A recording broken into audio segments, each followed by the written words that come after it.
Double click to run. OG Kate Walker could never. She's so speedy. Running added to Syberia. Who would have thought? I also don't remember too much, like, detail of the original, so this will be fresh and new.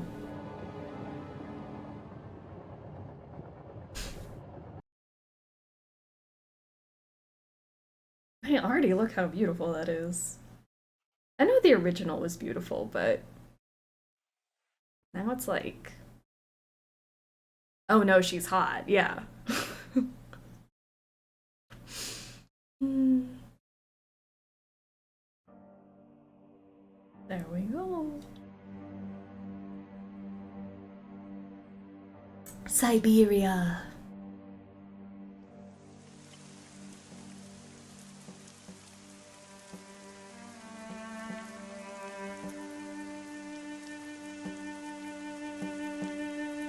Look at that fun little guy.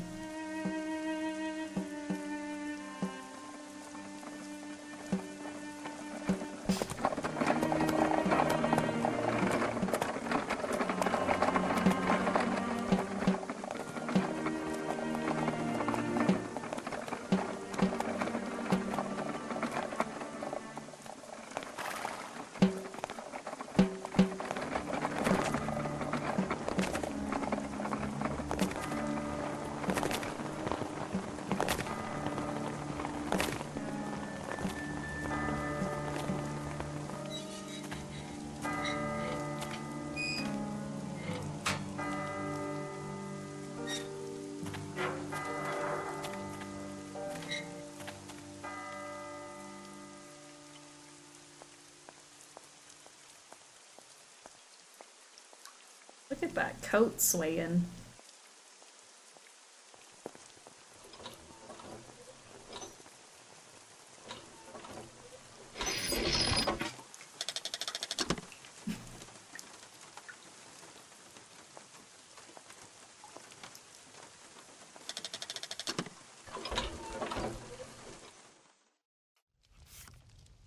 Oh my gosh, look how good it looks. I was already thinking that first scene looked great, but this look how defined. It's like, here's a remaster, and I'm like, oh my gosh, it's like it's remastered or something. Like, look how pretty.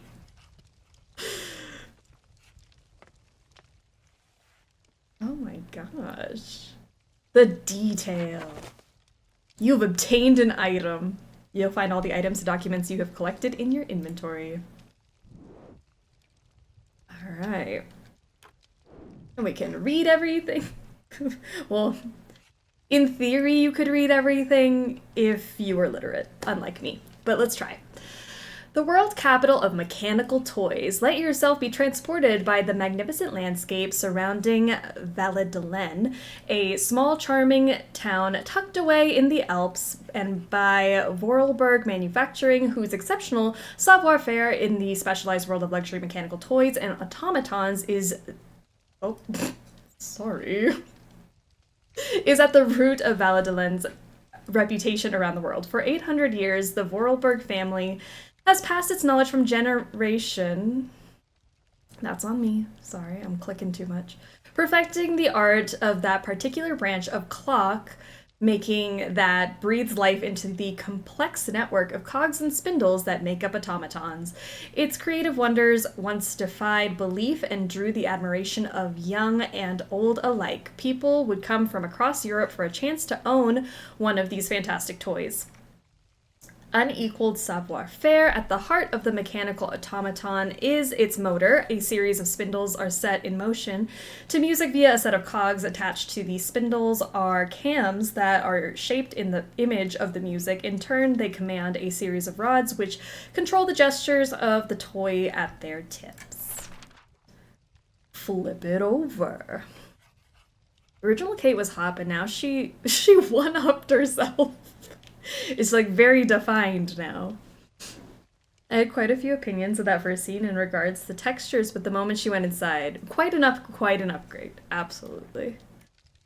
Automaton construction takes place in 3 stages: modeling, mechanics, and casting.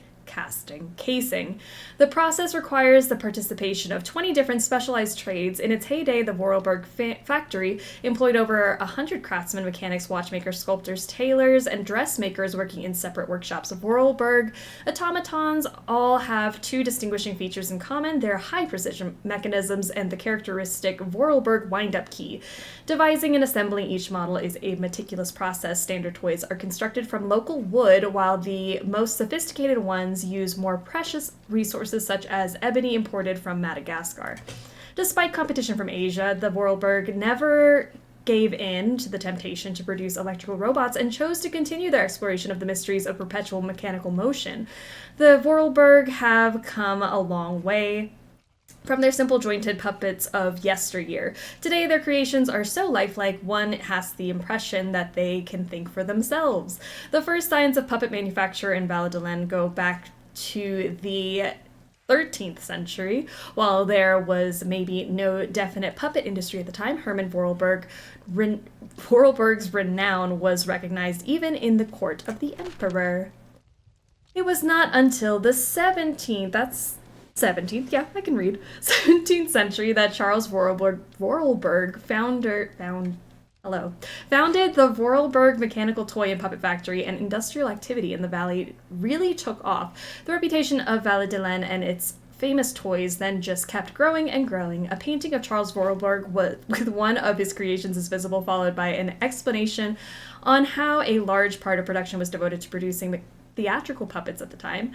The turn of the 20th century was Valadilene's golden age, as expressed in the factory's impressive architecture and the main houses of the town. The Voralberg reputation crossed the oceans, dispatching its fine precision mechanisms across the globe to delighted buyers who began to believe that Voralberg automatons had a life of their own. A photograph of Rudolf Voralberg, who managed the business during the glory years of the Voralberg Factory, is displayed on the last page. Since the end of the Second World War, the destiny of the factory has been in the hands of Rudolf's daughter, Anna Voralberg, the last and sole descendant of the prestigious line of craftsmen. This inspiring figure negotiated the business through the end of the war. She breathed new life into production by creating works of art to appeal to experts and enthusiasts alike. Voralberg automatons became rare collector's items with highly innovative mechanisms of unequaled ingeniousness even to this day. Whew. All right. And look, you can see all the pictures.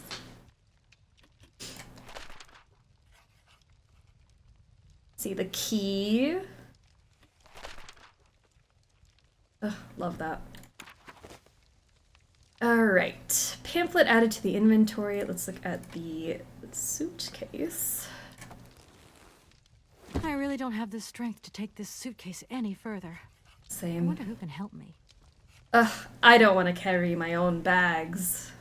Maybe there's somebody. No, she really did one-up herself. You guys are right. Look at her go. Would you help me? Hi there. Hey, hi there. What are you doing? Can I see? Hi there. No, too difficult. Momo's work very difficult. So, your name's Momo. I'm Kate. Momo do like Hans. He draw. Hans? Don't disturb Momo. Momo work difficult. Will you show me your drawing? No, not finished. Go away. Momo upgrade. We love Momo. Oh, what a cutie. I've just arrived. My case is a little heavy. Can you help me take it up to the room? Momo's strong. Very strong. But no time. Momo very busy. Okay. Momo is too busy to guess carry. I'll let you continue working. Carry our stuff. All right. Where should we go?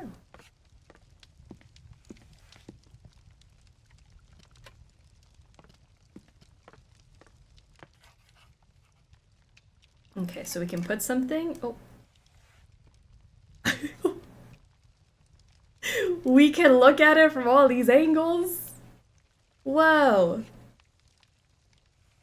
We live in the future, guys.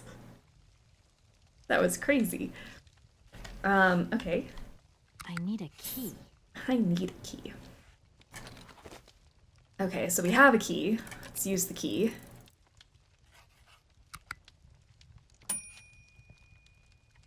So many angles. Okay, okay, I'm coming.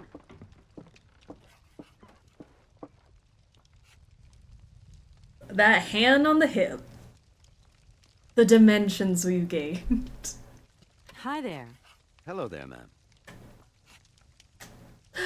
Alright, during dialogue you will have several choices to learn more about the story. The choice with the exclamation icon indicates that the dialogue is necessary to progress. That is always handy. Seatbelts, everyone! Moon Mystery Man, how are you doing? Welcome to the Struggle Bus. Welcome aboard. I would like a room.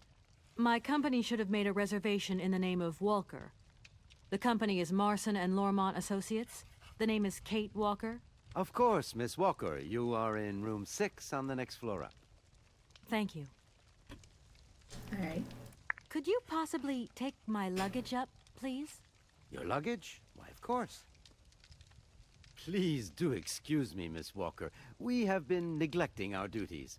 Guests are so rare these days that we forget our manners. So I you're can the see American that. woman? Is it true what people say? That you've come to buy the factory? Not factory. Anna's house. Han's house. Excuse me? Would you quiet down, you mischievous little boy? Ah. I imagine our little town must disappoint you. You see, today is very sad for us. It's a day of mourning. Today is the funeral of Miss Anna. Momo's sad, but Han's not dead. Han's long way away. Anna told Momo. Anna liked Momo very much. That's enough, Momo. Stop pestering the lady. Now go on, scram. Get out of here, you hear? Oh, Momo. What was I saying? Oh, yes, Miss Anna. Such a great loss for Valadilene, it really is. Because now that she's dead, the factory will close. But you're here to stop that happening, aren't you? Our future is in your hands, Miss Walker. What? What? Anna Voralberg is dead? That delayed reaction, Kate.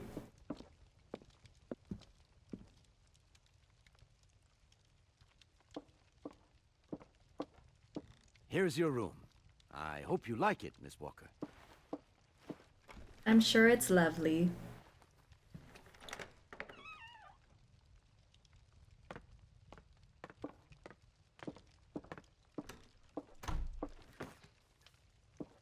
I'll leave you to rest for the time being. You must have a lot of work to do. You know, Yeah, I'm very takeover of the busy. factory is very good news for us here. It would make us very happy to see life return to our valley. If only you had seen Valadilene before. It was delightful. People came from all over the world to buy Voralberg automatons. Ah, somebody has left you some mail, I see. Remember, if you need anything at all, we're not far away, Miss Walker. Oh, and he disappeared. Well, here we are. This is our room. It's so cute. I feel like a kid seeing Mario 64 for the first time. Look at the graphics! I know, every time we're in a new spot and there's like all these different angles. Can't stop cheesing. I should tell Marson about the death of Miss Voralberg. I hope this isn't going to get too complicated. I can't see myself staying here too long. Spoiler alert, it's about to get complicated. Alright. Facts. No printer. Dear Kate, our client, the Universal Toy Company, is more than eager to see conclusions from the talks with Voralberg Manufacturing with view to a takeover in the days to come, and we have received notification to this effect. We are counting on your undoubted qualities as a business lawyer to bring negotiations with Madam Anna Voralberg, the current owner, to a close. Allow me to remind you that the Universal Toy Company is a multinational which it has a monopoly on the toy market. It is a Class A priority client who is also presenting Madame Voralberg with a golden opportunity to sell her factory. You should remind her of this fact in case she starts having last-minute second thoughts before signing the purchase agreement. I am under no doubt that you will live up to the great expectations I have in you. Well, fax no printer.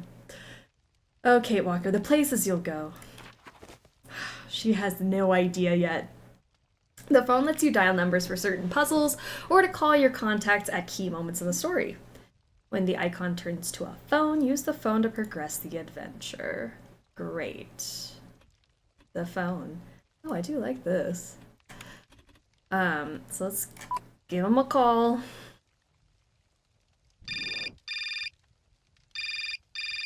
Marson and Lormont, how can I help you? Can you put me through to Mr. Marson, please? It's Kate Walker. Hold the line, please.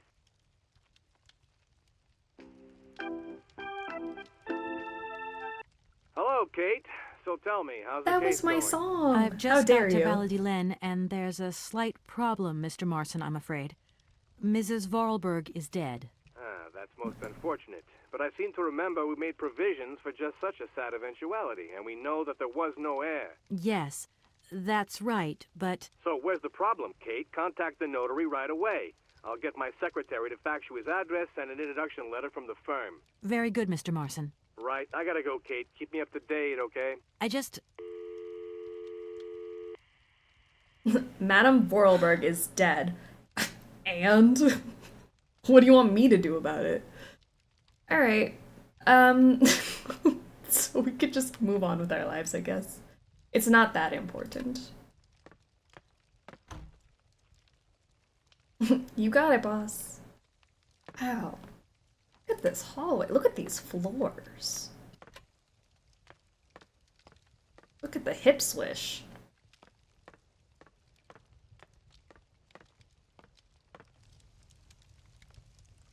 I'm back again. Miss Walker? It's me. A fax didn't arrive for me, did it? Maybe. I thought I heard the phone ring. Do you think you might want to go and check? Certainly, ma'am. Immediately. Thank you very much.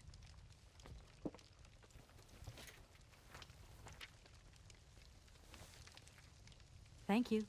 At your service. Thank you. Alright. This basically follows the plot beats of a cheesy Christmas movie, only with automatons instead of Christmas. You're not, that's true. You're not far off. It basically is a Christmas movie. Alright. Are you, oh, as you are no doubt aware, our practice is charged with undertaking negotiations for the takeover of the Voralberg manufacturing by our client, the Universal Toy Company. It is with great sadness that we learn of the recent death of the manager and owner of the factory, Madame Voralberg, with whom negotiations had started. We are under no doubt that Madame Voralberg left you instructions before her death, enabling the sale to be concluded. We should remind you of the significant boost the arrival of the American multinational would bring to the economy of your region. It is for this reason that I am sure you will give our representative, Miss Kate Walker, a warm welcome. I'm back again. Miss Walker? What else can we talk about? Hello, my name is Kate Walker, and... Of course, of course. Walker, room 6, next floor up. Sorry, I have amnesia. I think I'm going to need your help again. Are you leaving already, Miss Walker? Should we bring down your luggage? No, I'm not leaving yet. It's just that... We would love to help, but just think what would happen if the telephone rang, or if a fax arrived, or if a customer came through the door. Heaven We forbid. don't have 5 minutes rest here. I'm sorry. Oh, it's okay, no biggie. Didn't you just say you don't get many guests and that's why you haven't been keeping up with greeting people at the door? Are you that busy? I just love all these little mechanical robots. I've noticed there are tons of them here in Valadilene. Be careful what you say. Voralberg automatons are not robots. If you want people to like you here, never ever pronounce the word robot. Okay. What is the difference between an automaton and a robot, then? Well, to tell you the truth, no one really knows. Did you know Anna Voralberg yourself? Oh, why, of course I did. I mean, well, not really. She was a very great lady. We loved her very much. May she rest in peace. The young boy who was here earlier talked about, Hans? Who is Hans? Momo was talking about Hans Voralberg, Hans. Anna's younger brother. But he died a long time ago. Nobody here even met him. Hmm. Okay. Who is the boy who was drawing here earlier? Is he your son? Heaven forbid. No, not at all. He's not a bad boy, no. Momo is just a little simple, that's all. What is his connection with Anna Voralberg? Momo is what you'd call the village idiot, and Anna took him under her wing. He must have reminded her of her younger brother, no doubt. And birds of a feather stick together, don't they? You're implying that Anna Voralberg was a little bit slow as well? Heaven forbid. No, not at all. She was a real loner. She kept to herself, that's all. All right. I would like to I'm gonna leave go this look around conversation. Valadilene then. See you later. As you like, miss. I don't know if there was anything else over here, but I want to go into town. Jeez, this game is something. A 10-notch gear and a 12-notch gear. You know, just what I want. A 6-notch gear and a 4-notch gear. That's basically all the gears you could possibly want. Man, are we rich. Let's head on out.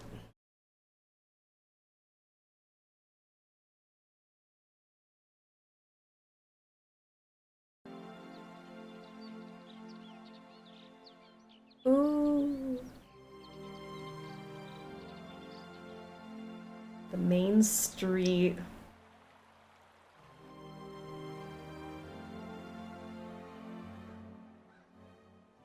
Just give me this movie. Just cinematic shots of this street. Alright.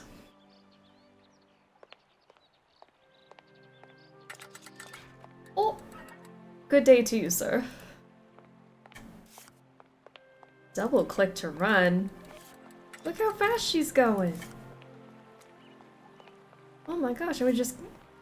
Wow. OG Kate Walker could never. She's so speedy. My gosh. She's booking it. Zoom zoom. Running added to Syberia. Who would have thought? Cozy fall vibes and everything. Look at these fallen leaves. I do absolutely love the atmosphere of this game. Ah. Great. I'll come back when the funeral is over. You know what? That's fair, Kate. I can't go that way. Really? I was gonna try to go look over there, but alright. Sold. Fall vibes and she can run? Say less. Syberia, you didn't have to. They did though, and they did that for us. Good mammoth, everyone. I hope we see a mammoth today. Sorry, sir, I wasn't calling you a mammoth. Good morning. What a pleasure to meet such a lovely young lady honoring our aging streets. Please sit yourself down next to me so we can enjoy the air together. It would be a pleasure, but I'm afraid I don't have the time. Some other time, maybe. I hope so, miss. I remember when these streets were full of vibrant life. In those days, there was a charming encounter to be had round every corner. Our good little town of Valadilene is not what it used to be. It looks like things have changed a bit around here. Our children have all left the valley. They need to earn a living, don't they? Can't really blame them. You have to move with the times, don't you? And it's not at the Voralberg Factory that they'll find jobs. Being excluded from the world is not an easy burden to bear, believe you me, miss. But it's such a pretty little village. I can tell you're not from these parts. I hope you enjoy the pleasures that we still have to offer. Good day to you. Good day, sir. You don't have the time? A shame. Buckle in for a 20-minute lecture. I was like, why does he keep talking if I said I had to leave? No. It's not like back in the day when you could have a charming encounter with a stranger on the streets of the village, but now the kids just have to go get jobs.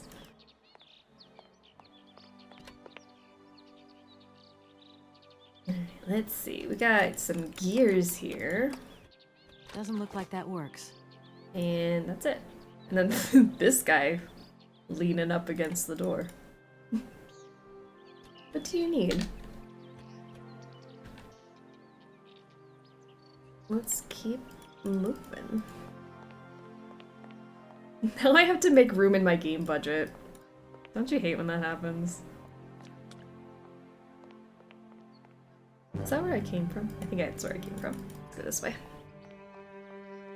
Wasted an hour. Oh well, time for stream. 'Tis a scam. I was sincerely hoping it wasn't a scam. But I'm glad you're here now. I'm glad it's over.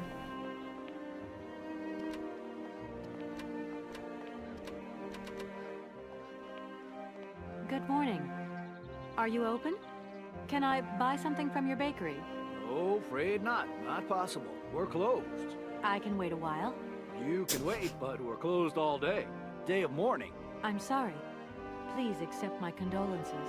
Don't worry about it. Because of Madame Voralberg's death, all the shops are closed. Mayor's decision. Try tomorrow. Tomorrow I won't be here. That's a pity. Okay, Kate.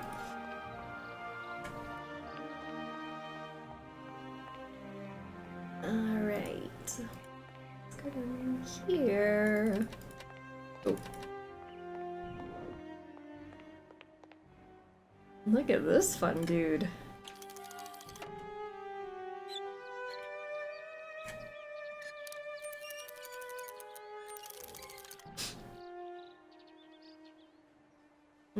I need to put something here.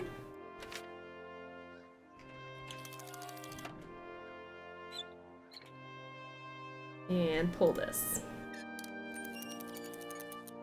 Scan my document.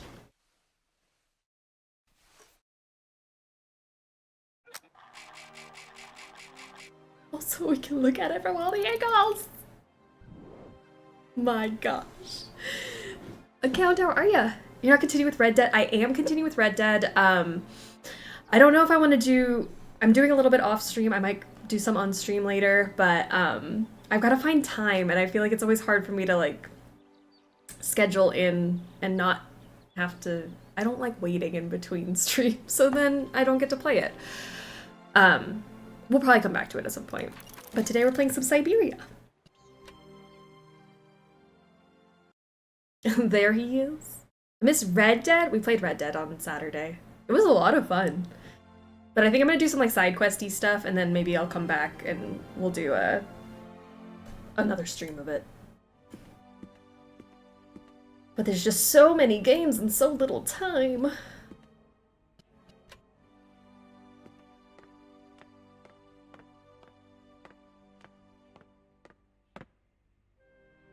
Look at this dude. Just fun little dudes. That's all this game is. We gotta put something here, and then we gotta put something there.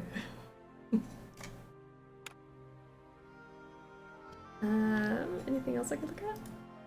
I guess we just go through the door.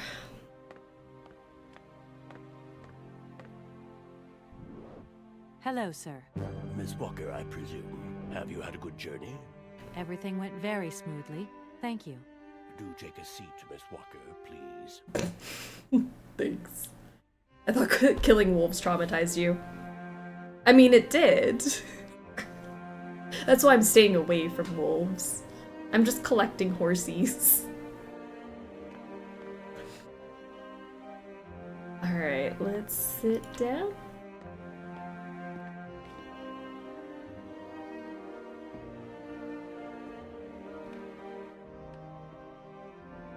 I imagine you are aware of the business that brings me here. Of course, I was waiting for you. Oh, the music's kind of loud.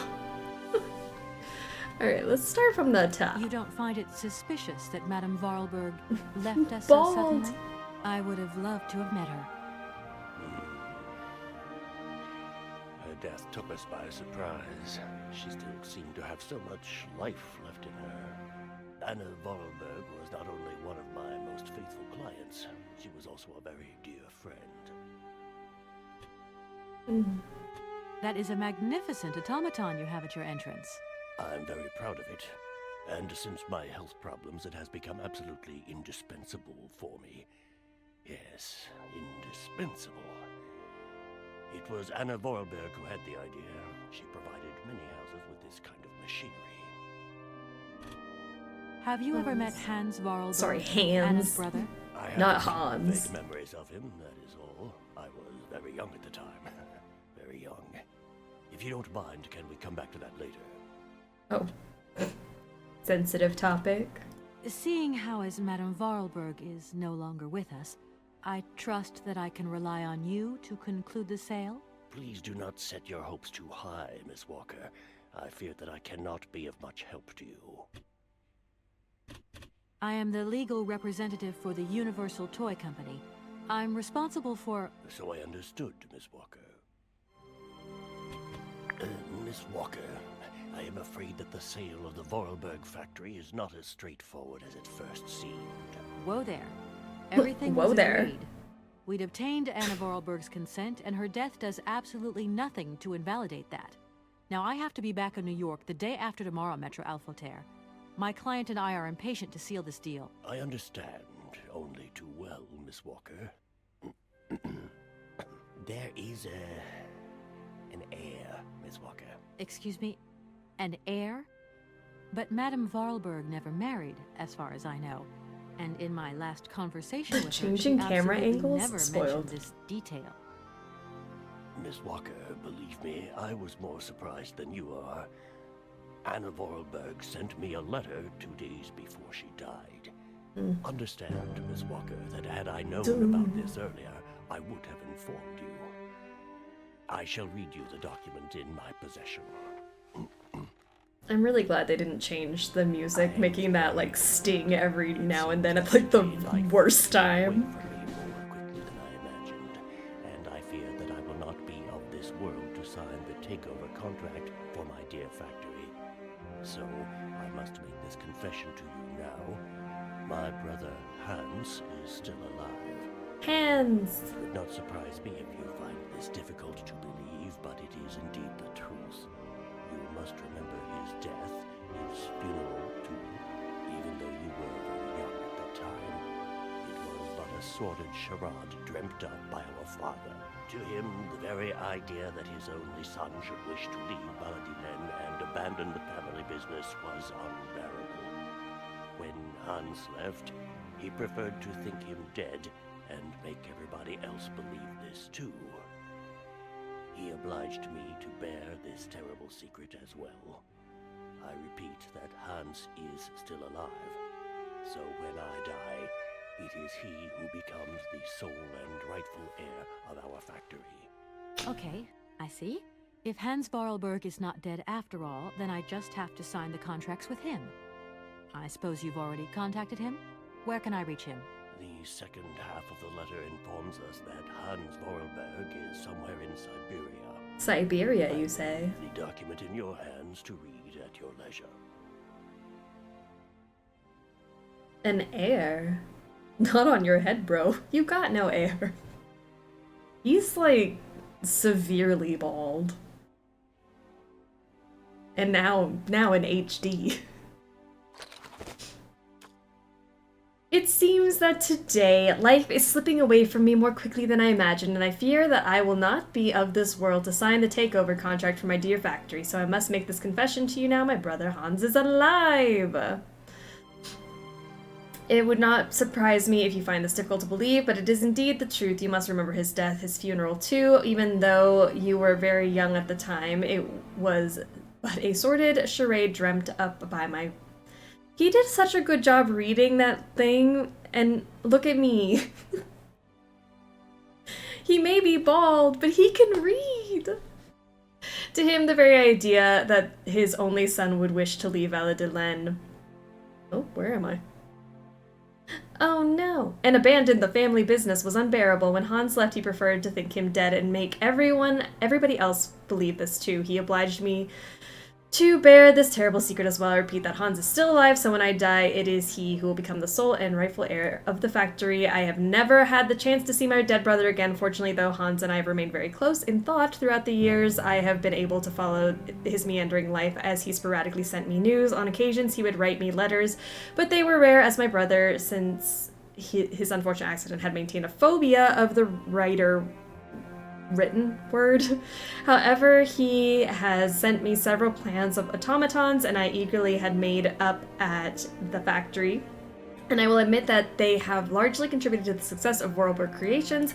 Hans has always had a marvelous gift of breathing life into objects, though through clever combinations of cogwheels and springs. My little brother is genius in the true sense of the word. Let us return to the matter in hand. Rest assured of my personal conviction that my brother will not object in the slightest to the sale of the factory if I have already passed away. When you come to read this letter, it is to him that the matter should be addressed. I received his last letter 6 months ago, posted from the north of Syberia. I regret to say that I have received no more recent news. I'm aware of the difficult situation in which my confession and lack of further details leave you, but I wish to die with a clear conscience. I would be grateful, dear Maitre Alfalter, if you could inform the American law firm with whom I have been dealing of these developments. I have grown so old, so tired. With all my respect and final greetings, Anna Voralberg. But I wish to die. Okay, damn. I want to die. I just want a clear head. Here are all my secrets. I understand that may be an issue. Anna Voralberg had no further information to add? Unfortunately not, Miss Walker. I have told you as much as I know. The situation, in legal terms, is now clear. If you want to conclude this sale, you have to find Hans Voralberg. Great. Apparently, there is a body lying in the town cemetery. There also seems to be some ghost wandering around Syberia. It seems you have your work cut out for you. Believe me, Miss Walker, when I say that I am most sorry for this regrettable setback. Most sorry. Great. What now, then? Perhaps you will find out more Go in find the him. Voralberg Factory archives. You will find the key in the waiting room. My role in this affair finishes here with the reading of this letter. And now, if you'll excuse me, I must rest. You see, my health is not excellent at the moment. He also wishes to die. Forbids me from working for too long. I will not detain you for any longer, Miss Walker. Do not forget to close the door as you go out. I was just going to say the music is a bit overwhelming. Can't understand a word of what he said because I have the volume down a bit, so I have to read dialogue because music is louder than the voices. Let me see if there's a way to turn the music down, because I can hear Kate. He was very quiet. Voice language. I'm wondering if I can change... Yeah, let's throw music down just a tad. It's aggressive. Let's do like... Yeah. That feels right. You should try Far Cry 2. It's very good with awesome characters and storyline. I have never successfully finished a Far Cry game. I feel like I've started almost all of them. They're great. I just, again, so many games, so little time. My backlog is disgustingly long. Same mixing the problem the OG had. That's what I was saying. I'm like, they kept that, like, where the music was so aggressive. I'm glad. It really, like, takes you back, doesn't it? Alright, let's see. Did he say the key was right there? I see it. It's true to the original. Really is. Okay, we got the factory key.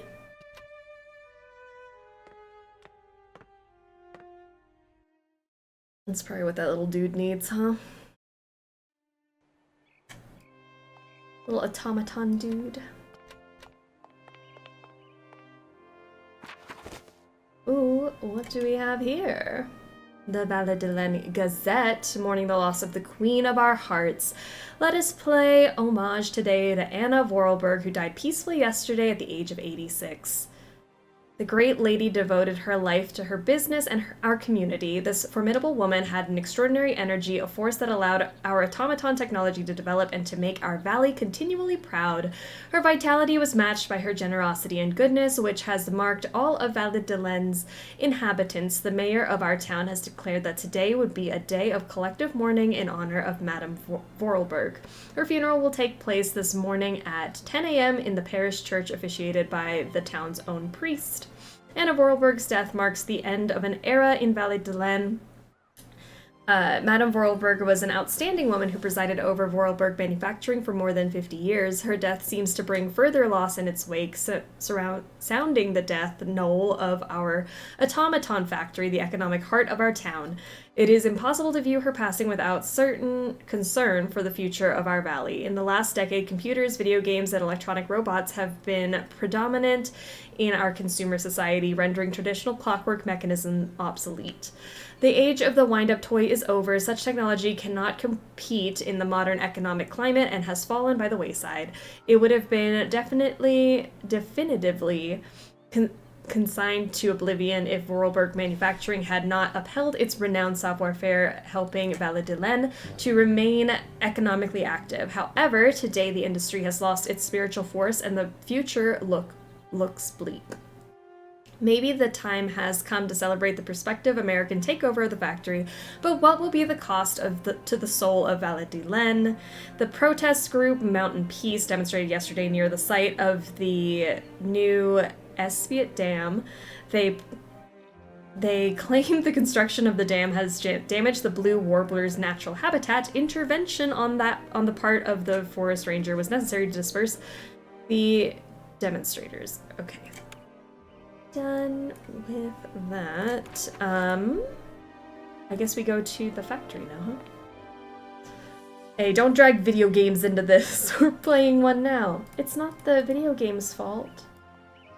I think the factory's that way with the little guy that needs a key. I want to go this way. See what else we got.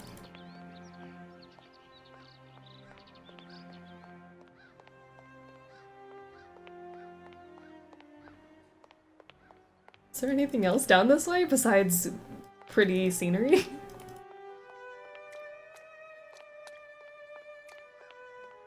Oh. And that's all she wrote. Alright, let's go back to the top, everyone.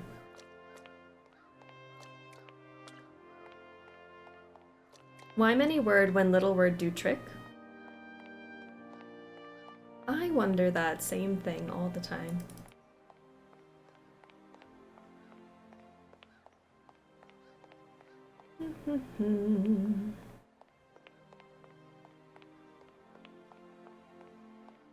Oh yeah, we gotta get past the bread man, who's closed but still standing out on the street for some reason. Really dedicated to his job. Oh. Hello? Did you just dig into her shirt for that? Hello? Kate? Dan, I'm so pleased to hear Oh your no, voice. Dan. How are you, honey? Did you have a good journey? Have you settled in? It was long, tiring, Tea. damp especially, but I'm okay. Especially when you... Everything going as planned? Yeah, I mean, well, not really. It's not exactly what I thought it would be. You know, everything's so different here. Actually, while we're on the subject, I managed to free myself up tomorrow lunchtime. I'll come and meet you at the airport. I hope the flight from Paris won't be delayed. We're expected at the Goldbergs about 8 o'clock. I hope you have the time to take a shower and change, my poor honey bun. Dan, I don't think the Goldbergs tomorrow night is really on. Don't worry, Kate. You'll be as perfect as ever. Anyway, you never have to wear much to look really great. Dan, I'm going to have to extend my stay here. There's 1 or 2 complications. You understand? Kate, honey, what are you talking about? It's only a measly toy factory. The sale isn't going through as expected. Oh, damn. I've got to stay a bit longer. Dan, you don't mind, do you? But Katie, you can't do this to me. I mean, it's the Goldberg contracts. There's millions of dollars on the line here. I know, I'm sorry. You go ahead. Don't worry about me. I'll get back as soon as I can, I promise. Okay, I've got to go. I'll call you back soon. Love you, honey. Dan just doesn't get it. It's a measly toy factory. Katie, just come home. But make sure you take a shower first. Don't want you stinky getting off the plane.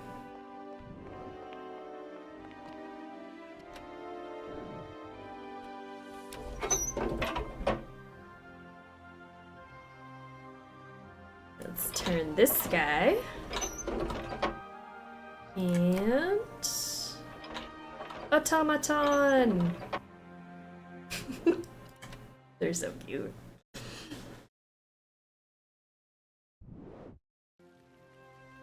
Alright. To the factory.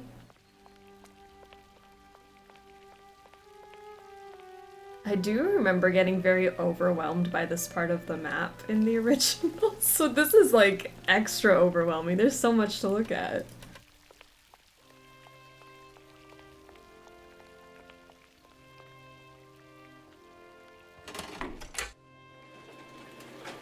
Whoa.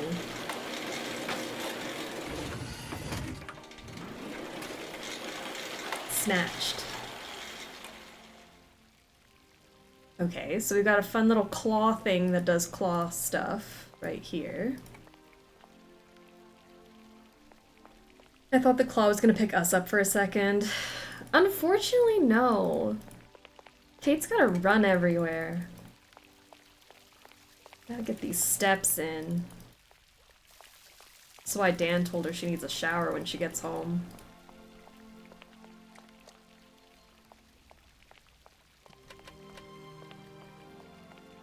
The barrel snatched.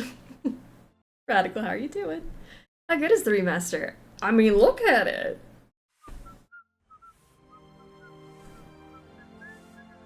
Isn't it gorgeous?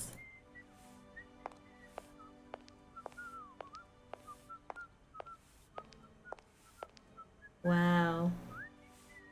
Look at the grass just blowing in the breeze.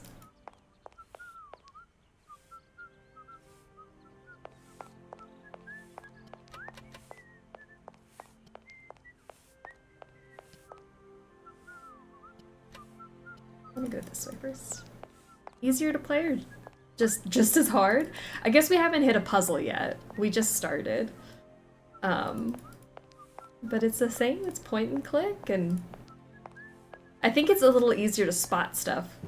I remember a good bit of pixel hunting when I first played the other one. Kate can move faster. That is nice. That is true. Look how quick she's going. She is speed. Remaster is purty. So purty. I don't need to use this console. Not yet. Not yet, but maybe someday.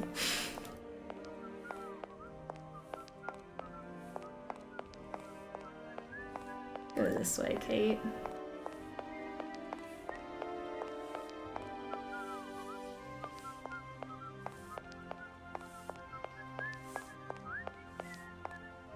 Sorry, sir.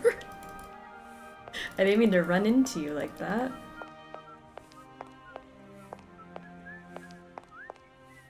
There's not much to look at over here. I don't know why I thought there would be more.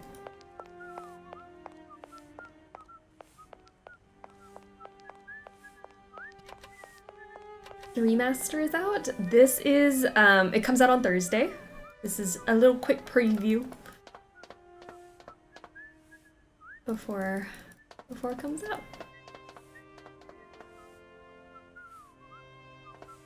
Look at the speed at which Kate is not going home to her boyfriend. Oh, Dan. What's Dan gonna do without his honey bun? Okay, maybe we can't do anything in here yet. Getting ahead of myself. Leave. What indeed? Poor guy. Is Kate related to Nancy with how they don't go home to their boyfriends? Nancy, Drew, and Kate Walker couldn't be bothered.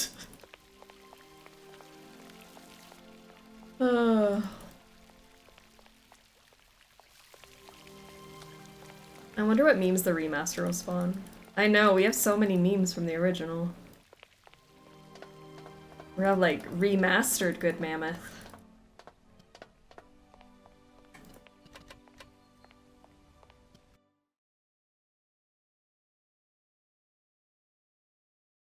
Kate loves this shit, she just needs a signature. She's like, I'm gonna go home right after this. I literally just need this piece of paper signed. I can't imagine staying here more than one day. Assembly Factory. Why does the Assembly Factory kind of look like a horror game? That red light and the claws and stuff? I don't know. Kate, I wouldn't just... If the music was different, I'd be a little worried. The music is how you know you're safe. Oh, just kidding. It's gotta hit that sting every now and then to make you a little bit nervous. Praise the remastered steezus.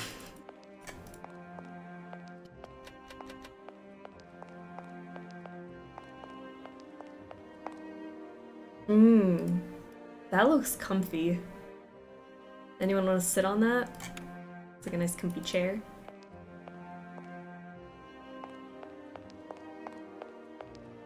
I really am having flashbacks to the original being very lost. It's so big. There's so much to look at. Alright, there we go. Enter.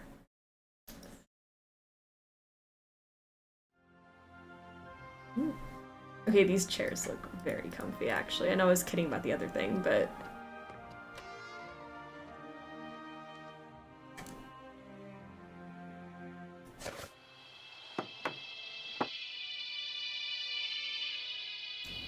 That's not scary at all. Take. I took a musical cylinder. It's been added to our inventory. We can put it back in. So maybe we need to find a different cylinder. I'm sick, but I made it. I'm so glad you made it. I am not happy that you're sick. I'm so sorry. Please be resting up and don't work too hard.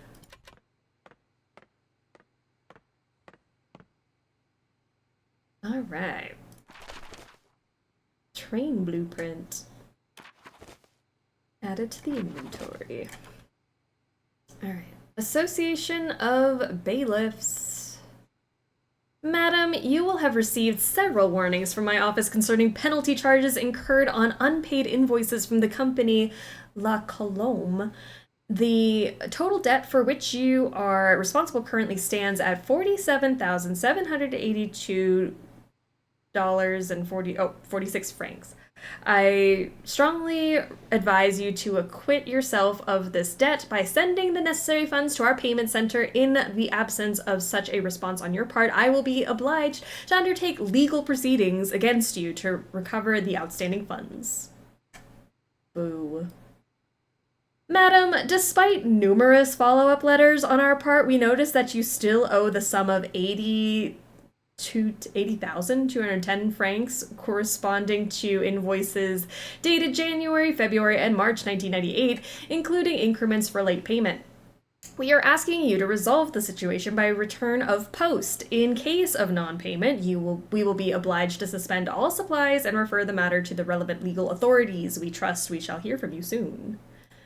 Double boo. Dear Anna, I find myself under the obligation to undertake certain procedures against your company, a situation I find particularly painful given the special relationship our bank has enjoyed with your company over the years.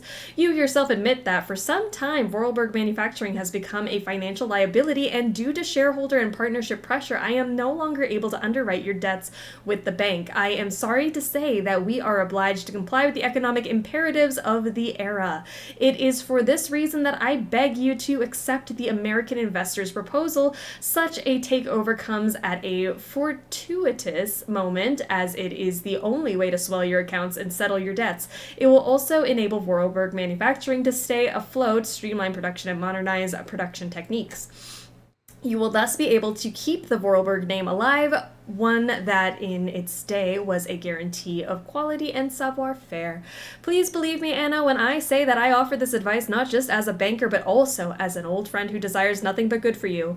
I know that such a decision cannot be taken easily. You can truly hold your head up high, my dear Anna, and be proud of your achievements throughout the years. My deepest apologies for bearing such unpleasant news, and I remain at your entire disposal should you need me. Yours in dear friendship, Gustav. Ew. Oh my gosh. Invoices, invoices, more invoices. I never knew the factory was in such a bad way financially. These last 2 years must have been very hard for Anna Voralberg. That's why she was like, I just want to die. Let me die in peace with a free conscience.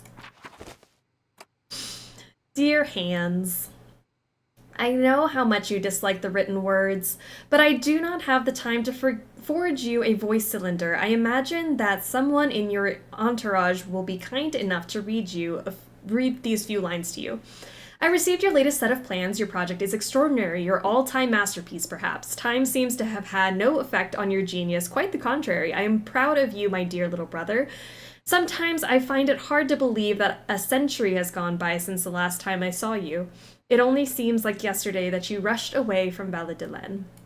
We undertook production immediately following your instructions to the letter.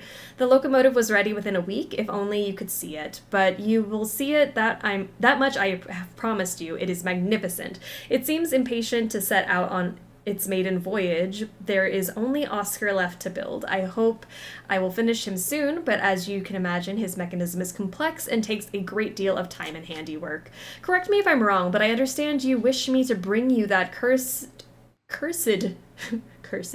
prehistoric doll, the very thought of which I wonder if it is still in the cave, and if it is, what state it is in. What does 60 years matter, after all, to an object already several thousand years old? I am going to find it, Hans, I promise you. I have a bit of a nasty flu at the moment, which is running me down a little. I should be better in a few days, though. The sale of the factory is taking shape. The lawyer from New York should be visiting, and we will be able to sign the contracts. Then I shall... Mammoth. Good mammoth, everyone. Anna's unfinished letter added to inventory. My Wi-Fi is being completely stupid. I am upset with your Wi-Fi. I'm so sorry.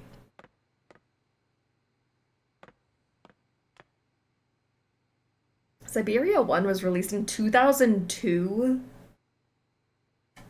The ancient times. Imagine being alive in 2002. Gosh, you'd be so old. Couldn't even imagine that.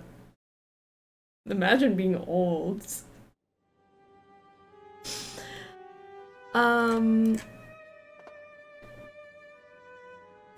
Looks like the time frame the story takes place into. Wow, couldn't be me. 2002. Right? We're just young, spry chickens. Who is this now?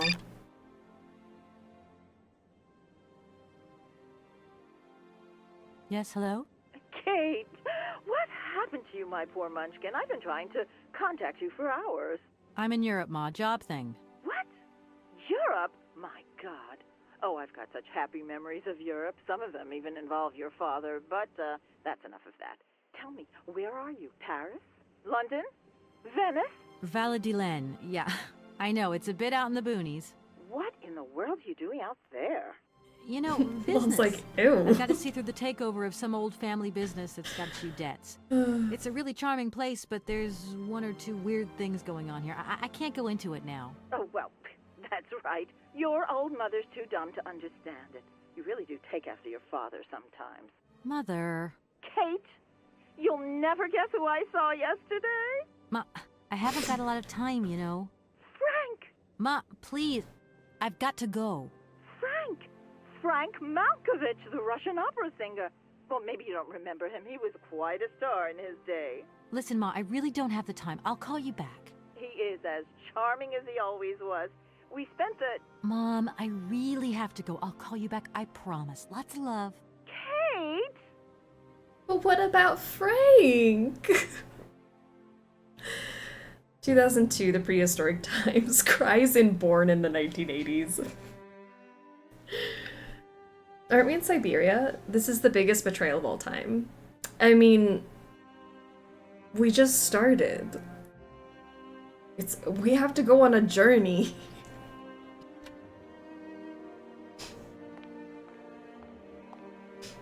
Look at this dude. Again, this game is just fun little dudes. Look at him.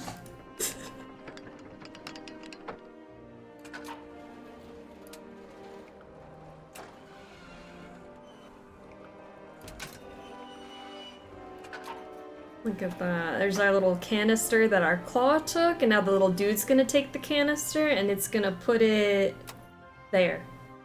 Mm-hmm.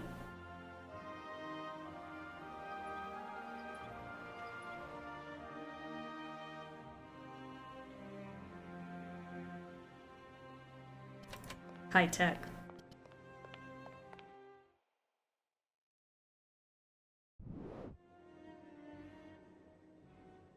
Okay, we got some legs. That's what every factory needs.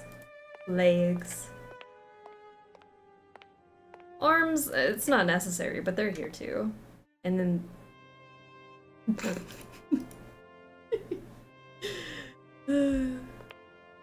Oh, poor guy.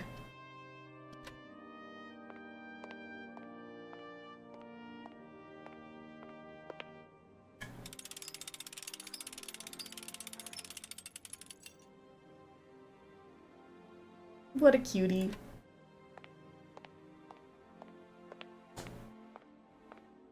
Oh, many thanks indeed. I am most embarrassed for you to see me like this. I lack a certain completion. You see, nobody here found the time to polish off the finishing touches. Honestly, these days, we really have lost the art of good workmanship. Yeah, maybe. With whom do I have the honor of speaking? Could you please state your identity, articulating clearly? My name is Kate. Kate Walker. Allow me to introduce myself. I am Model XZ2000. My common name is Oscar. I represent the technological zenith of this factory's production. I have been designed to drive a locomotive. He looks so dapper. A touch messy, but an essential task. Look at him. He really was giving Kim K a second ago, though. He was like, nobody wants to work these days. You need to get up and work. Put my legs back on. Oscar bestie. Oh, he looks so cute. That's Lieutenant Dan. Lovely ascot he's got there. He looks so handsome. Have you logged my first and last name? Perfectly. Kate Walker. Pleased to meet you. Me too. Model XZ2000. Please, all my friends call me Oscar. This fad for cryptic names is such a bore. Could you imagine being called by your passport number? The fact that she remembered his government name. Oscar. Sir. The second someone tells me their name, it like literally leaves my head. So good on Kate for remembering the specific number. Do you know where I could find the factory paperwork? I cannot reply to this question with precision. Try Anna Voralberg's office above the machine floor. Okay. As bizarre as it may seem, I have the impression you are the only person who can help me. I very much doubt it, Kate Walker. Why do you say that? What good am I without appendices, I ask you? You're perfect without them. Does the name Hans Voralberg mean something to you? Of course, he created me. But I am sorry to say that I am yet to meet my maker. Have you any idea where he might be right now? No, Kate Walker, but I am sure I would experience great metaphysical satisfaction in his presence. You said you were a train engineer? What train would that be? But Kate Walker, The you have not only seen the train. magnificent train waiting at the station? And where is that train going, Mr. Oscar? The train is going far away. Very, very far away indeed. Are you taking any passengers? My duty is to drive the train. Above all, to avoid delays. An engineer prides himself on punctuality. I will agree with you, though, Kate Walker, that a train without passengers is hardly a train at all. You haven't answered my question. For further details, please consult Anna Voralberg. You are a very strange robot. Automaton, if you please. I'm sorry, I didn't mean to offend you. Automatons have an additional soul I auxiliary. can't you believe she did understand? that. I think so. I can't believe she called him a robot. Does he even look like a robot? No. Has it been a long time since you last saw Anna Voralberg? 72 hours, 32 minutes, and 20 seconds to be precise. This regrettable absence explains the delay in my production process. Anna Voralberg is dead, Mr. Oscar. What do you mean by the notion of death, Kate Walker? Broken. Disactivated. Worn out. Damaged. Unplugged. Oh, that really is most bothersome. I'd rather counted on finishing my production. Can I be of use to you? Why, you certainly Put my legs can. on. I absolutely must have my feet. My hands are Model XZ 2003. My feet are Model XZ 2005_B. Be careful. The Model XZ 2005_A has evidenced some rather embarrassing performance failures. Like bugs? Automatons do not have bugs, Kate Walker. They simply display functional idiosyncrasies. I'm sorry, I didn't know. What do I have to do to get you a pair of feet? Use the assembly line to construct them. You will need a production punch card, on which is recorded my body design data. Here is my own punch card. Okay, I'll give it a go. Thank you, Kate Walker. He doesn't need leg, he just needs feet. Alright. Oscar, what do I have to do with this card? She's just I am counting on you, Kate Walker. Sorry. Oscar, I am delighted to have met you. See you again soon, I hope. Yes, Kate Walker. Considering that 2003 and 2005 would be the future when this game was originally released.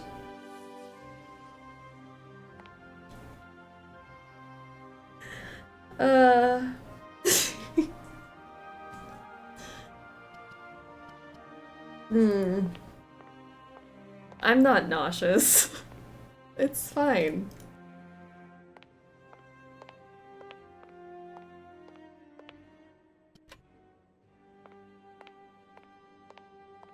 Punch cards were serious? That predates even meat punch cards?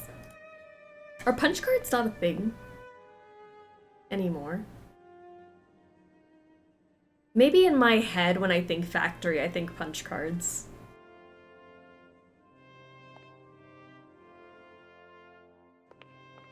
But it's also the same thing like Scantrons. I don't think Scantrons are still a thing anymore. And that is also like, that's like the school version of a punch card.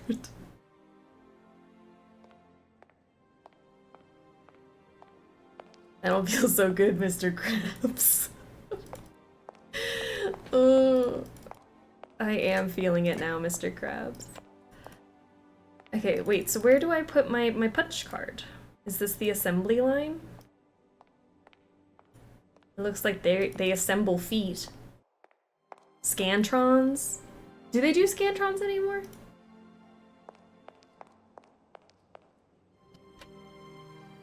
What's back there? Have I gone back there? It said enter. I don't know where she's going. I saw enter and I clicked. Where do we think she's going? Punch cards were for computers in the 70s and 80s, where instead of floppy disks and CDs, the data was on hundreds of cards that had to be entered in the correct order for the data to work. Those types of punch cards. I thought we were talking about like punch in, punch out, like time cards. I got you, got you. Yeah, that kind of punch card, definitely not a thing anymore. Fun fact, that's where we got patch from. It was a literal patch put over a wrong punched hole. Technology is fascinating.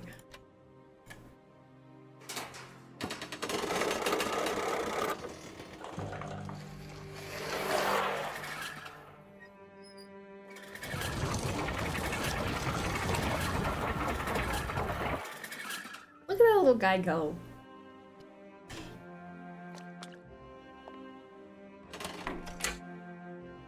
So we put that in there. That thing goes. You know, I don't think this is what I wanted Kate to do, but I'm glad I found this room. I need to figure out where Kate needs to put this card. Because I didn't see one in the room with Oscar, but maybe I was wrong.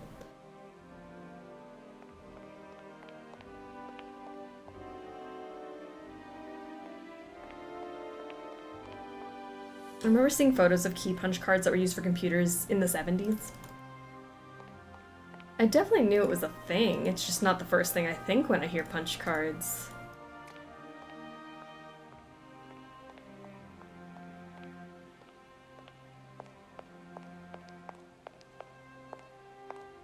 Now where the heck, Oscar? Oscar, where's the assembly line? Where do I need to put my punch card? You're acting as if I know this factory. You know how large this place is? Well, I guess he wouldn't know. He doesn't have legs, so he wouldn't be able to, like, explore.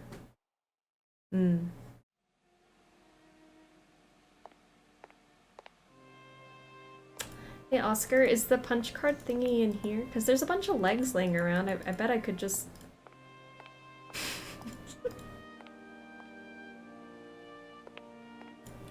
That's why computers had to take up entire rooms.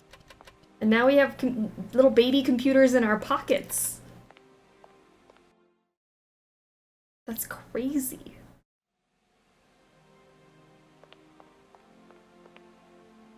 Remember when we were told we wouldn't be able to carry calculators around all the time? Now we do. Look at that guy! He's just chilling. See, maybe it's upstairs. Wait, have I gone? Is this a... Oh, I guess it's not. I have to go. Maybe I'll return on my cellular device. I love it. We'll see you soon. Oscar, you could have pointed me in the direction. This seems on par with my first playthrough, you know? Us just sitting here giggling about something else, and then me randomly clicking around because I'm lost. Seems about right. But now we're well seasoned and aged. Oh my gosh, it's the remastered struggle bus playing Syberia.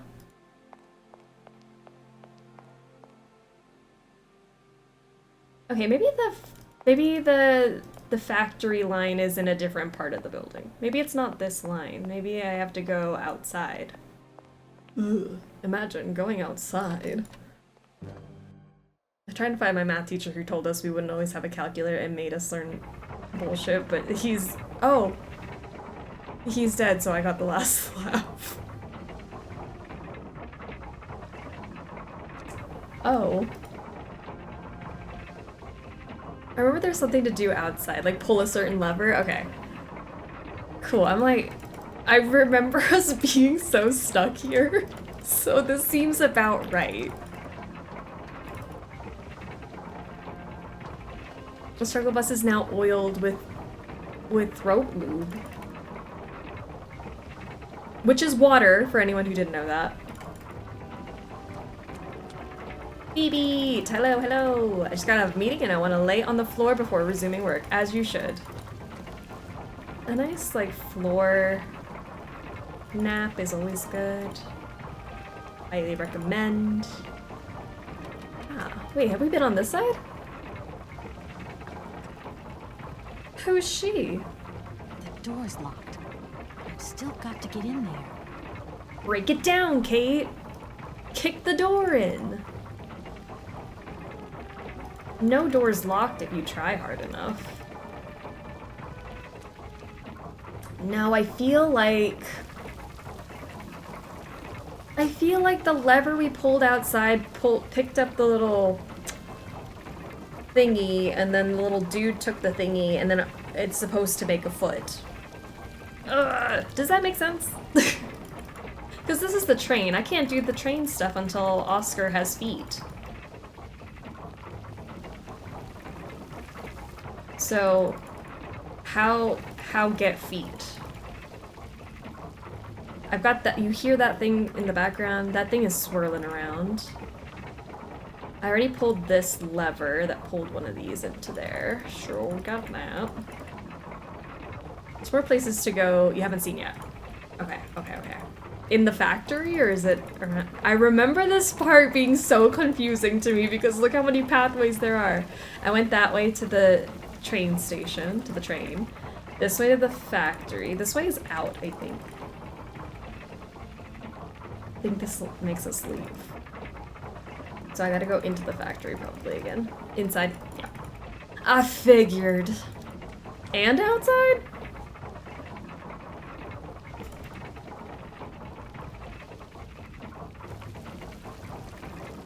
We'll find it.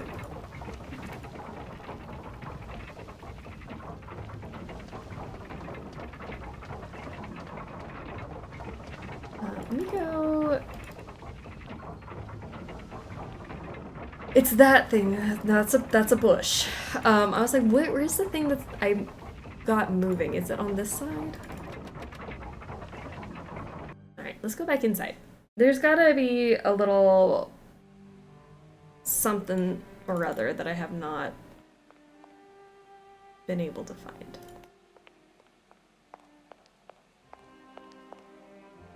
It has a Gothic window. Gorgeous. Gorgeous. The whole thing is gorgeous. It's beautiful. Okay, so we can't go this way because there's pipes and stuff. That's the back door over there.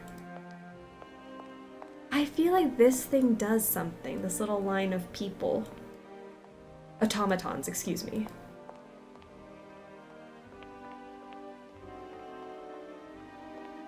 And I can't go this way? Oh, there she goes. And then that's that door I found before. Did we decide this Kate is Kate Drew, but whatever her maiden name is? Oh yeah, didn't we have a theory about Nancy's mom? This is her. Got the taste for adventure. Go that way, Kate. Okay, so sometimes she doesn't walk the way I want her to. Go this way. Which is not her fault. Kate's just doing what I'm telling her to do, and I'm not giving good enough instructions. Okay, so then this thing I got moving, I don't think has anything to do with anything yet. I think we're still working on something that will have with that. Frustrating at the time, but nostalgic memories now. This is Nancy's mom. I mean, Kate! Right? She's got a taste for mystery. She's a point-and-click girly named Kate, clearly Nancy's mom. You know, it takes very little for us to just go on a whole conspiracy theory. Like, oh my gosh, they have the same name.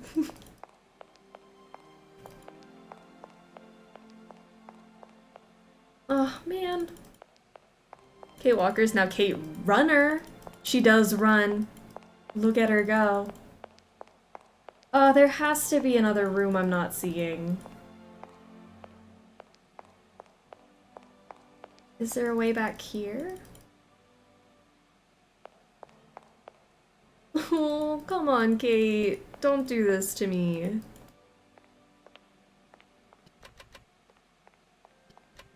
Oscar, where did you tell me to go? Because I don't see... There's these legs. I think these will do. We can't be picky. Hi, it's me again. Can I trouble you a second? It's me again. In the situation I am in, nothing would give me greater pleasure. Oscar, what do I have to do with this card? I am counting on you, Kate Walker. That didn't answer my question, Oscar. Oscar, I am delighted to have met you. See you again soon, I hope. Yes, Kate Walker. Oscar, where would your legs be? If I were to create your legs for you on the assembly line that you said I needed to do, where would said leg assembly line be? I have a fun little punch card. The diary contains story progress. That's good. If I want to make legs for this automaton, I'll probably need a console to restart the factory. A console? There is a console at the train station. Is that the same console? Off to the factory, I'll poke around and a little and see what I can find. Maybe I should take a look at this house too. It must be Mrs. Voralberg's. The lawyer suggested I visit the graveyard. It may help me verify Hans's death to find more information. I like that I have a to-do list. Oh, and it's got all our documents in here. That's nice. Good piece, sir. How are ya? A preview of the game. It looks good, doesn't it? It looks pretty good. That's very beautiful. Let me know if you want more info, but we're close. I love backseat gaming, if anyone doesn't know. I don't usually ask for help because I always feel like we're all playing together, so never feel like you have to, like, not help out. But I always leave it up to you guys. However much help you want to give, or much or little. You know, all the things. We're all huddled around the same computer. When you're doing Crystal Skull, I tried to argue that Uncle Bruno was one of the Encanto and was the one from Encanto, and Henry is a Madrigal. I have no chill about names. Yeah, the second it's the same name. More stuff upstairs. More stuff upstairs. I was trying to figure out what else could have been up there because it looked like it was a hallway, but I couldn't move anywhere. Because there's only that one room that I can go into. Hold on. Let's see. I've clearly missed something. Go down, enter. And she won't go this way, so there's gotta be something in here.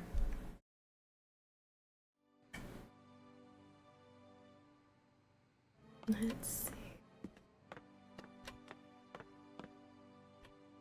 And put something in that, which is not what I want right now.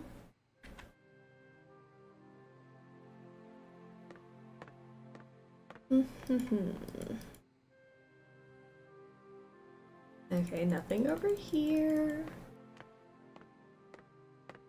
Nothing over there. Should we be able to go further? I don't know about the remastered version. It doesn't look like it can go further. Like, but doesn't it look like a pathway? Oh, she just needed a flippin' second. That is so frustrating because you know how many times I tried to walk over there? You all saw that, right? I was trying. There's all the rest of it. Look, there's a whole console and everything. I broke the game.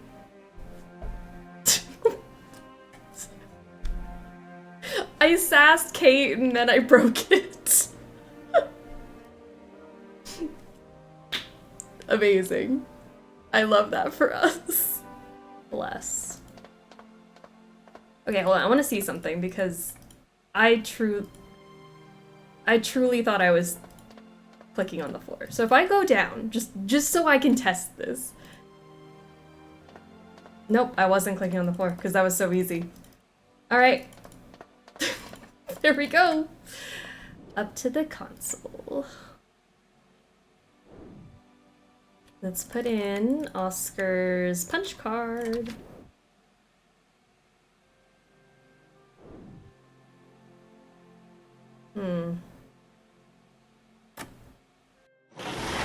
Sure. I think I have to make the right leg. I don't... That seemed too easy. Like, does that leg look right to you? These feet are incorrect. I was gonna say. They looked incorrect, didn't they? I mean, is this the color leg you want? I don't... Blue legs?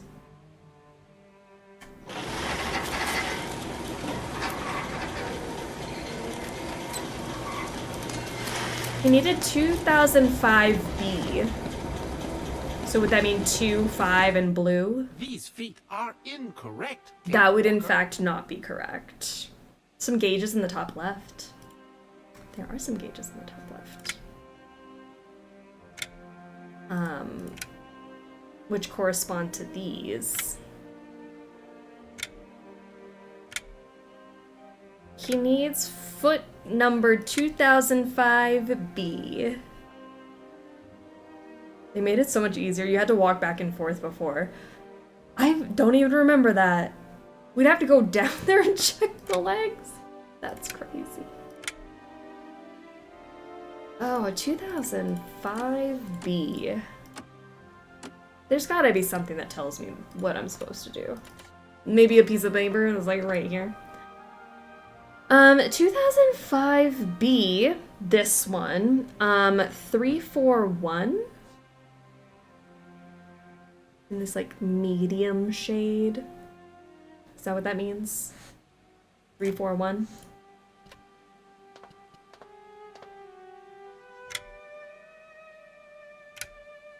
Ooh. Getting ahead of myself.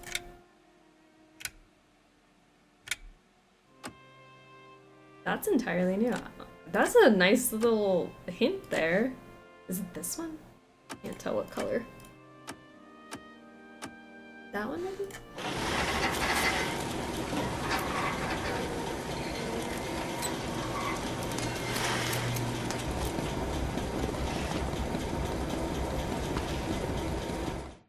These feet are incorrect, Kate Walker. I thought it would be it. Oscar, I'm so sorry. What color is that then?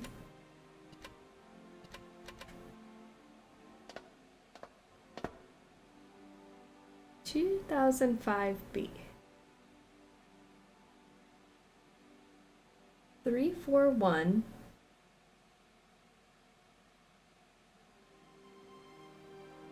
Wouldn't it make sense to pull 3, 4, and 1?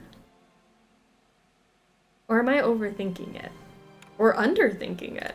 That would be a new feat for me, to underthink something. 3, 4, 1. Maybe I just have the wrong color.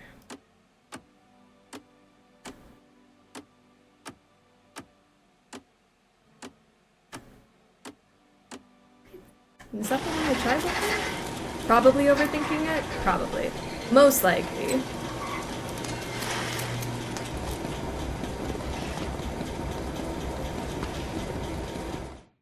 These feet are incorrect, Oh no. Kate Walker.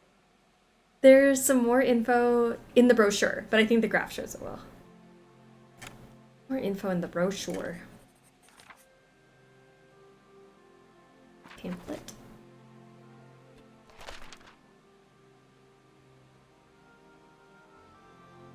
Is it that piece of wood? I feel like I'm not getting it. How dare they change this puzzle? The fact that I don't even remember the original puzzle.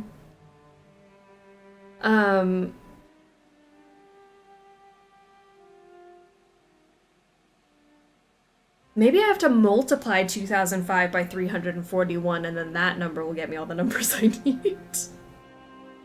What are we looking at the wrong numbers? I've actually forgotten this puzzle now. I have no idea what this puzzle originally was.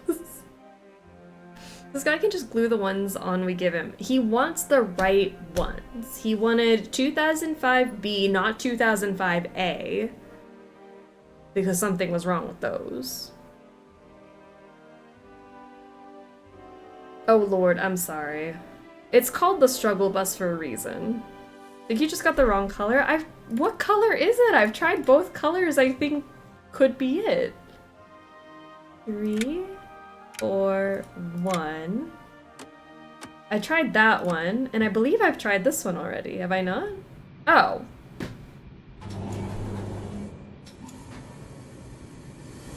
Just pack me up, ship me off.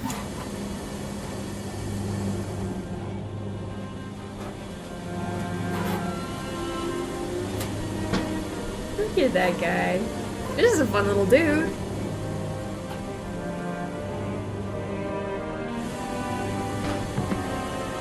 Look at these fun little dudes.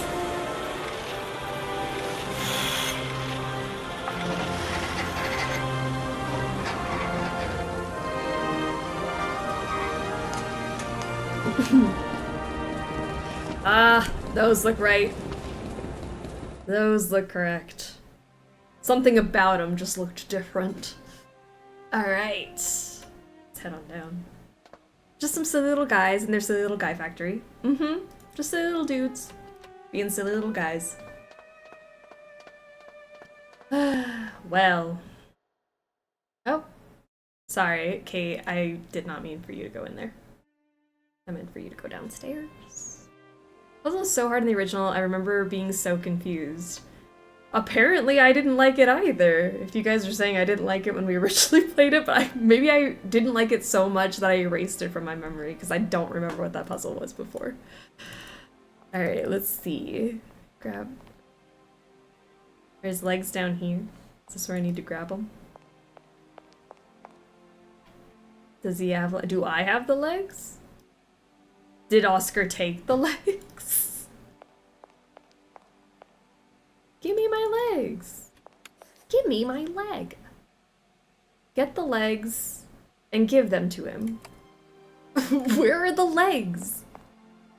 I got a first try, first playthrough, not sure how. Shroom's just built different. My gosh. Trauma blocked the memory, probably.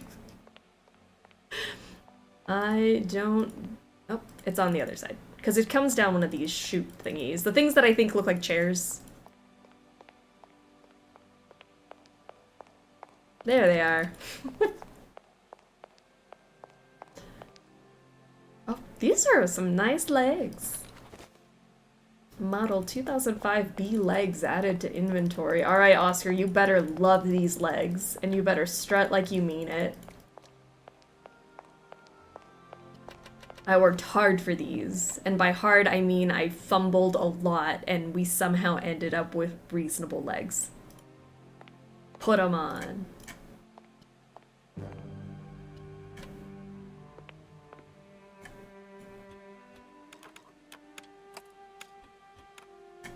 Here are your feet, Oscar.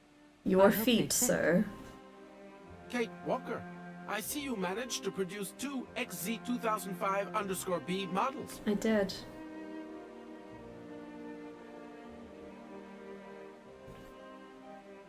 Allow me to express a real feeling of joy, Kate Walker. They really suit you. Comfy? Very. You are very kind, Kate Walker. I am sorry to have to leave you. Where are you going? I must find my train. Its departure is imminent. Uh-oh. We gave him legs, so now he can just abandon us. That's great. Alright, let's see what he meant by train. What could he possibly have meant by that? Train? I like trains. Oscar, don't leave, bestie. He's like, well, now that I have these, peace out. My train leaves.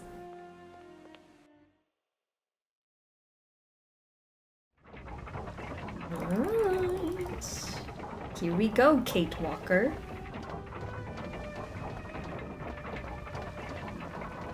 Man, she's a runner, she's a track star. Look at her booking it.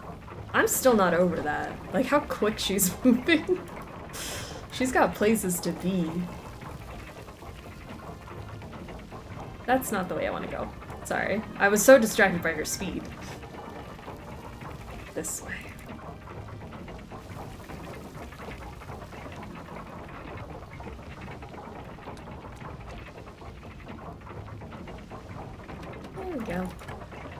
let's check out the train.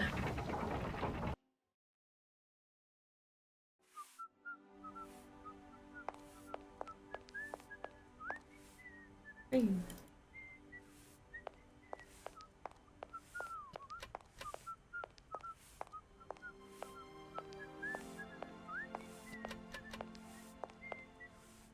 All right, look at this. Look at this train. Here he is. Hey there, Oscar. Hey there. My functions do not permit me familiarity, Kate Walker. Even if you are my first and only passenger. Me? Your passenger? Yes, you, Kate Walker. Is it not for that reason you completed my production process? If you say so.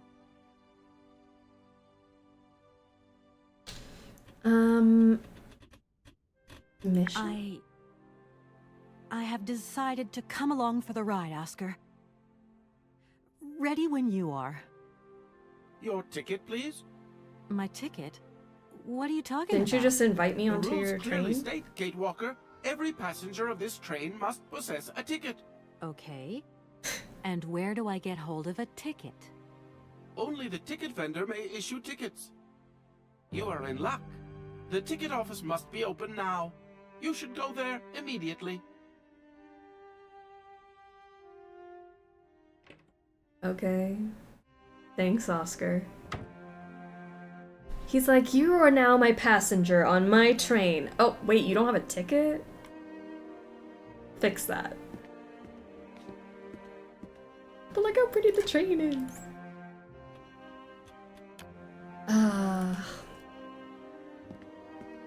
Let us leave. Here we got all these fun little thingies to put stuff in. All I remember is Mammoth, so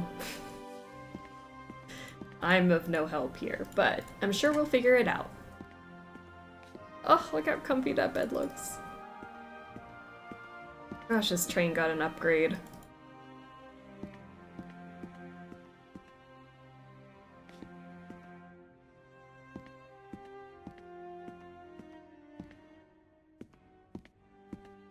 Let's go get us a ticket. Oscar, we gave you legs. Yeah, well, why would you need a ticket when you have legs? Actually, I think the ticket booth's on the other side. Hold on. Whoopsie. There it is. I wonder who's gonna sell us our ticket. But it's you? What can I do for you, madam? But Oscar, it's me, Kate Walker. Correct. Your name is indeed Kate Walker. Oscar, give me a ticket. What can I do for you, Kate Walker? A train ticket, please. Why? Do you sell anything else? The only Oh, function she's of so this mean. ticket office is to issue tickets. You are requested to accelerate operations. The office closes in exactly 3 minutes. What can I do for you? A ticket, please. One ticket? Yes. One ticket. What is your final destination? I don't know. It's you who told me I had to get a ticket. A ticket to travel, then. Kate, just play along. She's like, come on. You said I needed a ticket. Obviously, he wants to play train ticket man. Like, let him live. Document AZ654. Authorization for access to all or part of the movable and immovable estate constituting part of an inheritance. The Voralberg heritage. Description of the Object 1 mechanical propulsion locomotive, including coaches, accessories, and driver. The present document, stamped by the recognized permitting authority, entitles the holder of this document access to the aforementioned property. Alright, I need that stamped. We have a train ticket for the mechanical railway departing from Valadilene. This ticket is valid for one person and should be presented to any official of the mechanical railway when so required. There you are. Do not lose it. This office is not entitled to produce duplicates. This advice also applies to the accompanying documentation. What's that? The authorization for the release of the train.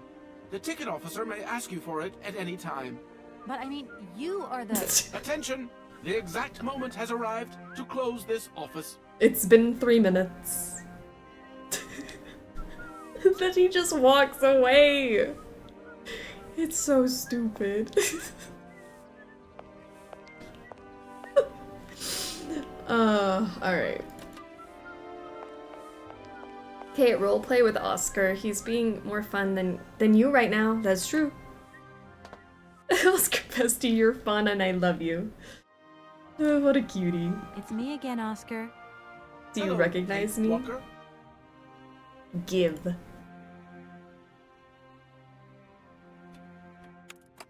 Well, here's my ticket. There you are, Oscar. Does this mean we can leave now? I cannot accept this ticket for the moment, Kate Walker. Keep it. Great. Why don't you want to take my ticket? I must abide by regulations, Kate Walker. Not all departure conditions have been fulfilled. I must confirm your departure release. You can be a real stickler for the rules, Oscar, my old fellow. Alright. Do you want my other thing? It's not stamped, but we can pretend. Here. This is the authorization for the release of the train. It has not been signed, Kate Walker. Oscar, you're going too far. You just gave me this. Does the train belong to you, Kate Walker? No. So there. This train cannot leave Valadilene without the agreement of its owner. I don't think Madame Voralberg is in a position to sign anything right now. In that case, the stamp of her legal representative is perfectly sufficient. Please hurry up, Kate Walker. This train will soon depart, and I must ensure it is not delayed. Don't think for one moment that I'm bored of you, Oscar, but I have to go. You're also anything have but much to attend to, boring. Kate Walker. Oscar annoys me, seriously. I remember. That is the one main thing I remember from my first playthrough of Syberia. I hated Oscar. But then you go through the whole journey with him and then he kind of grows on you. And now look at this cutie patootie. We've been through so much together.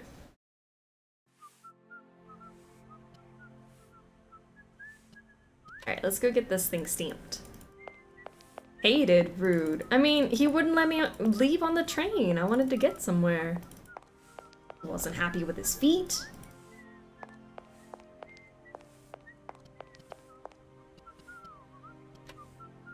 Why do you not do it yourself, Oscar? Jeez. Yeah, I really didn't like him at first, but I would die for him now. I remember you hating my boyfriend. Yep. Sorry.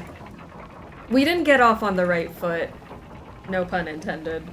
But once you go through the whole game with him, it is... What a sweetie.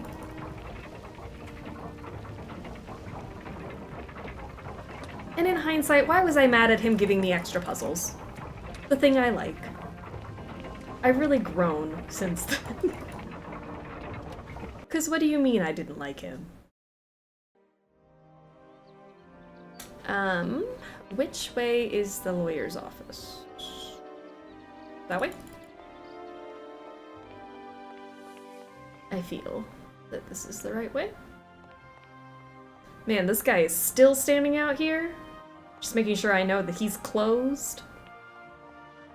It's a day of mourning.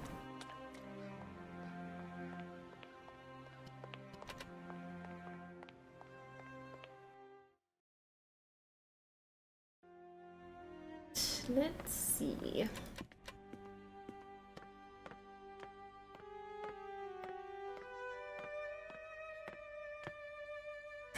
Let's put our paper down.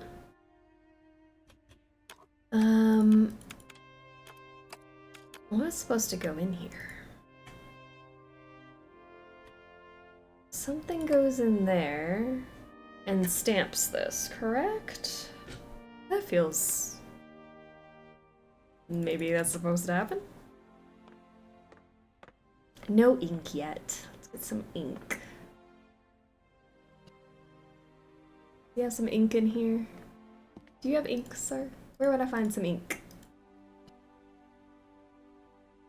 So the place you haven't been yet. You know, fair. Yeah. That would make sense.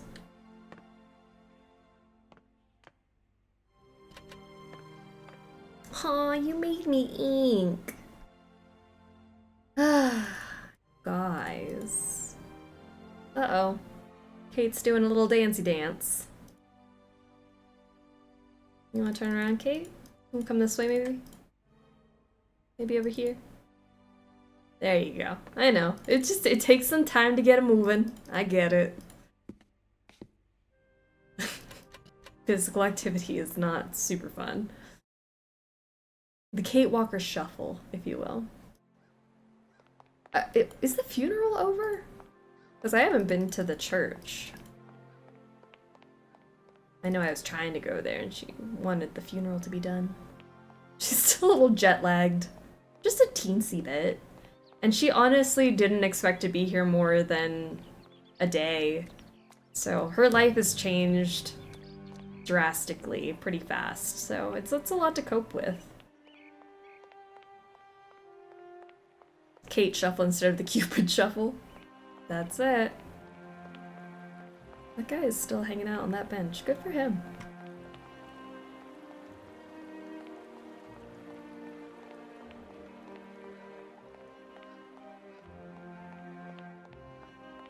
Sorry, it was like suddenly super quiet in here. I didn't realize Bugs left. I was like, man, I was just enjoying the puppy snores. And now she's gone. There we go. We haven't been to the church yet. Oh, there goes my phone.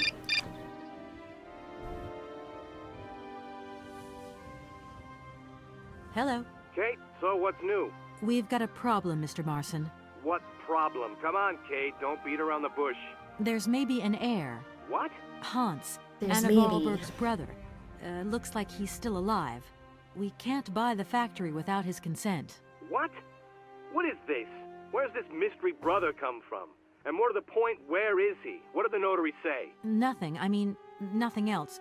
You know, sir, it's an odd town here. Everything's odd. The people, things. The situation's not straightforward. I have a small bit of research to do. Listen to me, Kate. Universal Toys is one of our biggest clients, and I don't care how weird that town is.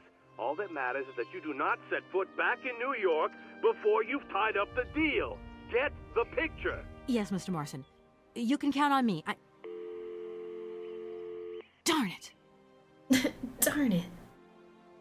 Should I keep my cell phone in an upper inner jacket pocket? I think it looks cool when she pulls it out.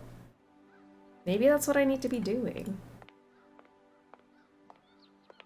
It's what all the cool adventure game characters do. Where did the brother come from? Well, when a mommy and daddy love each other very much.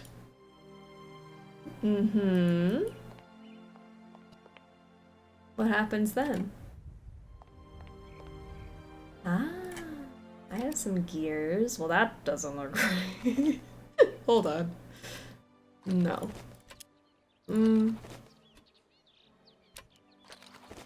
12 is weird. What about 4?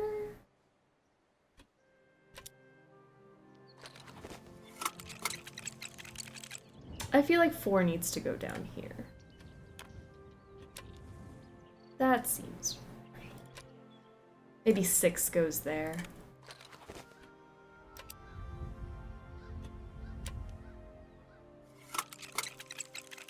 Kind of looks like it works. There we go.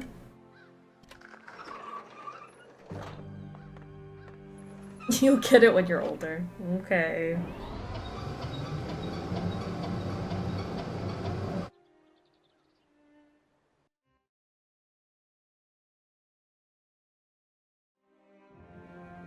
Look at this little dude.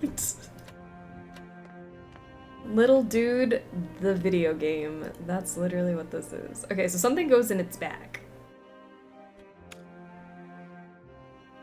What? I do not know. I'm sure we'll find out, though. And that's all there is to it.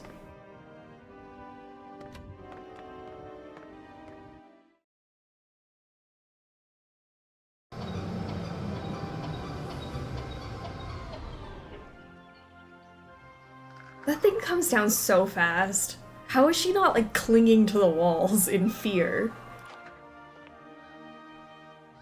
I guess she is speed now, so maybe it wouldn't phase her.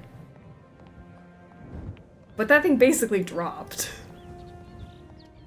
Like a rickety carnival ride.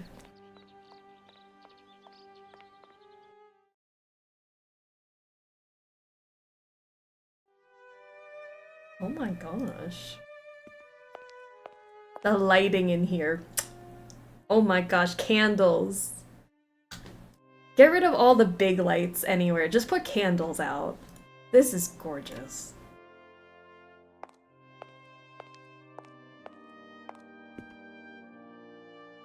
Alright, we've got... This looks like we're missing pieces of paper that go right there. This does something fun.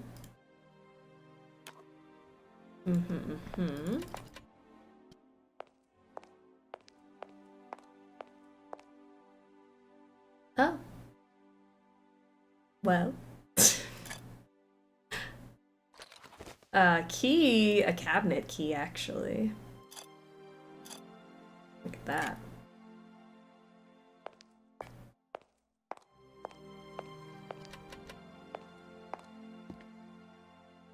I can't open it. Oh no. I can't open it. I can't open it. I can't open it. I can't open it. None of it opens. Oh. But there is something over here. This thing's jammed. Damn. Place a key. This thing's jammed. Oh. Key opened these. We got some clothes. A piece of paper. Oh, punch card fragment, excuse me. Am I saying piece of paper? Punch card fragment 3. Punch card fragment 4.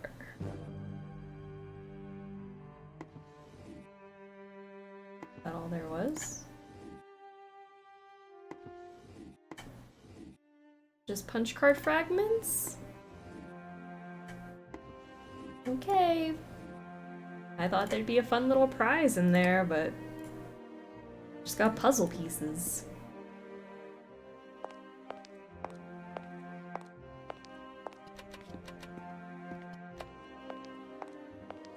Oh, I love this room so much. Okay, let's put these down. That goes there. This one and that one. So now we have a full piece of paper. So it's got this dot and dash stuff. Got 1, 2, 3, 4, 5,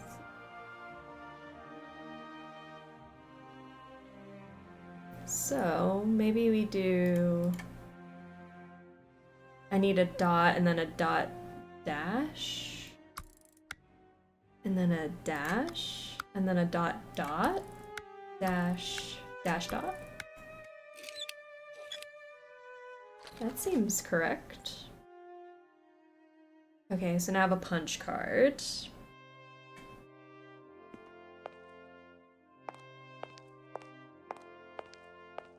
Might be a little more to do here. More? What could we possibly do? That's more. Done it all. That's all new too. Yeah, I don't remember that at all. But I also just don't have a great memory, so... The punch cards we talked about earlier. Why don't we take the original punch card? Probably because it's broken. Okay, so then what about this thingy? This thing's jammed. It's jammed. It's definitely a new puzzle. I liked it. You know?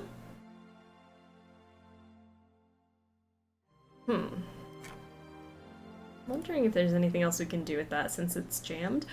But I have the...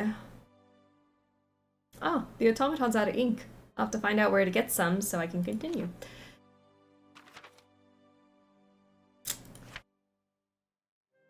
Inventory. Church punch card. I mean, look at this thing. That's kind of neato. I'm wondering if I put it in the... Oh, that thing moved on its own. I didn't like that. There's a console at the train station, and there's also the punch card thing that we did use for the legs.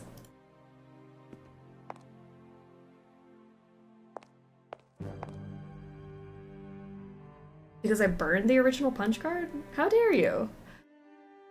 Man, this looks like I could do something with it. I just don't know what. God, this thing's jammed. Can I pull out multiple drawers at once? And then it'll open? God, this thing's jammed. Haha! Tomb key. Just exactly what I wanted. A key to a tomb.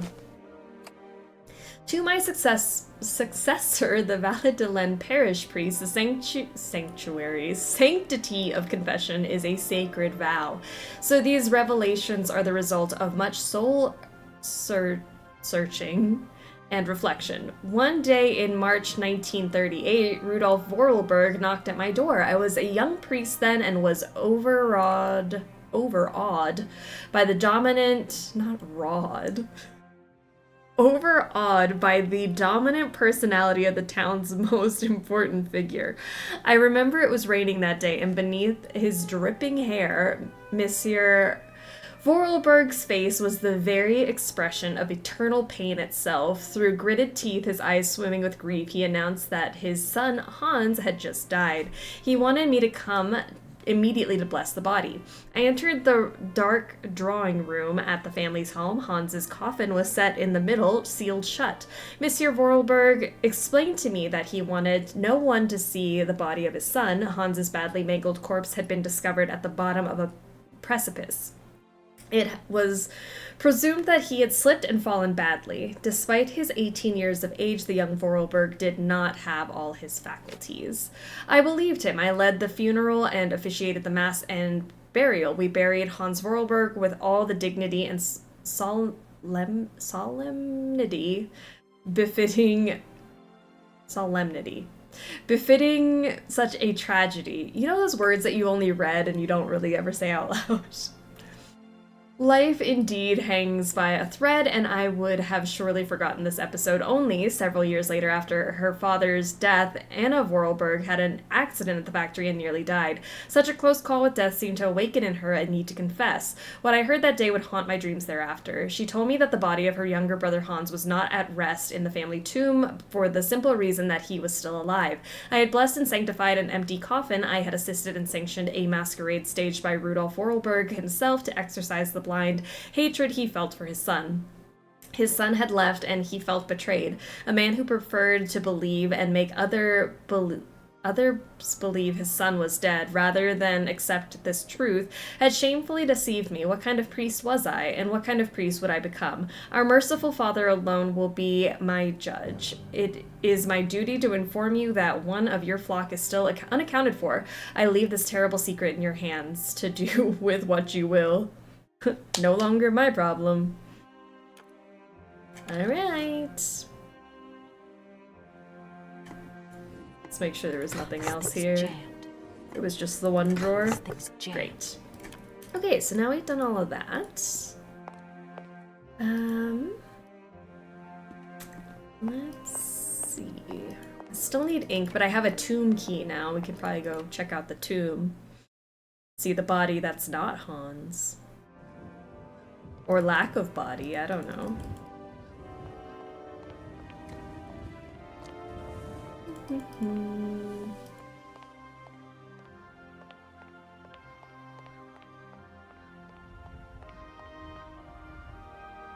This way, Kate.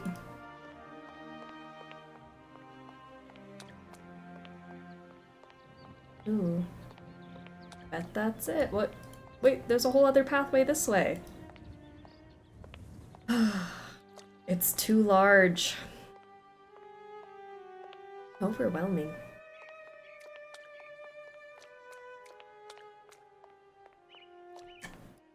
How pretty. Oh, is there really nothing down here? I just walked all the way because I wanted to see everything. Alright. Not that I regret that. That was gorgeous. But let's go this way. What if it's a Hans automaton? In the tomb? Oh my gosh. Let's see. Look at that little dude. Okay, this seems to be the tomb. I have a tomb key. Oh, is there maybe not? Where would I put the key? Hold up. Does this fit into something that I've seen? Why does it look familiar? It looks familiar because it looks like something I read. That thing.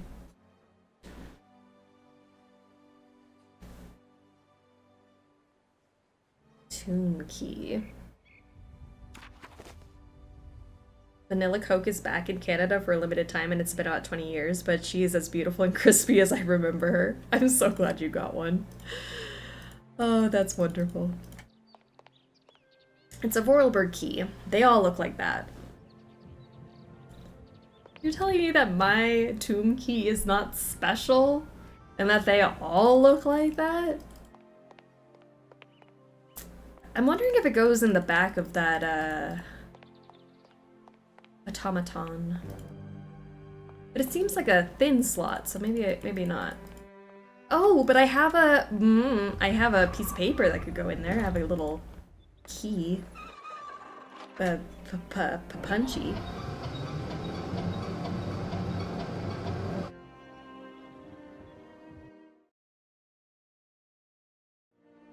Let's see, maybe one of those things can go in here. Because I have that. That did something.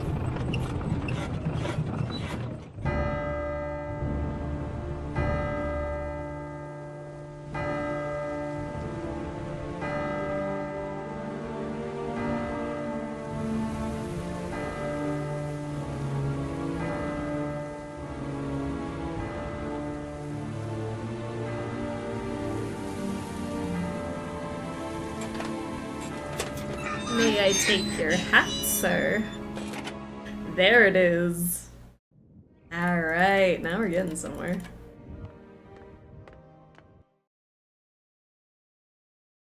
A key to unlock the keyhole for our other key to go into? Now it really feels like a point and click.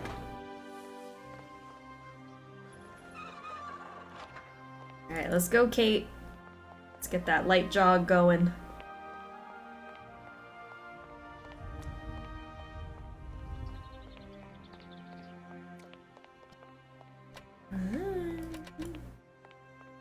Peak puzzling.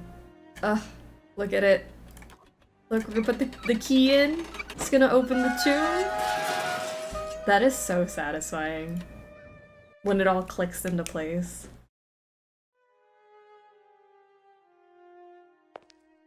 Alright. This tomb's a little crusty dusty, but it's beautiful. Hans Voralberg. Oh no, what do we think is in here? Yoink it out. Seatbelts, everyone! Nan, welcome to the struggle bus. How are you doing? Look at that lighting. So good. Ah, a cylinder. And... Mountain fall kills local figure. The Voralberg family was struck by tragedy yesterday. Rudolf Voralberg discovered the lifeless body of his son Hans at the bottom of a precipice. Loose rocks and poor visibility occasioned by the morning mist were probably the cause of the young man's fall. This is the theory put forward by the family, as there were no witnesses. Hans had just turned 18 years of age. 8 years ago, he suffered a similar serious accident from which he never fully recovered the full use of his mental faculties. Despite living almost as a recluse, he was still a well-known figure, as the future of Voralberg manufacturing lay in his hands. We at the Valadilene Gazette wish to extend our deepest sympathy to his family and express our sincere condolences to Rudolf Voralberg and his daughter Anna, who today becomes the sole inheritor of the automaton factory.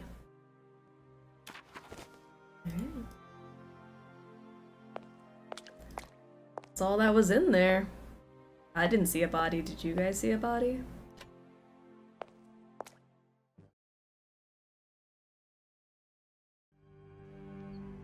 Okay, now what? We still need that ink. That's what we need? Oscar is so annoying. Kate! Where can I get a stamp to verify this document? Oh gosh, Kate, you can't just write that people are annoying. Poke around a little and see what I can find at the factory, so maybe I'm missing something there. Maybe I should take a look at this house too. Must be Mrs. Voralberg's. Where would I find some ink?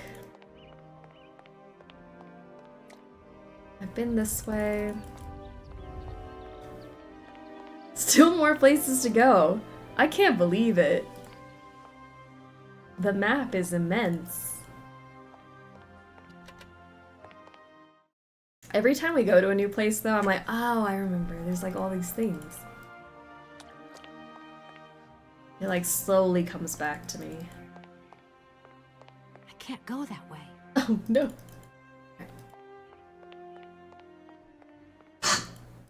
Bless you. Or whatever that was.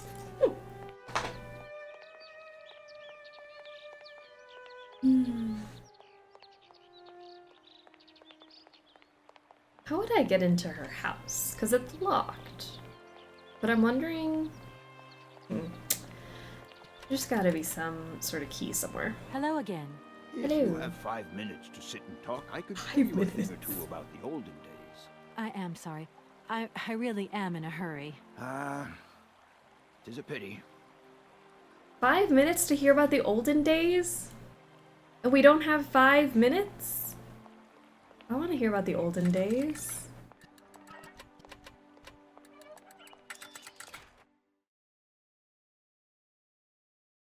Do you have ink in here? I'm back again. It's me. Help. I think I'm going to need your help again. Are you leaving? Ugh, no, It's okay. I just meant, did you have a pen? I'm gonna go look around Valadilene. See you later. As you like, miss. Who are you? I'm the owner of this house. I want to hear about the olden days. Kate, go back and sit with him. 5 minutes! He said 5 minutes, that's it. You're telling me you don't have 5 minutes? Have I checked the other side of the street? Maybe I haven't. No, this is the factory. Just kidding, we have been here. But I did want to see if there was something I could do with the house.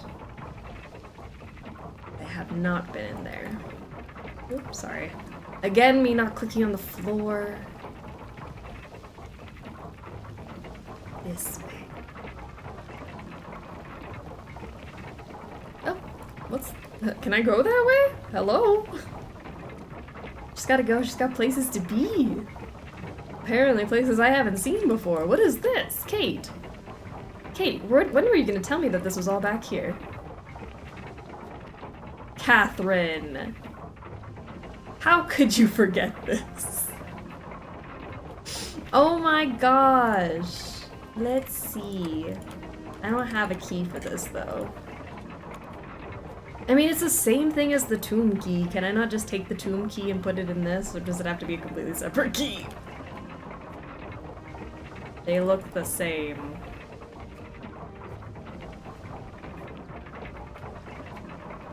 Kate! Oh my gosh, there's so much back here. You've got a magnificent garden here. Oh, please don't talk about it. my gardener automaton wrote down, there are weeds everywhere. You can't imagine how much work it takes me. I don't know whether I'm coming or going. We're not used to doing without our robot help here in Valadilene. But everybody says that we're going to have to get used to it. Okay. Oh, okay. I thought my game broke again. Nope, we're good. It just freaked me out for a second. Alright, what's over here, Kate? Kate! Kate, I am unwell! How dare you?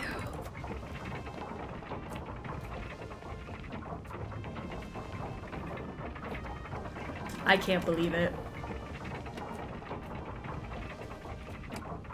I'm shocked the answer is so simple. Oh my god, it's John Wick. Alright.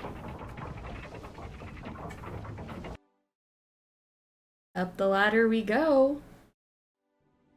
If I can't get through your front door, you best believe I'm gonna break into your attic.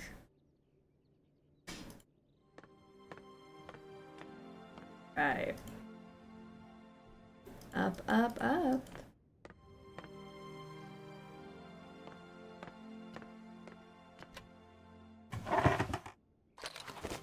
Anna. Oh, Anna has 18 pages of diary.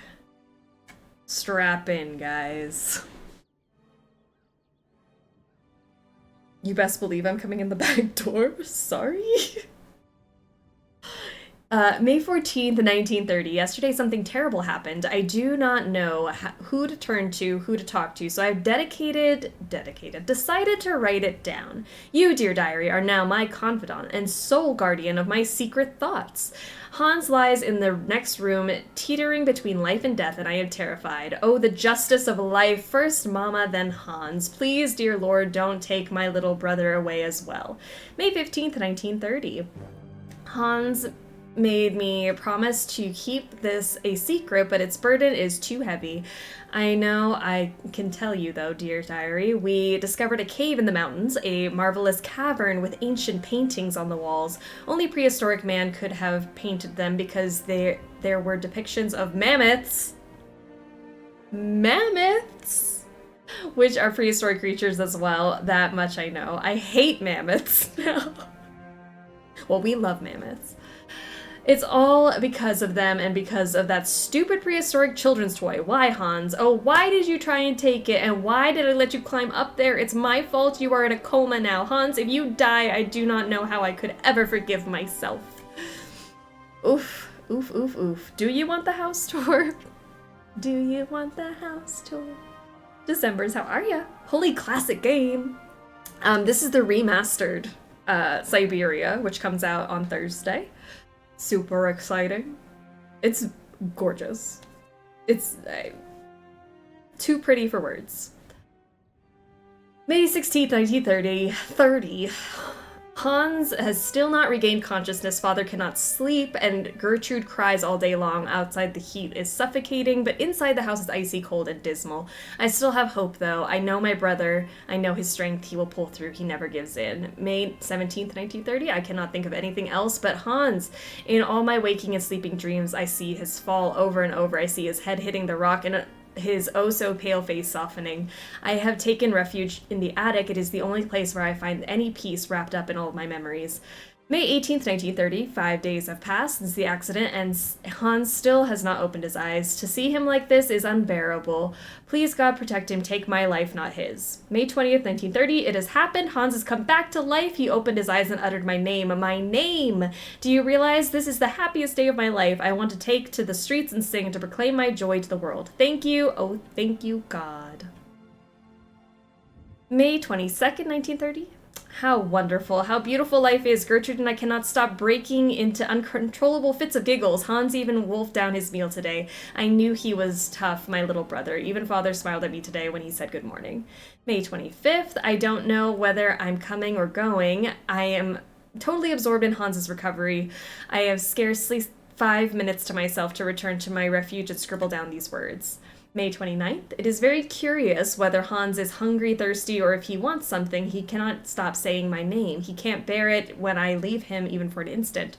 Gertrude thinks that I should move my bed into his room to help him sleep better. I hope that father will agree. June 2nd. Today was the first day that Hans has left the house.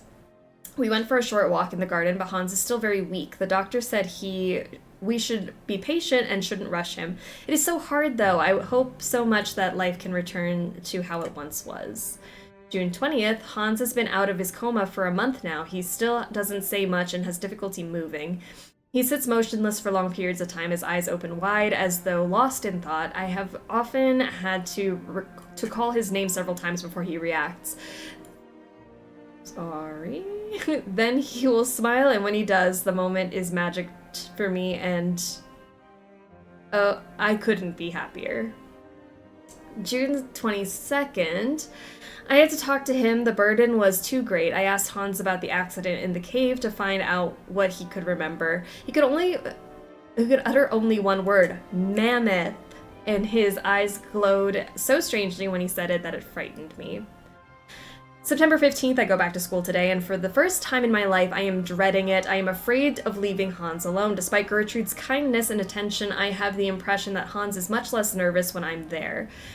October 20th, while I was doing my homework yesterday evening, Hans crept up on me so quietly that he made me jump. He took a pencil and a blank sheet of paper, and curiously, he started drawing. It is the first time since his accident he has done anything but daydream. October 28th, Hans scribbles almost obsessively. It is all he will do all day long. I feel it annoys father. Nobody else understands, but I can see that Hans is trying to draw mammoths. November 16th, today is my birthday, and Gertrude has made me an apple pie, my favorite, but father has not returned home for lunch, and Hans doesn't want to leave his room. The best present I could ever have is to see Hans back on the way to recovery. December 25th, snow is falling. It is so beautiful. January 10th, the doctor visited to examine Hans. He seems happy that my little brother has fully recovered his faculties. It truly is a miracle. I do not understand why he doesn't talk more, though. Why isn't he livelier like he was before? February 9th, it is Hans's birthday. Today he is 11 years old. I have the strangest of impressions that he has lost 5 years rather than gained one more. Mammoths. February 24th, the doctor has just left. I saw him whispering with father. Their serious expressions worried me awfully. What could they be hiding from me? I'm a grown-up now. At the age of 15, you understand everything. I am too scared to ask father what is happening. March 15th, I have been thinking up, and it seems to me that Hans's attitude isn't normal. The shock of the fall must have had much more serious effects than we first imagined. Hans, my dear brother, what is happening to you? April 4th, I have discovered the truth. Hans is stunted physically and mentally. I eavesdropped a conversation between the doctor, father, and Gertrude. Gertrude buried her tear-filled eyes in her apron, and father muttered the word, I don't want to say it, but it's an R word. That's not robot. Under his breath. How could he say such a thing? April 13th, it is Easter and we're on school holidays. This means I can spend all day with Hans and protect him from father's permanent dark moods.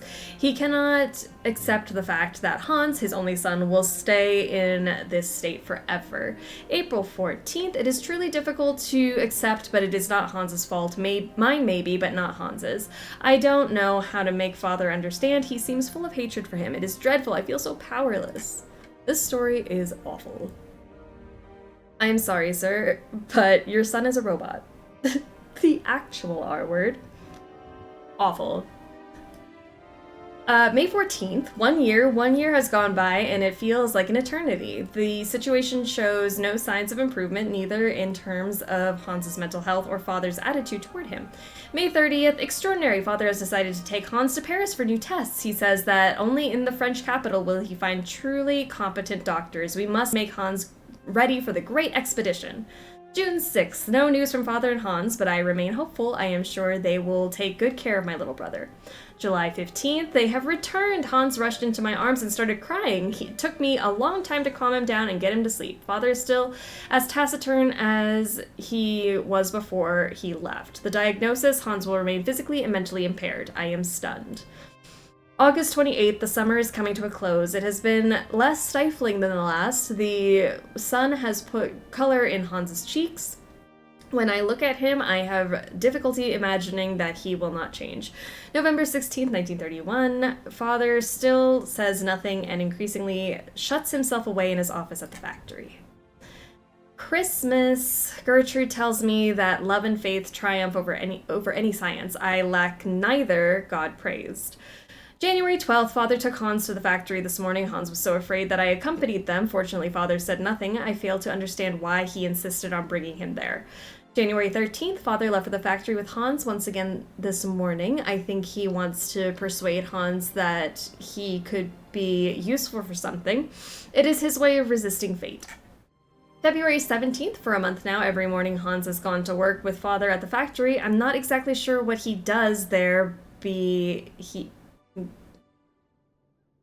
but he seems to enjoy it. There are a lot of typos. I know I'm bad at reading, but I'm stumbling over some of these.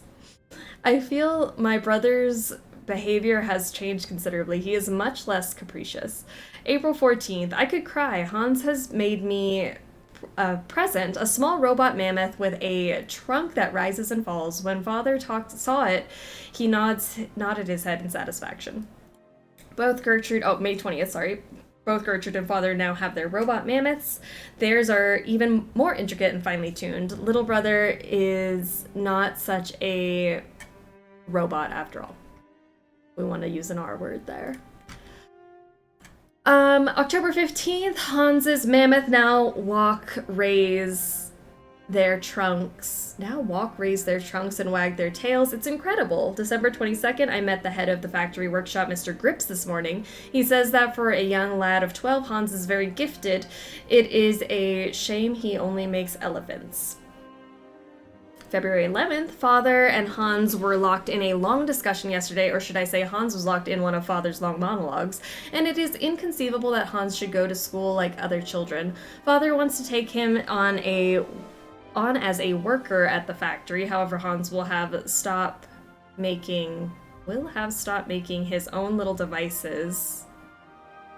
Hans's silence, his half-gaping mouth, and staring eyes finally send Father off in a rage. Excuse me. Halfway through. She wrote a lot down. She had a lot of feelings. February 12th, I tried to broach the subject with Hans. I suggested he should obey Father. Learning a craft at the factory is his one chance to do something constructive with his life. He is so gifted and takes so much pleasure in making automatons. He did look like he wasn't listening to me, but I know he'll think about what I said. February 20th, it's not that Hans cannot speak, it's rather that he doesn't want to speak. He uses the least possible words for communication, except with me, but he is still very economical with his words. May 15th, incredible, Hans was not just satisfied with learning how the assembly line works, instead he has completely redesigned it. Father and Monsieur Grips are taking a serious look at his plans. July 10th, Father has wanted to talk to me about my future since I passed my exams. He wants to send me to university because he says my intelligence is astounding. My heart is beating so loud. It is true, I do love studying, but I couldn't bear to be away from Hans. September 2nd, what a ghastly summer. I have been permanently torn between my desire to go to university. Gosh, it's really throwing me off.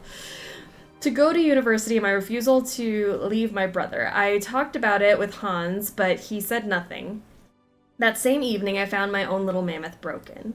October 9th, Hans had another fit of hysterics at dinner again. Father announced that Hans's new assembly line would soon be finished. However, they have removed the automaton parrots that shout orders, as they were deemed superfluous.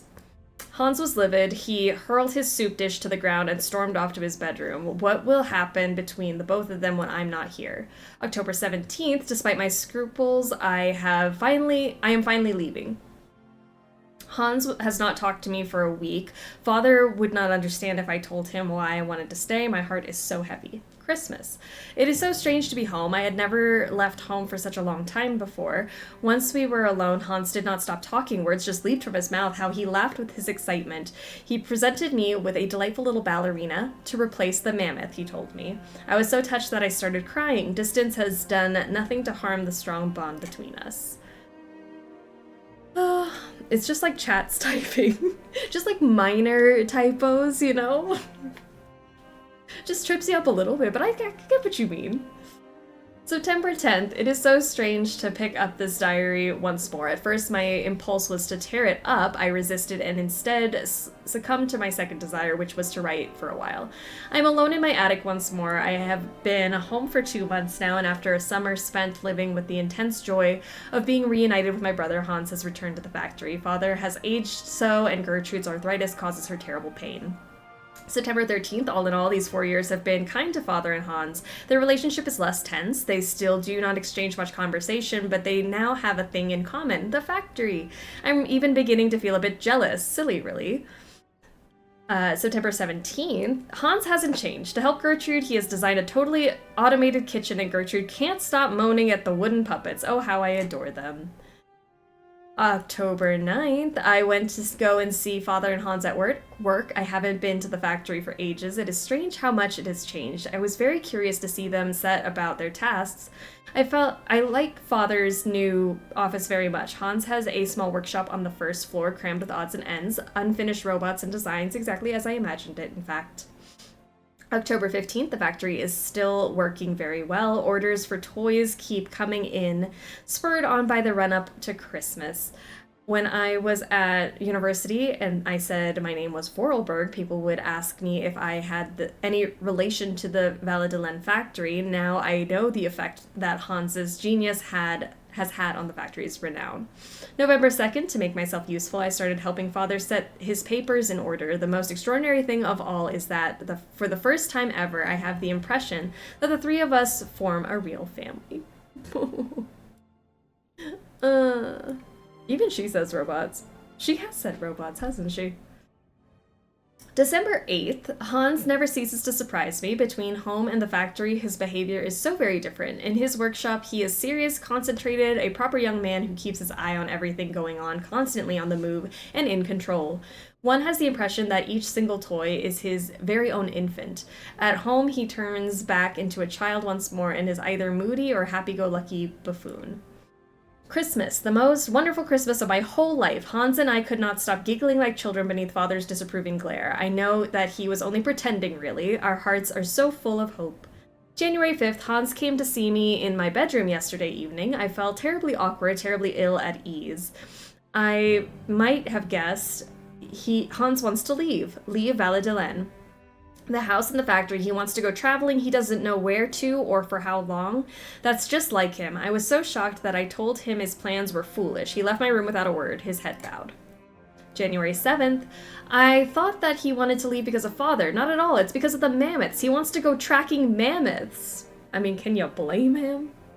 I thought he had gotten over this obsession. I know my brother only too well. I wouldn't dream of telling him his quest is useless. It isn't worth it. He will not listen to reason. January 10th, I was so selfish the other evening. I returned to talk to Hans and ask him gently if he was sure of his decision. I already know what the reply is going to be. Nothing will make him change his mind. January 19th, despite my profound sadness and despair, I must help Hans fulfill the destiny he has chosen and announce the news to Father. I fear the worst. January 24th, the worst was worse than my fears. Father's anger was terrifying. He shut Hans away in his workshop at the factory and has forbidden all visits except from Gertrude, who feeds him. February 1st, Father has decided that Hans should remain locked up for as long as it takes him to abandon his infantile decision. Gertrude tells me that Hans is very despondent yet highly resolute. The worry is driving me mad. February 6th, as soon as Gertrude returns from the factory, I hasten to get news of my little brother. He doesn't say anything, he just fiddles with bits and pieces, she replies, every day with a sigh. I have tried desperately to reason with Father, but I know I am just wasting my breath. February 9th, in secret, Gertrude delivered to me a small robot from Hans, a robot of us as children. It works with a small cylinder punched with tiny holes. I quivered with emotion as I turned the key. The message it gave was simple. He was telling me he loved me very, very much. February 21st, Gertrude gave me a different tiny cylinder for today's toy. Hans is truly incredible. He has found a means of communicating between us and us alone in total secret. February 27th, my days are spent eagerly awaiting Hans's messages. Now he has now resolved to run away. He is preparing his escape like if it was a game. Then March 6th, Gertrude has reappeared and she is beside herself. Hans has disappeared. Mammoth count 158. How many times have we said mammoth today? Let's count. Hans has disappeared. Father has not even deigned to return to the workshop where he locked up his son, nor find out how he managed to escape. He just gave me a black look as if he knew we were up to something behind his back. March 7th, it is beginning to dawn on me that Hans has gone. I miss him so much. Lord, please protect my little brother and watch over him for me. March 11th, with Hans gone, Father now locks himself away night and day at the factory. The house is so gloomy now. March 12th, this morning, I caught Father in the drawing room installing a coffin on a trestle. The sight of it made my blood freeze. What on earth is he up to? My questions meet only with stony silence and a permanent black countenance. March 13th, behind closed curtains, the drawing room with the coffin surrounded by huge candles has become a veritable funeral chamber. March 14th, this is ghastly. I have just understood what Father is up to. This morning, the priest came to pray before the coffin and I finally caught on. Father is in mourning for the death of Hans. Father made the priest believe that his son was dead. How could he do such a thing? March 16th, in the madness occasioned by his grief, my father grows ever more cold and calculating. He contacted his old friend, Dr. Schmoll, who duly drew up a bona fide death certificate without even seeing the body. I dare not imagine what yarn he spun. March 17th, Hans's funeral will be officially held next Sunday. Father strictly forbade me to attend. This sordid masquerade makes me feel ill, but I cannot deduce the subterfuge or else I will display my father's mental instability to the world. The shame would kill him, that much is certain. March 23rd, I have to get away. Far, far away. April 23rd. No, I will not leave. I have thought long and hard. My life is here next to my father. He needs me too much now. The factory needs me because Father is incapable of running it now. Besides, I can only find peace of mind among Hans's robots. And how shall I know when he has sent me new ones if I am not at home to receive them? No, I shall not leave. My destiny is to remain here and keep watch. That's it. That's all she wrote. We made it through, thank God. Also, their father is the worst. I hate him. Ugh. Wow, that was a lot of life to live for Anna. We got an ink pot, though. I wonder what that's for. It's been so long. I have no idea. Father's so cruel. I hate him. Traumatizing those poor children.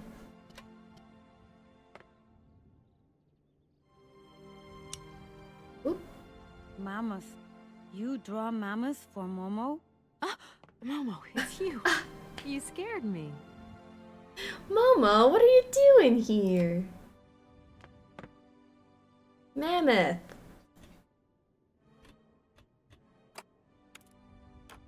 What do you want me to do with Mammoth? I can do something with it. It looks like a keyhole. Alright, let's chat with Momo. What are you doing in here? Momo want Mammoth picture, like Hans picture. Oh, it's a nail. I thought it was a got keyhole. a picture of a mammoth with me. Take paper and pencil and draw Mammoth for Momo. Okay. You got it. You don't give up easily, do you?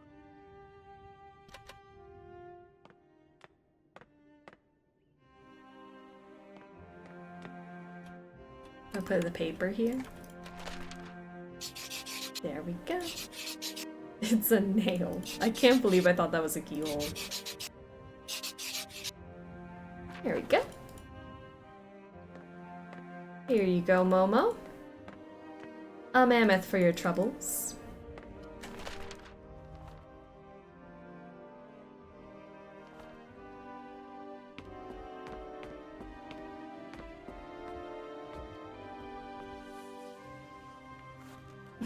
Thank you.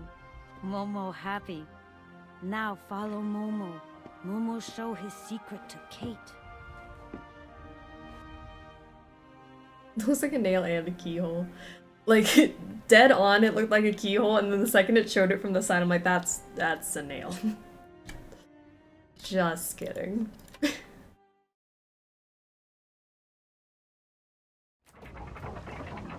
Where are we going? Momo! Kate can run fast, but Momo can run faster. Holy moly. I don't know how we're gonna keep up with him. Get back here! I also have ink.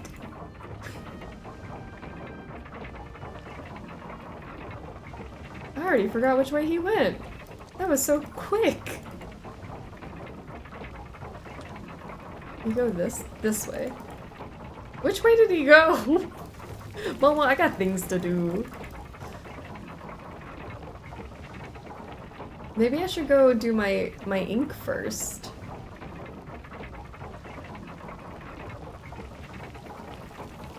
Man, he really sprinted out of here. Let's go look for that ink. I mean, not the ink, the warrior's office for me to put my ink so that I can stamp my thing. Leave.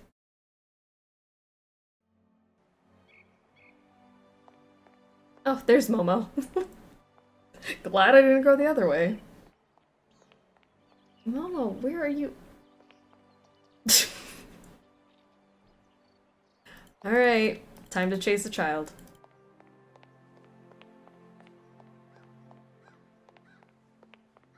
Excuse me, Mr. Breadman. I see you're still not working. Gotcha. Let me go get my thing stamped.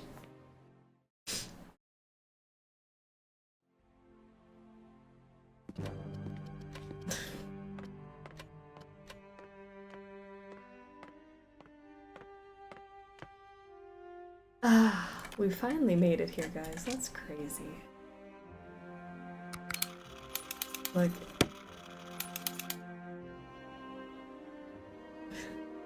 was that worth it? Was that worth all the trouble? We did it. Approved.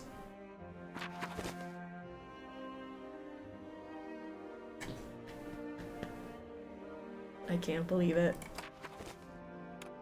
Now I can ride a train. A train that I didn't ask to get on. But here we are.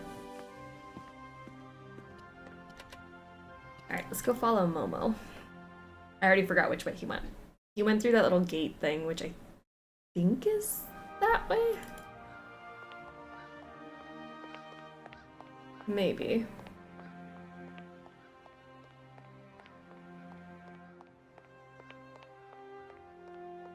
Or maybe I'm insane. I thought it was that one. Okay, so maybe I'm wrong. This one, there he is. That was close. Hey Momo.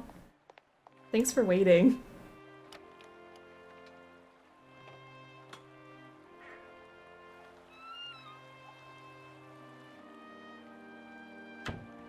No? She's like, okay, and what now?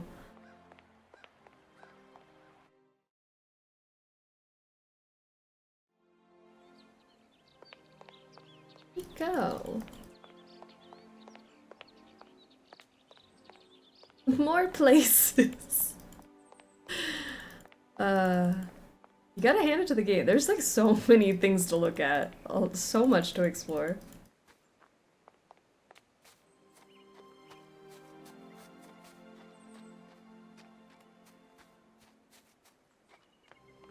Momo. Wait up! I can't believe he ditched us like that. Feels like a trap.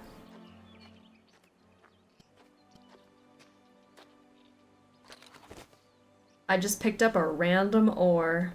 'Cause you never know. Sometimes you're just walking through life and you're like, you know what would make this better? An ore. There you are, Momo. Damn, This Momo. is some walk you've taken me on. I've got to say, though, it sure is mighty pretty. Momo Mighty come purty. here often. Momo like make splashing water. She picked up the ore. She picked up the ore. We have an ore in our pocket. Tell me, Momo, do you really think that after all these years, Anna's brother is still alive?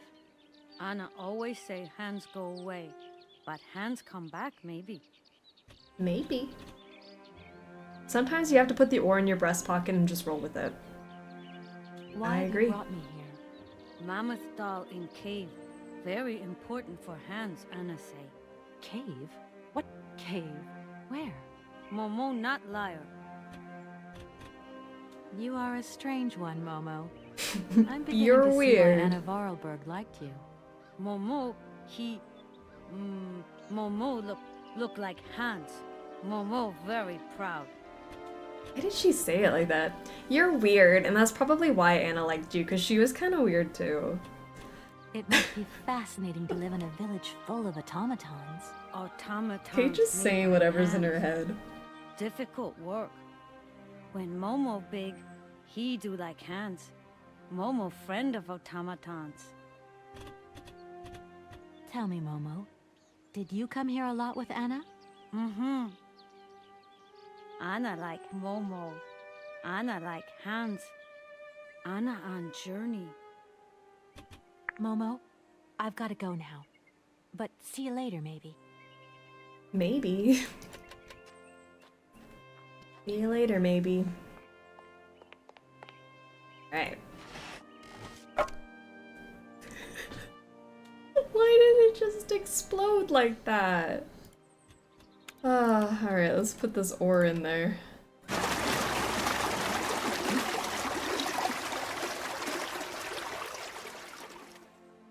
That was weirdly easy. What's the original? Because I feel like there were more steps to that. Oh, sorry. In the OG, she doesn't want to break a nail and makes Momo do it. Oh, picking up the ore?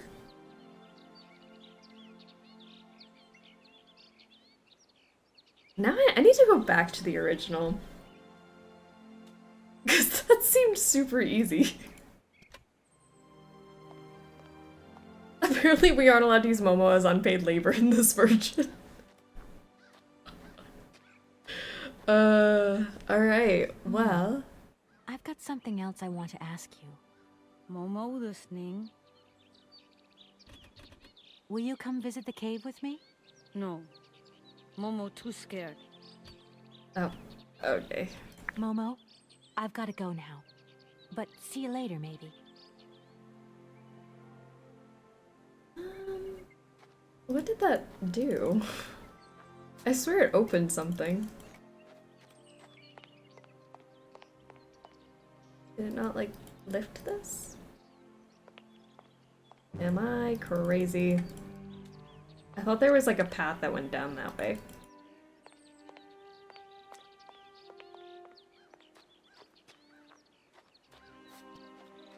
Is there not? I don't want to make the mistake of not exploring, you know? Like the factory all over again. There we go. It's this way.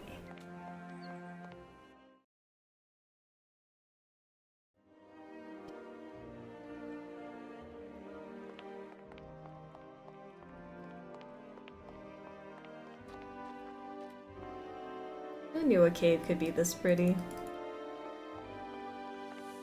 I need to find a new word because I just keep saying pretty, but it is just pretty. Like, I'm shocked at how pretty this is.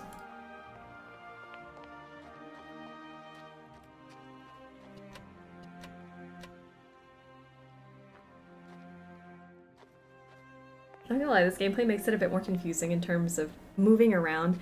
It is a little hard to, like, get her to go exactly where you want her to go. Not a big fan of that, but once you get a feel for it, it's fine. Like, sometimes you have to know you can go somewhere. Yeah. Mammoth.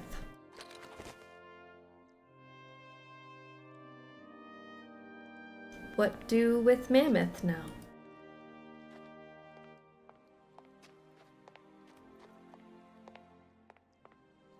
I mean, I feel like the original, I also would get stuck on things because I didn't know which way to go. Or if there was like a whole separate room I just didn't see. So I guess it's kind of a similar experience for me. I can't remember if it's this one or Syberia 2. There was like, I don't know how long we spent on one puzzle because I just couldn't see the one place I needed to go to.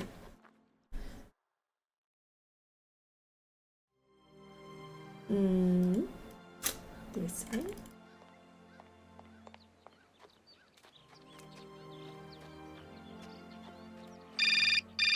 Oh my gosh. Scared me. Hello? Hello? Kate? Is that you? Well, yeah, who did you think it was? I didn't recognize your voice, that's all. Must be the distance or something. So, spill the beans. What's Europe like? You lucky lady, you. Honestly, I never get that kind of break. Well, so far all I've seen of Europe is this tiny village, and frankly, they're not very hospitable. Oh. The whole case is getting What do really you mean? complicated. There's this surprise heir I've got to find. I know. I talked to Lynn, who bumped into Joss, and she had coffee with the head honcho this morning. He didn't sound at all happy. The client's meeting him tomorrow, and when Marston tells him that the sale's not even gone through yet, whoa, you're gonna be pleased you're on the other side of the ocean when that bomb goes off. Yeah, I get the picture. But so, how about yourself? What's up at work? We lost the Farah Lou trial. I worked 5 months on that dumb case. I remember. So, for a bit of therapy, I went to Boomy's. The sale started yesterday. Wow. It was absolutely I crazy. don't know why it's jumping dialogue. Absolute mayhem. You know that blue silk top I wanted? Guess how much I got it for? I don't know. $250? $140. Just get yourself back here and I'll go down. In Like it's my 2002? choice. Look, I gotta go. Call me soon, huh? I want a blow-by-blow account of every moment of your great adventure. Get out of here. Look after yourself. You too. Crazy. Oh. Is Momo gone? Well, damn. Alright. To the train, I guess. I have my stamp of approval. So, Oscar literally can't tell me anything else. I am certified. A certified passenger.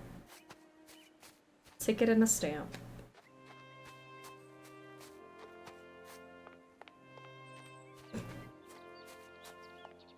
Just getting her steps in. I'm proud of you, Kate. Oops, sorry, this way. Leave. They're big New York City lawyers. Just $140 seems crazy. That's not even grocery money. So I guess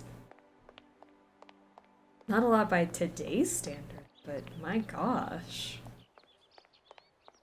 They got Bloomies money. I'm just jealous.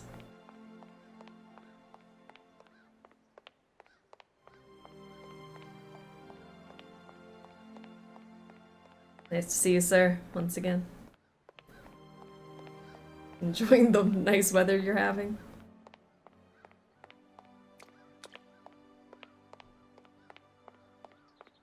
This way. Somewhere. Oh, don't run into the pole. There you go. To the train!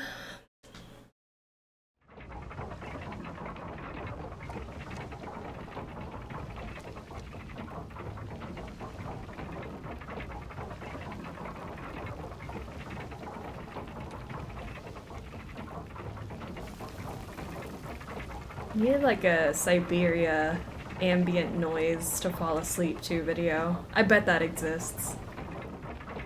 I just like these mechanical noises. It's like lulling me into sleep right now. Alright. Oscar! I have my ticket. I went on so many adventures since the last time we spoke. You'll never guess all the things I did. It's me again, Oscar. Hello, Kate Walker. Do you remember me? Here is my stamp of approval. Here. This is your stupid train release ratification, Oscar. Now, Kate. Thank you, Kate Walker. That is perfect. Like, here's your stupid paper. As if she didn't have fun with us running around aimlessly. There you are, Oscar. Does this mean we can leave now?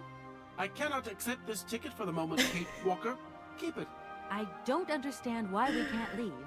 I'd hate to think it's me that's delaying the train like this. I do not wish to appear impolite, Kate Walker, but I am afraid that not all departure conditions have been fulfilled. If that's a joke, Oscar, it's not very funny. I really need to find Hans Voralberg as quickly as possible. I have strict instructions to obey. There are 3 spaces in the luggage compartment that are designed to accommodate 2 very important objects. The train can only depart when they are in place. Please excuse me now. I must return to my departure preparations. Okay, Oscar. Oh, I wouldn't want to break any rules. You know what? That's fair. It's just you didn't tell me that to begin with, Oscar. Don't think for one moment that I'm bored of you, Oscar. But I have to go. I also have much to attend to, Kate Walker. She said there, damn. Here you go. Alright. Well, there's things that we gotta put down.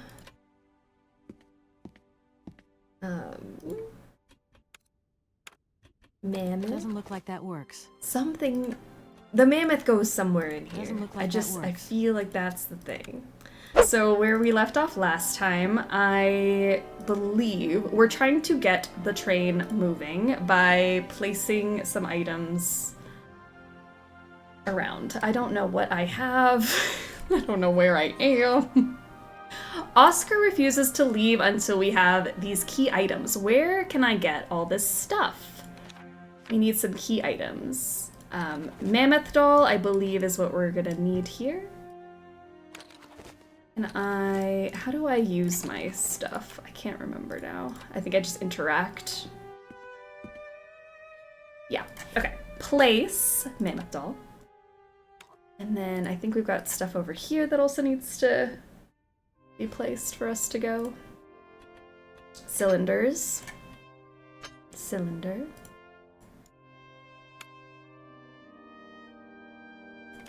Are we good to go now? It's me again, Oscar. Hello, Kate Walker. Hello. Give. My train ticket. There you are, Oscar. Does this mean we can leave now? I cannot accept this ticket for the moment, Kate Walker. Keep it. I don't understand why we can't leave. I'd hate to think it's me that's delaying the train like this. I do not wish to appear impolite, Kate Walker, but I am afraid that not all departure conditions have been fulfilled. If that's a joke, Oscar, it's not very funny. I really need to find Hans Voralberg as quickly as possible. I have strict instructions to obey. There are 3 spaces in the luggage compartment that are designed to accommodate 2 very important objects. The train can only depart when they are in place. Please excuse me now. I must return to my departure preparations. Oh, I wouldn't want to break any rules. How dare we think to break the rules? Not the camera showing the empty display stand. Like, hey girlie, you didn't do it right. I'm bored of you, Oscar, but I have to go. I also have much to attend to, Kate Walker. I can see that. I can see how much you have to attend to. I think...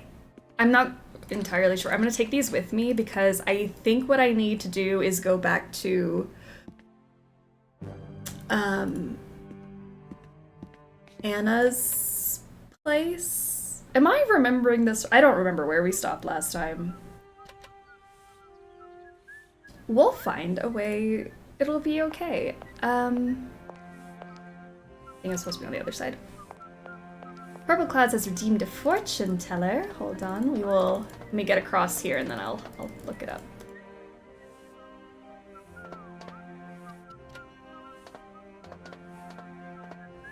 I got stuff to do, just stands there.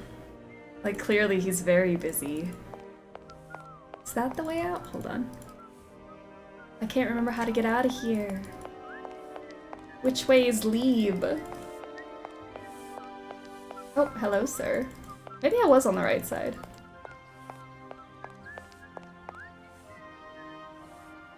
Oscar's very swamped. Okay, sorry, before I forget, let me do the fortune teller. Sorry, quick little break here. 1511 for Purple Clouds' fortune for the weekend. 15, 1, 2, 3, 4, 5, 6, 7, 8, 9, 10, 11. You don't seem to give much thought to the matter in hand. You don't seem to give much thought to the matter in hand. So maybe don't overthink something. Don't give it too much thought. Go with the flow is what I'm feeling the fortune vibes are. Not too much thought of the matter at hand. That makes sense? Kind of.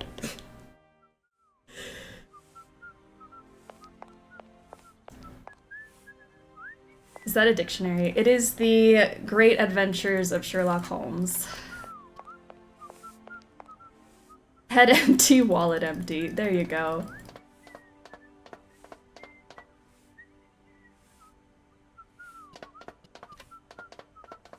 How do I get out of here?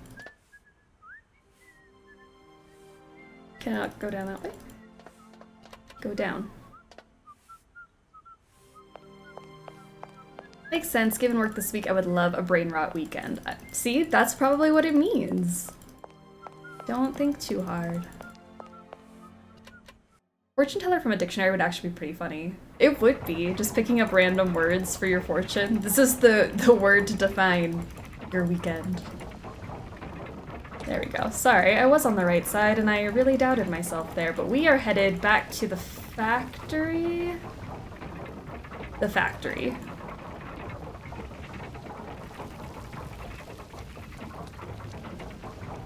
I missed the first VOD, but this remake feels so faithful. The way the shadows get cast around the world looks perfect. Isn't it gorgeous? And I feel like you can really see everything from all angles rather than like that fixed perspective. I've been replaying the original alongside this, and it's so much clearer what you're looking at here, which is nice. They cleaned up some of the puzzles.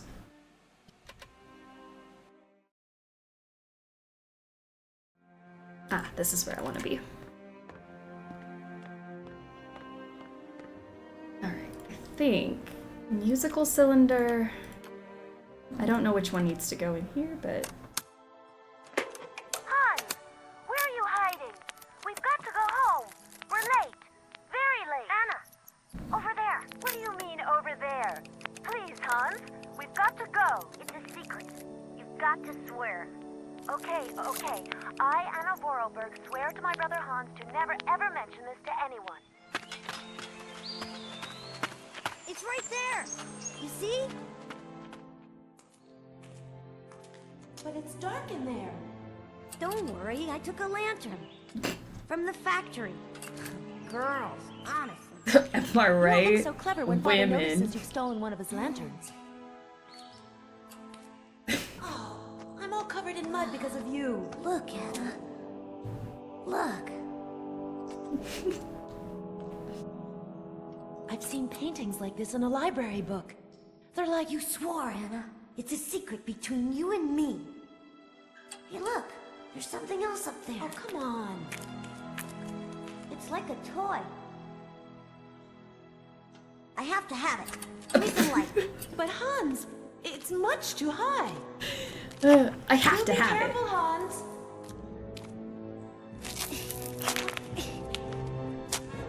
Hans, be careful.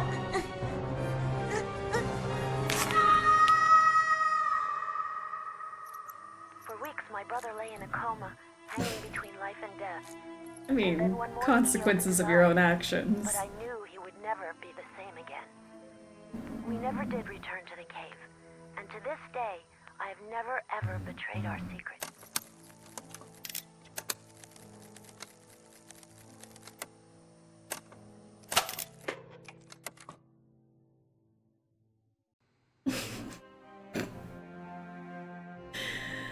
FAFO, you know?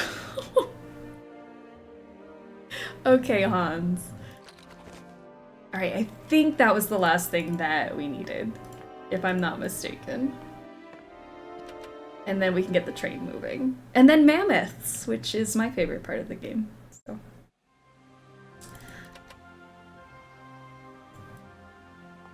Are the pre-rendered cutscenes not remastered, or am I imagining things? That looks like the original. I don't know if it's remastered or not.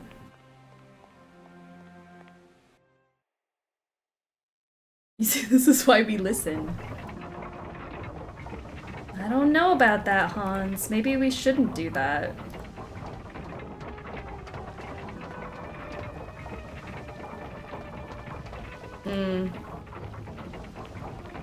The thing I was gonna say, like, because when we started this, I hadn't looked at the game, the original, in so long, and I was having a really hard time moving around, and I think I know why I'm having a hard time here. The original has like a little highlight ring when it tells you where you have to click, and I feel like here's a little harder because you have to like click specifically where you want to go. I don't know, I feel like that's a little bit hard. But, minor complaint. Because look how fast she's running. OG Kate Walker would never.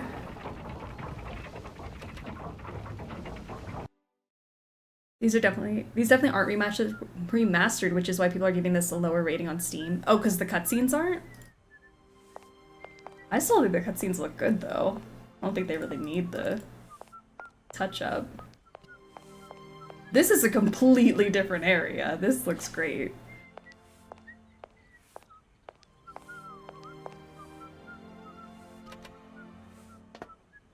Damn, look at her go. So fast. Alright, let's go put this... yeah, I think it goes here. Place the toy. You can put cylinders in here, but I think the cylinders go here.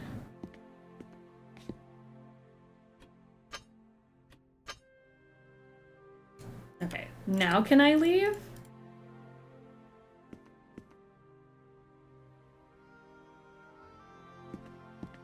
It's me again, Oscar. Hello, Kate Walker. See if we can leave now. Sorry if you hear Bugs snoring. She got deep into sleep and I can... if I can hear her, I know you guys can.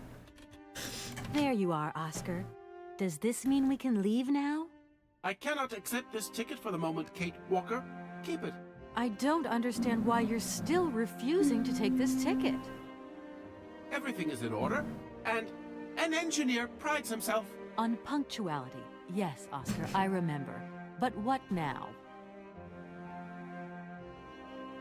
But what's up, Oscar? Why haven't you returned to your engine room? If I may be so bold as to express a personal opinion on this matter, Kate Walker. I'm all ears, Oscar. I fear we have omitted to wind up the locomotive springs. I fear. Is that all? Then let's do it, for Christ's sake. I'm afraid I have no notion of how to implement this function, Kate Walker. It would seem that the makeshift completion of my production process is responsible for a lack of instruction on this matter. Okay, right. I'll see to that myself then. I mean, a wind-up train can't be that complicated. You wait there. I won't be long. I'll take care of this myself. Since you can't do anything. Think for one moment that I'm bored of you, Oscar, but I have to go. I also have much to attend to, Kate Walker. Yeah. Oscar, please.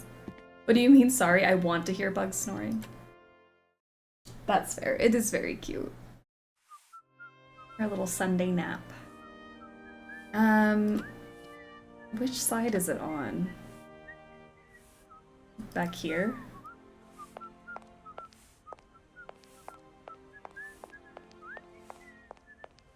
since I have to do everything myself.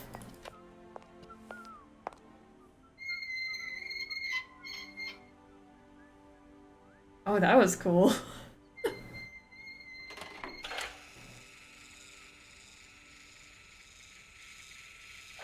Look at that close-up shot.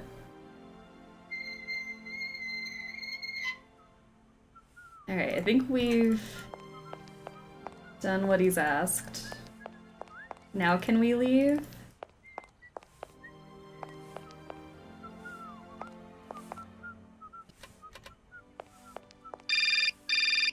Oh. Who is it now?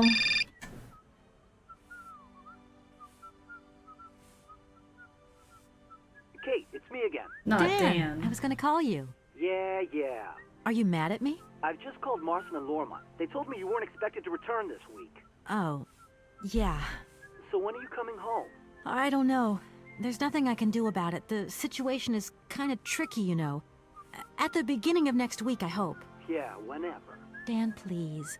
Just hang in there, okay?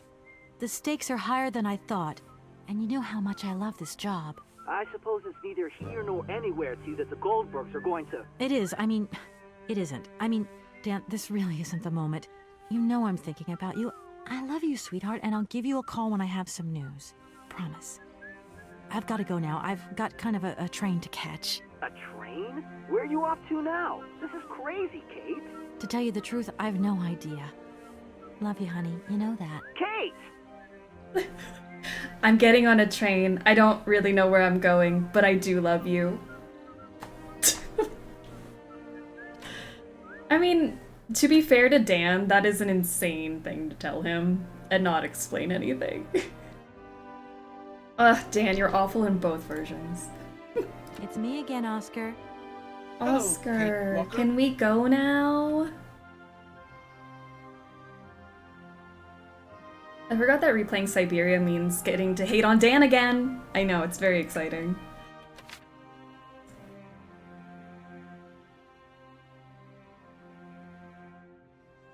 Right. Stick this in my Everything is in butt. order then. The train is finally ready to leave. I am most terribly embarrassed. Such ignorance on my part is inadmissible. I hope you still have confidence in my abilities, Kate Walker. Please return to your seat and we can leave. Finally. Good heavens. The remastered looks so good, doesn't it? I can't get over it.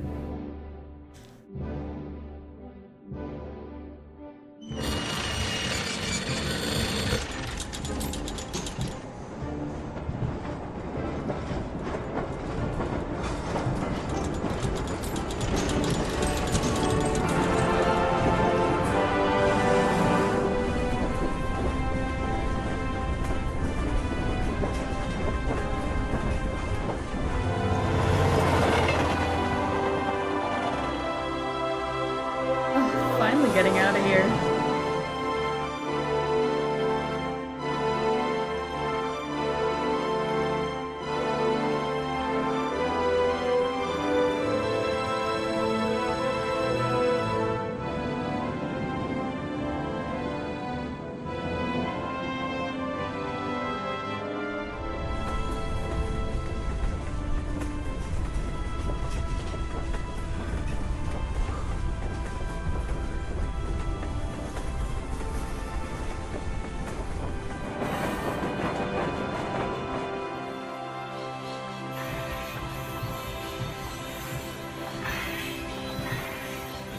We're off to Hogwarts. Wait, might be the wrong game.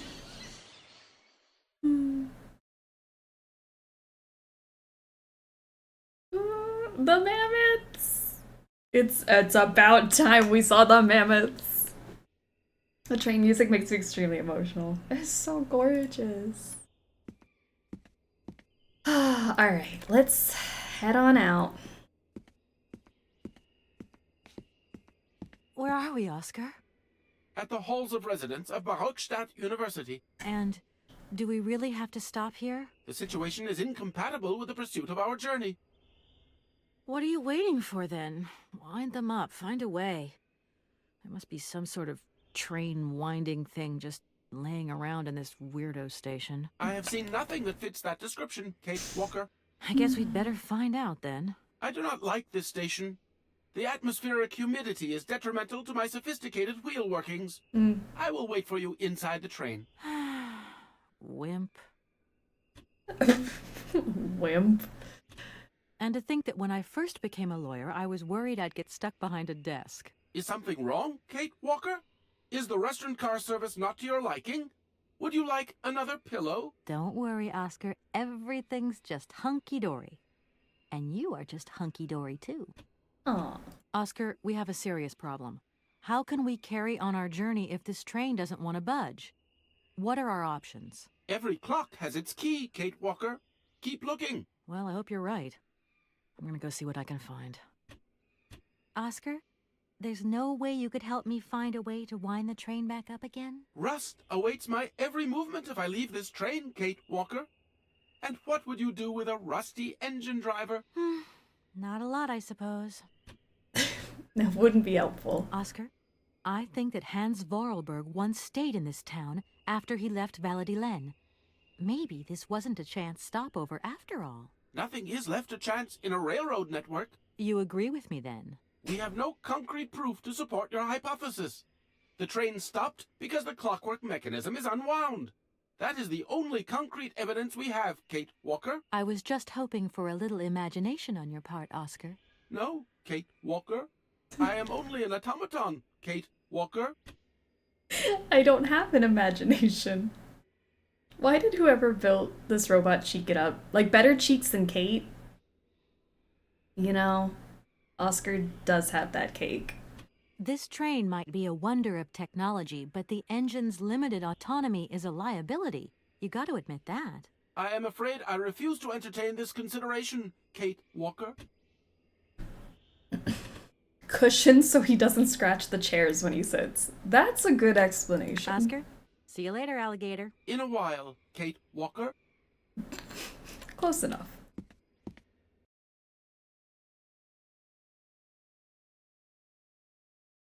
Where?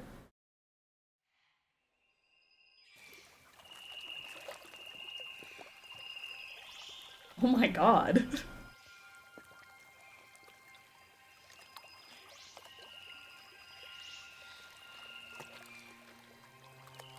Well, that's just gorgeous.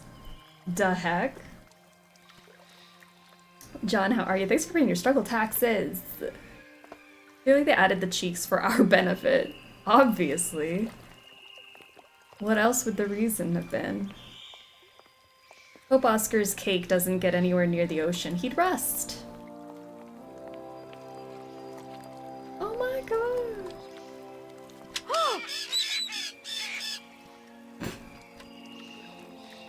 So I need to do something with the birds. Give the birds something, because these very, very tiny birds will attack us if we try to go up this ladder. Howdy, John. How are ya? Rusty cheeks. Can't have rusty cheeks, not on our struggle bus.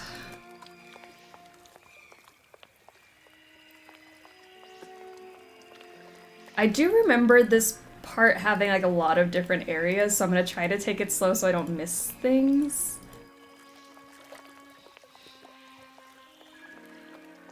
I do vaguely remember getting stuck around here in the original, because there's just so many places to go. Doing good, I'm so glad. Attack pigeons. Like, just shoo them away. Kate's too scared of those tiny little birds. Rusty cheeks sounds nasty? Yeah, that's why we don't want them. I don't think anybody wants rusty cheeks.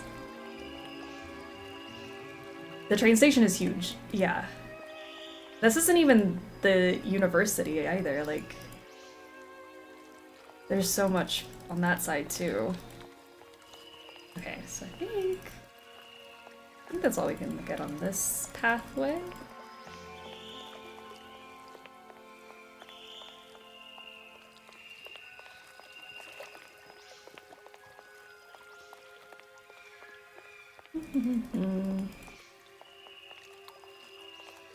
Even get over there. Like, who built this train station so big? There's so much to look at. Those tiny burns are very deadly. Oh, you know what? That's fair. I'm sorry. Size does not matter. Those are some evil, evil birds. Hey. Hello? There's another... Oh. Hello. You arrived by train, I see. Yes, I've come from Valadilene. Kate. It's been a long You can't time just since I've walk seen a through train people yet. like that. Students, did you bring students with you? No, I traveled alone. Well, almost alone. I remember around the start of fall, trains would bring kids from all around the world here to study zoology and botany, paleontology, and all that stuff. This was a great university. And it isn't still great today, then? Today, well,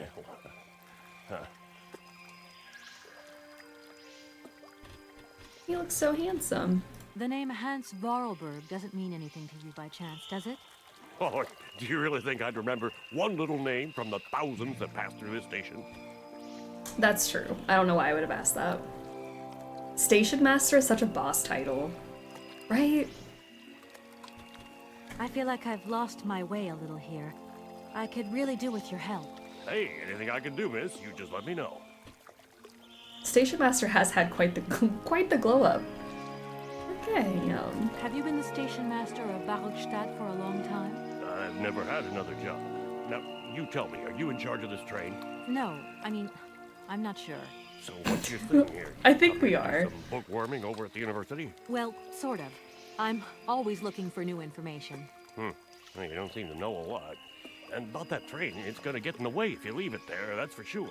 In fact, I'm a lawyer and I'm conducting a pretty unusual investigation.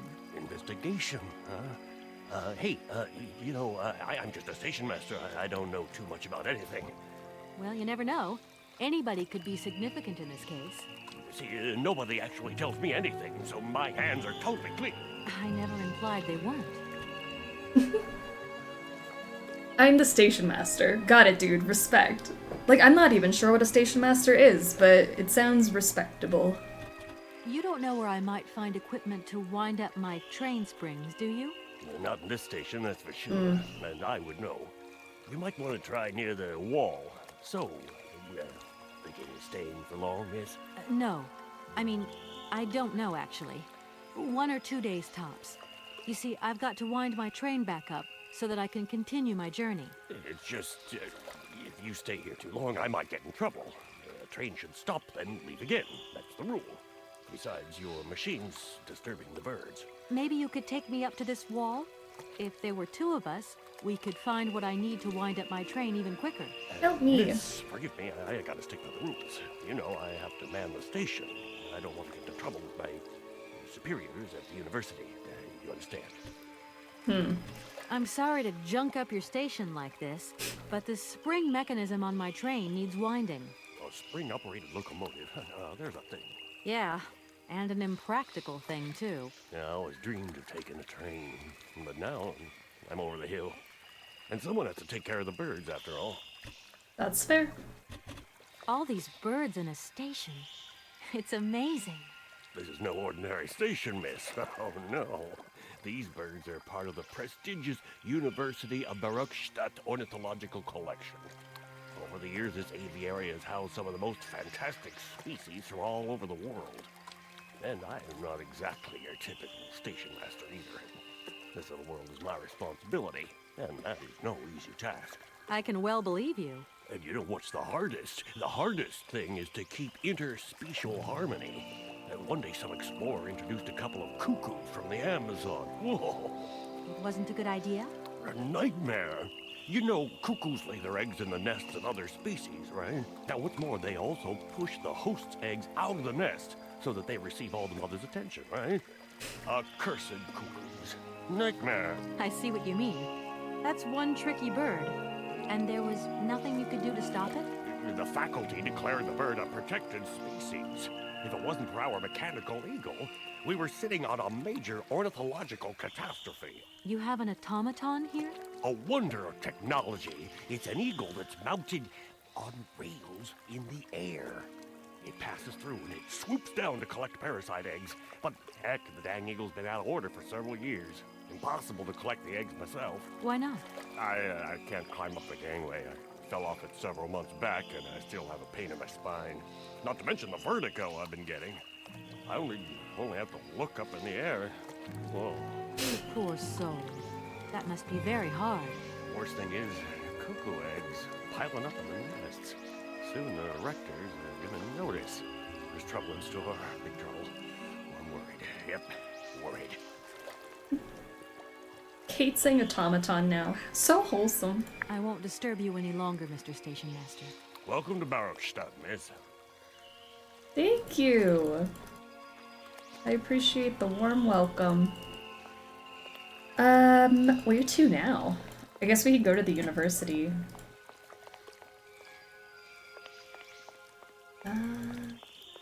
I should maybe make sure I've seen everything before I get ahead of myself.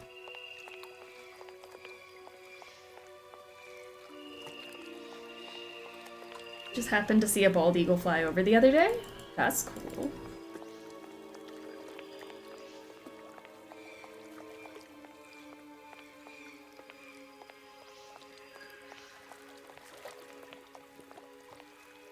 Is there nothing for me to look at? Oh no. Did I just run all this way for nothing? Just because I wanted to make sure I didn't miss anything? Leave. I have an idea. Let's leave.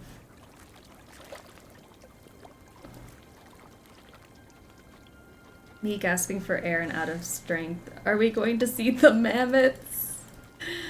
I'm so ready for the mammoths. That thing looks like the winding machine I used in the Valadilene station.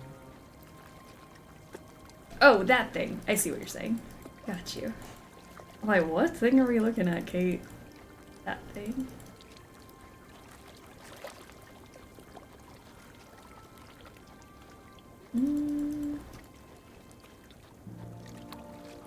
Let's go. Can I do anything over here? You can walk a little further. Get those steps in, Kate. Okay, so there's the windy thing here. I don't know if I can get to the other side. Just jump. She could totally make it. That'll be fine. One broken ankle later. I think we'll survive. Okay.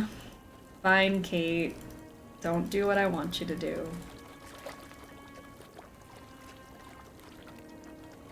And I can't get over there.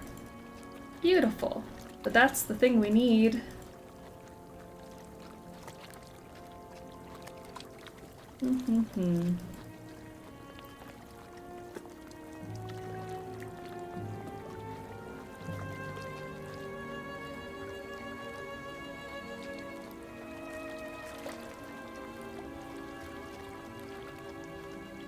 Back to the station.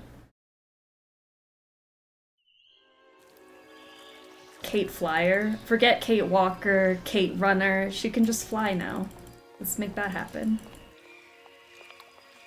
Kate Flyer. Kate Walker! Kate Walker! Come over here, please! I have something to say to you! Okay, I'm coming, Oscar. Hold on. That seemed urgent.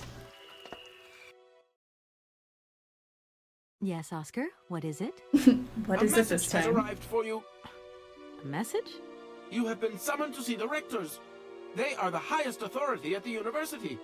They want to talk to you. Talk to me? Yes. I was to the about to person head there, responsible so. for the train. So, I'm in charge now. Sure, okay. But why would these gentlemen want to see me at all? They do not say why, just that it's very important. My favorite type of meeting. The one I don't know what I'm walking into. It's important, though.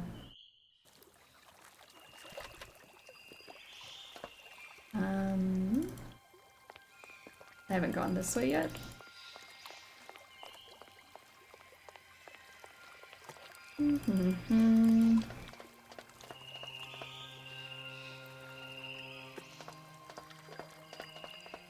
I went that way. That's where the station master is. And then this way. Haven't been on this side.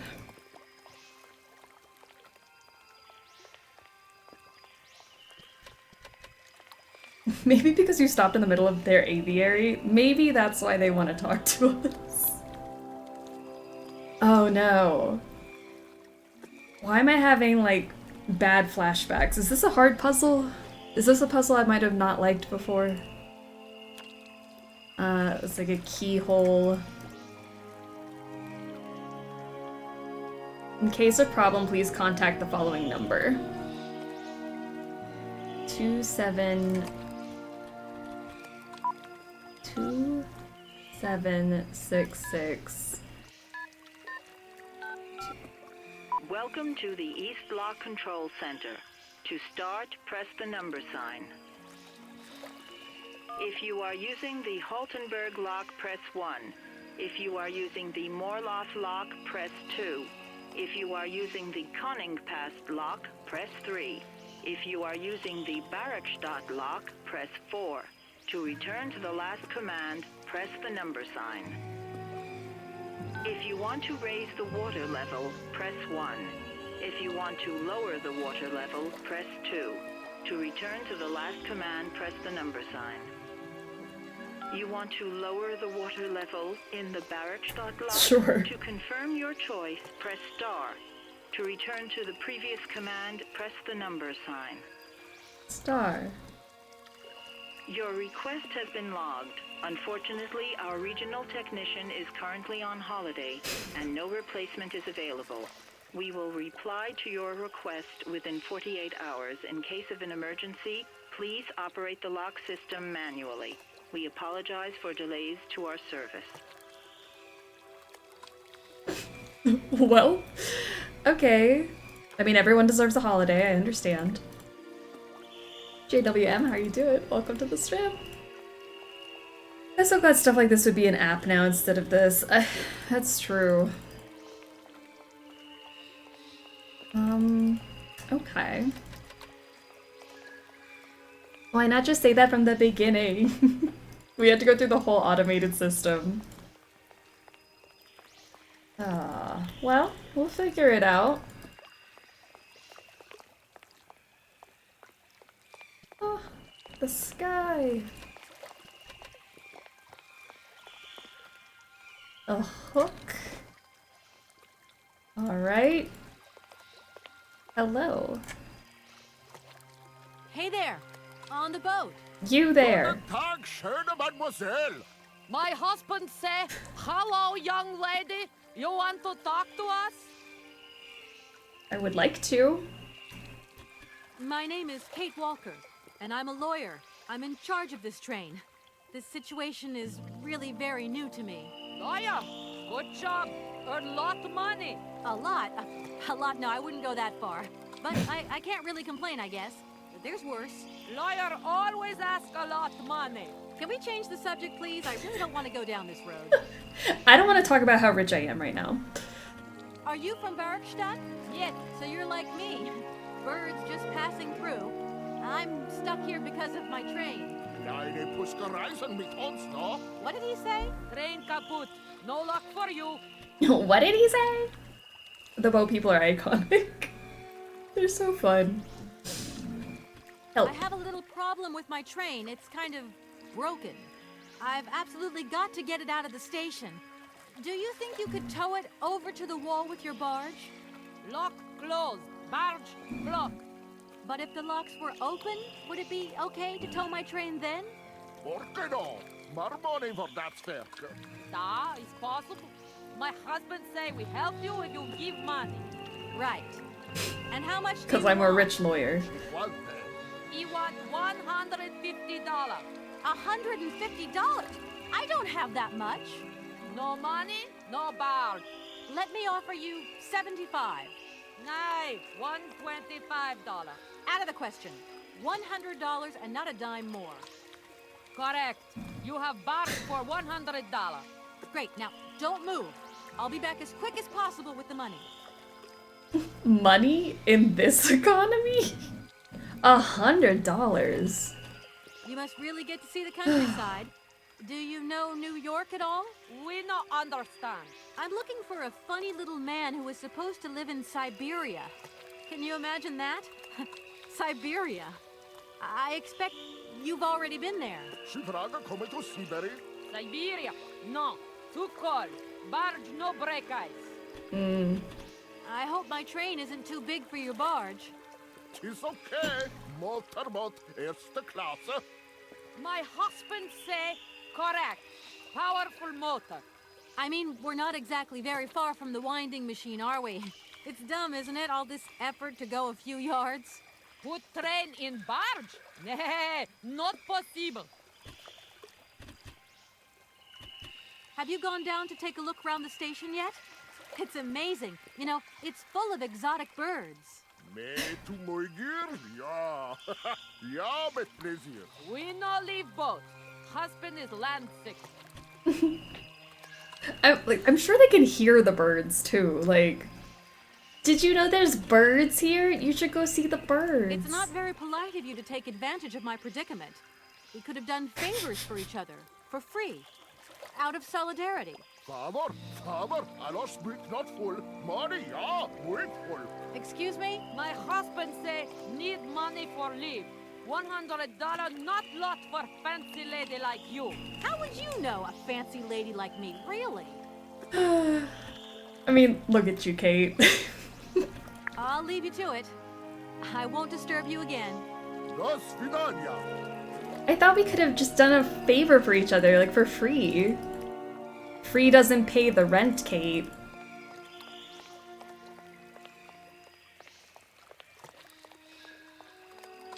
Alright, let's...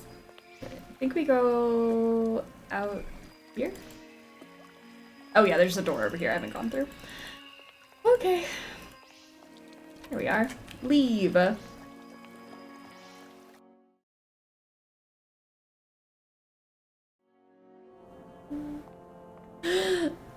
There they are, guys. I'm so excited. Look how beautiful. Those are some high-def mammoths. OG mammoths could never.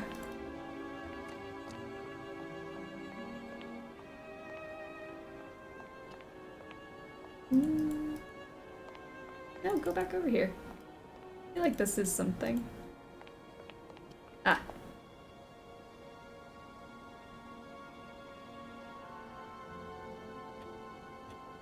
Doesn't look like that works. Alright, I need an egg, an egg, an egg. Alright, we can get an egg. This game looks really great. Isn't it gorgeous?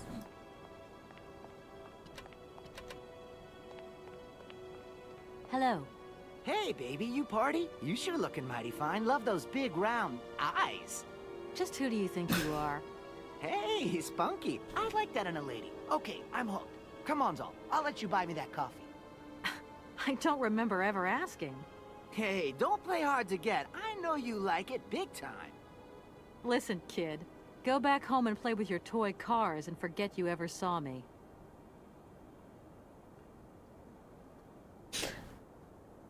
I 100% blocked that interaction from my memory. And it's all flooding back now. Ew. Big round eyes. Love that for us.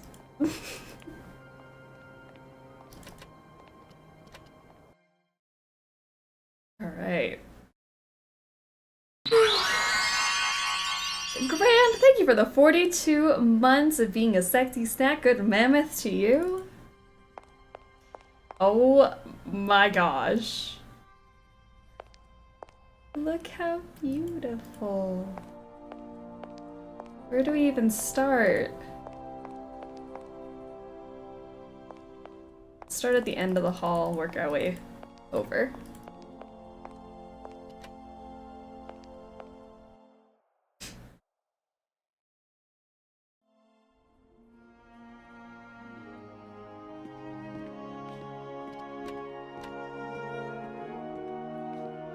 Good day to you, gentlemen. Tell me, young lady, to what do we owe this pleasure? Please do be brief. You called me we here. We don't have very much time on our hands. As rectors of this university, we have serious matters to attend to, and our time is precious. I have heard you wish to meet the owner of the train that is currently in your station. May I know the reason for your summons? We are surprised that your That's train so has formal. not yet left, miss. The situation is most regrettable. The rules do clearly state that trains are meant to come and go and not remain stationary at a platform.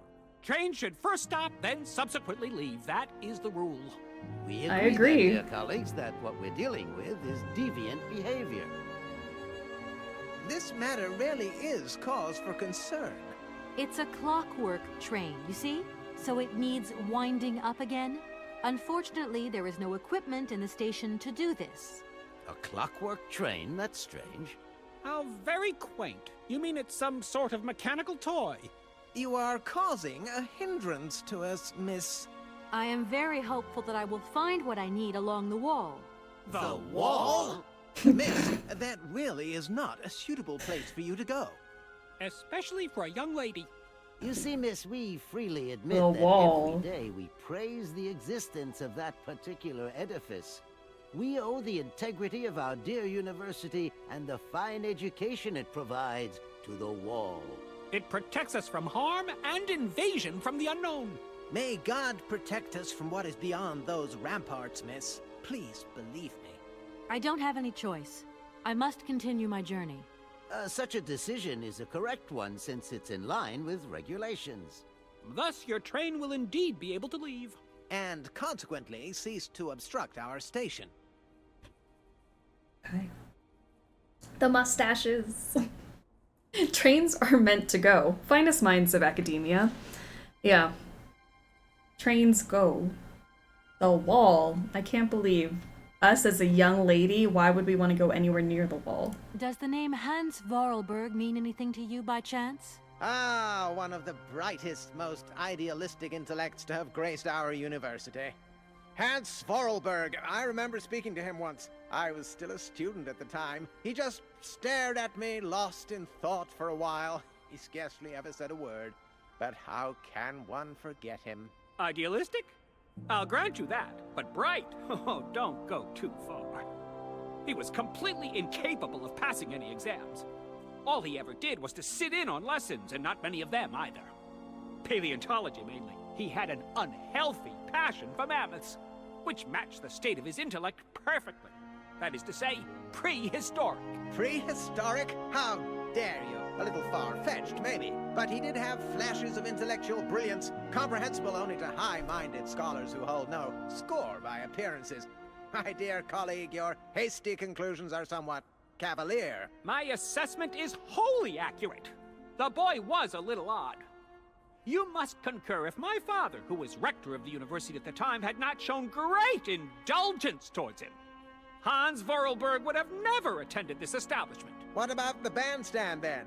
Is that the work of a deranged mind? Even after all these years, you are still jealous of it. My dear colleagues, I beseech you, let's show some decorum. We have a visitor. Let's not fight in front of the little old lady. Are you a member of his family? No, not at all. I'm looking for him to clear up an inheritance matter. Is he still here? What? Here? At the university? No, not at all. He left a long time ago. Yes, a very long time ago. The very year I was nominated to this position, in fact. Almost 50 years ago already. The poor soul moved on once he learned all he needed to know about mammoths. Ah, this establishment was never quite the same after his departure, it must be said. You mean to say it was never as bad?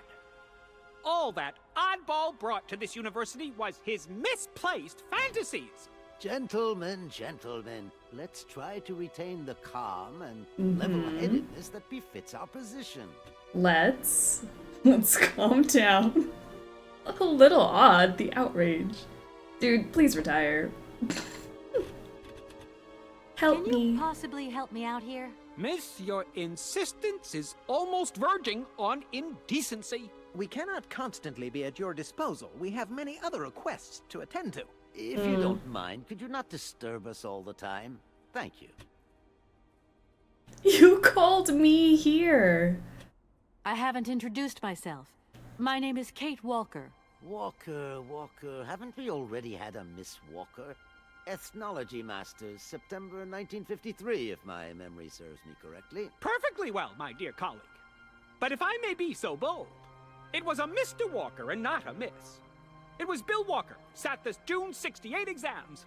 The impudent fool turned up for the oral assessment in jeans, flouting strict internal regulations which explicitly state the required uniform for the occasion. Pure incitement. It was scandalous. Sadly, we have seen worse since. Young people lack all respect of traditional values. Tradition, young lady. One must always uphold tradition. You see, I didn't actually intend to stop here, but the springs of my train gave up, you see? No, not really. You mean to say you're not a student? You have arrived a little late in the term, miss. Enrollment for this year has already Not a terminated. student. But as rectors of this university, and therefore representatives of its highest authority, we could bend the rules a little, if you like. You don't understand. I'm a lawyer from New York. Or rather, Valadilene, more precisely. My client wants to buy out an old mechanical toy factory, but its heir isn't actually dead and is living somewhere in Syberia. I've got to get to him to sign the sales contract. You see? Not really. This is a most peculiar tale. A kerfuffle of the highest order. We have an excellent law school, if you should ever change your mind. I'm already a lawyer. I just need to get out of here. What are you not understanding? I have heard you wish to meet the owner of the train that is currently in your station. May I know the reason for your summons? We are surprised that your train is not You yet... already The rules said do this. clearly state... Train should first... Yeah, stop and leave. We already asked that. That idea of the station aviary is really very original. It's the pride of our university. One of the specialties taught here is zoology, you see, and more particularly, ornithology. Proper study and instruction should not be limited to books. Observation of living matter is indissociable from theoretical questions. It contains some very rare specimens that have been brought back from far away exotic countries, especially for our university, by the world's most intrepid explorers. Do you remember Alexander Valembois and his peculiar bird? Absolutely. His gift produced some very embarrassing long-term consequences. A poison chalice indeed. It must be said, the situation could have been much worse, however. Oh, yes, it could have been terribly problematic. Even these three are like, girl, you're doing what? I kind of feel like a lawyer wouldn't be doing this directly. Finding someone has got to be someone else's department. Because she just came here to get the paper signed and go home. It was supposed to be a one-day thing. And then she's like, you know what? I'm going to take it upon myself to go find this heir. The lawyers really yearn for adventure, I suppose. Kate just takes any excuse not to go home. I don't know, if I was dating Dan, I would also not go home. Dan does not seem like a fun person to be around. Some sailors have agreed to tow the train, but I don't have enough money to pay them. I was wondering if you could help me out. For a while. I could Friday, how work for are the you money. doing? Welcome. Please wait, miss. To We be have fair, I certain wouldn't want to go back to New York either. configurations to attend to. That is right. We must confibulate between ourselves. A collegiate decision must be taken. I hope that we are not indisposing you in any way. Consider me indisposed. Why not? If it helps us get rid of that train. My word, that is a fine idea. What do you have in mind, gentlemen?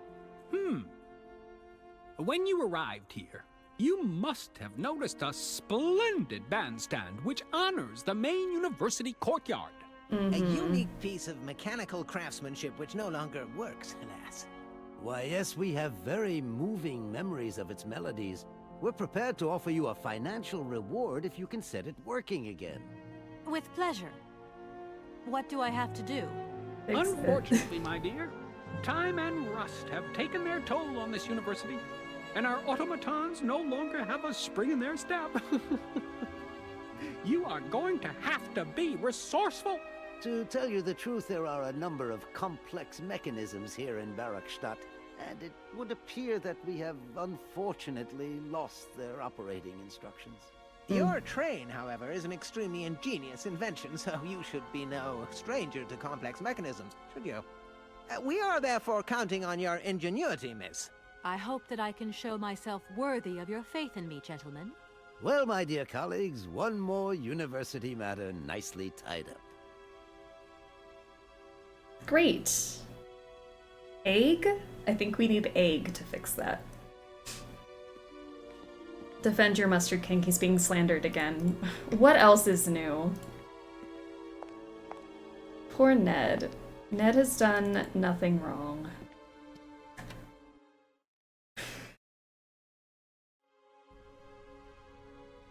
Can I go this way? No. Alright, let's go to the other side. I think it's split off here, if I'm not mistaken. Yep. Oh, this handsome devil. Let's chat. Excuse me. Sir, please, just a moment. Yes, what is it? I'm not deaf, you know. I am sorry to disturb you in your work, sir, but... This Why are you yelling? Genius is barely 40,000 years old. Fantastic, wouldn't you say, miss? Yes.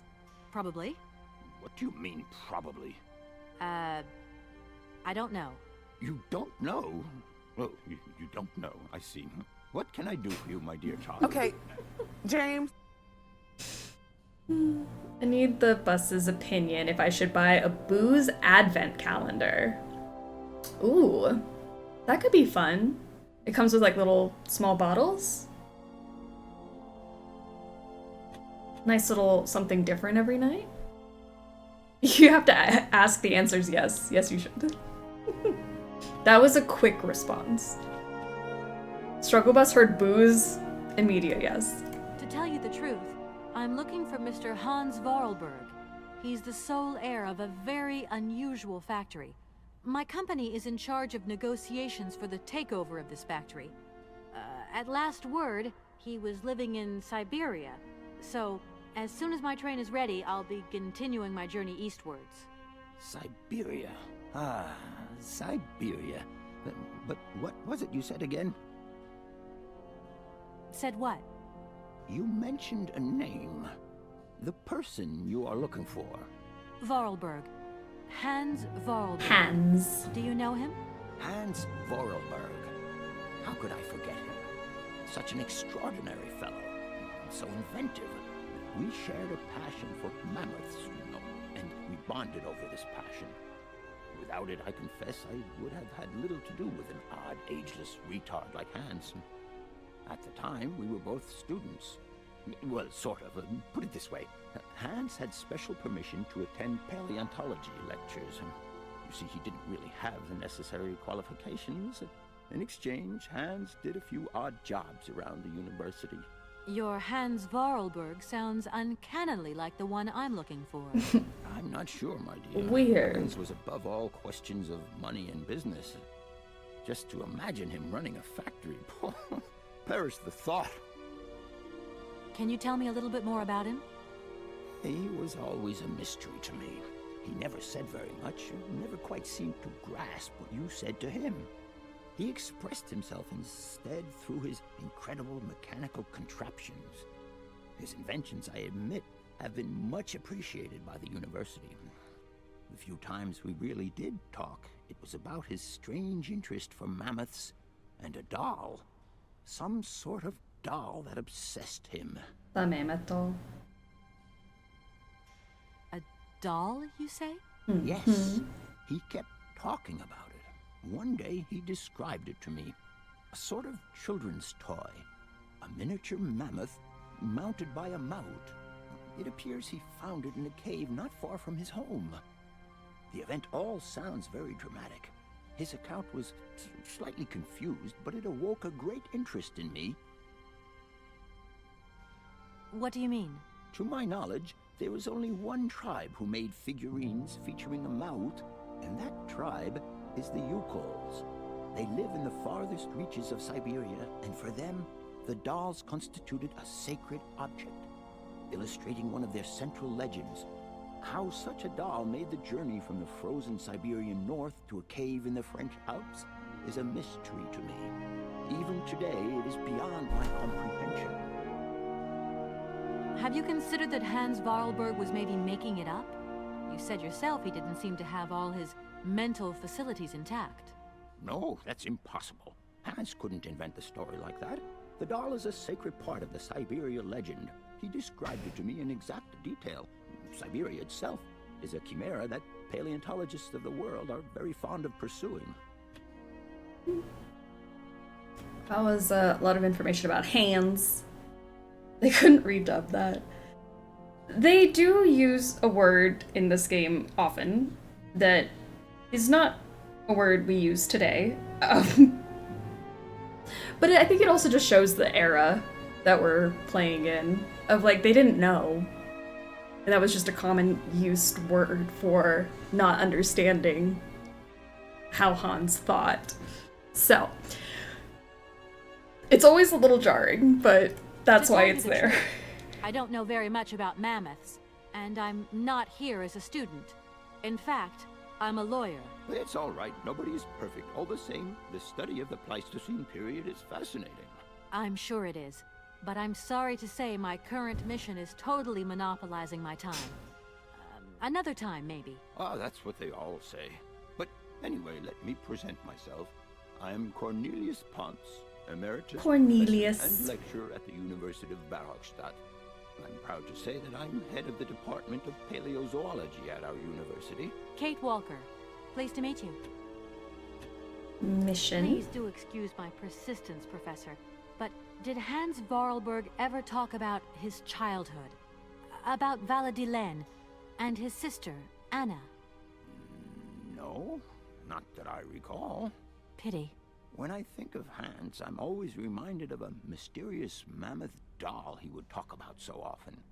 A small effigy of a mammoth made of hide and mounted with its own miniature mouth. How come he was so lucky? Why have I not seen this? Arriving in Barrockstadt is an amazing experience. I've never seen such a station. Kate, why are we yelling? Yes, in a kind of clockwork train with a spring mechanism that winds down regularly. You mean you drive a train? Young ladies of today never cease to amaze me. Oh, no, I'm not the engineer. The I am train's still a engineer woman. is actually an automaton. I am sorry, all this probably sounds very strange. A clockwork train, driven by an automaton. I once knew a man long ago who could have invented such a train. It was he who designed the bandstand in the main square. To think that he was even capable of creating such a gadget. He was astounding, a true genius. But oddly, at the same time, he was also almost a child. It was as if his mental and physical evolution had definitively halted at the age of 10. Can you believe that? Yes. I think I can believe that. At least I'm beginning to. Kate, can we please use our inside voice? She's so loud. I said I've never seen such a station, she roared across the empty room. I'm pretty sure the word was a medical one. Once upon a time, my uncle was diagnosed it when I was a kid. Yeah, it was a common, like, use of that word, and, like, now we have a different connotation with it. But yeah, that is this era. It makes sense.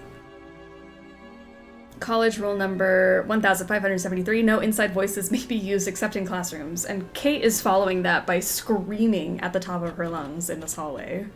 My train stopped in a peculiar aviary. It's very odd. A lot of bird species seem to seek harbor there. Ornithology is far from being my favorite subject, but I must concede that the station is the pride of the university. It was initially intended for teaching purposes, but then birds started arriving from all around the world. It seems that there are still rare species breeding there and flourishing. Are there? Can you give me an example? I have been told about a kind of bird with peculiar habits. Let's see now, the Amazon cuckoo. That's right. But, oh, I'm so foolish. I can't remember what was so special about it. Just that its behavior is very peculiar. The Amber Zone? Where's the Amber Zone? What is the Amber Zone? I'm sorry, my dear, but one cannot learn everything in a lifetime. Specialization is the key to real knowledge. Why don't you pay a visit to our library? Thank you very much. He's like, that was way too many questions. I feel I've lost my way a little here. I could really do with your help. Oh, my dear child, you've chosen your moment. I absolutely must finish off my lecture for this afternoon. It's a lecture about mammoths? Oh, yes and no. More specifically, it is about their migration. Do excuse me, I need to concentrate. On mammoths? I would have loved to study at a university like this. No age is too old to start learning, my dear. Maybe, but you know, the eternal student and all. You prefer being an eternal lawyer? I have more important things to deal with. Live problems, not things that died millions of years ago. Everyone has their own priorities, my child. What I do is way more important than what you do, sir. I'll leave you in peace. I hope I haven't disturbed you too much. Sorry? No, not at all, my dear child. No, you definitely did not disturb me or bother me at all. I totally believe him. Mammoth lecture, mammoth lecture. I'm ready. He's getting ready for it. That door is locked.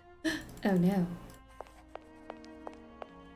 Alright, where else should we go? I can't go in there. That's blocked. Go up here. Oh, there's a... Sorry, I just saw a door that I didn't go through. You know me, just walking past all the places I need to be. Wow. This is gorgeous.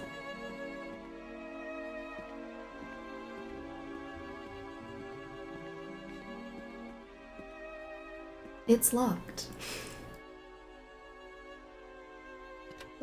What can I do over here?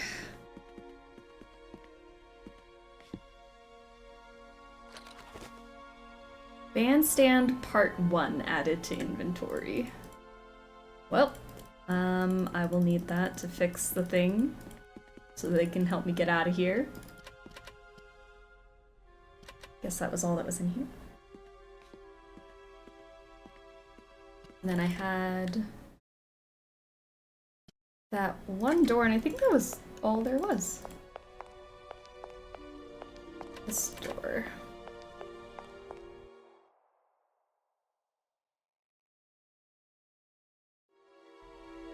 Ah, yes, the library.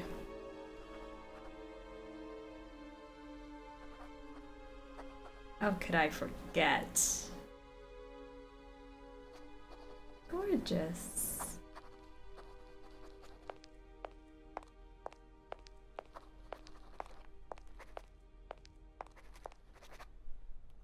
Can I go this way?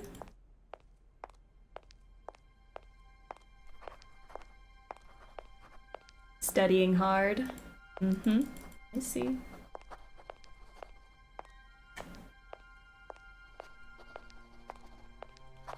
Wow, what a big place to not be able to look at anything.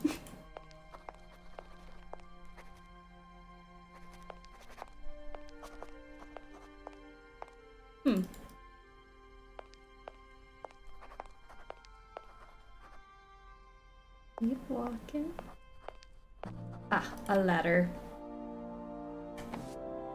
The Illustrated Dictionary of Plants and Mushrooms. The Friends of Barrockstadt University Naturalist Society. Preface by Professor Cornelius Pons. We know Professor Cornelius Pons.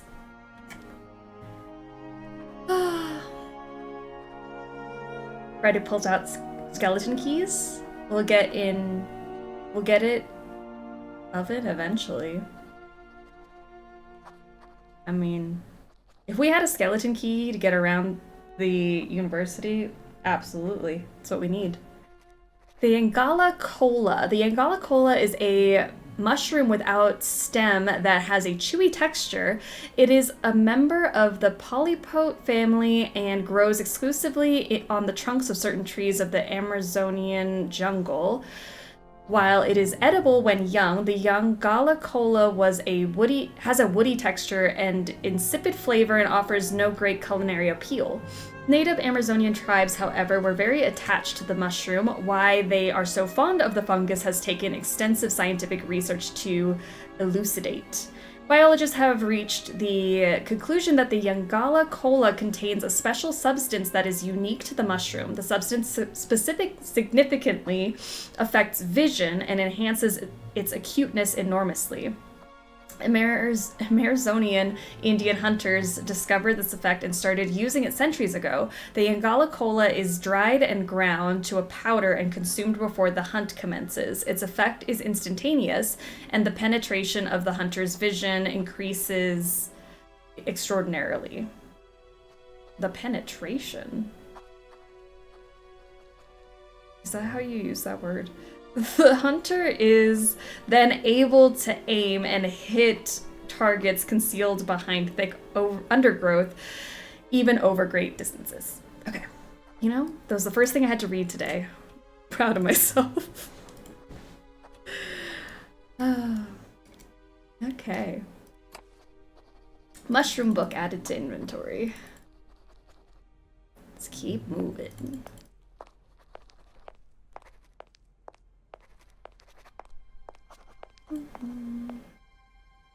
Man, I want to look at all these books, but I can't. I mean, I guess good thing it tells me which books are important, so I'm not reading everything. Speak. Excuse me. Can I disturb you a second? No. You could be a little bit nicer about it. Keep quiet. In case you haven't noticed, we're somewhere that requires silence and tranquility. Tell her! Well, you could have been nicer about it. He's in the middle of studying. Why would you bother him like that? Amarazone Memories of an Expedition.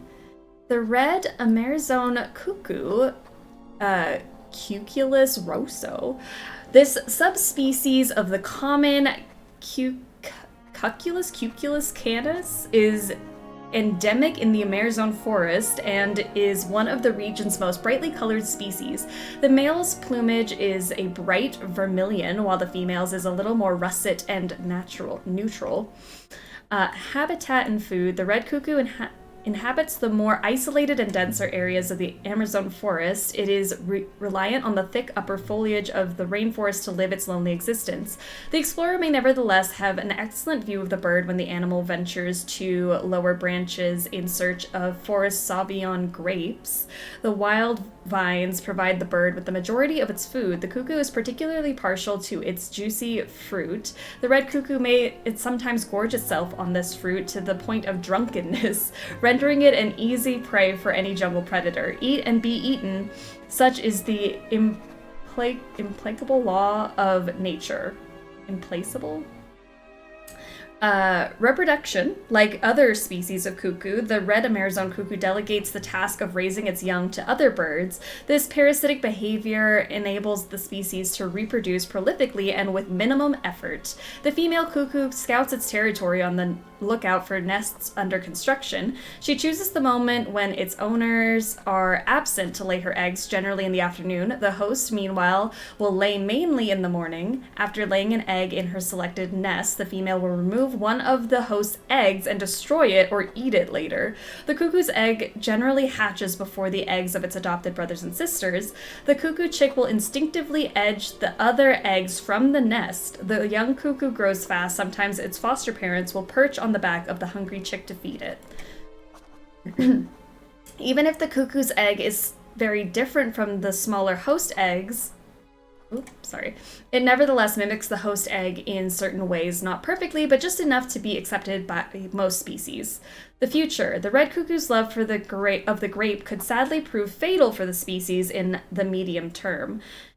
European settlers who have tried to cultivate the grape in the Amazonian alluvial plains have decimated the Amazon red cuckoo population. Grape producers, to protect their harvests from what they would call inveterate looting, have declared all-out war on the bird. It is to be feared that the cuckoo will be on the losing side. Eddie! You can talk to us? What happened? Hello. And Malisol's also welcome to the stream. Cuckoos are scum. Oh my gosh! I'm so glad you can chat in the chat! What a long time coming. Look, we need the grapes for wine and cheese. I mean, I would like some wine and cheese. And if that's what the cuckoos want, we will get them what they need. The red cuckoo reproduces relatively well in captivity and is one of the jewels in the crown of the Barrockstadt University ornithological collections. However, scientists at the university have their own reservations about the species and its propensity to become practically invasive whenever conditions are favorable to the detriment of other rarer species. Heads of the Barrockstadt aviary have therefore undertaken a policy of birth control to attempt to balance out nature's imperfections in this artificial environment. The Forest Sauvignon grape. Today, it is very rare to find the Forest Sauvignon grape in the wild. The species has been decimated by a terrible equatorial phylloxera epidemic. However, in Europe, successful cultivation of the plant is the pride of the Barrockstadt University Botany Collection and has largely contributed to the survival of the species around the world. Okay. So we need some of those for our birds.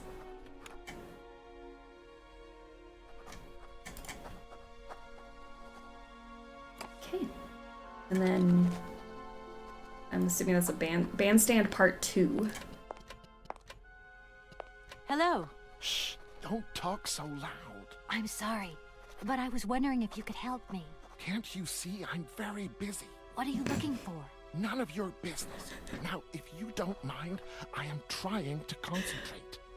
I haven't got a lot of time left before Professor Pons's next tutorial. Professor Pons, you say? Would you mind working elsewhere, please?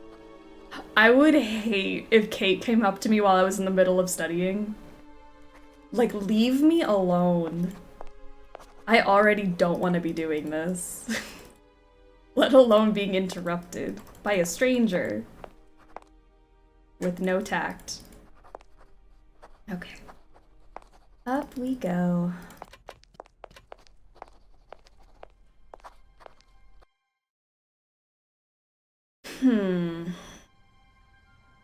So... do I ask about... hold on, I think maybe I can go over here. Do excuse me, Professor. Do excuse me. Sorry to disturb you again. What is it you want to know, miss? What now? Ah. If I were to say Forest Sauvignon to you, what would you say?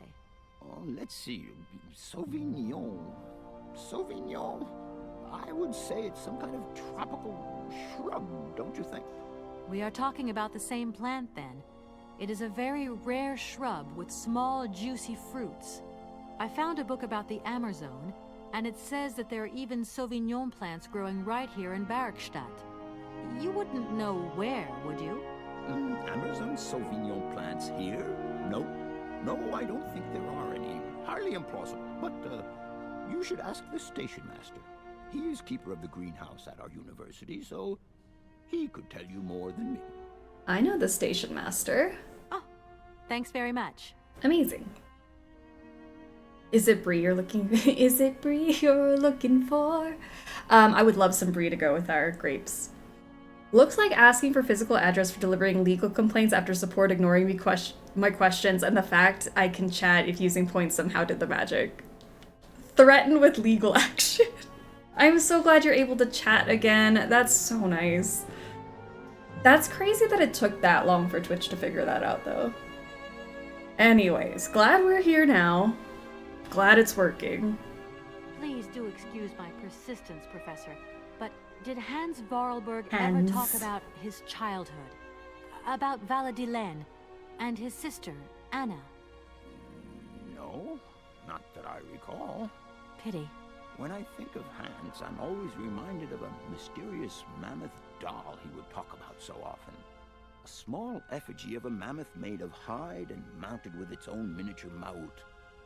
How come he was so lucky? Why have I not seen this? Oh, I think I need to show it to him.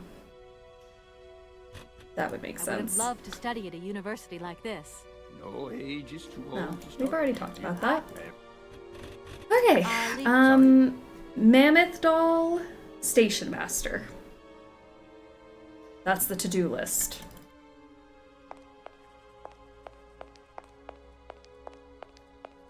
I can do that. I'm gonna have to run all the way back to the train, but I can do it. Hello? Oh, leave.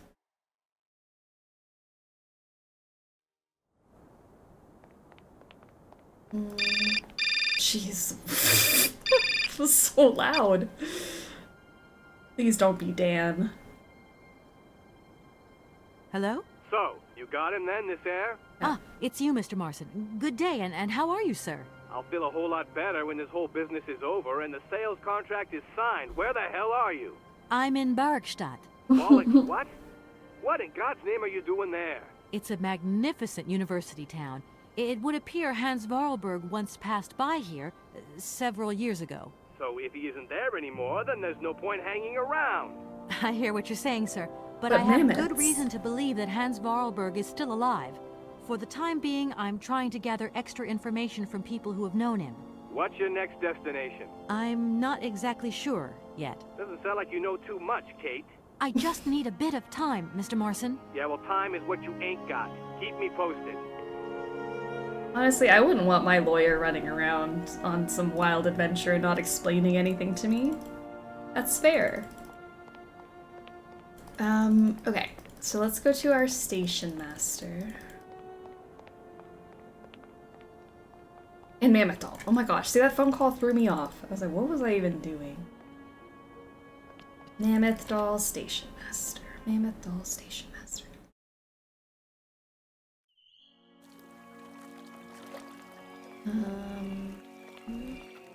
I don't remember where he was. Down this way?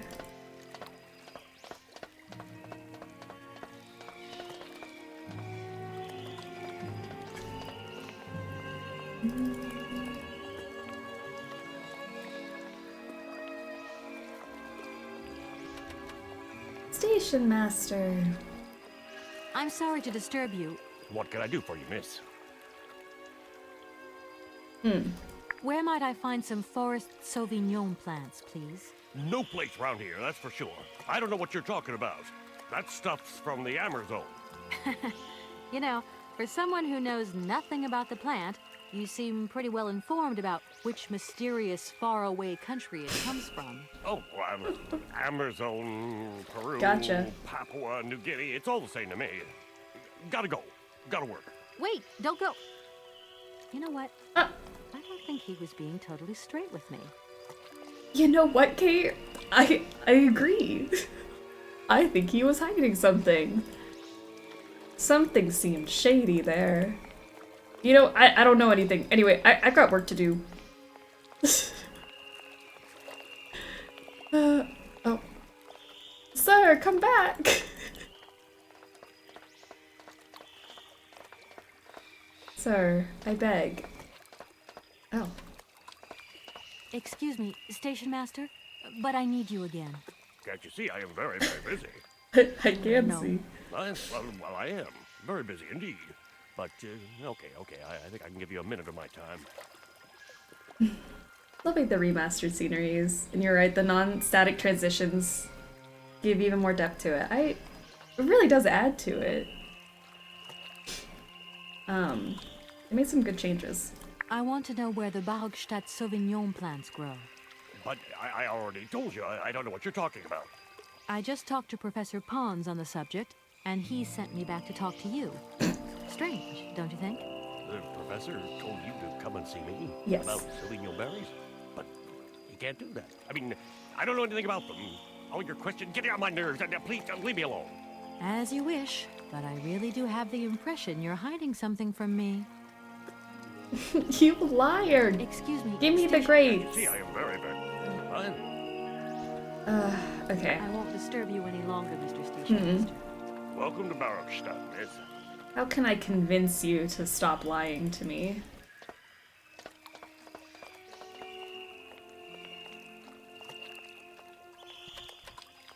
Oh, that's not where I want to be. How do I get back to the train?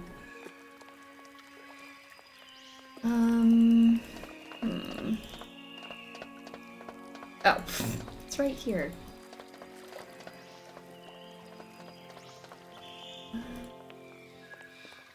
There, go up.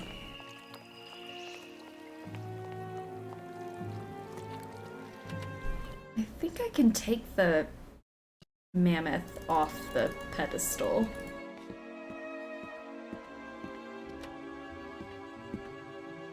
Yes, I can. Alright, let me go take this to the professor. Maybe he'll tell me more about Hans. Because he's never seen a mammoth doll before. Rainbowscape, how are ya? Need some refreshing Syberia today. Well, you come to the right place. We're hanging out with the mammoths today.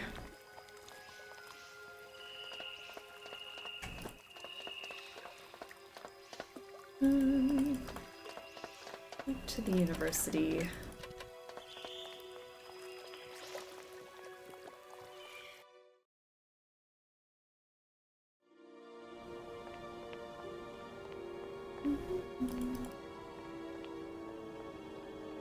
Man, these look so cool. I can't get over it.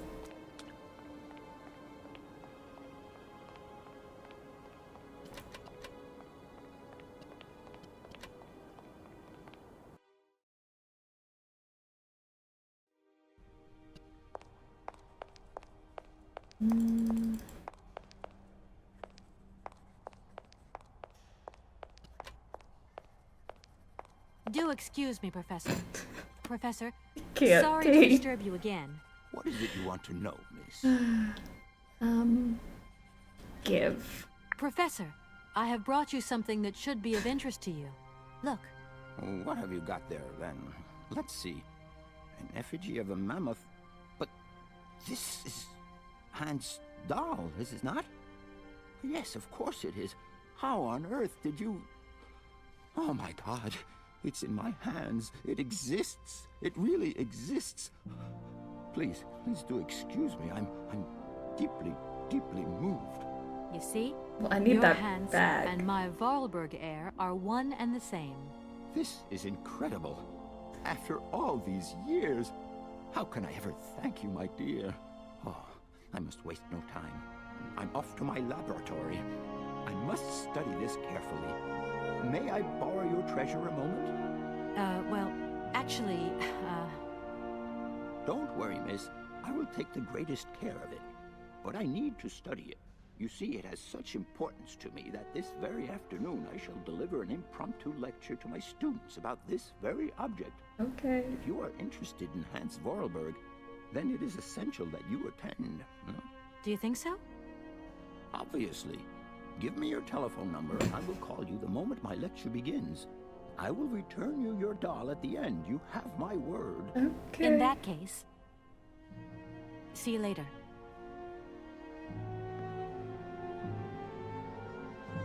Okay.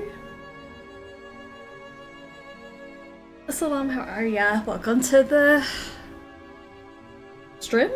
Yeah, that's what we're doing. The mammoth toy looks even more impressive with the updated graphic. Isn't it gorgeous? Oh, this is locked. Just kidding. Actually, hold on. He went in there. Just kidding. Now it's unlocked. Ooh.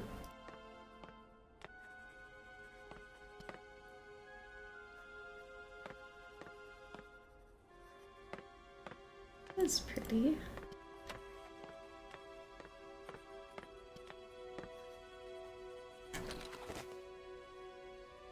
Barrockstadt cylinder.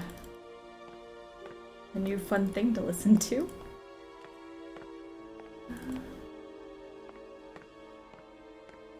Anything crazy?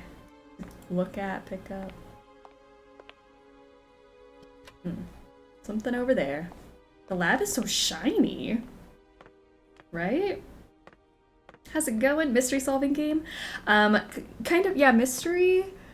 This is Syberia, the remastered version of Syberia, which is an older point and click.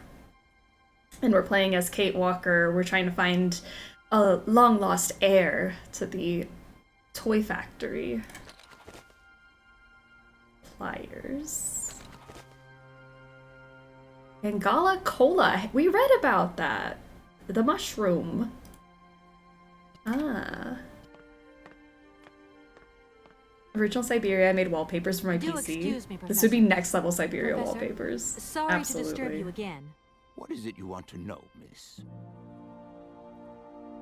Oh yeah. You wouldn't know where the forest Sauvignon plants are kept in Barrockstadt, would you? Why do you think there are Sauvignon plants here? Didn't you tell me? I read about it in a book at the library. Try going to... Yeah. Yes, indeed. What a strange way to behave. Well, I think he must have made a mistake. That's all. Nobody tells me anything here. Maybe you should ask the rectors. After all, they are in charge of the university. All right, thanks. I will do that. Sorry, I thought we were just repeating what we said, but we were like, oh, he was being weird about it. All this wine talk makes me want to go to the liquor store. Do it. Get some wine, get some cheese. Maybe feed some of the wine to your birds to scare them away. Not scare them away, but get them out of the way. So that you can climb a ladder. Can't go to that door. It's giving me flashbacks to how long it took me to find those plants in the game. I'm trying to remember what we do. Like, it's some pieces are coming back to me, but some of it's not. Some of it feels new to me, even though it's not.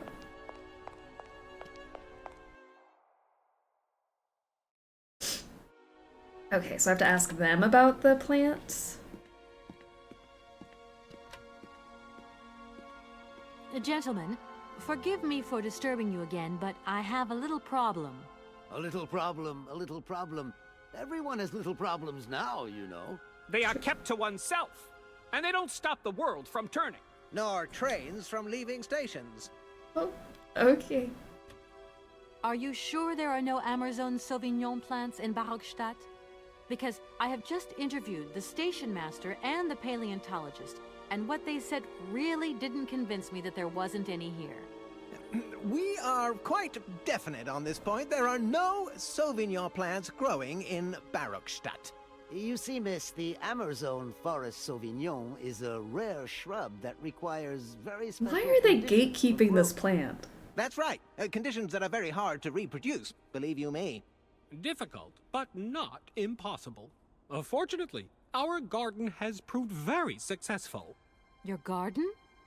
So, there is a garden in Barrockstadt? Oh, the garden. Well, if there was one, it would be only a little garden hidden behind the station. But our station master would be very proud of it.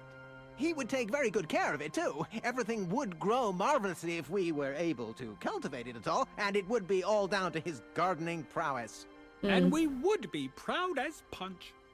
And we wouldn't forget the role the paleontologist might play in this. What's the paleontologist? If you had a garden, which I'm not saying that they do. And without his laboratory. How would we make the wine, do you think? And it would be good wine indeed, my dear colleagues, would it not? Oh, yes, a delightful balm to soothe away our long hours of toil and our heavy responsibilities. We would wait impatiently every year for the arrival of the year's produce. So, if I have understood you correctly, there are indeed Sauvignon plants in Barrockstadt. They are cultivated in a garden behind the station, then turned into wine by the paleontologist's loving care. And finally, the pleasure of tasting is yours. If I'm not very much mistaken, gentlemen, you have a minor racket operating here. Gotcha. Yes, you do go jumping to some hasty conclusions. We never said that. That's not what we said at all. Totally. We were talking in the conditional. You know, with ifs and woulds. So, Had we what had would had a happen garden. if I had such a hunch? You would have to keep it to yourself, of course. Yes, if you would be so kind as to keep it a secret. It would only be a small local concern, producing barely a few bottles every year.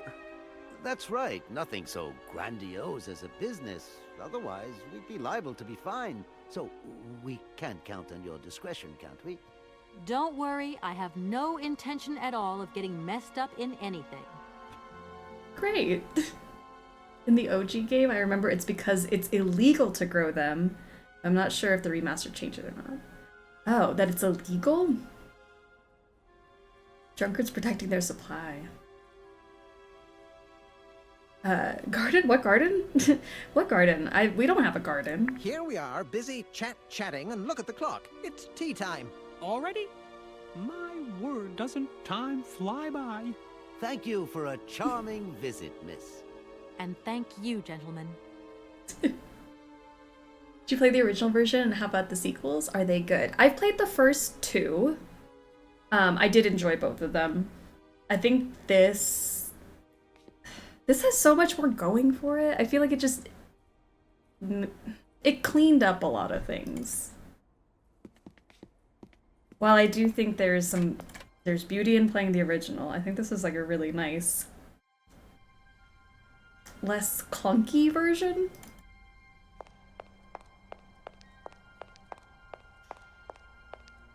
Woulda, shoulda, coulda. Yeah, definitely did. They definitely have a garden.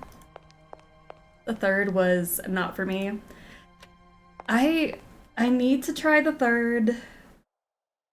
I think because we played the first two somewhat close to each other, I needed like a Syberia break, and then I never came back to it. So I do need to go back and try the third, although I've not heard great things about it.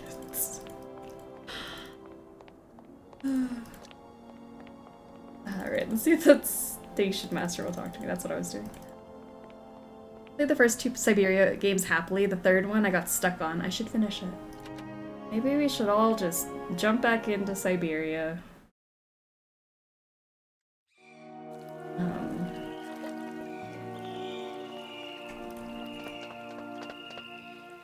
My PS4 corrupted my save file. Oh no, at the end of the third, so I didn't actually see the ending. Maybe it made all the suffering worth it, but I was so tilted that I quit it entirely. Oh, that's awful. Excuse me, Station Master, but I need you again. Can't you see I am very, very busy? No. Well, I am. Very busy indeed. But, okay. It didn't make it worth it? Oh no. You guys are really selling that game for me to play now. It's sitting in my library, I just haven't gotten to it. You have been playing with me, haven't you? You knew very well there were forest Sauvignon berries in the station garden. Not at all. I've never seen your Sauvignon thing. Lies. You don't have to lie to me. I know all about it. You and the rectors are in cahoots, and the professor's lab has been turned into a distillery. You've all got a nice little smuggling racket on the side. Smuggling racket? Hey, lady, you're going a bit far there. It's just a little on-the-side thing we got going, that's all. It's just for ourselves. Hey, be honest. You should be ashamed of yourselves. Aren't you worried about the reputation of this fine university? The authorities should be informed of this. But we haven't done anything wrong. It's not a crime. Can you open the gate to the garden, please? Sure. No problemo. Right away, miss. I'm done with this. Take me to your illegal grapes. You can play Syberia 4 once you're done with 3. Is 4 better?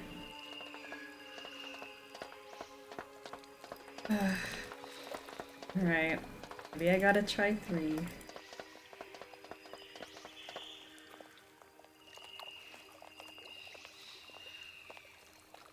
Okay, not a crime if I get the plant too. I won't report you if you share.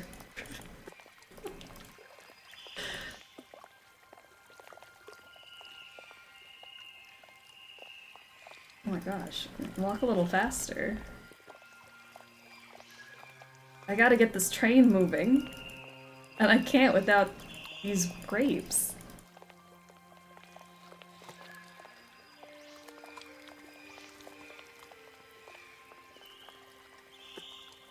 Ah. And then he just walks away. There you are. Please feel free to visit the garden at your leisure. And there was just one thing. I'm not a liar. Not really. Just mum's the word. I get it. There's the reputation of the university to think about. I have superiors, and I have to do what I can. I understand. Don't you worry. Thank you, miss. Thank you, sir. The graphics in 4 were super good. I didn't finish it, but it was really pretty and the world felt fleshed out nicely. Okay. But now I gotta get through 3 to get to 4. Maybe someday.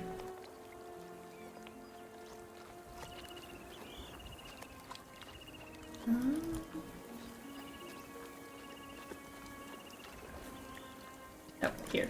The plant. So now we have the grapes for the birds. And then... why did I want that?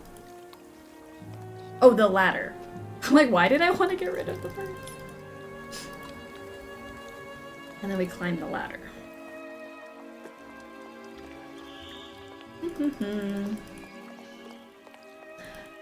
Okie doke.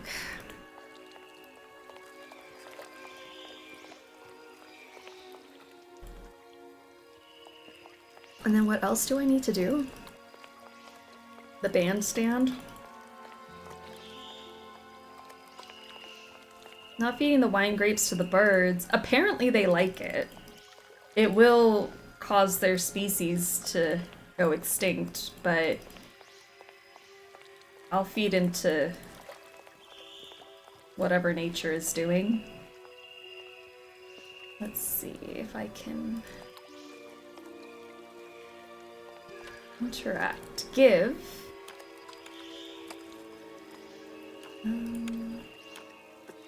Grapes.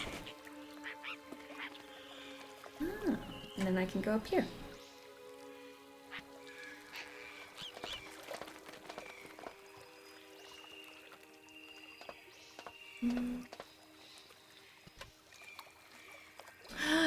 Egg.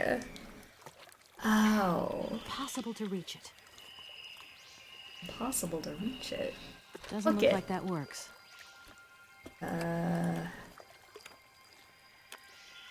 Oh. Pliers. Automaton egg. All that work for an egg? That was a lot of steps for one egg. Okay.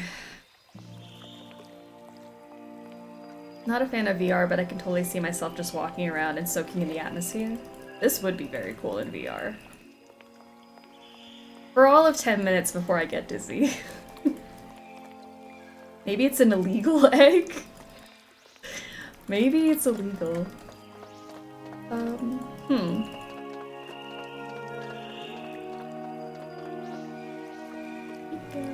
Ah, Mr. Station Master. Rest didn't mean to assured, talk my to you. train will no longer be cluttering up your station. You must be happy. Oh, yes, very happy, of course. There was just one thing I wanted to... Yes? You know, Spit I it want out. to apologize for our little misunderstanding. I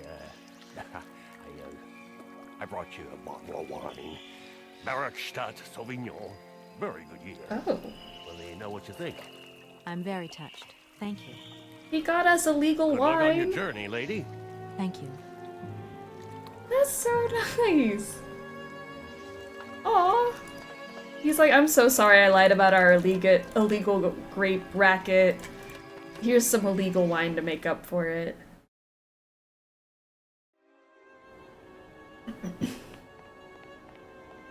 I like how the characters start off brushing Kate off and then she wins them over. Well, honestly, I'd probably brush Kate off too. She's a little rude, but maybe not rude, just very blunt. This way, Kate. At least she's just rude to Oscar, I feel. Egg.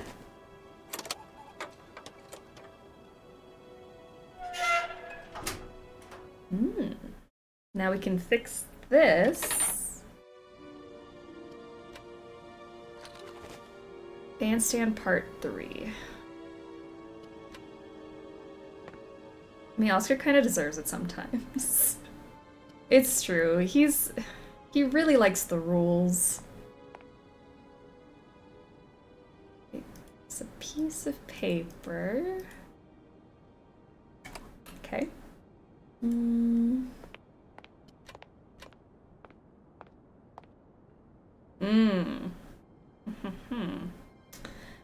Okay, because I have all those parts. Yikes.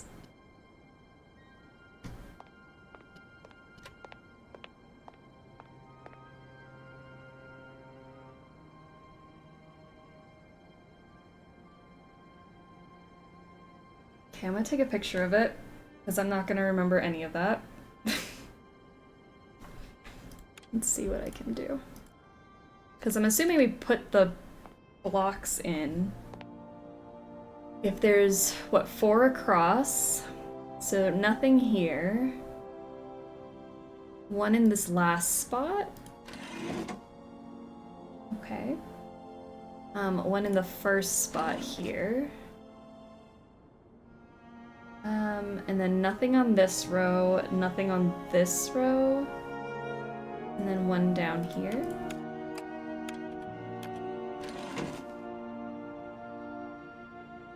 Or do I have to put them like part 2 is here and then part 3 is here? Doesn't matter which part goes where.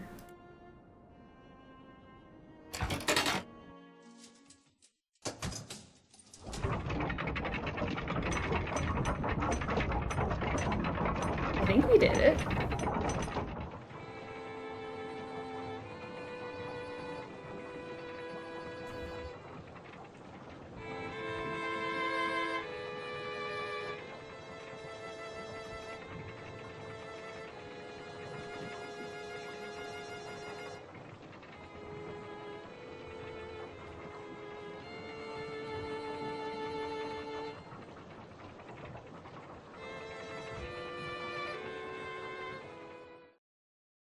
Cute. Now that's fixed.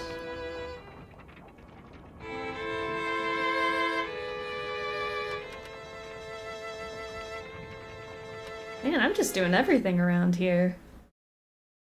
Fixing everyone's problems. Hope we get something out of it.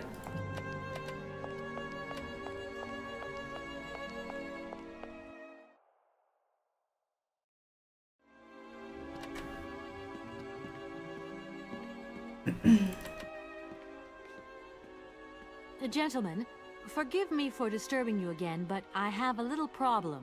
A little problem, a little problem. Everyone has little problems now, you know.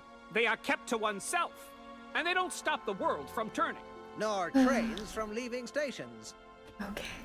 Give me my money. Gentlemen, I have managed to repair your university bandstand. The bandstand is playing again. This is marvelous news. We are really very grateful indeed. Yes, very grateful indeed. We will look back on your visit with much fondness in our hearts. And now let us in turn honor our word. How much is it you need, miss? $100, if it's not too much to ask. 100 buckaroos. We agree to grant you the aforementioned sum, miss. You may now leave with your tray. Thank you. Was that so hard? And while we're on the subject, when will you be leaving? Yes, because now you should relocate your train as quickly as possible. I'm working on it. Give me a second. Dang, should have asked for 200. I know, they accepted 100 like way too fast. We could have doubled that. We could have gotten them the original 150 they asked for. I mean, repair work for that? You could have easily asked for more. I know. She didn't even ask to make herself a little bit of a profit. She's so selfless.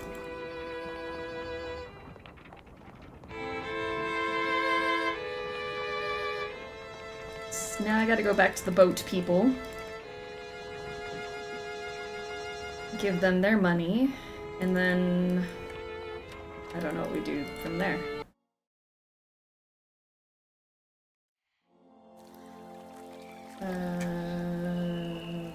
Boat people? This way? Boat people. Boat people.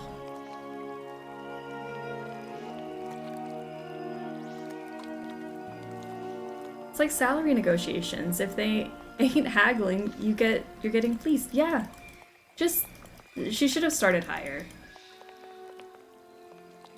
Kate, be a little less selfless. I just don't think Kate understands money. She's like, I thought we could do this for free. Here's your money. I've checked it. It's all there. Ah, thank you. Not difficult get dollar. See? You are a real businesswoman. I'm not the only one around here. We pleased to do deal with you. Now, you open lock or we no help you. Why didn't you manage to open them?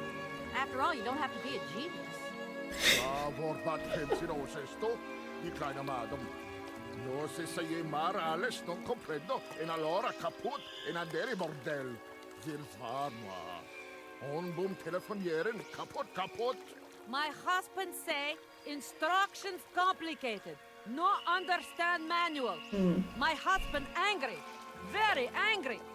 Oh, now telephone broke. Kaput. Now that is annoying. What are you gonna do next? We wait repairman. Well, I don't have the time to wait. I'll have to go have a look. There must be some way of releasing the opening mechanism. Take key. Sailor always need key for lock. Okay, thanks. Okay. Key for the controls. Charge them to open the lock. I would need $100 before I could do that for you.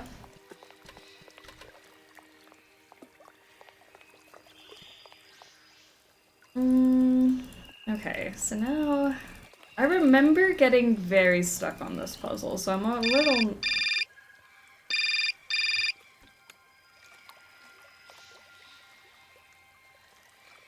What now? Hello? Kay, how's my little baby girl? I was thinking about you only yesterday because I saw this fantastic fur coat. You are wrapping up warm, aren't you? I mean, people in foreign countries never know how to dress properly for the weather. Mom, it's so sweet of you to worry, but I'm fine, really. The trip's a breeze, no worries. I mean, there's... Well, when are you coming back? Frank is dying to meet you. Frank? Oh, yeah, your singer. You two seeing each other then? Oh, you'll never guess the surprise he gave me yesterday. No, I suppose I won't. Frank invited me to a big charity show organized by, someone or another. Anyway, they got him singing a couple of old numbers from his repertoire, and in the end, he asked me to go up on stage with him. Can you imagine me, your mother, on stage in front of thousands of people? Wow, I would have loved to have been there. Not too emotional, I hope. Oh, too emotional by far, especially as I hadn't even been to the hairdresser. Well, I didn't even have the proper dress on. But Frank promised me he'd see to that next time. Oh, he's such a cutie. And he's got the sweetest little... Mom! Done with my VA and sound design work for the day. Now I'm chilling in this room in a hammock. Love, love, love, love. Little what? Sergey, how are you doing? Welcome to the stream. What is this game about? This is the remastered version of Syberia. This is Kate Walker. We're trying to find a missing heir to a toy factory so we can get some paperwork signed. And right now I'm trying to get my train out of the station. Key.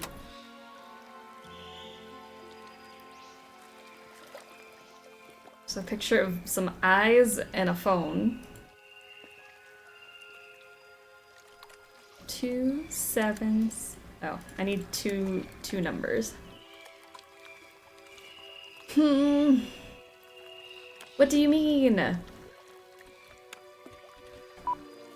2 7 6 6 6 7 4 2. Your request has been logged. Unfortunately, our regional technician is currently on holiday, and no replacement is available.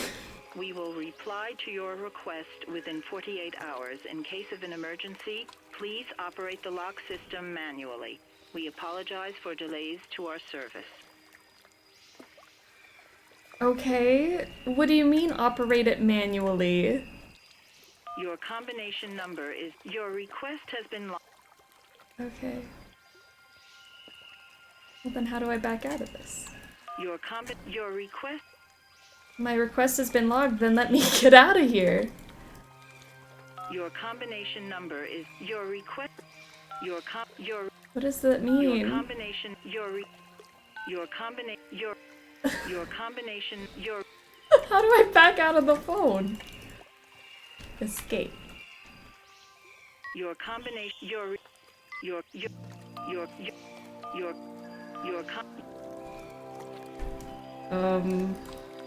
Hello?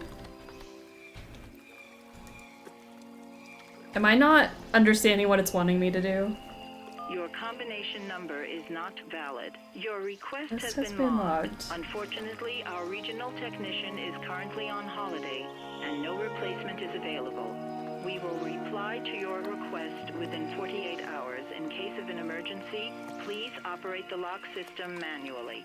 We apologize for delays to our service. Okay, so what does that mean? This is bad as self-checkout. Oh, Syberia. Is it where the snow, Yukols, and mammoths? That is Syberia. Now... Why does it feel like it's stuck? Like I can't back out of anything. Your 4 5 6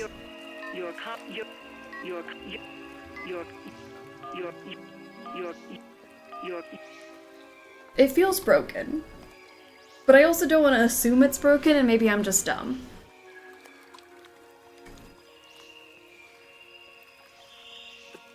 That's not even a combo. Yeah, nice place. So there's a game about it. Shockingly, there's a game about Syberia. Did you try any of the symbol keys? I your did. Combination number is not your request. I'm wondering if I close out of the game and come back. Because that feels like that's not supposed to happen. I did call before and it was like, put in the number for whatever station, and then if you want to raise or lower the water. And I did that, and then it said, we'll come back to you in 48 hours. Alright, hold on. It feels like she's stuck. So let's just reload the game. And it autosaves, so that's nice. Let's see, maybe something wonky happened.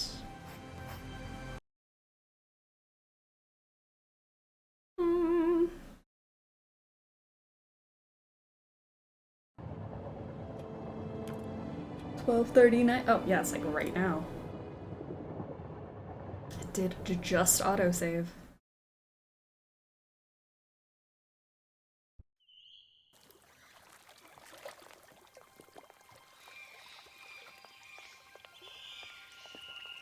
Do I have to give them the money again? That looks like about where I am.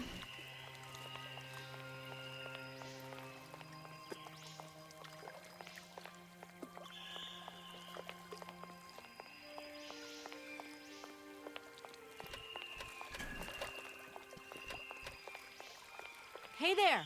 Gordon! My Oh, maybe I gave them the money already. Is it the locks that are stopping you from carrying on your journey? Ah, barge no pass. Lock closed. Have you tried, like, just opening them? Not possible. Have you tried, like, opening it? Oh, dear. I am sorry about that. Looks like we're all being held prisoners in Barrockstadt then, in a way. Funny that, isn't it? It's so funny. I'll leave you to it. I won't disturb you again. Lies. Okay, do I have the key on me already? Inventory. Maybe it's saved after I did all that. Okay. Let's just go back to the thingy. I don't know what. It needs 2 numbers.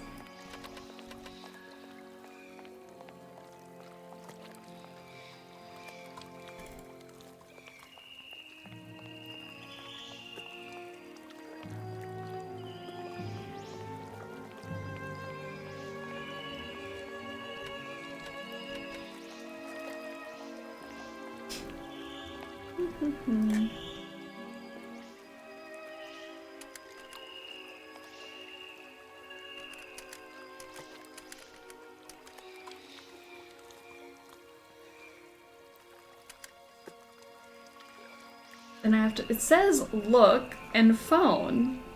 So would you not therefore think to call this number?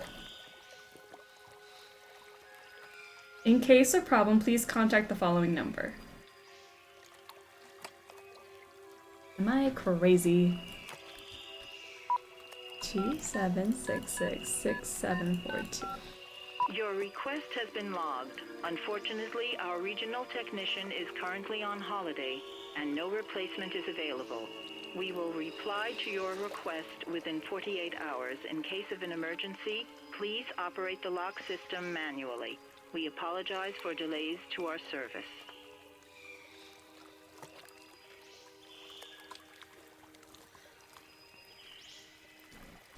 And then I'm stuck here again. 48? Oh, 'cause 48 hours?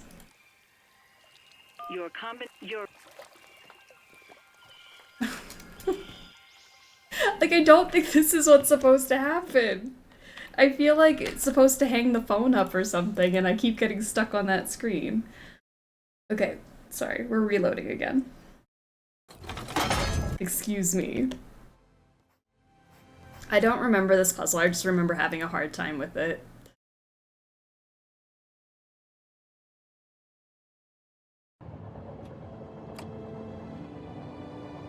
Alright, let's see.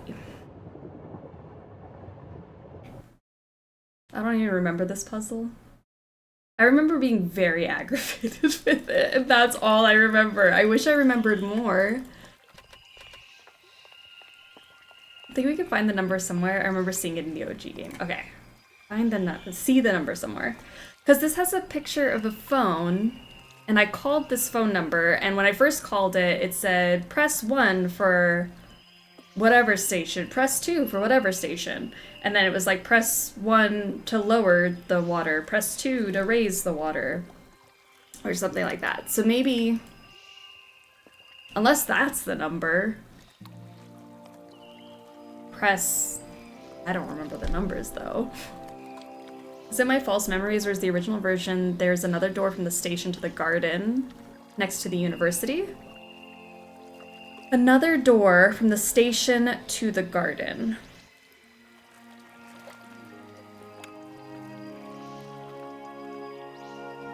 Next to the university. Because the garden is the... Okay, hold on. Maybe I haven't explored everywhere. Is it because you hadn't talked to the boat people when you called? I don't know.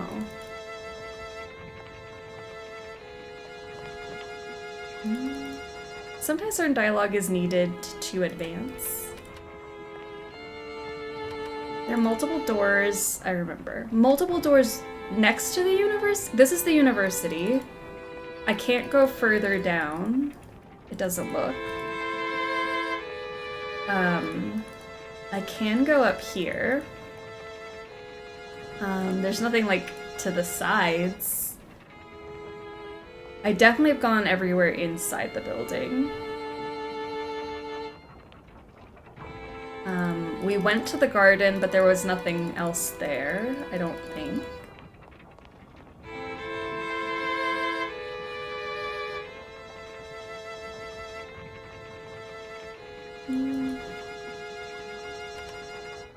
Is the number 6, 7? Could be. I mean, we just have to guess 2 numbers.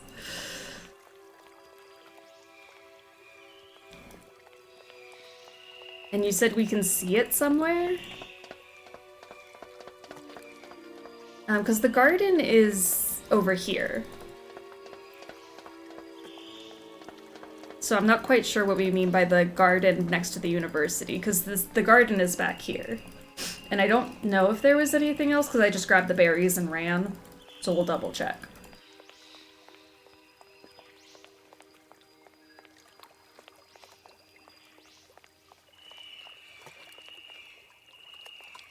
Because this is the garden.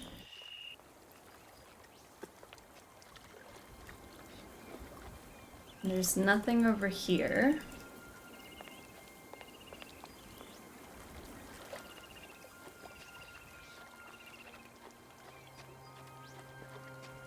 Nothing over here. And this is where I grabbed those berries before. I remember that further down there was some bushes. Maybe my memory makes it up. Bushes. And that's where we find a number? Because there is like the, I don't know if you would call them bushes, but there is that whole other, the wind-up place that we're trying to get to. Like that has like bushes and stuff. In my memory, from the staircase of the school, you could go to either side and there are doors on both ends.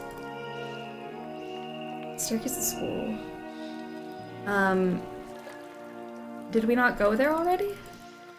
Because one end is the rector's, one end is the professor's room, then up the one stairs is the like classroom,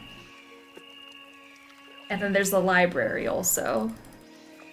But I haven't seen any numbers there, and I don't know how those numbers, what those places would have to do with numbers on the train lock, if that makes sense. There is the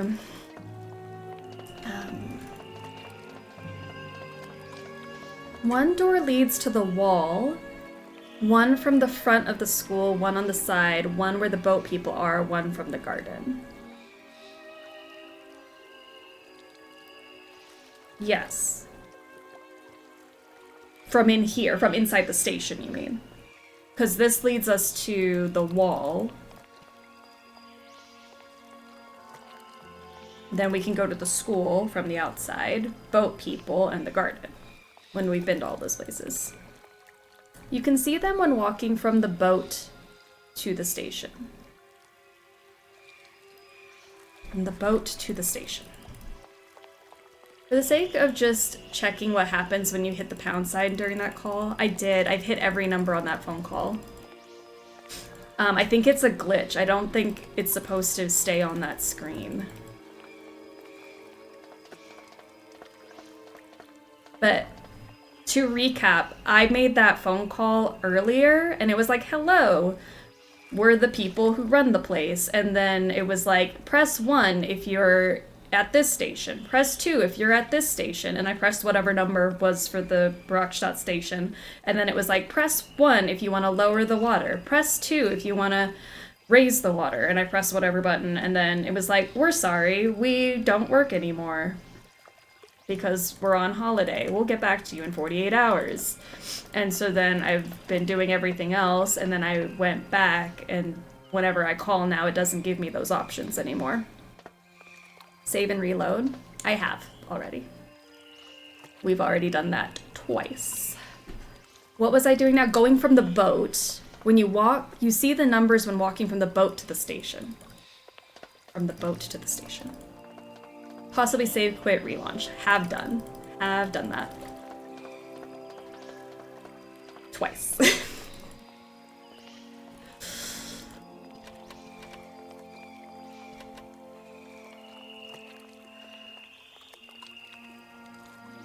To try the key from that console. The key is in.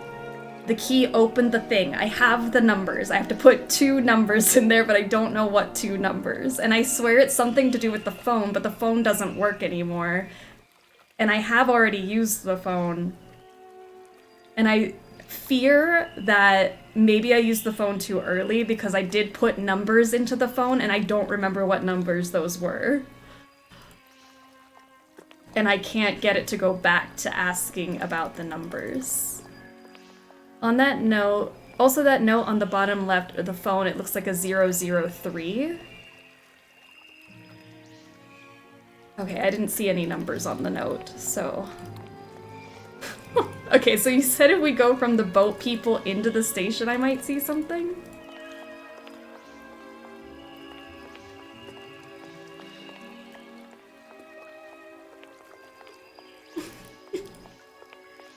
What are we having for stacks today? That's a good question. I don't have a stack right now. I've had my coffee, it's been pretty good.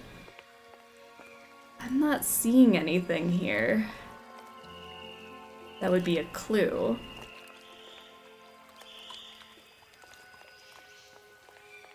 Brie and grapes. It's very on theme for the day. Say an orange bun roll? That sounds good too. The last time I just guessed the combination because it's the answer to the ultimate question of life, the universe, and everything. 42. See, it's just 2 eyes and a phone. I don't see numbers on it. Is it 42? 42.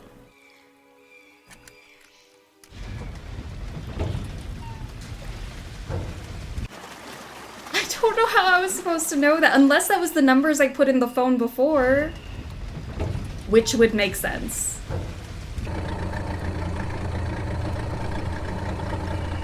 Because I did say, that was the number. Press 4 for Barrockstadt station. Press 2 to lower the water. Oh, stupid. I hate that.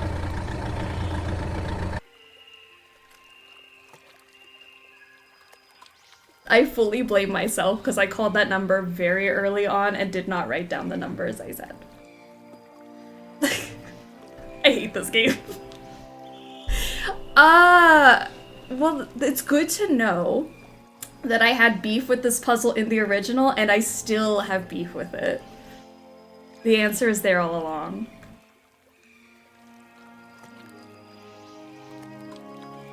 Okay. Press 4 for Barrockstadt station. I remember it now. Okay, so now that that's done, where do I go? I go to the boat people? Or well, the boat people are gone now. I go back to the train. Consistent beef with the games. You know, don't remaster a game too much. Still leave some beef in there. Oof. Okay. This is fine. So... we are now... Now what? Well, there's the boat people. Boat people, wait! That's the boat people, right? They're through here.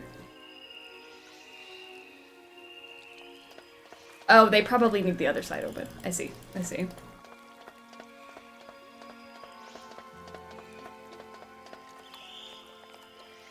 This thing. So, instead of 42, you know what we're gonna do? We're gonna do 41. 'Cause 1, to raise the water.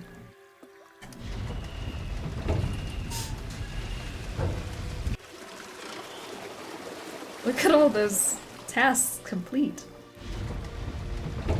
Hold them ransom until they pay you back $100. Alright. My head hurts. I was like, we were having some smooth sailing today. Until we weren't.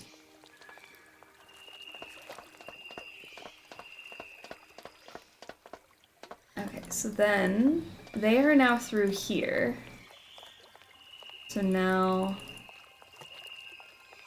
what do I do with them?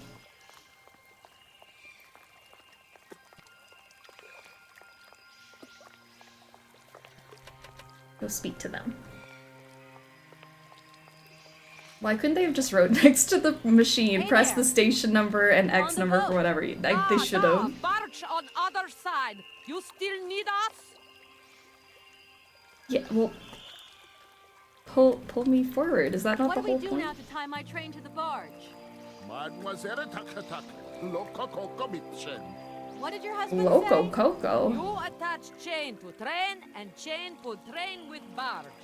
Oh, catch it, sir.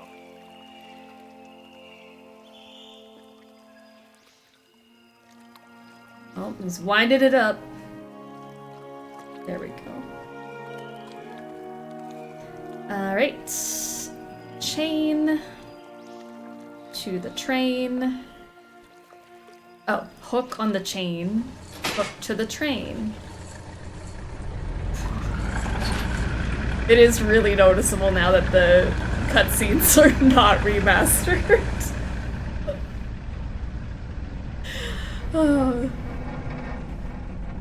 Before, I'm like, maybe it is? Here you could definitely tell. That was a completely different station altogether. There we go. Leave. I'm glad he didn't launch the chain at Kate's head. I'm so glad. I'm so glad we were safe.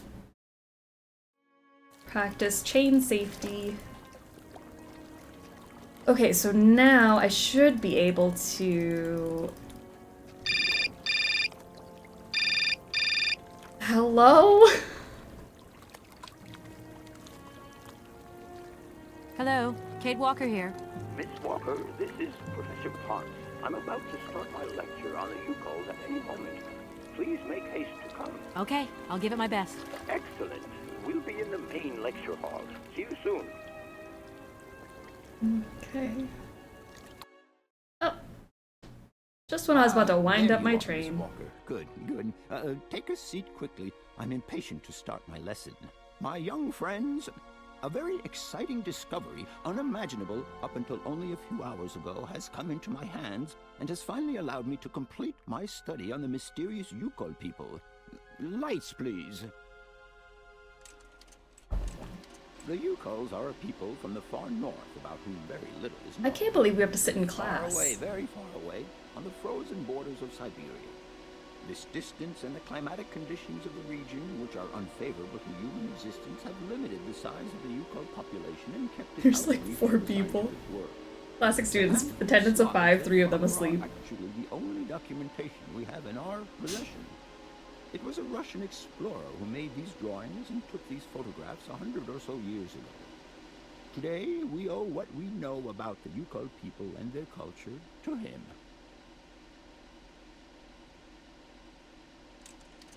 We know that the origins of the Yukols date back to the last ice age. Curiously, evidence of their presence has been found in Western Europe, and more precisely in the prehistoric caves at the heart of the Alps.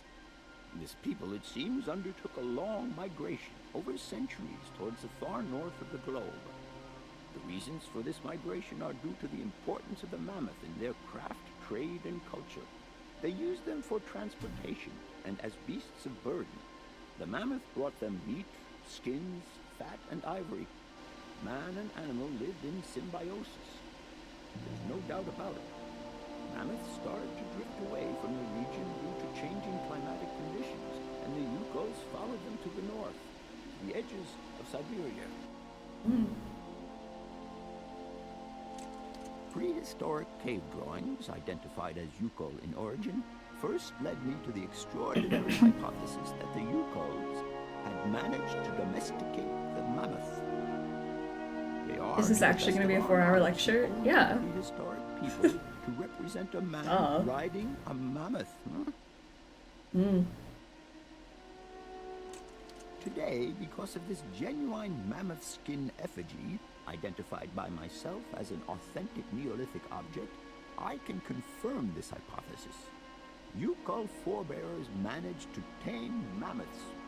Prehistoric man uses little imagination. He draws what he sees and represents scenes from real life. This familiar day-to-day object is actually a children's toy.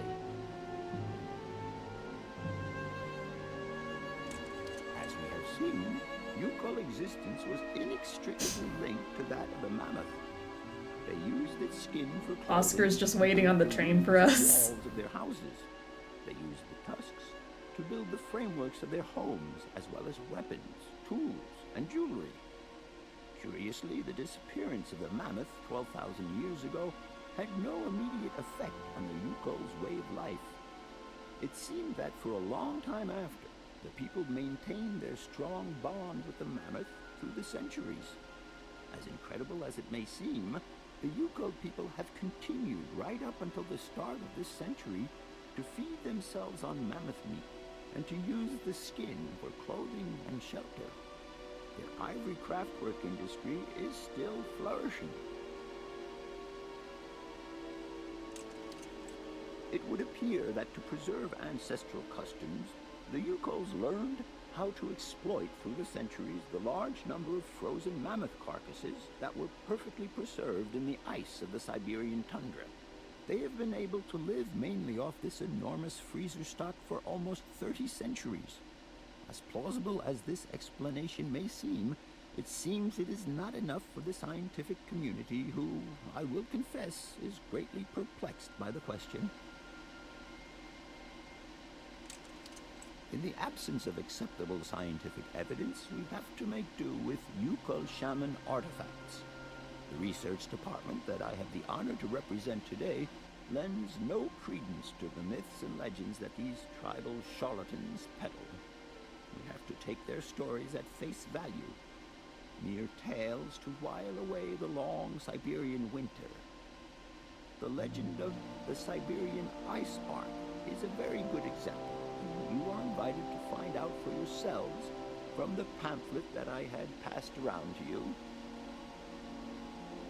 We got pamphlet? Do we have a pamphlet? This legend would have us believe that today, somewhere on a lost island to the north of Siberia, there are living mammoths still in existence, a sort of hangover from the Ice Age. This small herd has been miraculously preserved for more than 120 centuries by the Yukol's tender care. And the island on which the pachyderms are said to live is called Syberia. Wow. My friends, I advise you to resist the temptation you may have to believe in this pish and tish. The island of Syberia is not charted on any map, and the idea that mammoths have survived to the 21st century is an idle scientist's pipe dream. The Yukols were sadly among the first victims of the colonization of continental Siberia led by the Russians in the 20th century. The Kolkhoz and Sovkhoz systems, as well as the exploitation, disdain, and humiliation people had to suffer, marked a definitive break in the Yukol's traditional lifestyle. And since the collapse of the communist regime, the Yukol population finds itself confronted with the same political and social upheavals that other Siberian communities are experiencing. There are two consequences to arise from this. Some Yukols have lost their tribal identity and have integrated into the Russian population. Others, however, have sought long and hard to re-establish links with their ancestral culture that was lost under the Soviet regime. Now, at the start of the 21st century, the last There's always one more slide. Yukols have gone to live on the vast territories of their ancestors. Nobody knows today where they live or how they survive. Their very existence would be a matter for speculation if they did not turn up periodically at the tundra's most isolated fur trading posts to exchange mammoth tusks for essential items. There ends my lecture for today. Thank you for being among us today, Miss Walker. Please make your way to the laboratory where you will find your mammoth doll. There are also photocopies of my lectures should you so require them. Thank you. You guys ready for the test? That was a lot of information. Oh, everybody left. This lecture could have been an email, just saying. Answer is C. Professor Pons, I love you, but I promise I was not absorbing any of that information. There were really fun pictures of mammoths, though. I did enjoy that.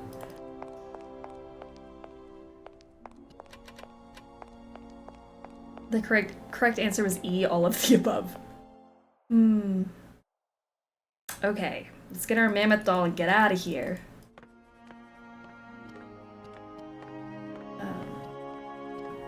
Interact? Oh, mammoth doll. Gimme.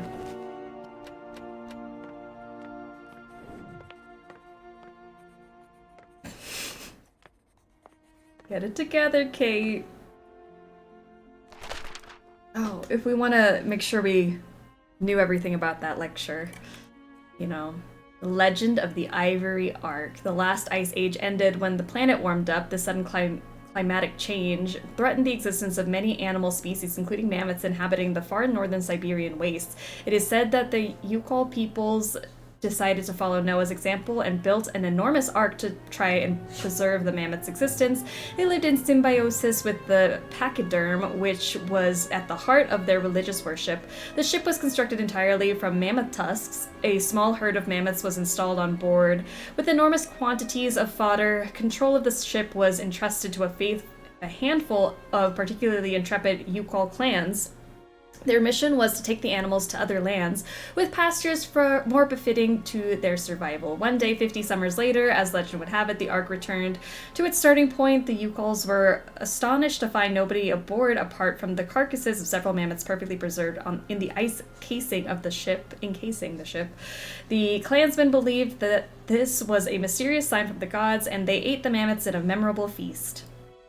1 week later, the Ark set sail, once more carried away by the currents. Again, it returned half a century later with not a soul on board except more well-preserved frozen mammoth carcasses. This mystery continued for a millennia, each time the surprisingly well-preserved mammoths appearing out of nowhere. The Yukols interpreted the phenomenon as a benevolent offering from their dead companions who were believed to have perished on the Ark's first voyage in some horrendous maritime cataclysm. It was believed that their souls had found eternal rest on a mythical island that the shaman named Syberia. They constructed a whole religion around this belief with rites and customs punctuated by the periodic appearances of the phantom ship and its precious cargo. For centuries, nothing changed the Ark's mysterious cycle. Only the size of the mammoths changed, reducing imperceptibly over time.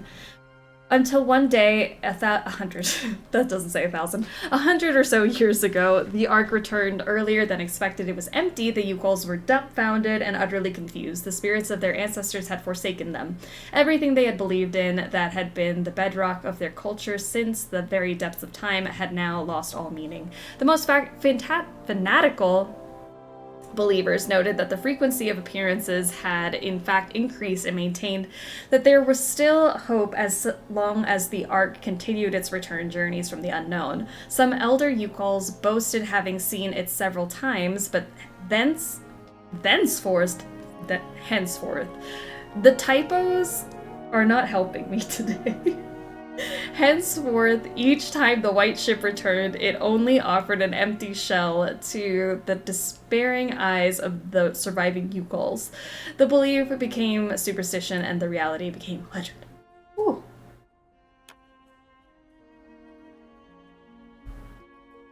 The most challenging part in Syberia for the streamers, reading Anna's diary. All 18 pages. Front and back.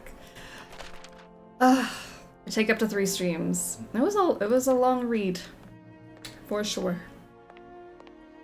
Do excuse me, Professor. Professor, sorry to disturb you again. What is it you want to know, Miss? Anna did enjoy writing a lot. She had a lot of thoughts. I would have loved to study at a university like this. No. Okay, we've already talked about that. It wasn't really my intention to stop off here, but I'll confess, this university is really very impressive. What you heard was only the tip of the iceberg, my dear. But if I have at least awoken a passion in you, I'm only too proud. Actually, I'm here because I've been summoned by the rectors of the university. Now, Didn't we already Mammoth was say no this? man of science.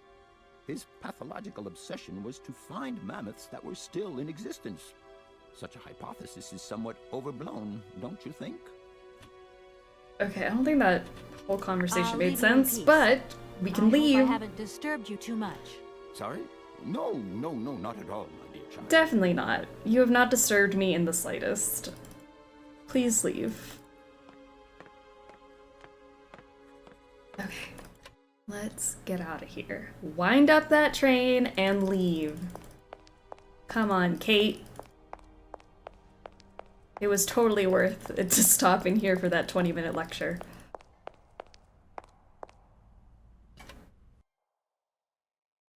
Man, I gotta walk all the way back to the train.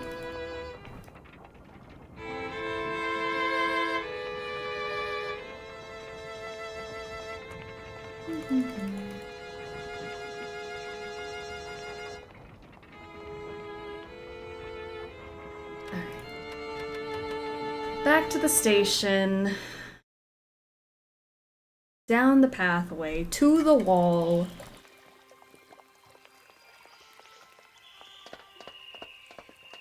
And out of here. Bye, Station Master. It was nice knowing you, but we are leaving and not looking back.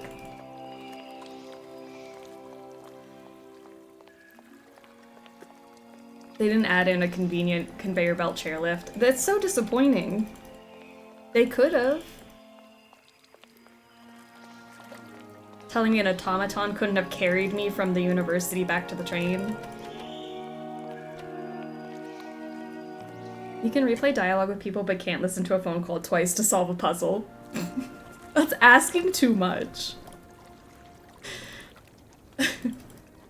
Did you talk to the student near the stairways? Yes, unfortunately, we did.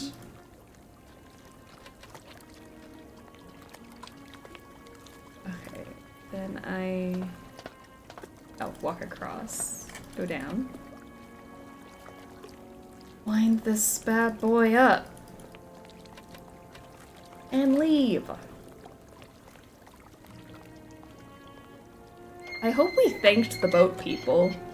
We wouldn't be here without them. Imagine if the machine was broken. I'd cry.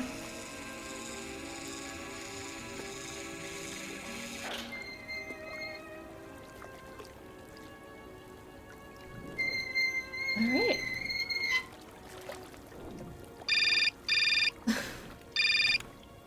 Kate's so popular, phone always ringing. Hello? Where are you? Damn. Hi, Dan. I'm in Barrockstadt. Bollock, what? Is that a town? I hope the man you're looking for lives there. Are you coming home soon? From what I gather, it's one huge university with an extraordinary station, aviary. If you could only see it, there are trees and birds everywhere. This It's guy. so weird here. Sounds like a great place for a bit of sightseeing. So, are you coming back soon? I don't think so. In fact, the train I'm traveling on has some kind of a mechanical problem. We've been forced to stop here. Us? I thought you were alone. Who's with you? Oscar, the train engineer. You're messing around with mechanics now, are you? Don't be so stupid, Dan, please. Oscar is an automaton created by Mr. Voralberg, the man I'm looking for. And he's not any old robot. He's a sophisticated butler type, if you see what I mean. He's a bit obsessive as well. Kate, I don't know what they're feeding you in Europe, but don't you think it's time that you came home? But my mission still isn't finished. To hell with your mission. I don't know why you accepted it in the first place. If you just stuck to the middle of the road, then we wouldn't be in this mess. We? If there's any mess, it's me who's in it. And while I'm trying to come to grips with strange towns, you, my darling, are sitting at home on your butt. I seem to remember we had nothing against my departure. It was only going to be 2 or 3 days, Kate. Please, try to put yourself in my shoes. Your shoes. Not only do I have to fit myself into your diary, but I've got to get myself into your shoes as well? Is there anywhere else Sir would like me to put myself while we're on the subject? Look, I don't want to talk about it now. Call me back when you've calmed down. I was perfectly calm before I picked up your call. I only wanted a few words of encouragement, not your disdain. Was that too much to ask? You can be such a selfish... Takes one to know one, sweetheart. Oh, break up with him. Go off, queen. He's literally just a guy. Hit him with your car. When I've calmed down? Someone play Man-Child by Sabrina Carpenter. Hit him with your car, Kate. Oscar. Everything okay, Oscar? Yes, Kate Walker. I am awaiting your instructions. That's it, Oscar. We can go. Kate Walker, I must remind you of one of the journey regulations. All objects featured in the train's inventory must be replaced before departure. You're right, you're right. Something is missing, Kate Walker. The mammoth. God, the mammoth doll. Please return it to its allocated position, Kate Walker. You're so right, Oscar. How could I forget? In a while, Kate Walker. Hit him with your wind-up train. Get a hobby or something. The man has no hobbies. Excuse me. Alright, let's, Did I not pick up a thing to listen to? Hold on. Yeah, I have a thing. Hey! Hans, I have some very sad news. Our father is dead. He passed away peacefully last Sunday in his sleep. I feel so lonely now.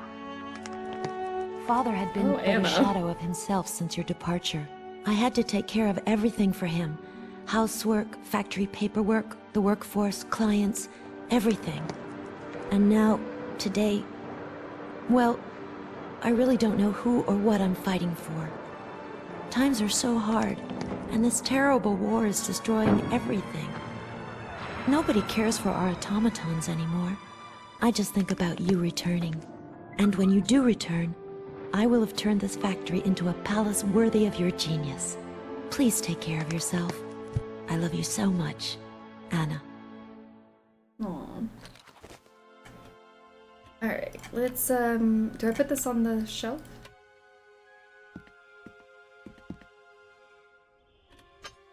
Okay. And now we can leave, now that I put the mammoth where it needs to be.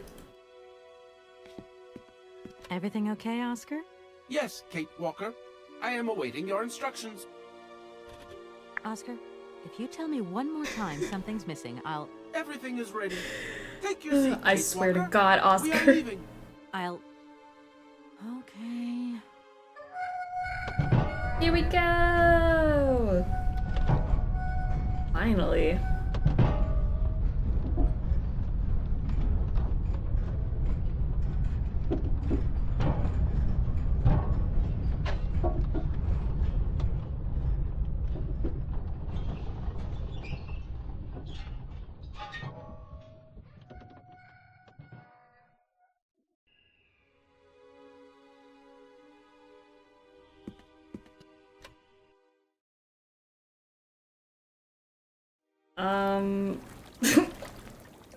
I guess not. Okay, we moved 50 feet forward, which is progress. I'm not gonna hate on it because it is moving us. But what the heck? Get me out of here.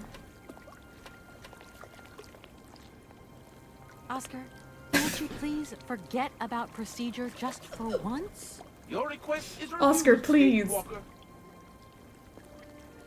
I like that he just parked the train and then got out and stood in the station. He's like, she'll find me eventually. Oscar, don't you think we've wasted enough time already? You neglected to find the clockwork winding mechanism for the train with sufficient haste, Kate Walker. What nerve! And you refused to lend a helping hand. Help that could have been invaluable to me. I agree, Kate Walker. If you weren't so obsessed by procedure, we wouldn't have had a hitch. I am not entirely convinced, Kate Walker. Oscar, please, let's get in the train and leave, can we? I'm Yes, tired. Kate Walker. Give me the visa. The visa? You should take a look around the station, Oscar. It's amazing. Greenhouses that are all lit up, exotic trees, and thousands of birds of all different colors. I am obliged to avoid exposing my wheelwork to corrosive bird excreta. I shall remain inside to monitor the locomotive. Of course. Well, too bad for you. Okay, see you later, Oscar. Okay, I need a visa now.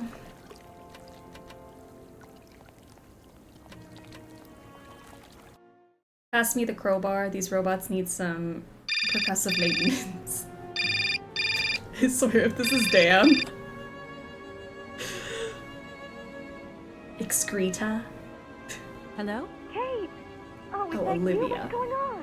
Well, I finally got the mechanical train wound, and I hope it's going to take me to Hans Voralberg. I had to sort things out with a couple of weirdo sailors, and they probably ripped me off. But now I'm blocked behind this massive wall. You should see it, it's huge! I'm not talking about that. I want to know what's going on with Dan. What do you mean?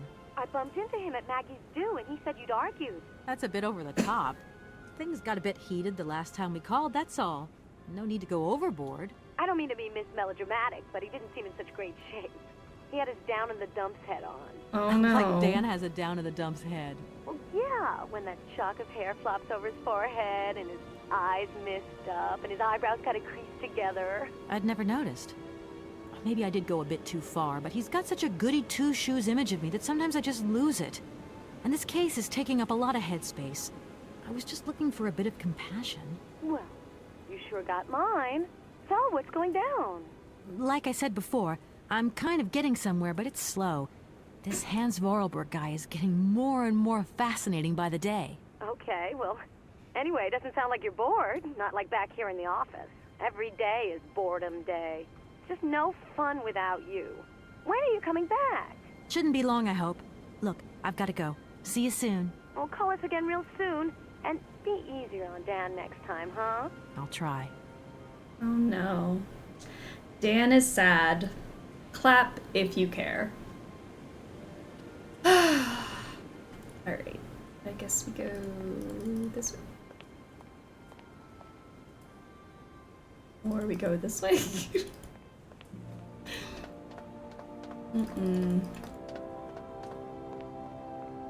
At least it's pretty, you know? Even though we're still stuck here and can't get out. Something about a visa. Good day to you, sir. What's the opposite of a clap? Stomp? I Commander-in-Chief guess. of the Barrockstadt border post at your service, madam. My name is Kate Walker. I've been assigned by Walker. my company to find a man who is supposed to be living in Syberia. What a peculiar mission. Taking so many risks for such a futile goal. Captain, to my mind, the military zeal with which you insist on guarding this meaningless wall strikes me as equally futile. I should be offended by your words, miss, but I forgive you, because you are young and unaware of the very real dangers lurking in store for us. Yes. That's me. Young and unaware of all the dangers. I need a visa to cross the wall and to continue my journey to the east. They told me that you are the only person in a position to issue such a visa. Indeed, this responsibility is part of my duties. However, I am not currently issuing visas because nobody must venture beyond the wall. And why not? It's far too dangerous, in particular for a lady of your standing who is traveling unescorted. I'm not unescorted. Dangerous? What exactly do you mean, Captain? The enemy, miss. The enemy. I've been observing them for several years through my telescope. There's one particular horseman stationed yonder. He's a scout from the invading enemy army, and he's been spying on us. So I have to be extremely vigilant. He knows that I know he's there, you understand? And as long as I keep my eye on him, he won't dare try anything. Are you sure? Please, take a look for yourself. Okay. You claim that Hans invented the gate mechanism? Affirmative, miss. He has such fine talent, don't you think? And from what I see of your train, his know-how hasn't diminished with time. The most remarkable thing has got to be his automaton engineer.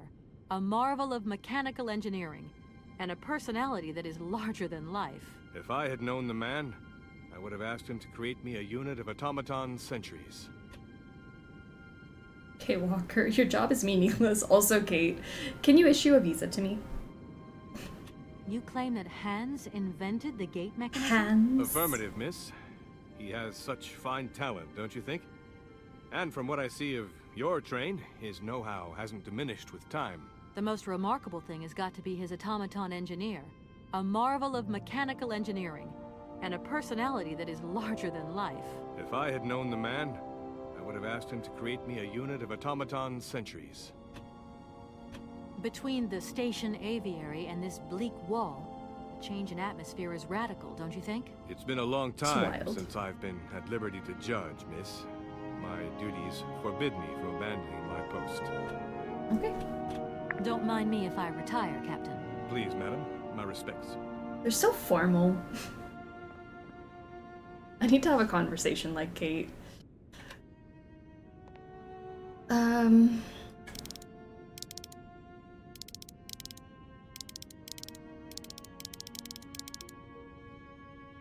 Oh, turn. The dangers. I think I'm looking for the dangers out there. That he saw something. How strange. I can't see a Cossack horseman at all. There's just a dead tree in the middle of an empty plain. That poor captain must have really bad eyesight. No. It's a tree, my guy. Good day to you, sir. Captain Malatesta, Commander-in-Chief of the Barrockstadt border post, at your service, madam. It's a tree. Radical, how are you doing? Welcome to the stream. Captain, I can assure you that your enemy horseman is in fact simply a dead tree. A tree? But that's totally ridiculous. I can tell you have never seen a Cossack before in your life. How long has this Cossack been spying on your wall? His classes. For a long time. Yes, a very long time. But they could attack at any moment. We simply cannot tell. And he's been in the same position the whole time? Cossacks are soldiers, miss. They're capable of great resistance and persistence in the face of adversity. Or... tree. Don't mind me if I retire, Captain. Please, madam. My respects. I bet this man doesn't know the word treed. I bet he doesn't. See, at least we know the word treed now. Look, broken glasses. If they belong to the captain, then he sure has eye problems going by those lenses. Probably. Oh. Doesn't look like that works. Oh, just kidding. Wine. Maybe I put it in the wine. Colonel, sir. Captain, miss. But you have the air of a great officer. You flatter me. We'll flirt our way into this visa. I'm afraid that we frontier soldiers are often forgotten by the military administration. There's no justice. I sympathize with you, Captain. Let us forget our worries for a moment and have a little drink together in the name of friendship. It would be my pleasure, miss, but the regulations strictly forbid it. Come on. A little glass of wine never hurt anybody, and nobody need know. Wine, miss? Kate! Very delicate situation. Don't deny yourself, Captain. Just a little glass. I assure you, it is excellent. Well, perhaps just a drop. I don't remember this at all. Why is she so sultry? Here's your glass. To your good health, Captain. And to yours, miss.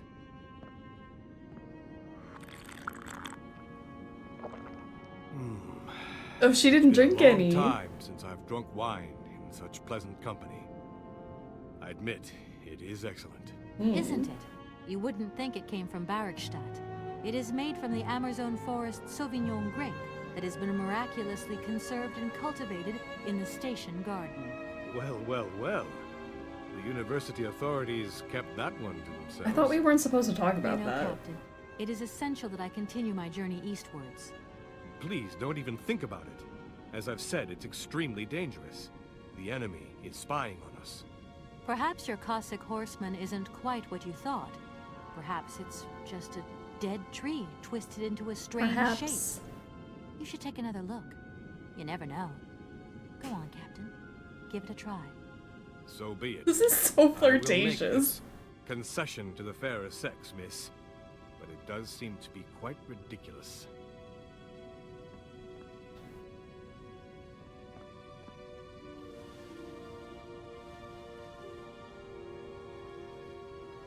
Yeah, it's a tree. How is this possible? By what strange magic? How could I have been so wrong for so long? The enemy was only a tree. Yep. I'm so ashamed. It's not that bad, Captain. It's only human to make mistakes after all. A tree. Nothing but a dead tree. Pull yourself together, Captain. It's okay. And now I suppose there's nothing stopping you from issuing me a visa? Yes, of course. There is no more danger. All these years. And now the Cossack has gone. There is nothing left to watch. Captain, you should be delighted. From now on, you don't have to stay pinned to your watchtower. Travel can start up again normally. You will be able to resume your regular duties like issuing entrance and exit visas. You're right. I will sign you a visa to cross the wall frontier immediately. 1,000 apologies. Here, miss. This is so goofy. Thank you, Captain. And keep your eyes open. Yeah, blind bat. Miss, if we could keep this between ourselves, please. Oh. For the sake of my honor. You understand? You have my promise, Captain. Don't worry, Captain. I am not telling anybody of this encounter. She ratted out the university for a visa. Shame. Shame on her.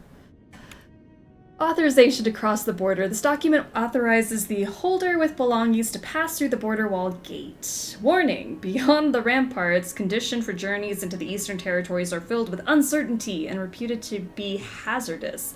As a consequence, the wall authorities cannot guarantee the physical safety of the traveler and decline all responsibility in the event of any incident. Sounds good.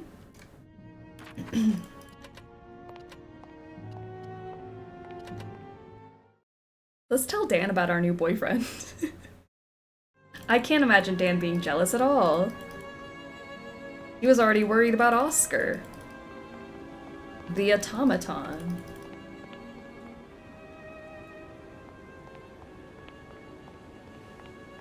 Am I going the right way? This way? Oh, yeah. Down. Hopefully Oscar lets us leave now that I have this. I had to do some unspeakable acts to get this, but here we go. Here is the visa. I hope it's regulation, my dear Oscar. It is regulation. Here is your ticket. Thank you, Oscar. She promised not to tell anyone about the wine, and now she gives another promise. Like, I don't trust her. Train ticket for the mechanical railway. This ticket is valid for one person and should be presented to any official of the mechanical railway when so required. Have a good journey, Kate Walker. So, can we go now? Indeed. We are already very late, Kate Walker. And whose fault is that? Ooh. I'll throw him a bone that Kate forgot to mention that the train engineer is a robot. Didn't she say that he was, though? He's like, Oscar the automaton. Maybe he doesn't know what automaton means. D-Job, how are you doing? Welcome to the stream. Here you go, Oscar. My Now, ticket. Please return to your seat, Kate Walker. Yes, Oscar. Immediately, Oscar. Whatever you say, Oscar. She explained it and Dan was still mad. Yeah. He's jealous of a robot.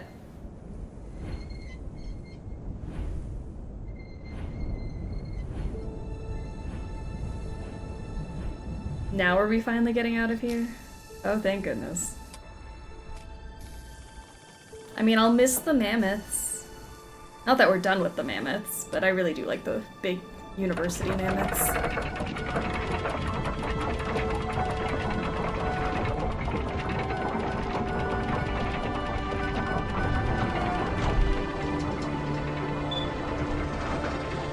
Oh, beyond the wall.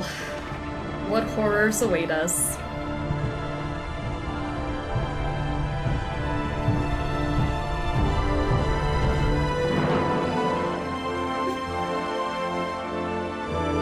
Bye, sir.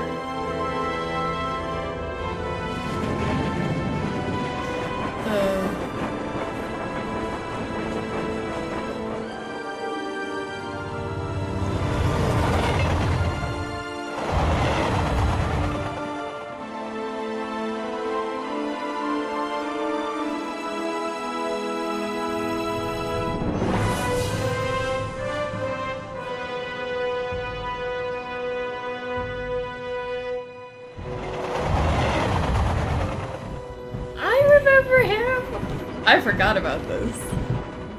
Crotchman! Who remembers Crotchman? Oh, that made me nostalgic. I feel like if you referred to someone as the automaton, I'd assume it's a human and you're being rude about someone's practical personality. I wouldn't assume a sentient robot, you know? That's fair. Did the wine sharpen his eyes? We put wine in the glasses, but it was actually the mushroom that's supposed to help with vision. So we put some mushroom. Is it extract? I don't know. I love this music. So good. Hey, big boy, are you single? Let's go see Crotchman.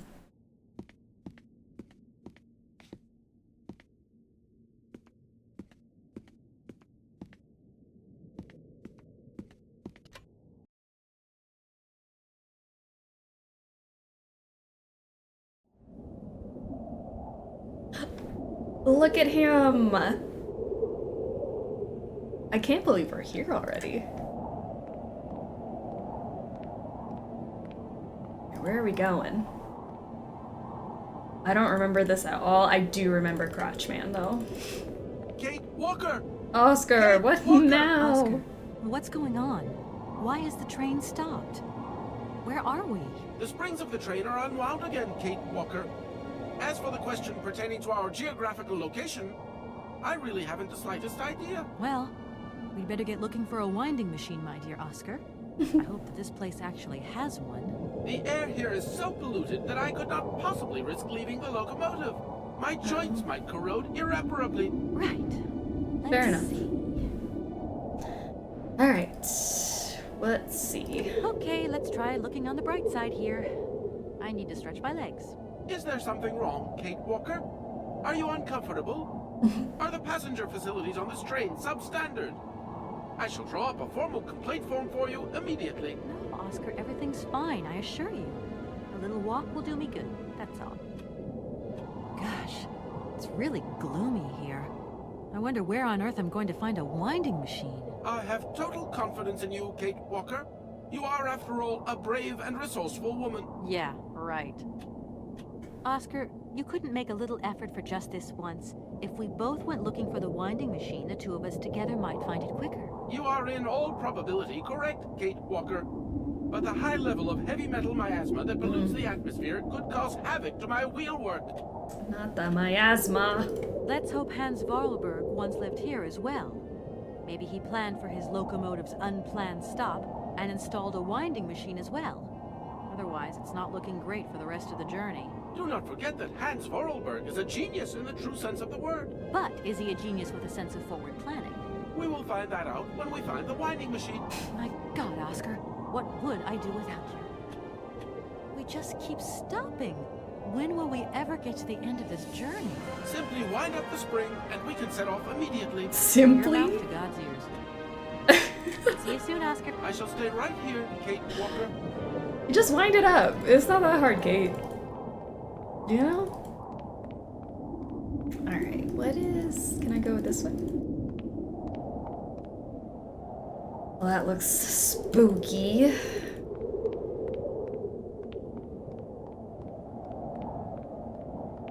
Alright, I think we climb up Crotchman's leg. I don't remember how we named him Crotchman, besides the fact that his crotch is very prominent. So I apologize if that's why I'm calling him, but, like, that's what we called him in the original game. And I'm not gonna rename him now. Okay, well this looks broken. Let me slap my visa on it. Okay. Something to go here. And then I push a button.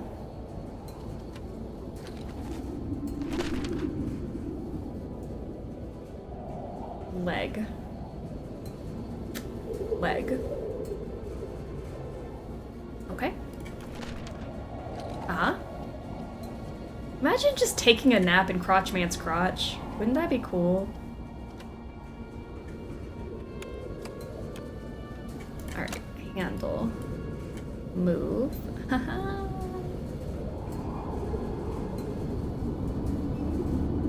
And then I think I can get across? Is that how this works? Now I'm here? Jump? It was not that far, Kate. Please. Okay, what do we do? What's the point of jumping across?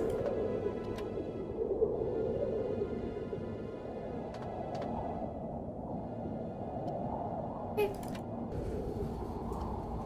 I feel like Hans could have built an internal crank to charge up the spring if he wanted to. He could have. But did he? Nope. What if we move you over here?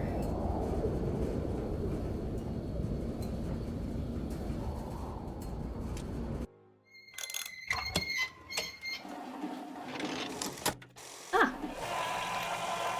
Easy enough.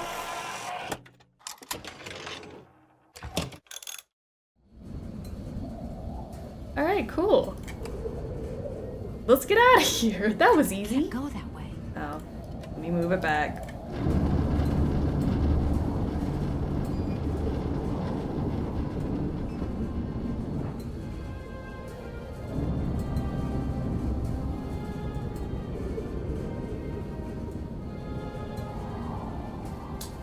Cool. All right, Oscar, let's get out of here. Hey, you there!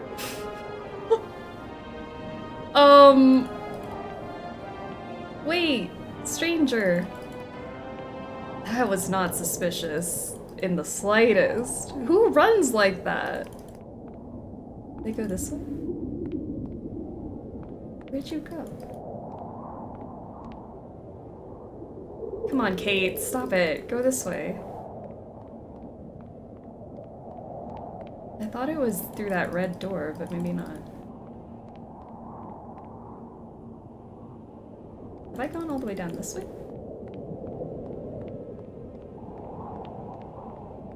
Do we need to solve the mystery of the weird man that just ran through here, or can we just leave?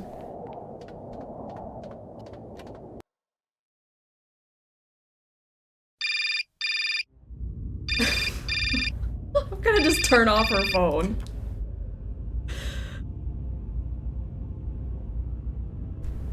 Hello?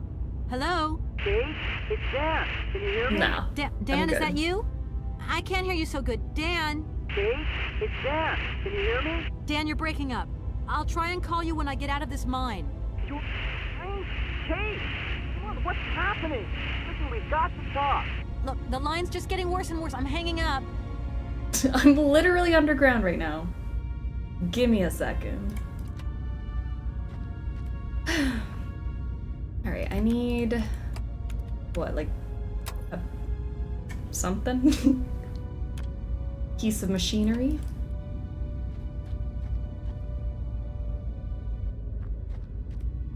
Okay.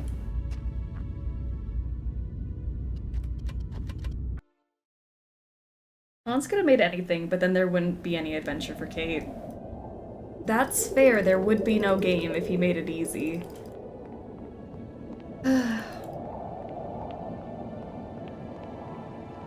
Where did that guy go?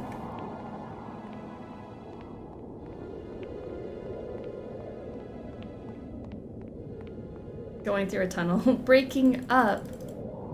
Next call. Dan, sorry. Was that last call not clear? I'm breaking up with you. This seems like something I'm supposed to do something with. Maybe I've misunderstood.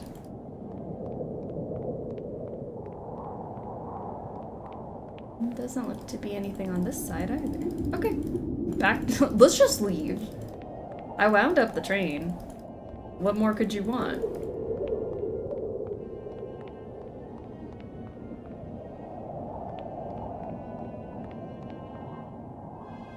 I can get back on the train. Wait, how do I get back on the train? There.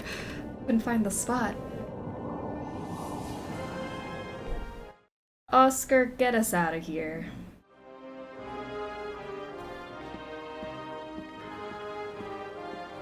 Oh, actually, wait, I have a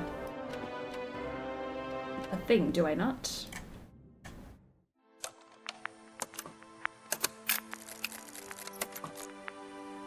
My dear brother, what joy to have news of you after your long silence during the war years.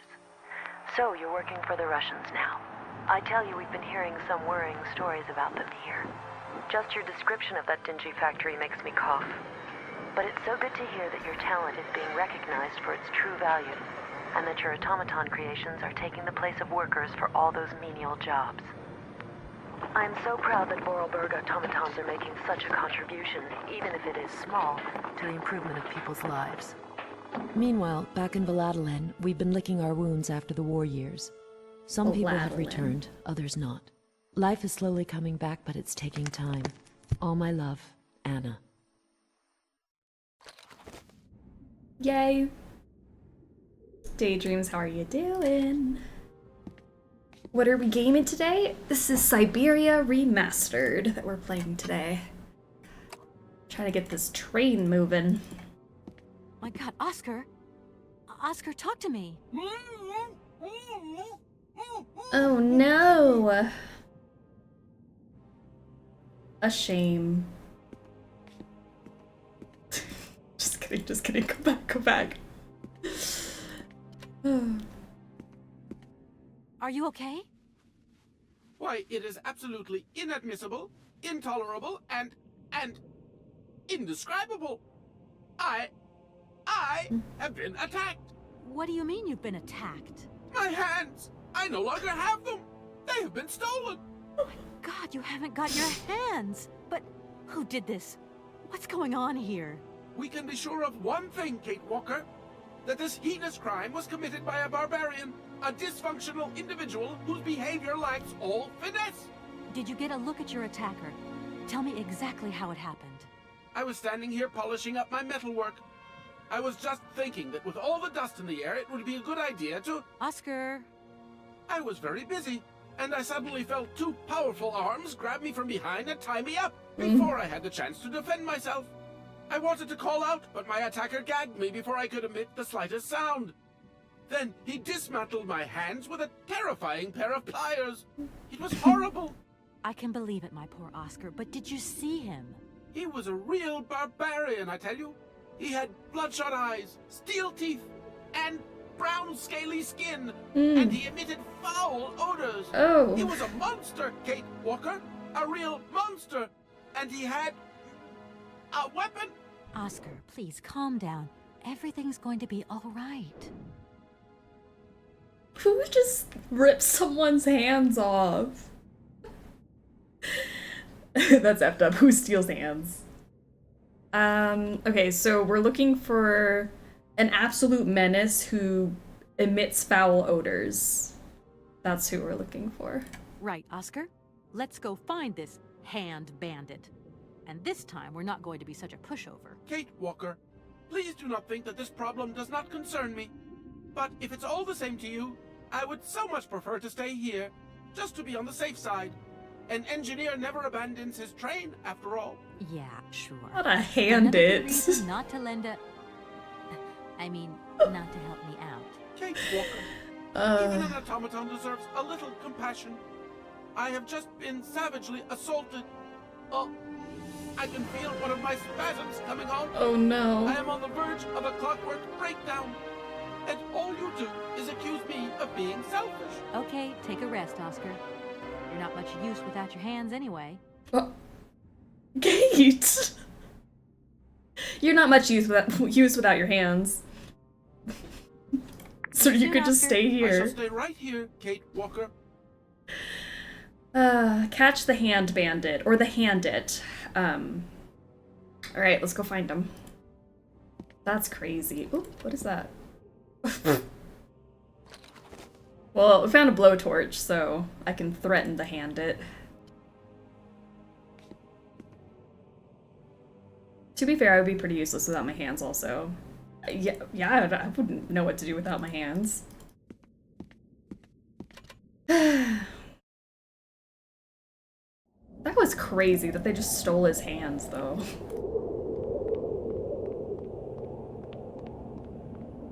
I'd love to go on a train ride. That sounds so peaceful. Not this train, but like, you know, a good train. This train keeps stopping. Like, this feels like I'm supposed to do something with it. Maybe I'm supposed to go up Crotchman's leg again? Stop in the middle? I have a blowtorch. What is it for? Because the only other thing I could think of is the mines. Do I stick the blowtorch in the mine thing? Maybe.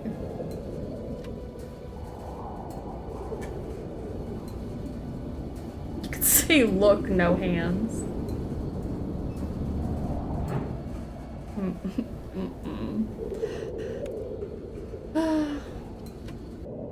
I've always wanted to travel by train, but it's just as expensive as flying, right? I could never justify the additional travel time. Yeah. Like, I would pay less for like longer travel time to get on a train.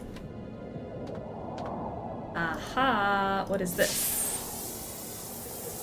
Blowtorch.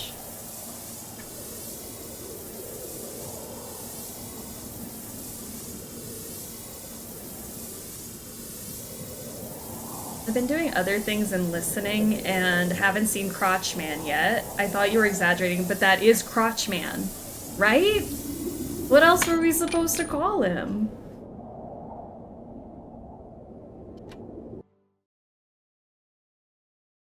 He's got a little house in his crotch.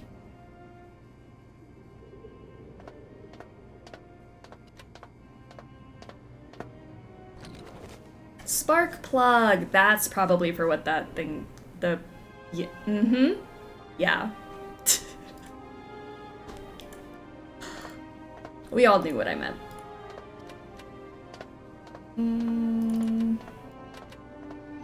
Wow, they have this beautiful space only for one spark plug? That seems like a waste.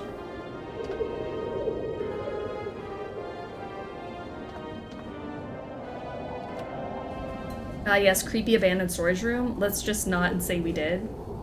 Was that storage room creepy? Maybe it was.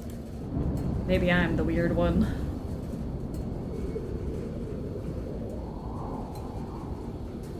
Alright. Down we go.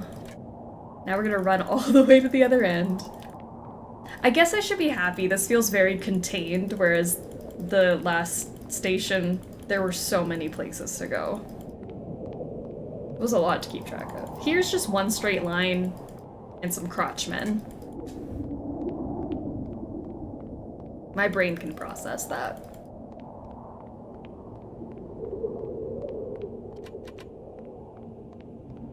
Okay, so if I put the spark plug in... That thing didn't even look like that's where a spark plug goes, but it's the only thing I can think this would go. Oh, no, it makes sense. Okay, when you do it like that, it makes sense. I'm always just thinking, like, spark plugs go into a socket. There we are. Now.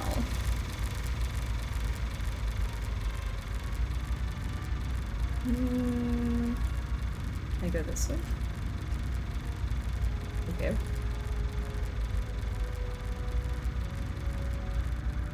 In the mines.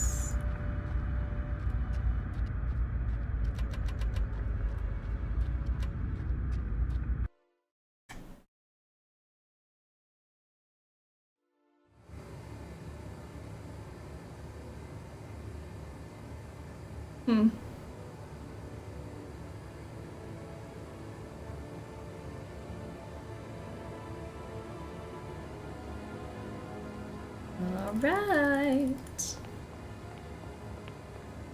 Guess we go look at the organ man.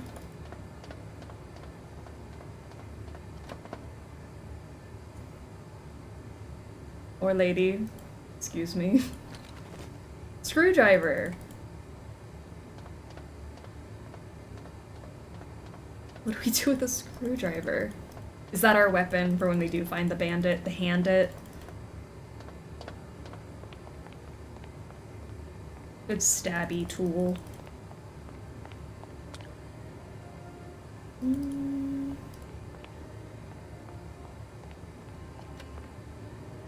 Oh, unscrew.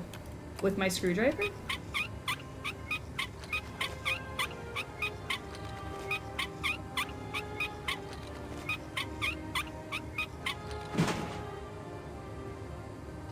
Oh, that's what was keeping us from climbing that? I feel like we could have just stepped over it.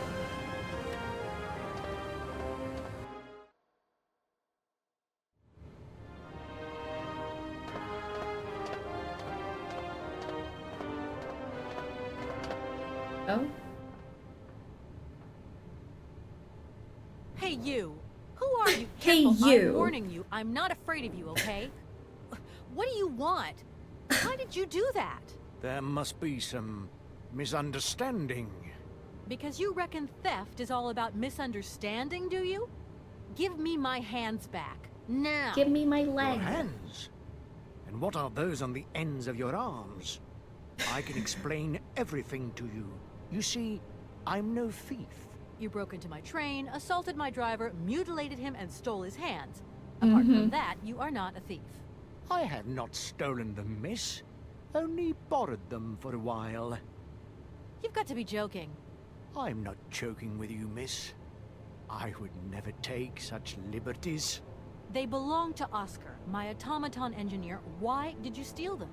They are extraordinary. Real mechanical wonders. I would never have been capable of designing such hands myself. Never. Such workmanship. Such precision crafting. It is incredible. Absolutely incredible. And just because you like them, you decided to steal them? I have only borrowed them, little missy. Borrowed? Temporarily, you understand? Of course, I shall return them to you when I don't need them anymore. You can... Excuse me? You see, these hands are all I need to complete my plan. At last, I can finish off my automaton pianist and fulfill my dreams. Everything is now in place. You see, I have converted this old, useless, stupid factory into a magical theater. As you can see, the furnaces, piping, chimney stacks, they've all been converted into one gigantic organ. I mean, chase your dreams, I guess. The world's greatest living singer. Now, all I need is her... Oh. Okay. You mentioned an automaton pianist, didn't you? Where did you find it? I pieced it together myself, my dear. Except for the hands, that is. I admit that I underestimated the intricacy of this part of the design. A pianist's hands are very important, after all. But enough. Now he has a perfect set of hands. Your passion amazes me. Have you designed any other automatons here? No. Clockwork mechanisms do not interest me as such. I simply needed a robot capable of accompanying Helena Romansky on my huge organ. I adapted an existing model, a reject automaton secretary. I reconstructed it and adapted it to this new function. An existing model, you say? Did you ever know Hans Voralberg? He was a kind of mechanical genius, like yourself. Hans Voralberg? Yes. Or maybe... I don't know. No. No. Sure, I understand. The number of automatons still functioning in this abandoned complex is amazing, though.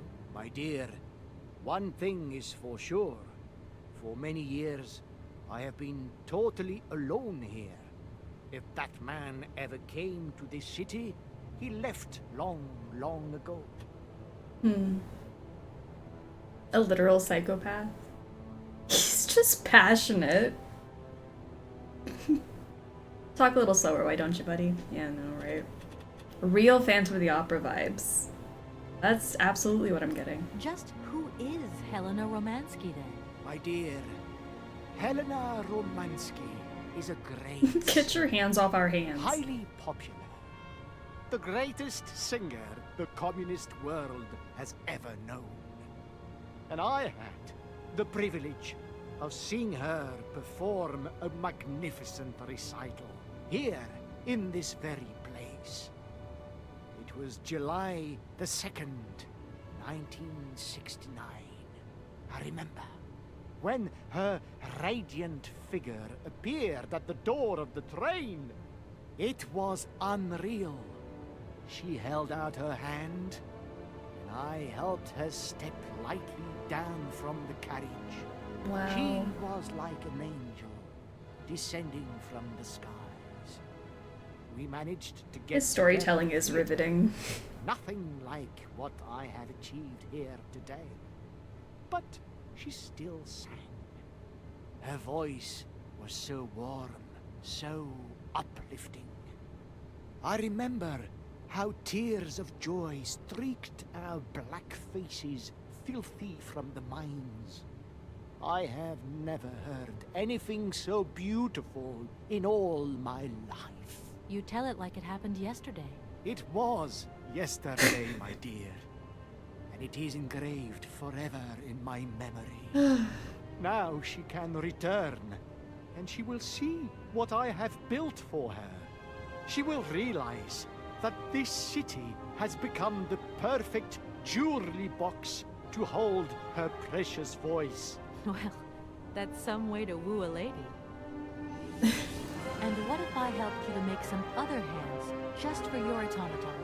Why should life be complicated when I already have what I need? And I very much doubt you are in any position to create such a perfect pair of hands. You doubt me? Who are you? Sergei Who are you? Borodin, the director of the industrial city of Komkolzgrad. Or what is left of it, at least. But who are you, for that matter? And why have you stopped in my station without authorization? I didn't choose to stop in your station, but my train has a technical problem. My name is Kate Walker, and I'm an American lawyer. It is very kind of you to come so far just to visit this place. I repeat again, I never intended to stop here. I'm on a business trip. I'm a lawyer, goddammit. Right. And what brings you here? Like I said, a stupid mechanical hitch. I'm sorry, I can't make heads or tails out of your story at all. Without my engineer's hands, I'm stuck here, you see? Everything I have designed, all that I have invented, everything is for her. Do you realize? Her. Oh, to hear her sing one more time here in my factory! But who is she? Who are you talking about? Helena. The one and only Helena Romansky. Her voice is so pure, like an angel. One day she came here to Komkolzgrad. She sang here, you know, when our industrial city was in its heyday. Oh, so long ago now. It was almost unreal. It was magical. I remember it like it was yesterday. Then, later, a long time later, she saved my soul. She saved my life and gave it meaning. When I was told that the mining program was to be abandoned, that this industrial city was consigned to oblivion, that I, its director, would from then on be nothing but a guardian of these rusting remains of a bygone age. That is when I first formed my plan, to bring Helena Romansky back to this factory. But this time, she would sing for me, and me alone. And is she okay about this? Like, are you hearing yourself Sure, right now? Sure. Once she finds out that I have done all this for her, when she realizes how I converted this vast network of pipes and tubes to create one of the most impressive organs ever made. Oh my god, Then, shut up. You know, this was no small achievement, miss. Once molten It just iron keeps going. flowed through here. Now there wafts only beautiful melodies. But then I realized I had to make an automaton pianist. I began Just to stab him despair with the that I would screwdriver. never create hands that were intricate enough. But then you arrived. So lucky, don't you think? Yeah. Not That me. must have been a happy coincidence for someone around here. So, when will this Madame Romansky come back? When do I get my hands back? I don't know. Maybe someone should look for her. Tell her. Hey, why don't you go? The quicker you bring her back, the sooner you can carry on your business trip. Now, isn't that a good idea? And you promise that once Helena has sung, you will give me back my automaton's hands? I promise, my dear. You have my solemn word. Well, I guess I'm going to have to believe you. Where should I go hunting for this singer, then? I have no idea. But for a woman of the world like yourself, finding her should pose no obstacle. Helena Romansky was a world celebrity, you know. I have collected many objects, souvenirs of her that I keep in a room. A shrine to her glory. Totally It's normal. like her own personal museum in a way. You should take a look. I'm good. Oh, I guess I don't have a choice. Okay.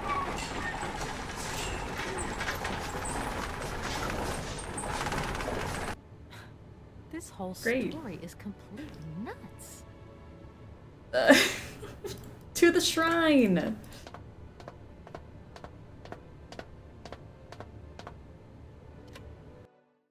Just kill him, Kate. Just end him. Let it be over. Now what in the world?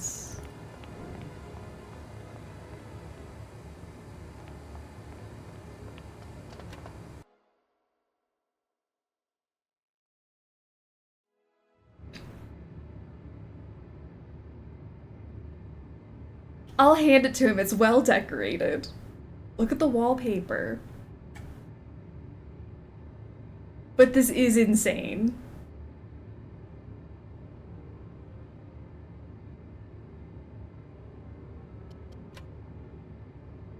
Do not hand anything to this man. Kasuke, how are you doing? Greetings from Moscow. Welcome, welcome. How are ya? This is creepy. I feel like we need to have a whole new word. This is beyond creepy. Okay, so we got 3 buttons here that make certain colors. Oh, maybe the colors of the dresses? Red, blue, purple? Are those colors? Red. Is that blue? Purple.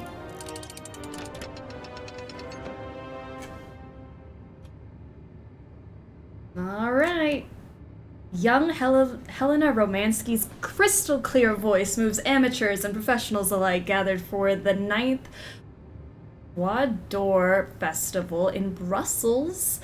The young Russian soprano was the revelation of the event. She is the exceptionally talented singer, and at the tender age of 20, Helena looks to have a very promising career ahead of her. Look at her. Helena Romansky's finest numbers are collected here on this golden disc, millions of copies of which are being sold around the world. Comrade Helena Romansky sings for the people. Her series of recitals with piano performed in the factories of our great republic. After Kiev, our diva arrives at Komkolzgrad. Ravishing Helena is seen here with the factory director, Comrade Borodin, and several admirers.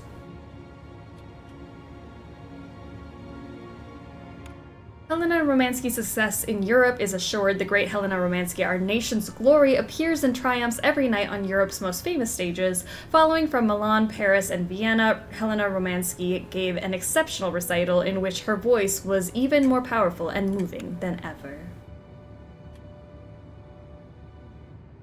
Helena Romansky at this point is at the peak of her artistic career, and her recitals that year are exceptional. The high point and testimony to this greatness is her unforgettable interpretation of Rigoletto, sung with her great friend, the Russian tenor Frank Malkovich. Where have we heard of Frank before? Let us not forget that the latter has recently decided to pursue his career in the United States. That's him. What an unfortunate picture.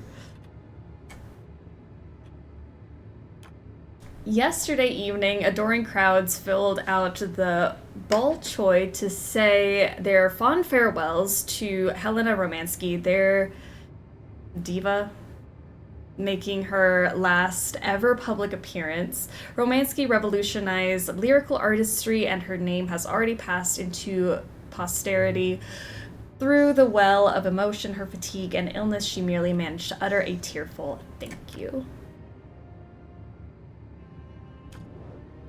Alright, Helena's fan book added to inventory. I wonder if I can call Mom. No, yes, I can. Hi, Mom? Kate! What? Have you seen the time? Why are you phoning me in the middle of the night? Sorry, Mom. I forgot about the time zones. Did I wake you? Well, of course you woke me up. I was sleeping deeply, too. I simply gotta get my beauty sleep. I've got an absolutely crazy day tomorrow. I'm sorry. It's just that it's real important and urgent. I haven't got a lot of time. Well, if it really can't wait till tomorrow, Munchkin, come on, tell your mommy what's up. No way I'm calling Dan for you, if that's what you want. Mom, listen, please. I seem to remember you're seeing a Marovich or something like that at the moment? No. Malkovich, Munchkin. Frank Malkovich. Yeah, right. So, but he's an opera singer, right? That's right. They say he had the finest voice of his time, my dear. Imagine that. That's just great. So then he must have known a famous singer called Helena Romansky. She's Russian, too. Please, if you can ask him if... Listen, honey, if it's stars you're after, Frank knows them all.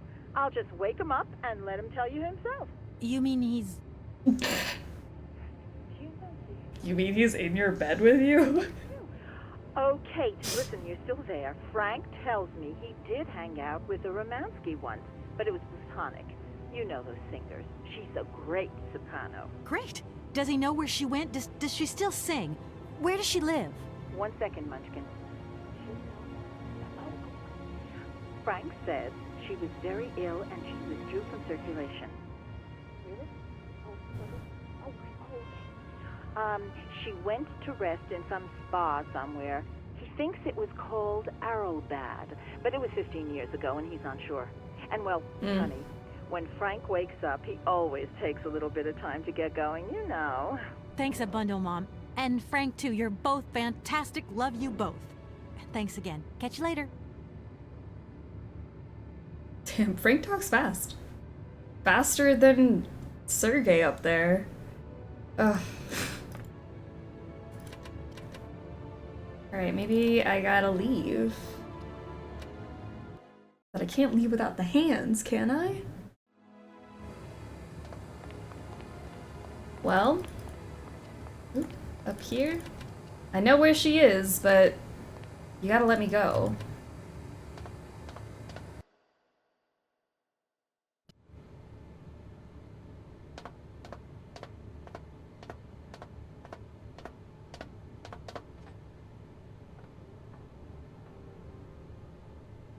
Director? Ah, it is you, Miss Walker. Director, I think I know where Helena Romansky is. My God. You have found Helena? That is fantastic. From my research, Helena Romansky is living in Aralbad. Aralbad? I don't know why I would tell him the stalker where she is. You know the town then? You know where it is? Of course. It was a famous spa resort. In its heyday, Aralbad welcomed all the big wigs of the regime. To be granted a stay there was a real honor. Today, the honor is gone, along with all the generals and colonels, all washed away with the sea. It sounds like a good place if you need to take it easy or convalesce. I think Madame Romansky would be happier here. I think she'll prefer the peace and quiet here. Oh, totally. Perfect tranquility of our little town. Yeah. I agree. Excellent. Let's drag her from her spa into a madman's underground lair. Isn't that great? How can I get to Aralbad? There is one way that you can. Here, in the city, there are no suitable vehicles left. But that drunk old fool living up there, he'll have something. What drunken old fool? You mean you're not alone? What's up there? You mean you haven't noticed the space compound on the plateau? No, I There's haven't. still some pathetic old soldier guarding it. But he's more interested these days in reaching for another bottle than reaching for the stars. And you think this gentleman could have a vehicle for me? I haven't the slightest idea. If you catch him on a good day, then maybe. But good days for him are far and few between. I wish you luck. How do I get up to the space compound then? There is a monorail that leads up to the Cosmodrome. When you are inside, I will activate the automatic pilot. Okay. Sorry, I have to sneeze.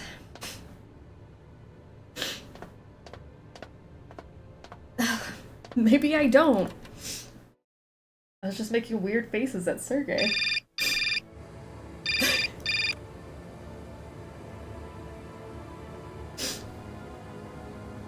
Yes? Kate, can you hear me this time? Yes, I can hear you just perfectly, Dan, but I can't talk to you now. I'm in a real hurry. I wanted to say sorry. I know I wasn't very understanding last time. I've been feeling a bit bad about it. Okay, you're a real sweetheart, but I've got to leave you now. I'm not angry with you, so don't worry. I've just got to catch up to someone, and quick. But Kate, this is really important. I'll call you back, Dan. I'm sorry. I do not have time, damn. Please. Why is he so needy? Like, go do something.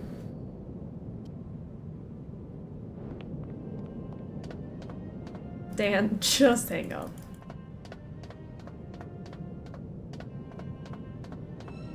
Alright. I swear? Daniel. Hello? Kate! Oh, it's just Olivia. Are you? How are you? Olivia. Great, just the right person. Look, have you heard of Helena Romansky? No. Is she some Russian fashion designer? No, she's a singer. I'm going to be meeting her soon. I've just got to find a way of reaching Aralbad. Can you imagine how lucky I am? Not really. Well, what relation's this singer got with the toy case? You sure you know what you're up to, Kate? You sound really different, like you're changing or something. Look, it's like this. If I'm going to get to the end of my journey, I've got to link up this singer and the director of the Komkolzgrad Industrial City. Don't worry, I know exactly what I'm doing. Totally. Why did you say that I've changed? I don't know, just an impression. You sound more sure of yourself, like stronger, more confident. And that's a problem? There you go. Just takes one word and you're up on your high horse. I'm beginning to see Dan's point of view. It's getting harder and harder to back you up all the time. What does that mean? Well, it means that I had a drink or two with Dan, because he wants to talk. He feels a bit lonely, you see? And what's he been telling you? Nothing. He just has the impression you're slipping away from him. He can't see where you're coming from anymore. Like, we went to the movies the other day, and he said that you would have loved the film, but I told him that... You mean you're dating my fiancé? No! No, not dating, Kate. Just propping him up while you're away. All in a good cause. I can keep an eye on it for you at the same time. What would I do without you? Oh, you're jealous. Well, that's a good sign. That means you want him. Now, that he'll be pleased to hear. You seeing each other again soon? Tomorrow night. He invited me to dinner at the Goldberg. You don't mind, do you, Kate? No worries. Look, I've got to go, Olivia. Take care. Olivia. It's been 2 days. That's the real problem. I haven't even been gone that long. She is dating. Hang up. Oh, I hate them. What is that noise? I'm sure we'll find out. We haven't explored yet because Olivia had to call us to let us know she's canoodling our fiance. Remember how he took your mom to the big gala? Could have been worse. Could have been. Let's go up this way. They went to the movies and had drinks several times, it sounds like. Totally normal. Doesn't look like that works. Can't just stick a screwdriver in there. Alright, I'm missing something to go here. What else? Olivia, yuck. Betrayal. What's over here? Kate needs new friends. I agree. Who needs friends though? We've got Oscar. And whoever this guy is. Excuse me. Sir, sorry to disturb you, but will you hear me? 3, 2, 1, contact! Boris. Liftoff! Oh, holy mother. A pretty dame on the launch pad. Please, no need to worry. Just do stay calm. I just want some information. Watch what you're doing, sweetheart. We ain't got no information, no strategies, no plans to tell anyone I love what anywhere, Boris is anytime. having. Military regulations, you dig it, babe? Babe. Not your babe, but... My name's Kate Walker. Alright. I'm a lawyer from... I'm a bit lost. And I guess you know this place. Boris Charov, at your service, madam. Can I offer you something from the bar? No, thank you. Tell me, how long have you been here? For as long as it took for you to come along, sweet pea. Don't think I've been lonely. I got a bottle or two here. Keep me company? You're a soldier, aren't you? Ex-cosmonaut? Hey, honey, that's all in the past. Hell, let's talk about today. Let's have a drink. That's an order, soldier. That's a giant sock. Am I crazy? That sock is not a normal size. Please, can you try and get a grip? I must absolutely find a way out of this industrial complex. Jeez, me too. I've really got to get out of this dump, but not before I've had a little drink. Here, get your pretty little lips around this. Vodka. Tell me what you think. Do you have a vehicle to lend me? I think I'd even test one of your rockets right now if I had to. Toast my rockets. Hey, pretty dame, I'll drink to that. Now, just a minute. We gotta need a special bottle for this special occasion. Something to blow you away. 3, 2, 1, contact, and we have liftoff. Okay, that's enough. What was that? Did you say something? Are our female comrades revolting or what? Oh, trouble on its way. Bottoms up. Power to the babushkas. It's weird none of the socks match. I'm not even bothered by them not matching, because, you know, the washing machine eats up your left sock every time. But, like, they just seem abnormally large. The white ones match? Oh, I guess those two. Yeah, there's 2 of them back there. Right? No, because that's a blue stripe and that's a red stripe. So no, they don't even match. And that white sock doesn't match any of those 2 socks. Nope, none of them match. I heard that maybe you could lend me a vehicle or something? A vehicle? All our vehicles were picked up and shipped out to the borders years ago. General's orders.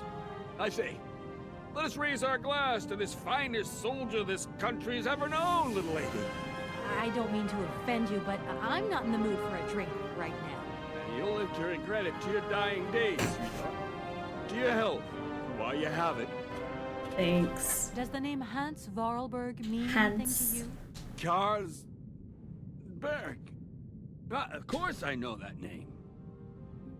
But sorry, it's been a long time since I've seen something like that around here. Voralberg. He's a person. I'm looking for him, and I think he might have come by here a few years ago. In that case, let us raise our glasses to this brave man and his very good health. Always a good... just finding a reason to raise the glasses.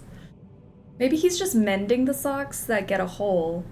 Could be. Or he's using the sock on something other than his feet.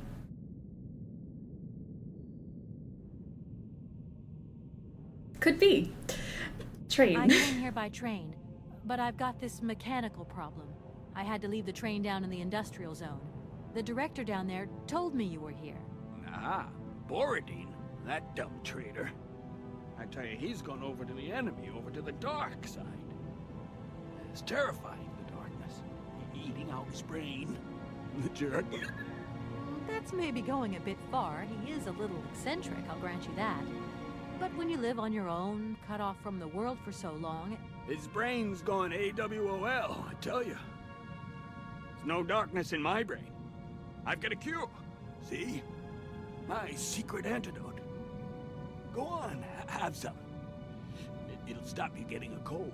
I don't think I'm in a high-risk category, but thanks anyway. Bird. So many birds nesting around here. What attracts them all here like that? Dumb birds.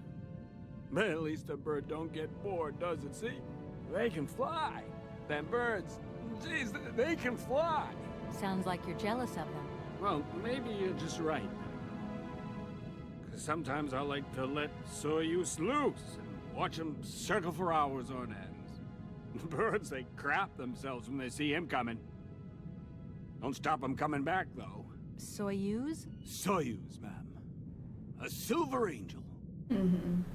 A savior who cleans our cosmodrome of them dirty rats with dirty wings. I need to get to Aralbad, and quick. You go ahead, soldier. I'll stay here and keep you covered. I got Please help supplies me. here. Gotta keep an eye on them. It's your job, too, you know? All these bottles. Okay. I was going to... Forget it, it doesn't matter. He's too drunk to help anyone anyway. I am not drunk. I have drunk. A little. Okay, let's sober you up, sir. Strange. Sure, I left a bottle or two around here. I gotta get some water. Wall's getting pretty tight. We'll think about that blast off later. Are you okay, Colonel? Are you sure you're all right? Oh.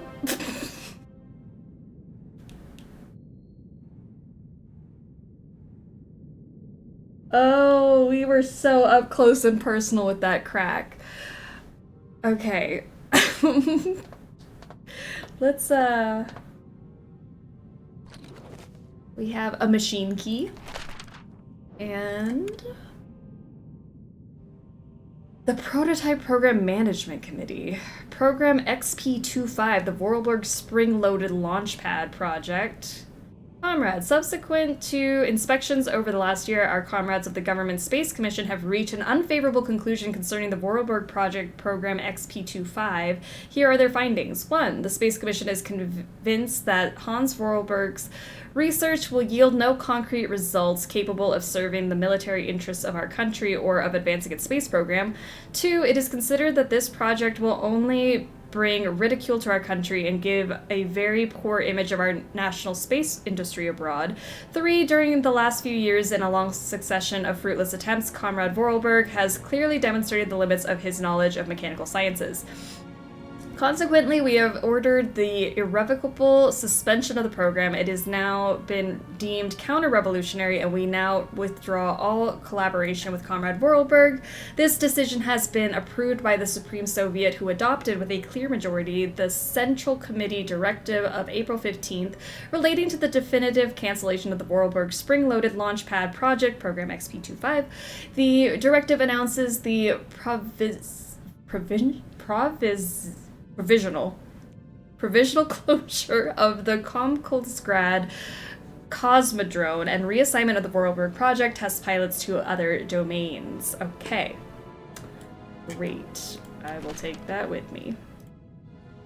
Of all the things to remaster, they had to remaster the crack. It was very prominent.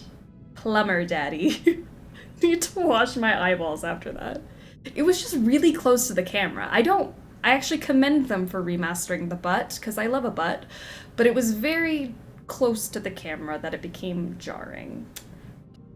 That's okay. If we see it again, I know what to prepare myself for. I should have taken a picture of it. That was a screenshot-worthy moment. Be careful! Don't lean out too far or you'll...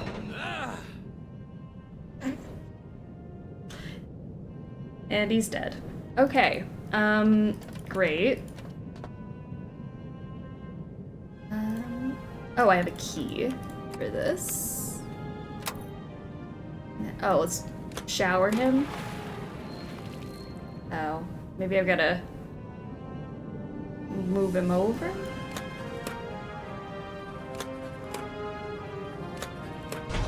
Ah, there we go. Let's move you over, move you up, and then we'll shower you. That'll sober you up real fast. Hey, what's happening? That's water you got there. Stop it! Now! You want me to drown? Just a light waterboarding. Don't worry about it.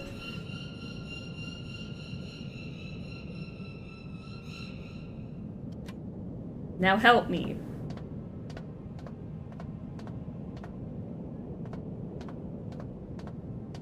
I'm sorry, I only love certain booty.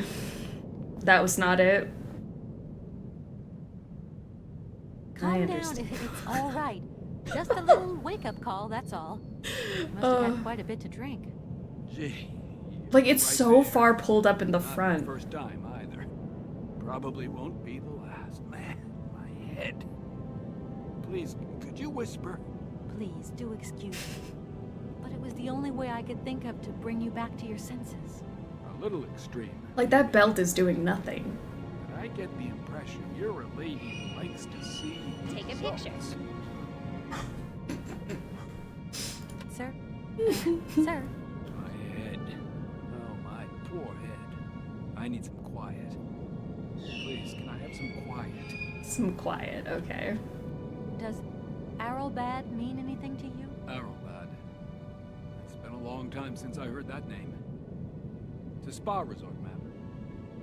Top brass of the regime would go there. As well as convalescing soldiers, tired politicians, profiteers and racketers, the whole caboodle. Excuse me. They'd go live it up, all expenses paid. What a privilege I never got. Just 2 steps away from becoming the nation's hero, and no free holiday for me. And where exactly is this place? Further east. We never had to know where exactly. Airship was programmed to take vacationers there. From here. Thank you so much for helping me. I'm sorry to have woken you up like that. It's been great talking to you, ma'am. I think I'll take 40 wings right now. Okay. Let's explore. Sir, I will give you quiet. And a belt. A working belt. Give him an overcoat to cover the back. Because he has it right in the front. It's pulled up to his waist in the front, but then it dips down in the back, which is weird. Alright. Oop, don't leave, don't leave, don't leave. That way. Let's go to the ship. Launch ourselves out of here.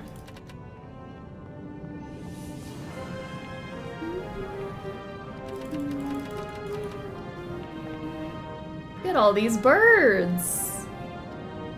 Look at all those chickens. He has more tummy than booty. Yeah, it's up over the tummy and falls in the back. I need a key. A key?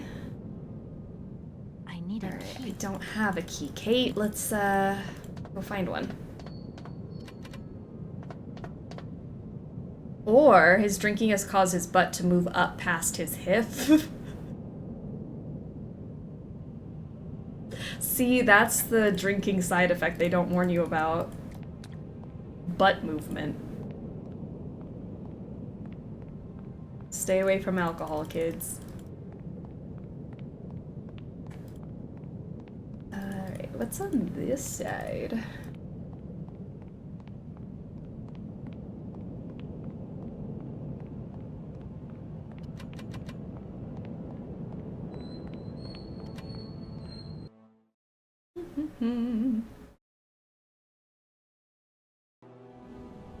Ooh.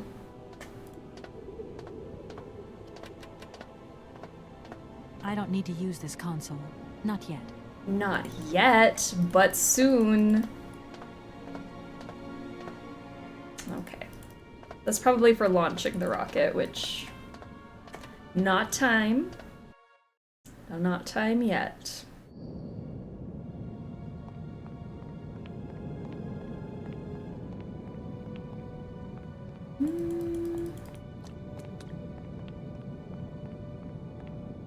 What are we looking for? We're looking for a key. I'm wondering if there was more on that other side that I didn't see. Besides Boris, you know.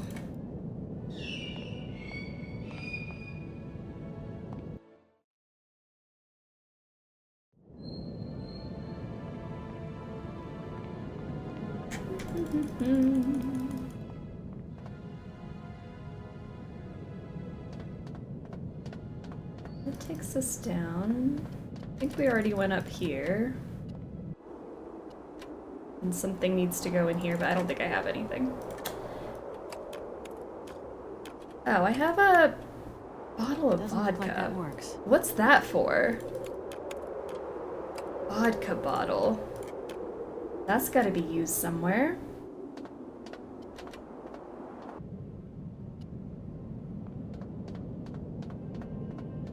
Can I give him the bottle of vodka? Is that enabling? Sir? Sir? My head. Airship. Do you think the airship still works? No idea. It's been so long since it was used. And then I've got to learn how to use it too. You won't have any worries there. It has an automatic pilot. Go visit if you want. Oh, thanks. Thanks. Is this the most helpful character? I thought I would have to solve a puzzle to get a key. All I had to do was ask. He doesn't deserve the butt crack hate.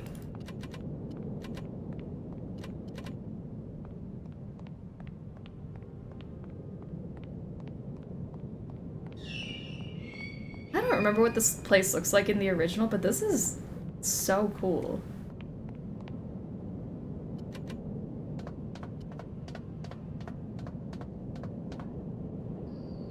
Alright, key. And then... Doesn't look like that works. Damn. That's... would have been too easy. Chris. It's a great remaster. Because I've only played the first portion, like back at the factory and stuff. I played up to that point in the original the other day, and I'm like, wow, yeah, side by side, it looks so good. So I can't wait to replay this part and look at what it looks like. Because it's crazy how beautiful it is. How is the front so supported, but the back so loose? Oh, the wonders of science, I guess. Where did he go? He was just wandering around. There he is.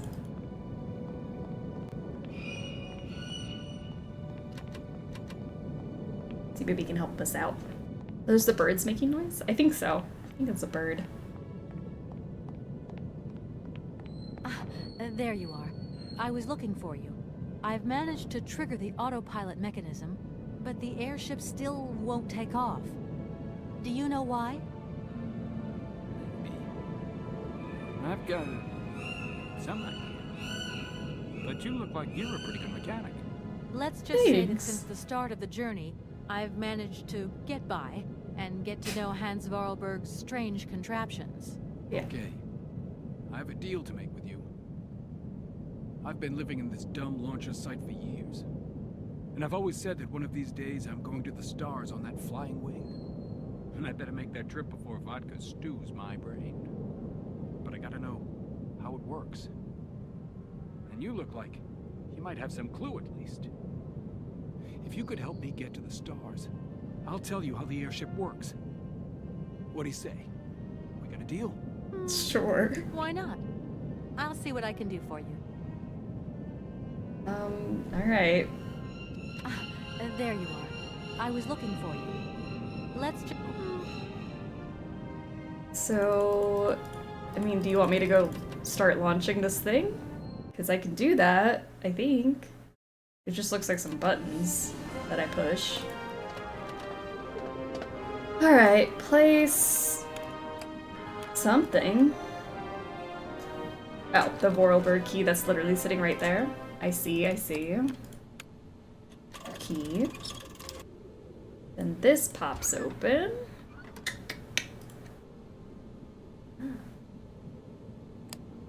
Well, this is green. Get in there. Yellow, red, and blue. I know my colors. And we've got this thingy.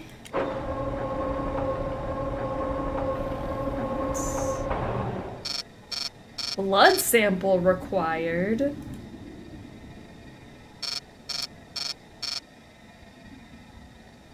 Boris, I need your blood. Hold on. Blood sample? Maybe I do stab someone with a screwdriver. Where'd he go? Blood sample. Did he leave?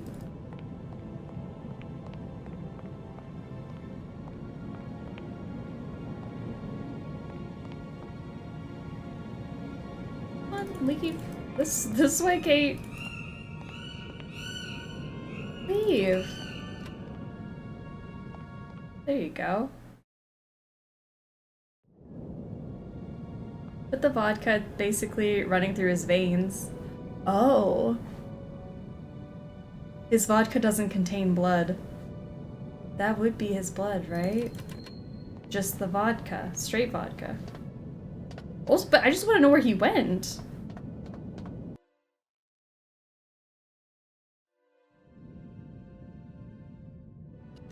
Wow, he just disappeared.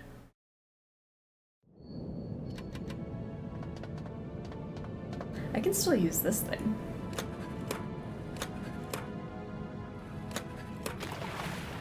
Oh, he's laying in there again. Hey, what's happening? Let's water you got there. Stop it! Now! You want me to drown? Sorry, I didn't realize you were still sitting in there.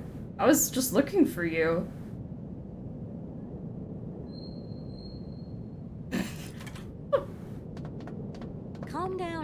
all... Please. Where are you going? No, Kate. Speak. Where is she going? What is she doing? Speak to this man. Why are we all the way over here having a conversation? Thank you so much for helping me. I'm sorry to have woken you. Okay. I'm gonna throw vodka in there.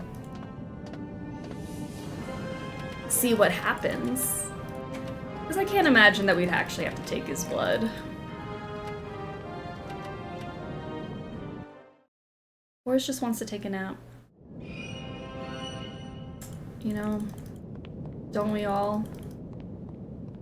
Kate's over here messing around, just drowning him every time. He's just trying to get some sleep.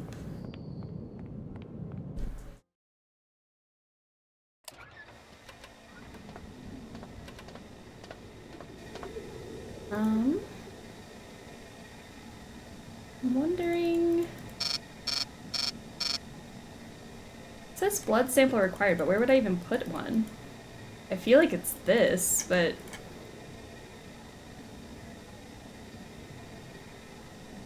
I can't click anything.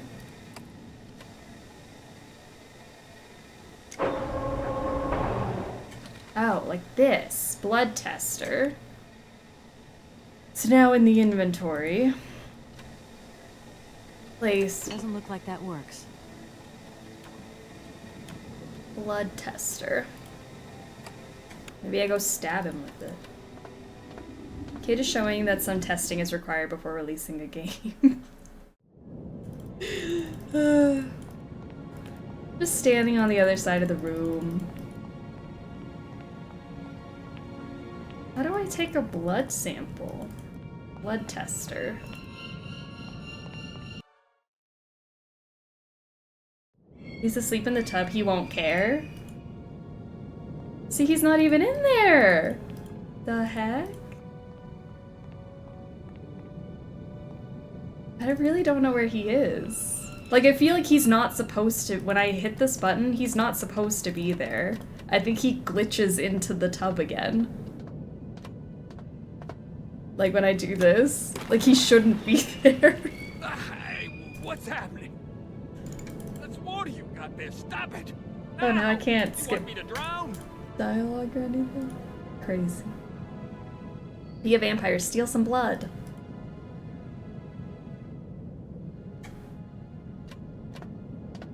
Calm down, it's all right. Please. Look. Yeah, I'm not supposed to talk to him, I don't think. Or maybe I am, but that's not where he's supposed to be. That seems like a glitch. Seems not right. You know? So what would I do with the blood thingy? Blood tester. Like, do you stick your arm in it?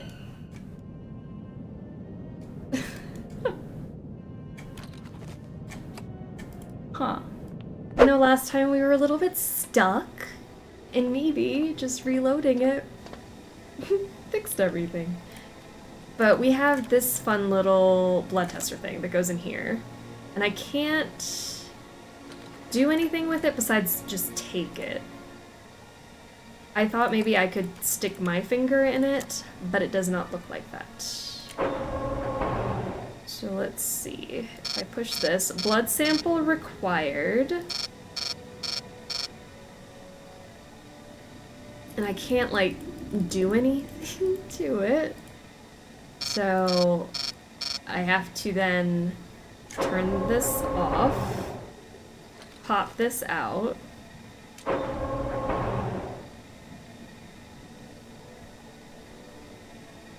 Unauthorized procedure, centrifuge empty. Because I have to get blood. Right?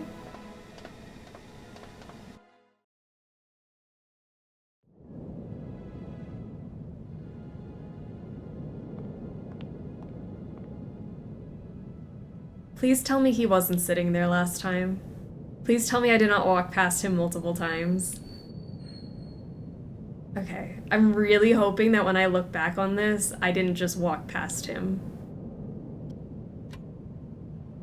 And that maybe I just had to close out of the game and come back, and that's why he's sitting there now. Sir? Sir? My head. Where did Kate go? Poor head. I need some quiet. Please, can I have some quiet?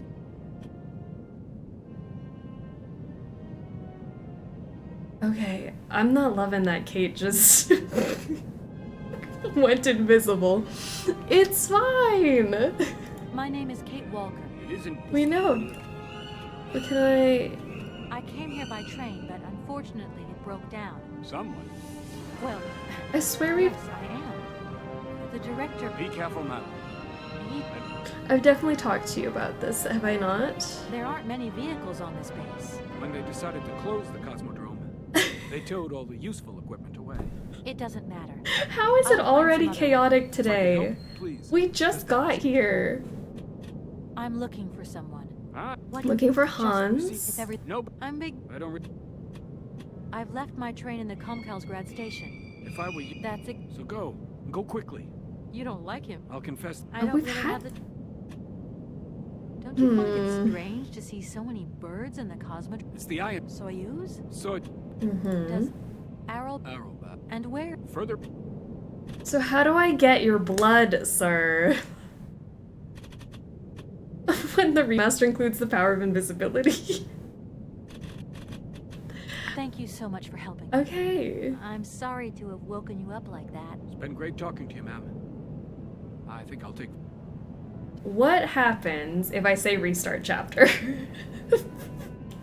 What if we restarted the chapter and then just... What would happen? You know? If I don't laugh, I'll cry.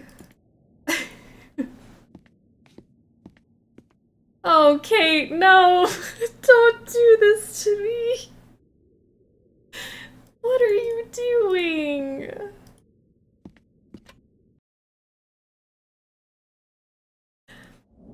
Ah. This is like way at the beginning of this chapter. That's crazy. How is it getting worse? That's what I want to know. Rat boy is fishing. Fishing.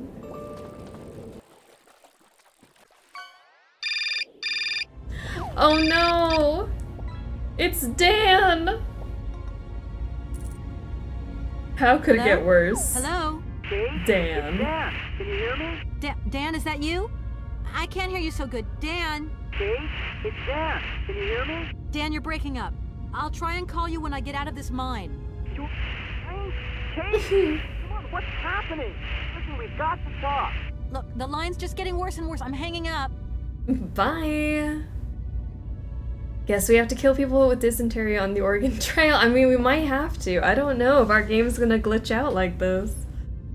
Evelebs, how are you doing? Welcome to the stream. Work has made my brain soup, so I'm gonna go for a walk for a soul-nourishing Coke Zero. As you should. You deserve it. He just wants to relive the drama. Obviously. Why wouldn't I want to listen to Dan? Again. Okay. How about we speed run? What would happen if I just got us to where we were? We can just skip through that horrible conversation about Oscar's hands getting ripped off in a theft. You know. Look at me, I'm Dan. What's going on? I'm terrible. That scared me. God. See you. Bye, Oscar. I gotta speed run this, Oscar, because if I don't send Boris to the moon, I don't know what I'll do. But thankfully we get to see Crotchman again. That's kind of nice. I mean, I didn't ask for this, but it is what my soul wanted. Training for the Syberia speedrun. Let's see how fast I can go. Look, look, look. Boom, bam, bop. Taking all the stuff. I need this. And I'm gonna take that, and then I'm gonna put this here. Wow. Speedrun strats. Put you over here. Maybe Kate could stop Emo Phantom Man from stealing Oscar's hands. That would be nice, you know? Now let me get closer to the train. Sorry, I gotta have the crotch right over the front of the train. And then I can wind it up.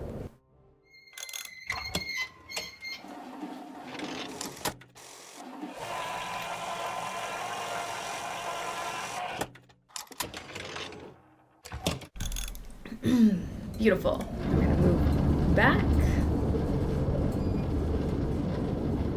Actually, I probably need to go all the way back, huh? Not just there. I already lost the speed run. Okay. Then we go down, because I don't have a blowtorch yet. Hey, you there! Sneaky man. Sneaky man running into the building.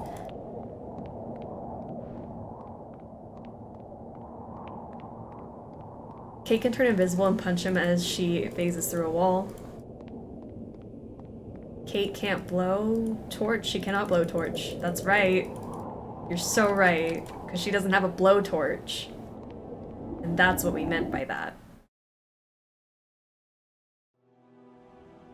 And then we're gonna go over here, and Oscar is gonna be sitting back here with no hands!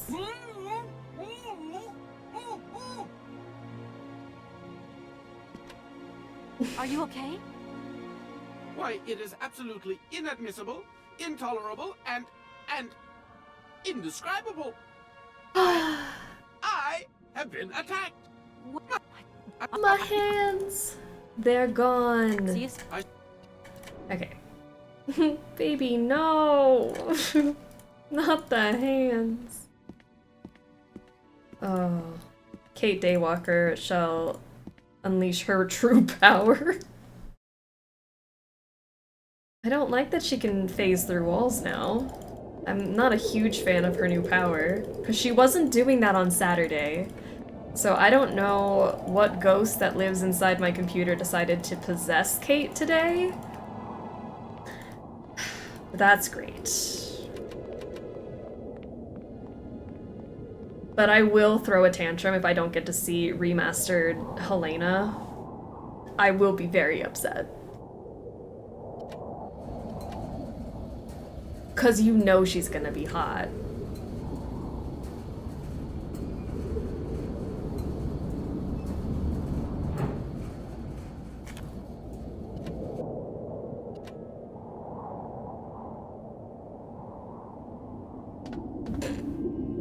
Oh, so good. An athlete, really.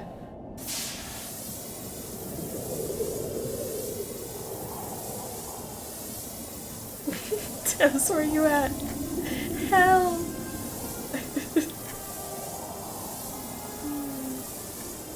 Oh, Rainbowscape is paying those taxes. At least someone is, you know? Some of you guys are responsible. Keeping the bus afloat. That jump almost as savage as the leap of faith. She put her all into it. It was dangerous. She did that with no haystack underneath her. Taxes? What are taxes? Only delinquents say things like that, Jasmine.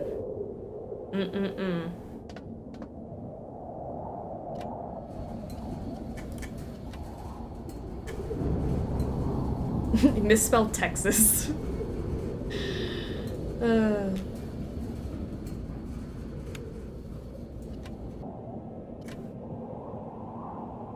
Alright. This feels like it was just the other day we were doing this. Kate Jumper. How many verbs can we put as her last name? She's done so much.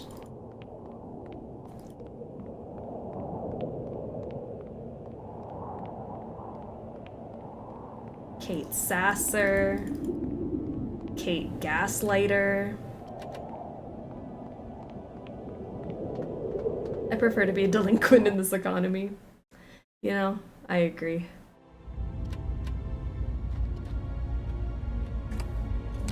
All right. I can't believe we get the blessing of listening to that scary man again. Oh, thankfully I can skip through the conversation. But we do have to go see his weird shrine. All in the hopes that maybe Boris doesn't glitch out on us. Kate Kidnapper, if we listen to Phantom Man. Kate Flipper. This one beautiful organ. I gotta give it to him though. Like, as creepy as he is, this place is pretty. Like, he worked hard on this very weird project.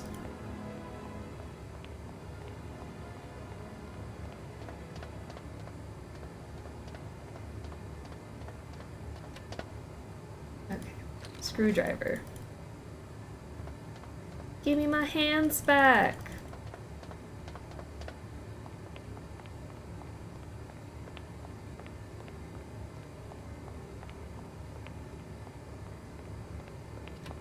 Okay, unscrew. He's determined, I give him that.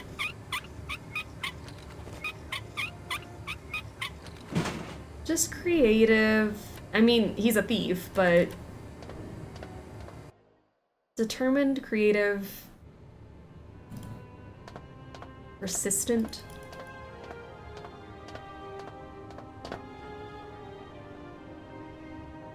I'll say fashionable. Dare I say? Who are you? Careful, I'm them. All right. I'm sorry.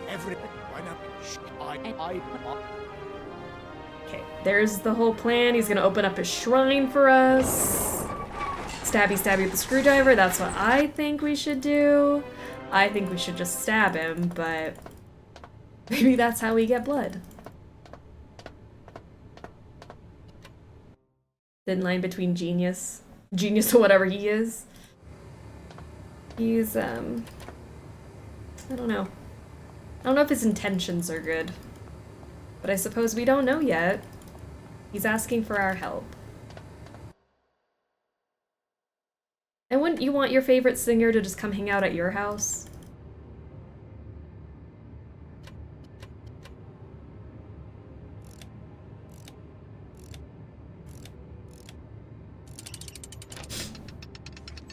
And then we had this fun little book full of all the fun pictures.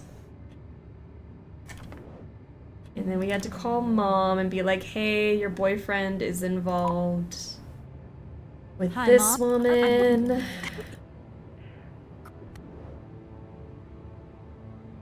Great. So now I know where she is and we have to find her, so we gotta tell the creepy man, hey, creepy stalker man, I know where this woman you've been hunting down is. I will go get her for you and bring her into your lair if you help me out. Which I think is a fair trade. Determined, creative, persistent, fashionable. We're making him a Tinder profile. Everyone deserves love. Even this man. Director. Alright. From my Aralbad. You know it's. Can I go? How can I get? There is one way. What? The drunk old fool, Boris. Okay, now I think we're semi-caught up. We're back to the Boris section now. I didn't realize the chapter was that far back when I hit restart chapter, but...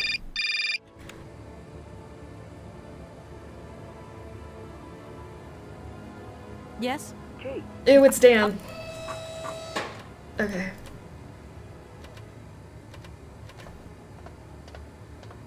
Everyone deserves love, even 3D Daryl.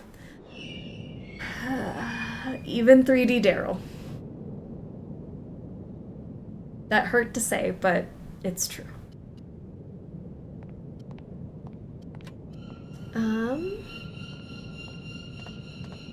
Boris, I believe you're over here.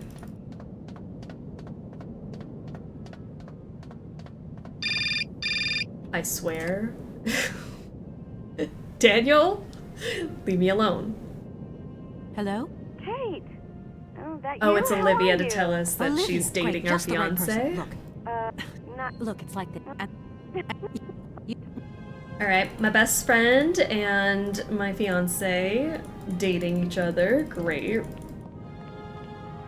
Let's go up here. John, how are you? Thank you for paying those taxes. Texas. Kate is the worst friend and boyfriend. Fiance. He's her fiance, which gets me every time. Ew.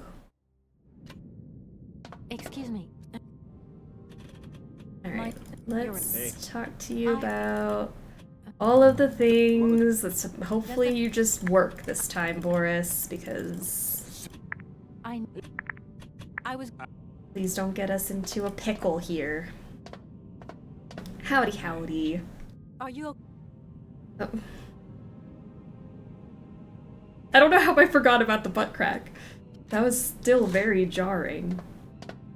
Okay, grab this, grab this. Beautiful. Crack, man. Be careful. Alright, he's gonna fall down there. We're gonna go pull him out. That didn't really take us that long. I was worried that we'd be here all day. Look at that, pretty much caught up. Move him over. Move him back.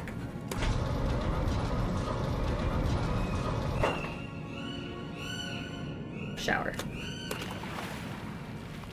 Hey, what's happening? That's water you got there. Stop it! Now! You want me to drown?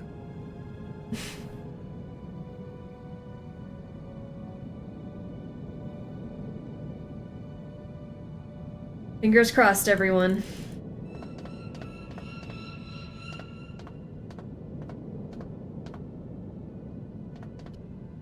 Let's go talk to him. Calm down. It's all right. Calm down. A little.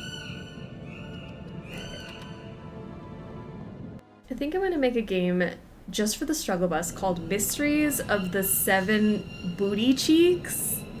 A puzzle-based point and click with loads of booty cheek mysteries and a peeing mechanism. I would play the heck out of that game.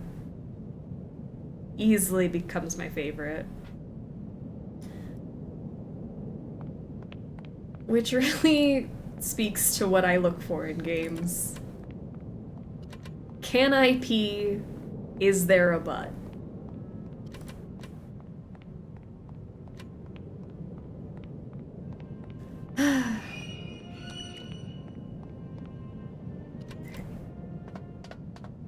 How many how many bathrooms? Is there a sink peeing mechanism?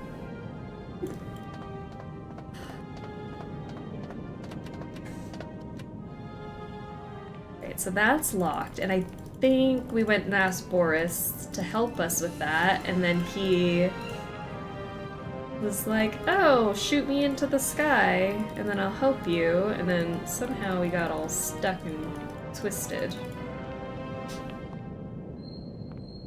Let's see.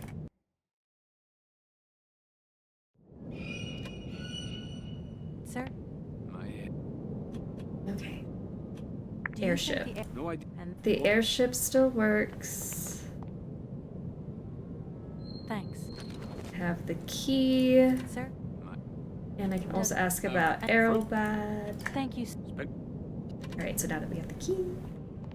Many, all named Jean-Loup Pissoir. I miss Jean-Loup. Can you wash your hands? Important gameplay questions. Will the bathrooms have sinks?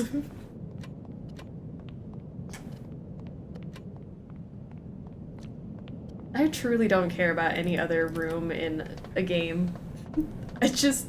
I need the bathrooms to be right. Key. So now we're in the airship. We're gonna pull this thing. It's not going to work. Doesn't look like that works. and then we're gonna ask Boris, because Boris is gonna be down here now in his fun new spot. Okay, no hand washing, yes to sinks, doors open, but then can't be closed. My favorite. Horror game, gotcha.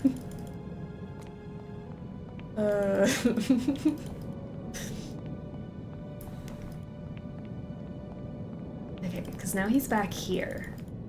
Alright, guys. Moment of truth.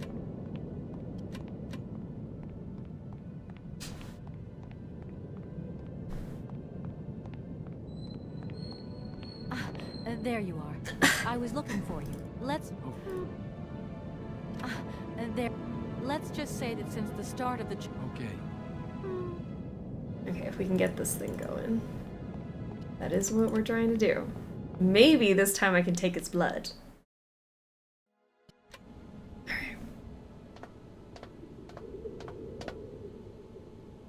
Doesn't look like that works. No, I'm gonna take this key, put the key in the hole.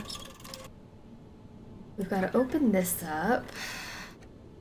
Connect these. She's a mechanic. Save just to be safe. I don't think you can save in this game at all. It's all autosave. So, nothing I can do about it. Turn this on. So if I go and I pick this thing up, this will say blood sample required. It just auto-saved. So I'm gonna turn this off. Take this. Blood tester added to inventory.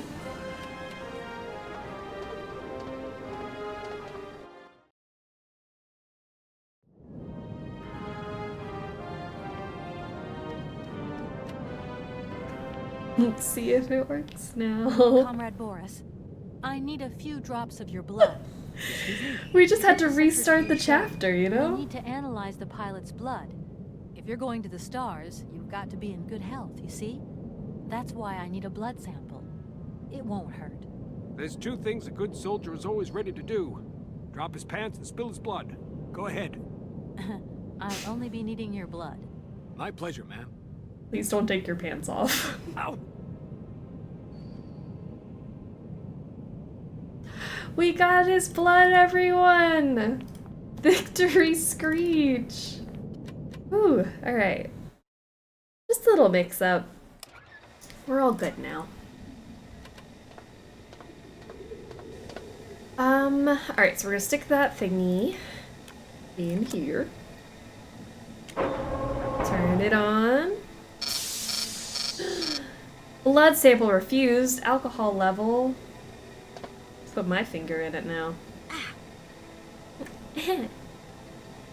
Bonus, no pants were dropped. Amen.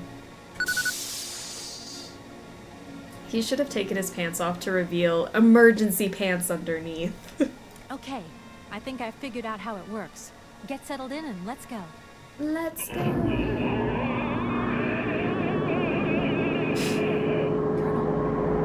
Are you alright? Never been better. It's spinning a bit, but I am used to that. I'm a professional pilot.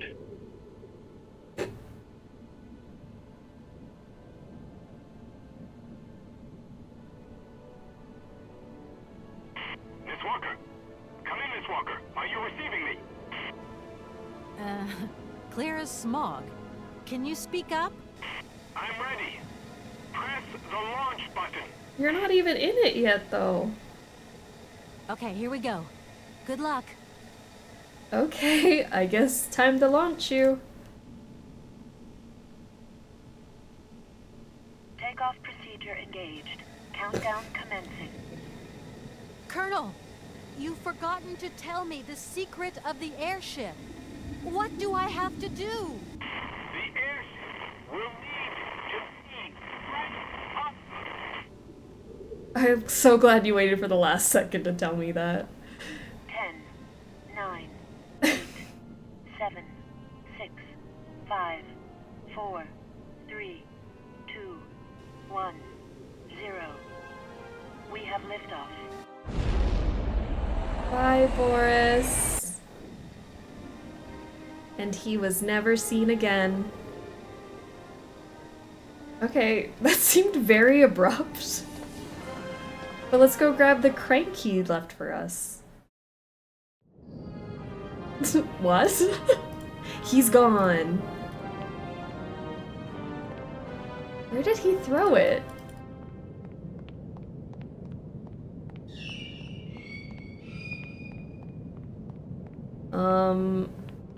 Now Boris. Oh, right here, I see it. Oh, he's got a good arm if he threw it all the way over here. From over there? Crazy.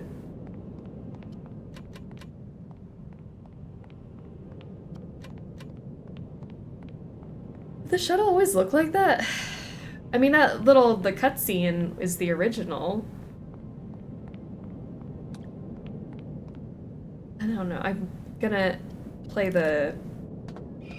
Because I've only been playing up to the points that we are, because I don't want to, like, not spoil myself, but, like, a lot of this feels new to me, so I like to play the original after we get through a chunk. So I'll go look at what that looks like. Oh, crank. Crank?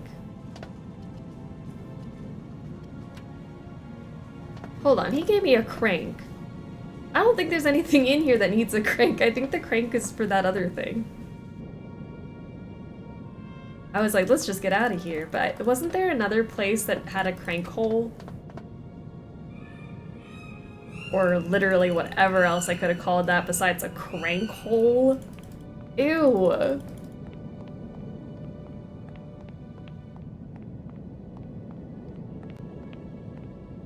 Crank the music up. That's what we need. Who's got the bops? One time I made a joke that I was twerking into stream, and now that's all all I can picture doing. Twerking into the stream. As you should. It's like a true grand entrance. Ah, yes, it was over here. There's like a hole. Right here.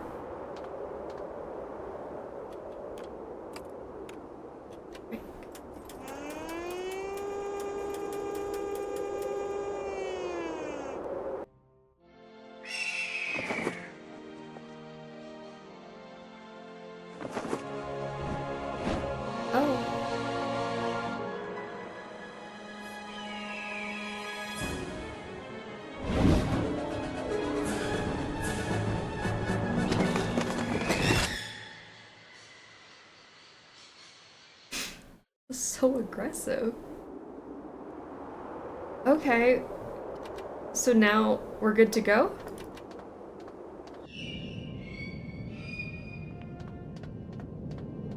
This world powered by cranks. Truly. Everything's got a key or a crank. Birdie, no! I guess the birdie helped us.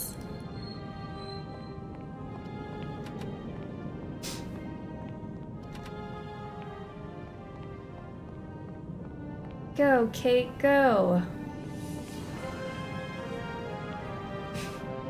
She's running as fast as she can. Did I just need to get rid of the birds? Is that all I had to do? He could have told me that. Instead of flying off into the sky.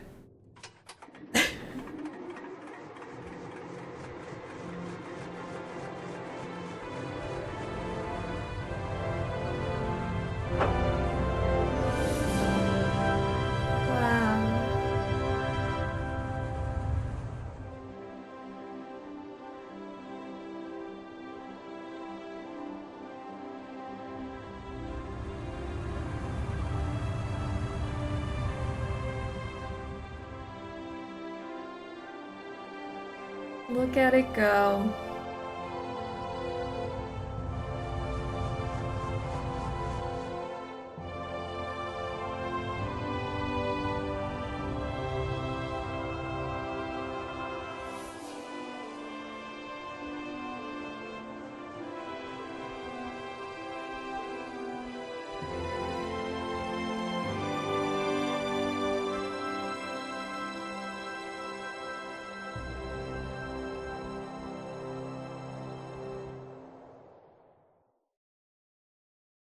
I'm very excited to see this location remastered. Because I remember really liking this place. Alright, let's get off the ship. Oh, it's already so cool.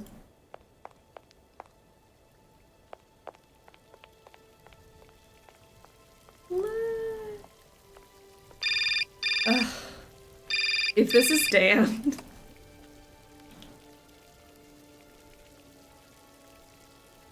Hello? What do you think you're doing, Kate? I wanted updates. I wanted results. Certainly, Mr. Marson. We all do. Down on the ground, we're doing all we can, but there's no new developments. Kate, I don't think you understand the urgency of this situation. Universal Toys are on my back and digging in. I can't hold them off much longer. You're putting the firm in a very tricky situation. I am very sorry, but a slight mishap or two has meant that I've had to modify my mission temporarily. Miss Walker, you're walking on a minefield here. I don't have to underline that this affair is Class A priority numero uno. Hot. I am only too aware of that, Mr. Marson, and believe me, I am doing all I possibly can. But this mission is really no piece of cake. You can have all the cake you want and eat it too, when you get home. Next time I call you, I want something concrete, something solid. I want results. You understand? Results. Yes, Mr. Marson. Oh my gosh. Dan, let it go. Oh, sorry, boss. I was expecting Dan. We got worse than Dan. We got our very demanding boss who doesn't understand that we are on an adventure right now. Ooh. Look how pretty!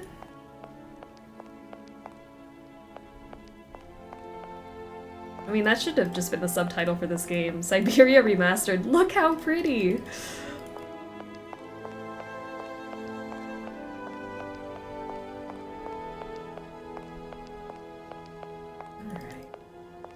Let me not put it off any longer. Let's bring this poor lady to her stalker. It is 100% doing a podcast about this after. I'd watch her travel vlogs. She should have a YouTube channel. I'd subscribe.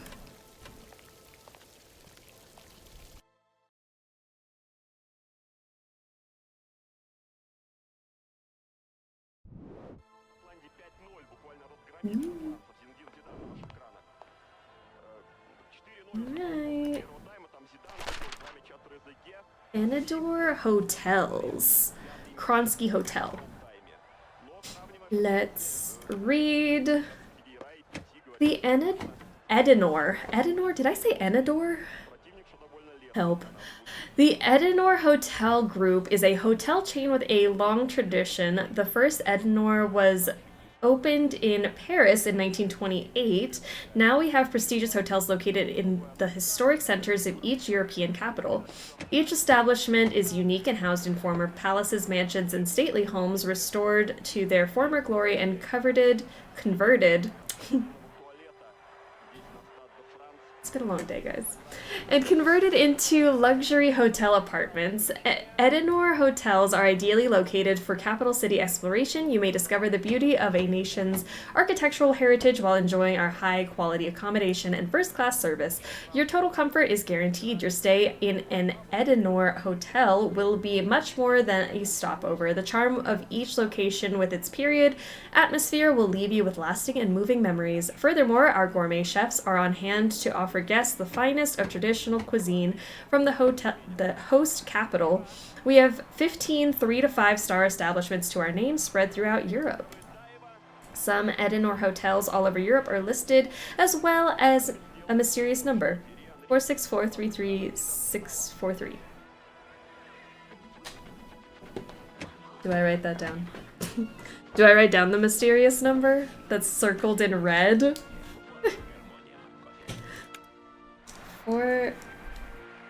46433-643. Cool. Guess we ring this because he's not paying attention to us. Hello, hello. Good morning, sir. Good day to you, ma'am, and welcome to the Hotel Kronsky. I don't expect you've made a reservation, have you? Well, no matter. We've got a few rooms left with a sea view. By far the best on offer. Well, actually I wasn't counting on staying in Aralbad. I see. It's like that then. So, what can I Not do? offended. Friday, how are ya? Maybe it's the phone number to get a room in this hotel? Oh, maybe it is a phone number. There's 7. Maybe it is a phone number. We'll see. From what I've been told, the famous singer Helena Romansky is living in this hotel. And? If you could possibly tell her I'm here, I must speak with her. It's urgent. Are you a member of the family? What is your relationship to that lady? None. I don't even know her. But please, can you inform her that I must see her? Did you not hear me right? Madame Romansky is a privileged member of our clientele. Literally. And I much doubt if she wants to talk to a total stranger who's just washed up off the beach. I just need to speak with her for just a moment. Then I'll leave. I promise. I'm sorry. I can't let that's anybody such a just come wild and go request. here. Guests only.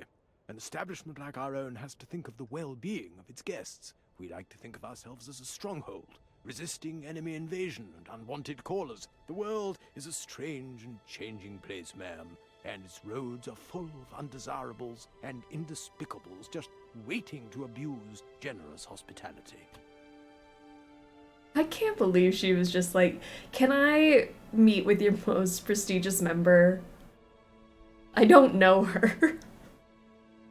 Kate, girl, just lie. Is it so a joke that Kate could just go on vacation instead of sending the poor lady? Oh, get a room at the hotel instead of taking the poor lady to the crazy man. You're right. We should just stay here. Quit our job. Could you tell me if a Absolutely. certain Hans Voralberg has ever been here? On a spa holiday? Yes, that's it. I'm sorry, but our hotel register is strictly confidential. Come on, please. It's not like it's a state secret you're telling me here.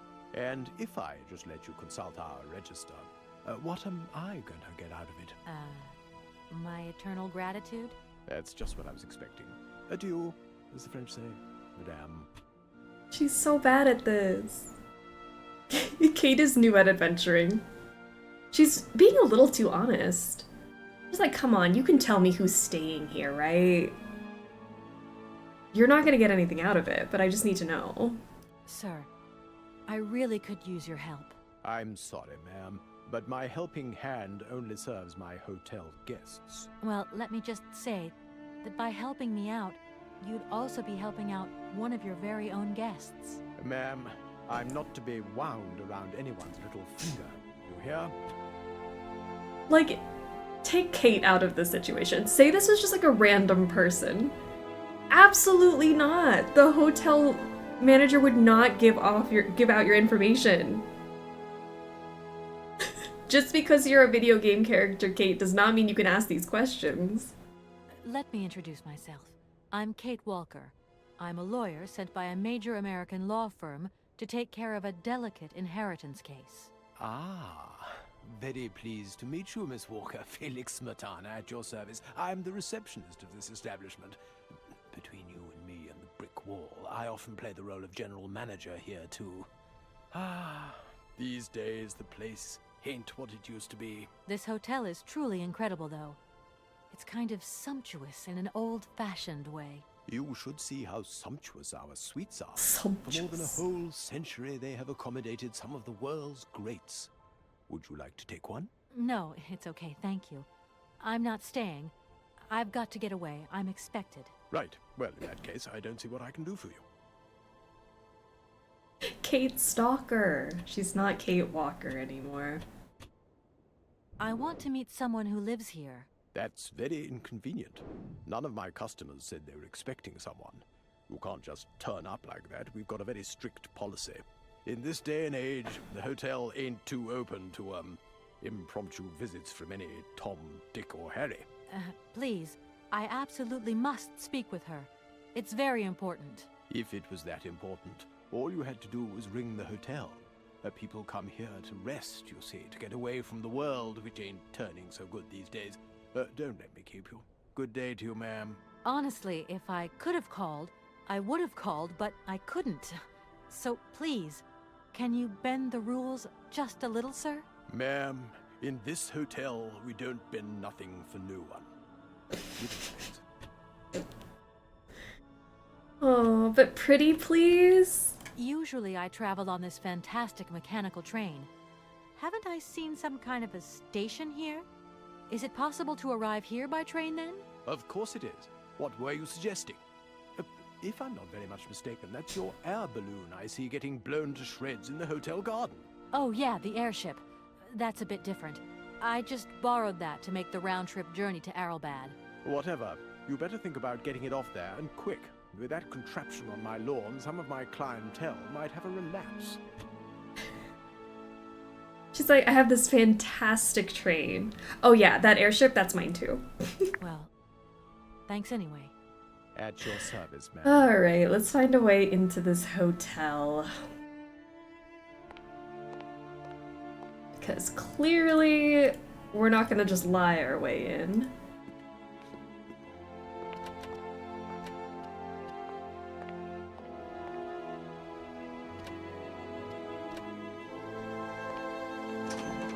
No, this part of the story I do remember. I remember this place.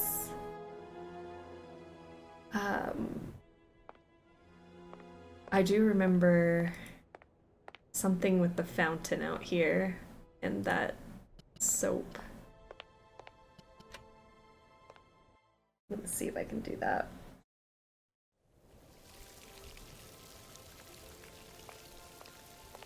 Yeah, I do remember this.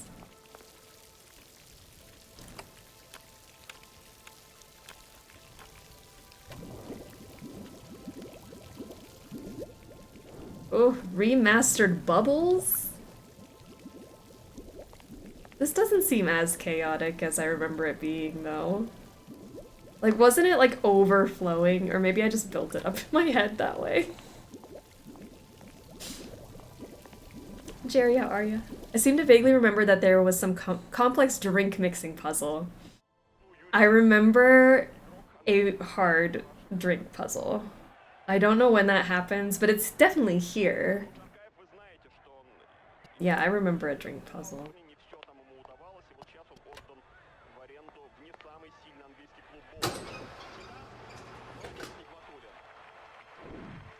Oh, look at the fountain, sir. Look. Sir? You again? You're beginning to really overstep the mark. I warn you, one more and I'm going to... But what the hell's going on over there? Why is it me gets hell to pay when there's already too much work to do?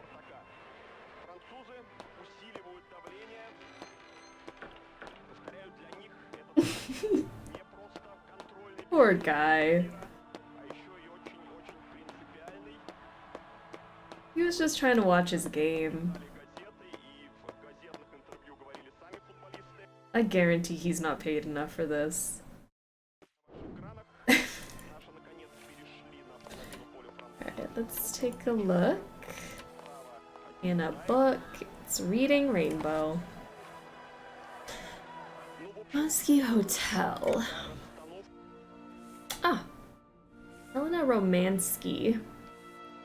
Access card. A visitor.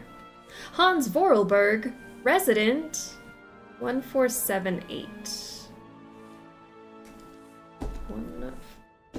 1478. Guest list continues to today's date. Okay. Doesn't look like that works.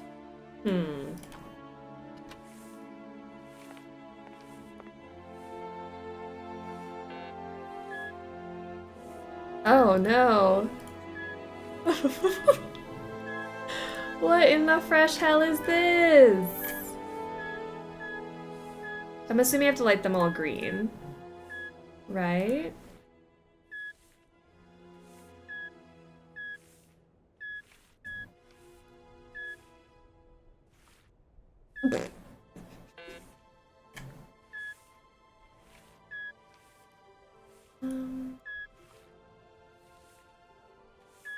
How come I can only hit certain buttons? Like, I can't hit these ones? Oh, maybe I can only hit red ones. I can't hit them when they're green. Gotcha.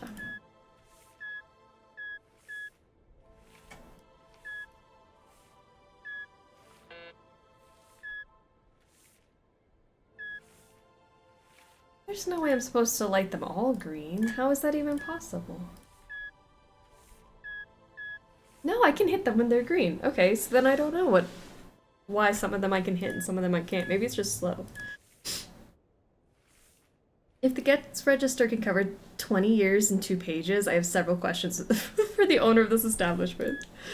They may not be successful. There it goes.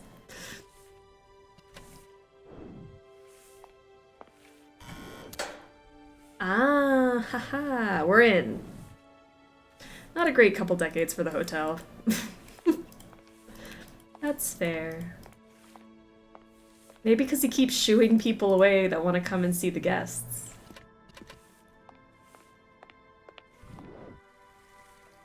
Ooh.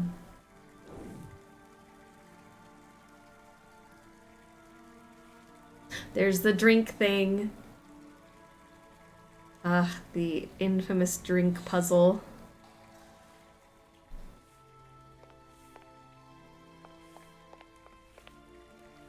This looks so relaxing. Kate, are you sure you don't want to just stay here?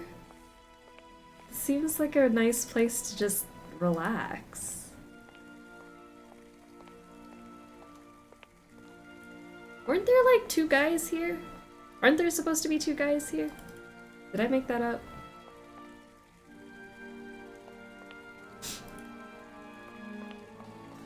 Pretty hotel and more like fancy apartments if they got only 20 guests. Yeah, maybe it's because they're like residents, right? It says that Hans Voralberg is a resident, not like somebody just staying for the day. I'm sorry. Running too far. Ooh.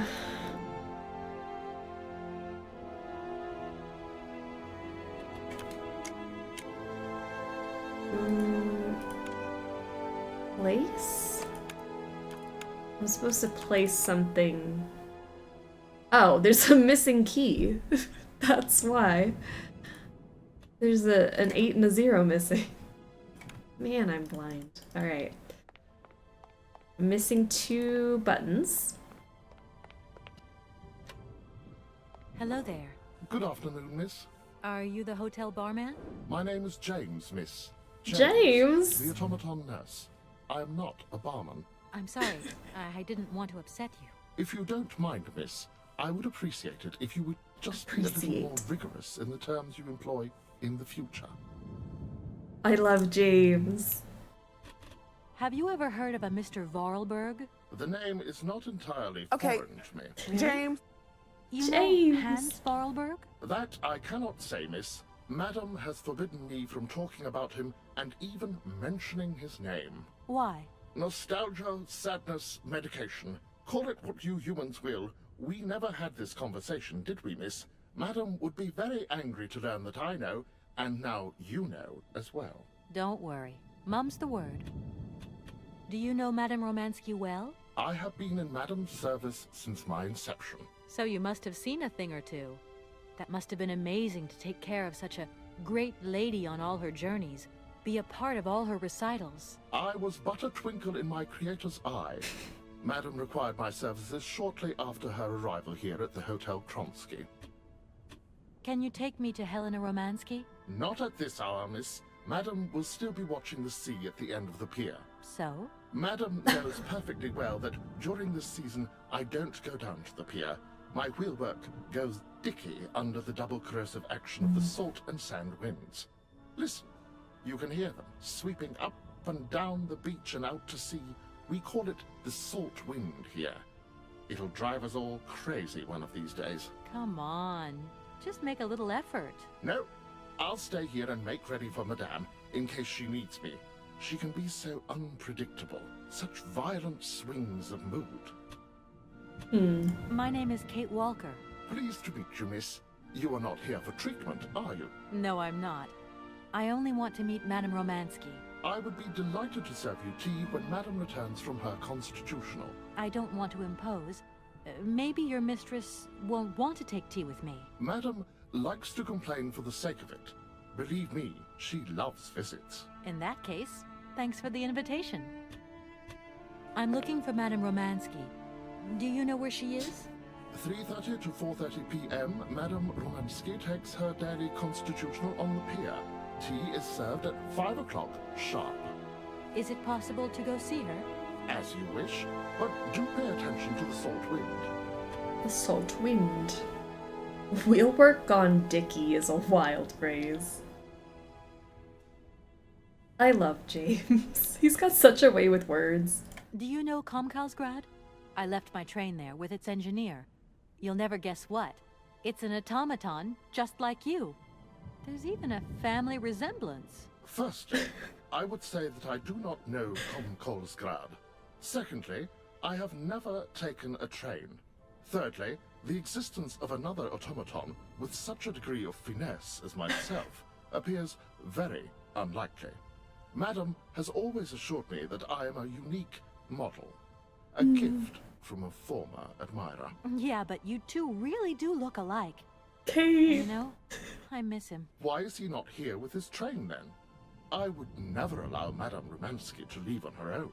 It's a long story, but hopefully I'll see him again soon. Such attachment is very touching, miss. I can't believe Kate was like, you guys look related. Yes, James, you are special, just like everybody else. Well, I'm going, James. See you later, maybe. It would be a pleasure to see you again, miss. Are we gonna steal James's hands? That would make this mission so much quicker if we just became a thief ourselves. Took James's hands off. I mean...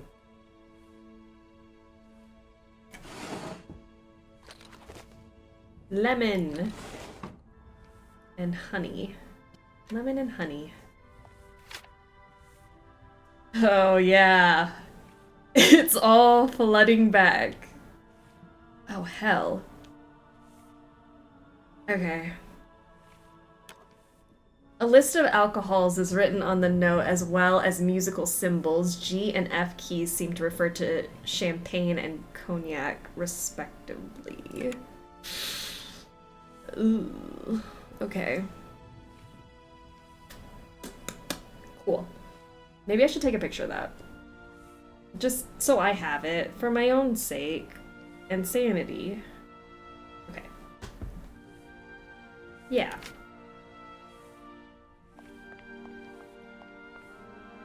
Just rip him clean off mid-conversation? Never let him know your next move. I mean, if we caught him off guard... Do you think his hands are attached to the wheelchair, though? Like... Maybe his hands aren't separated. Like, I think we'd have to take the chair too. Which wouldn't be a problem if we gave Oscar wheelchair hands. Then Kate Walker would never have to be walking again.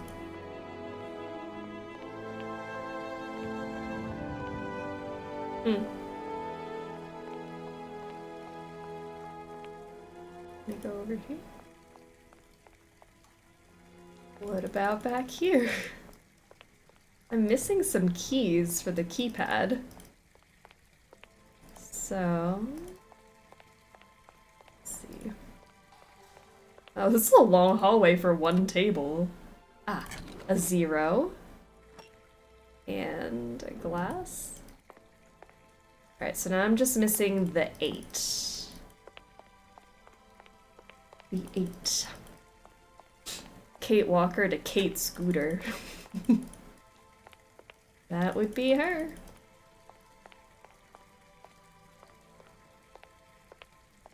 Man, I gotta find a tiny button around here. Seems a little crazy. Anything fun back here? Hmm.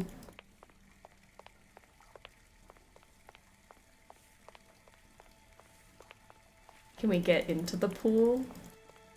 Oh, she said no.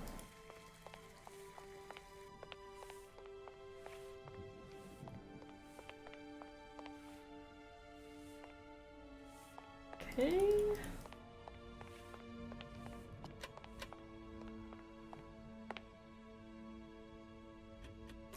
I mean, couldn't like technically anything Doesn't go look like that there? works. Like, does it have to be specifically that key?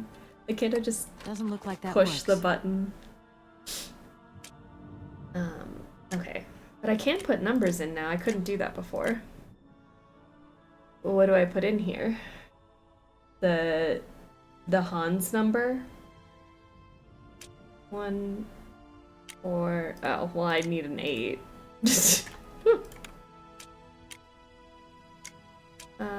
Because Hans's number is 1478. So that can't be right. Doesn't look like that works.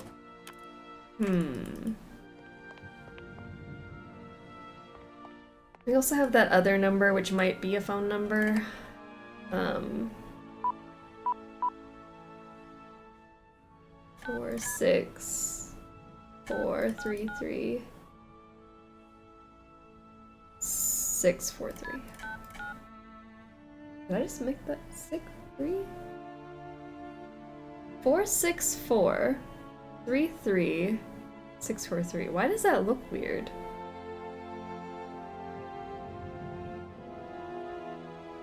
That's not right. That's not 7 numbers. 464 33643. Is that 8 numbers and I'm just crazy? Yes, it is.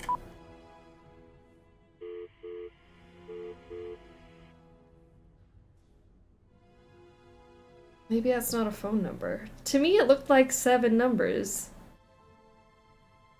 It's actually 8. I was like, it's a 7 number thing, so it's gotta be a phone number. Guess not. Unless that goes in here. No, it's only 4 numbers. 4, 6, 4, 3. Doesn't look like that works. Well, alright. We're gonna keep looking for that little 8 key. Hello Wherever there. it may be. Good afternoon, miss. Well, Maybe it's in the front desk. Maybe I didn't look at everything.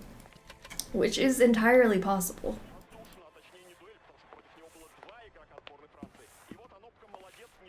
Nothing over here.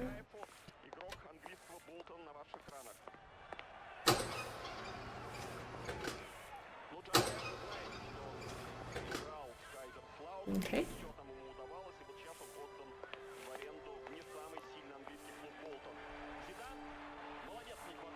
Can't click on anything back here. Interesting. In the Philippines, we sometimes have 8-digit numbers, so I thought it was fine. Maybe it is still. Maybe I wrote it down wrong. Hotel guest book.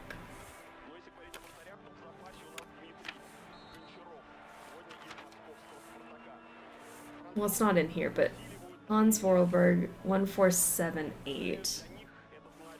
Helena Romansky access card. And then there's this brochure.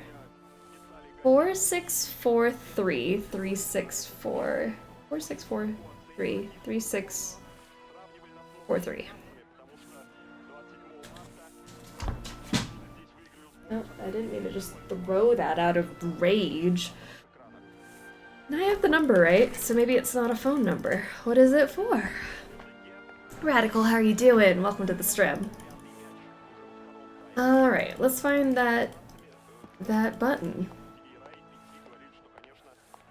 Nothing else in there. Maybe it's outside? Can't imagine it would be outside.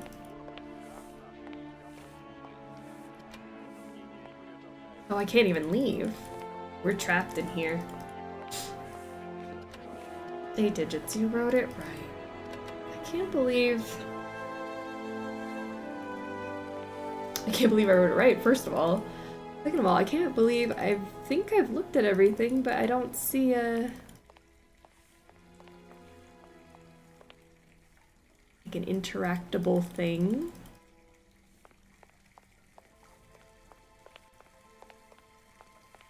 And these keys are like the same color. They would really blend in. There totally were 2 guys here playing chess in the original. Where are they?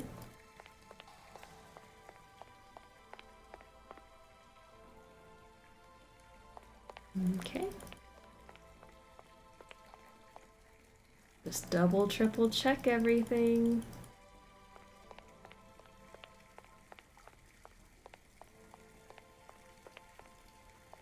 Oh yeah, like where are they? Can't get a broom sweep up number 8. Let's just clean up the whole place until we find it. It has to be here somewhere. But the fact that I can push buttons without the 8. Because before, it wouldn't let me push anything. And now it's letting me push things, so maybe I have the wrong number. Doesn't look like that worked.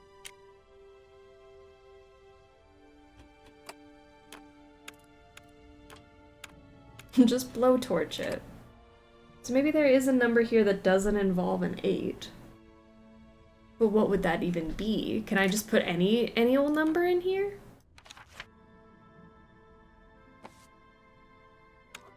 Maybe there's just a number that doesn't involve an 8, and maybe I'm overthinking it. Go to Irina's room? Maybe! I don't know why I didn't even think of that as a possibility. I'm like, obviously I have to use the access code of somebody we know. I can't use a stranger's code. 25101270. Wait! Why is she in here twice? Guys,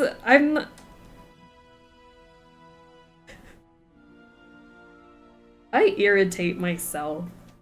1270 is Helena's number and it doesn't have an 8 in it.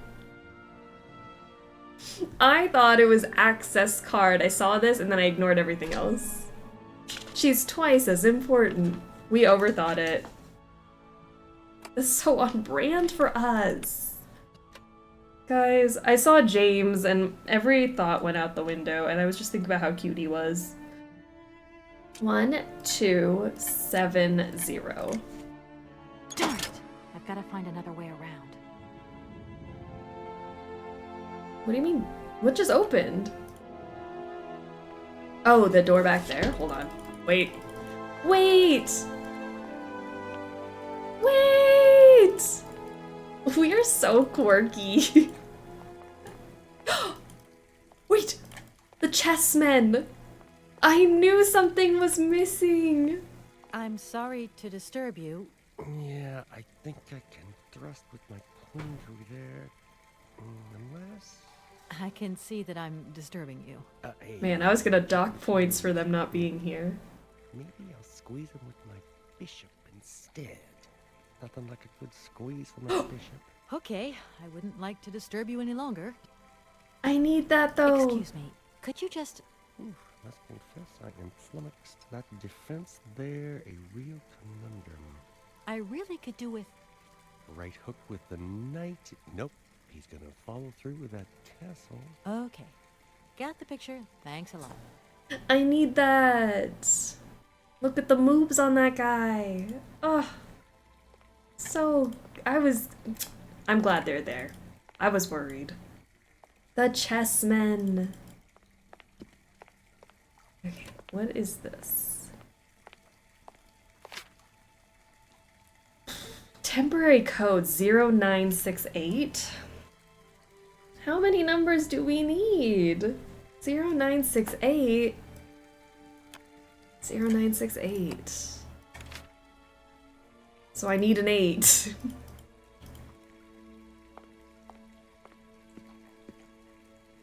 Ah, chess. They've been in that tub for forever.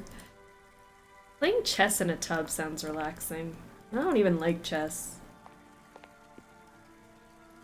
Okay, how do I get them to give that up? Because I have this card. What does it mean? That card doesn't help me.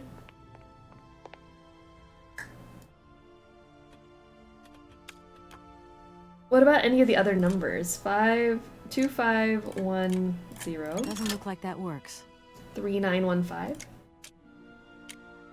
Doesn't look like that works. So I need that 8. Desperately.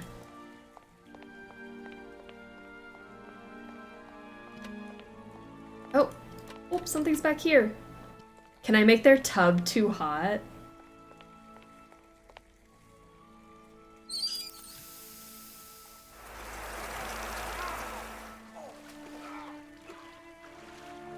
Oh, that seems so violent.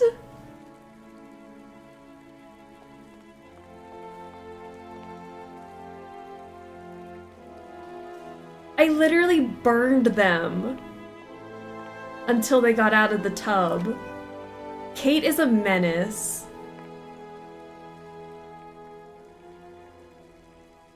Like, what rational person would think to do that? What the hell, Kate? Did they explode? I think they melted. She's a witch! Burn her!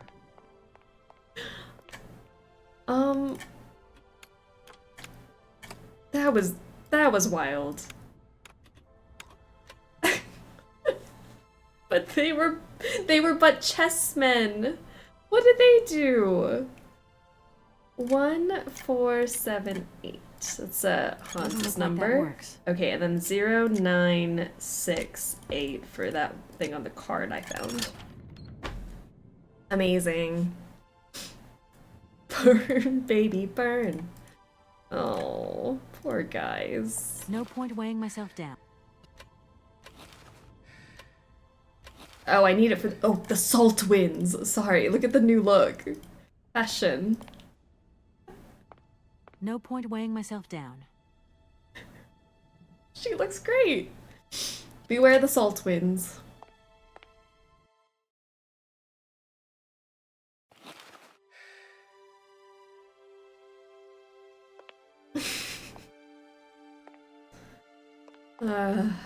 Okay.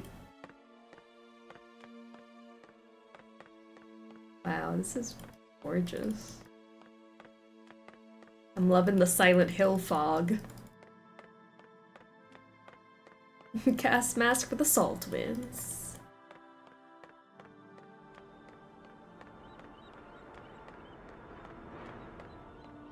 Let's see. I know she's gonna be gorgeous. She's gorgeous in the original, but you know now she's gonna be like double gorgeous.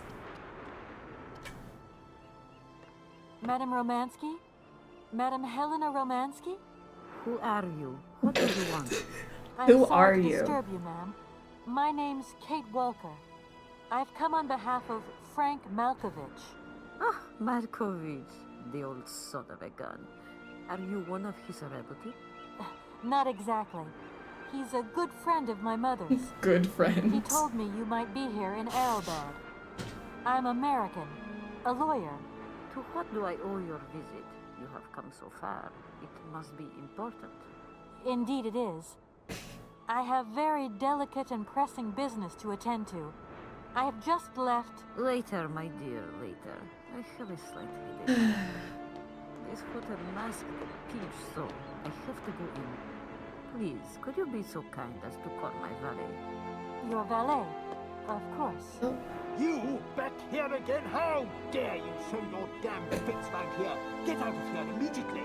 Please. I absolutely must find... Miss Romansky. Oh, yes. I'm sorry. She managed to lie her way in here. Don't matter how vigilant you are, there's always one. But it won't happen again. She'll be out on her ear before you can say, I hope she hasn't upset you too much.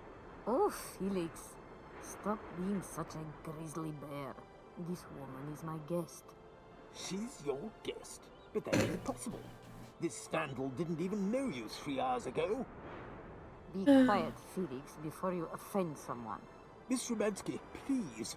This maniac turned up earlier and tried to wreck the fountain. If it wasn't for the... I said enough, Felix. Please treat Miss Walker with the respect befitting one of my friends. Don't touch and don't swear. Have I made myself clear, Mr. Smetana? Yes, yes, crystal clear, Madam Romansky. Please do accept my humble apologies. Very good, Felix. You may go now. Poor guy was just trying to do his job. Madam Romansky, thank you for stepping in there. I'm so embarrassed to put you to such trouble. Oh, nothing that I haven't lived 1,000 times before, my child. I want to go in now. I am exhausted. Can you call James to pick me up? Certainly, ma'am. Right away. Right away. Helena's a G. Don't kidnap her, Kate. I can't believe we're about to take her to her stalker. Is that any way to repay someone for their kindness?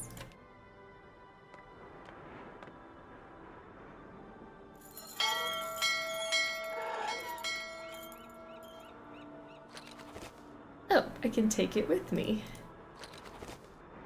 Belle. Let me go down this way.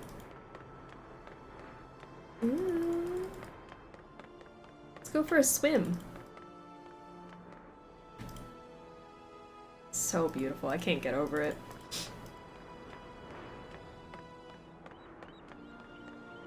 She's a lawyer after all. I can't believe she's doing this. All of it seems illegal. Kill Phantom Man. We have the screwdriver. We can still stab him if we want to. Why is the air toxic? It's the salt winds. The salt and the sand wind. It's very harsh.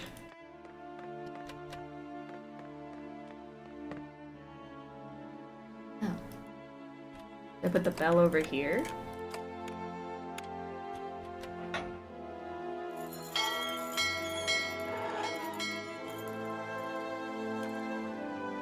I don't know what this is for.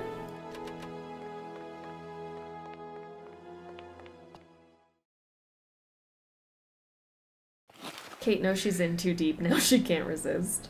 Imagine salt blowing into your bare eyes, right?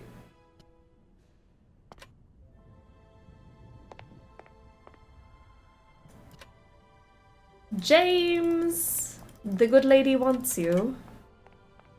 James, what are you waiting for? Don't tell me you didn't hear the bell this time.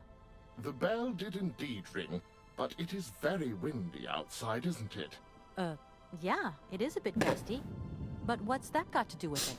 Madam doesn't understand.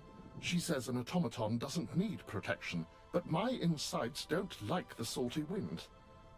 I'm afraid to go out, you know. And if you wore my mask to protect you against the salt, would that help? Oh, most certainly. James.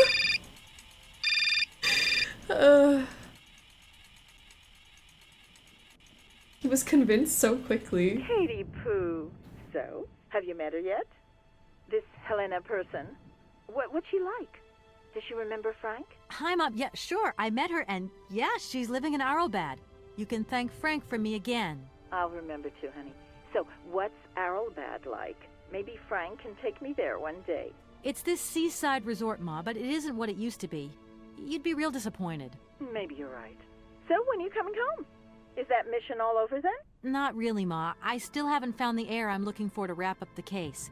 Helena Romansky's a kind of detour here. Listen, Munchkin. I get the distinct impression that you're being led up the garden path. Why don't you just come home, tell your boss this heir just doesn't exist, that you've done all you can, et voila. Do you want me to call him for you? Ma, please, don't get involved. Looking for Hans Voralberg is what I'm being paid for.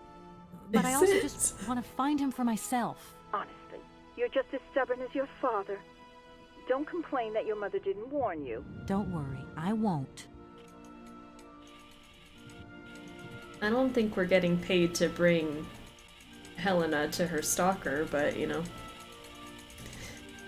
Helicopter mom to the rescue!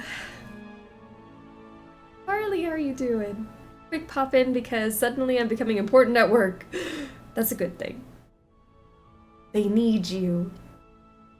Look at her without her mask on. It's a real honor to meet you, Madame Romansky. People have told me so much about you. People still She's so talk cute. about me. Oh dear. Of course. Everyone tells me how wonderful you were. How you were one of the greatest singers of the century. So I was, my dear. But surely you didn't come here just to dig up the past. James's wrists are like broken. I don't think we want his hands. They're like, I don't know. When it pans over, just look at his wrists. Like I said, I'm a lawyer, and to tell you the truth, I don't know much about classical music. But after talking to Mr. Borodine and Mr. Malkovich, they really made me want to hear you. Oh, you are too late, my child. 10 years too late. Damn. And how is dear Frank? Do tell me. Oh, I am still angry with him for leaving like that to America. Don't be offended, but I never suspected those cowboys actually have an ear for real music. I don't think he sings much anymore. The odd gala, the odd charity event. Anyway, he sends his love. Oh, his love. Do you hear that, James? There is someone who still loves me on the other side of the Atlantic. Never said they didn't, madam. What about this other gentleman? What is his name? Borodine? Do I know him? Yes, you once sang in Komkolzgrad. An incredible recital, if the director's account is anything to go by. If you only knew how moved he still is. He's another one who still adores you. I must confess that seeing one of my greatest admirers once more would do wonders for me, but... my voice. It is so... I couldn't. James got keyboard off his hands. Just broken at the wrists. I'm wrapped up in a case Look at of them! and because of it, I met a certain Mr. Sergei Borodine, director of the Komkolzgrad Industrial Complex, situated to the northeast of here. I remember that factory. A sad city indeed. What am I saying? They all were. Madame Romansky, this Borodine is one of your biggest fans. If you could come and sing for him there, Stop. It would make one of his biggest dreams come true. Sing? Oh, my poor girl. I have not sung for years. Time has taken its toll. My voice is like the rest of me. Faded and wan, like my heart. Oh, aren't you going a bit far there? I bet you've still got a great voice. Oh, you are the sweetest cherry, my dear. I am not senile yet, but I look reality in the face every time I look in the mirror, and I can tell you, singing is something I did in the past. Poor Helena falling for that snake tongue. Like, do we think that Kate genuinely believes he's just a nice fan? Because I feel like maybe Kate's in, like, denial. I don't know. But did she not see that shrine he had? Helena, run! James's wrist is gone, hands barely connected. It's just flopped hands. Strange. I get the impression that Hans Kate did call him Voralberg eccentric. turned up here too. You know Hans Voralberg? Not exactly. I I'm don't looking know for him to sort anyone. out this inheritance case. But I've had to snoop around in his past a bit to get on his trail, and I guess he's kind of a close friend now. You knew him, didn't you? Oh, yes. I knew Hans Voralberg. Do you hear, James? If you had the chance to meet Hans. My Hans. Oh my God. What has become of him? Where is he? As questions go, madam, that one is not without certain complications. I'm sorry, but I have no idea. That's the goal of my mission, to find Hans Voralberg. Yeah, That's it's like why a I have side to get back to my quest. train as quickly as possible and to get out of Komkolzgrad. And you cannot find him without the train? The train is one of his last inventions. So is Oscar, the automaton engineer. I get the feeling that the two of them are going to lead me to him. Did you hear that, James? I might see Hans again. I have dreamed so long of meeting my dearest sweetheart again. Oh, if only I could sing. If only I were in Paris, I would ask George for that miracle cocktail. The one that only he knew how to make. Wouldn't I, James? Yes, madam. As you have frequently said, without that famous cocktail, your French tour would have probably been cancelled. I don't understand. An extraordinary tale, my dear. It was December, and it was terribly cold and damp. I had to play the role of Tatiana that evening at the opera. But since the morning, I had lost my voice. It drove me completely mad with worry. I don't know how George, the barman at the Moritz Hotel, heard about my affliction, but he brought me up a cocktail that he had invented. A strange concoction. But it turned out to be a miracle cure. My voice returned to me in an instant. That's amazing. That's just what we need. We're going to mix you up a cocktail. Ah, my dear child. Pumper full of It gin. is impossible. George never told me the recipe of the drink. Darn. He loved to keep his trade secrets. He said it made him absolutely irreplaceable. Well, I'm going to get George to tell me. He hasn't yet met with my powers of persuasion. And here Kate gets to exercise her skills as a barista. Look at this. I remember this being a little tough. So let's put the lemon in the lemon squishy. Vodka. 2 shots of vodka.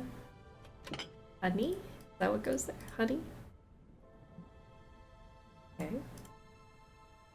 Then we can push a bunch of buttons. But I don't know the recipe. Cool.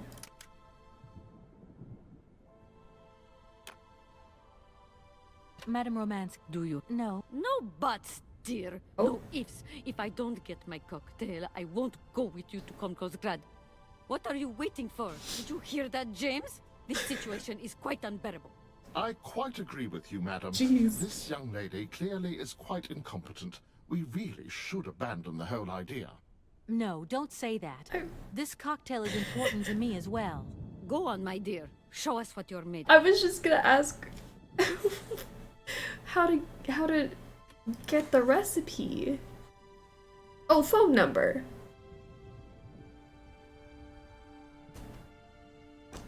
Phone number. Phone number. 46. It was a phone number with 8 digits.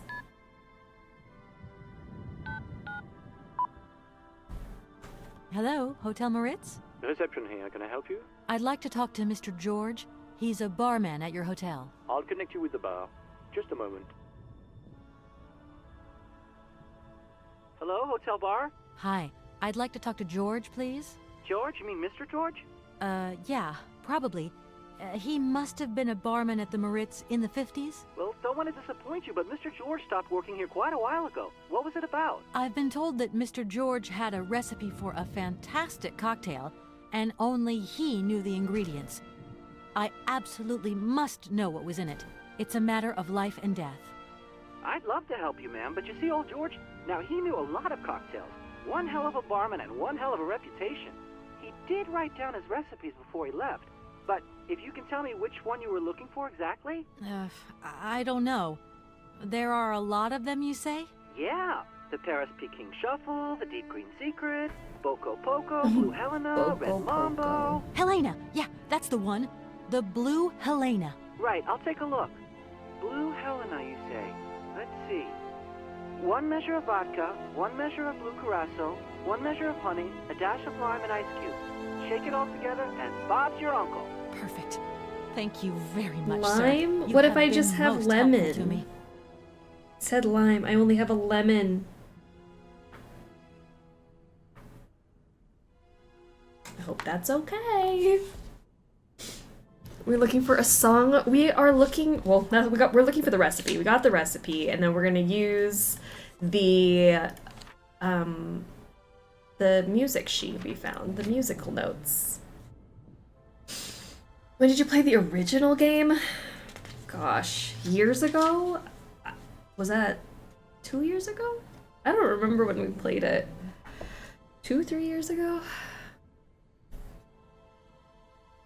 Kate, you suck at persuasion. She really does. She got scolded. Give her her cocktail. She really threw a tantrum because I was just trying to ask about the recipe. Alright, we need 1 measure of vodka, whatever that means. I'm hoping it's vodka. Is vodka vodka? Is that what that means? So base clef 2? Maybe? Give her straight vodka. Come on, it'll be fun. So I'm thinking that'll make her sound better, right? I think I sound better after 2 shots of vodka. Vodka, and then we need the blue curacao, which is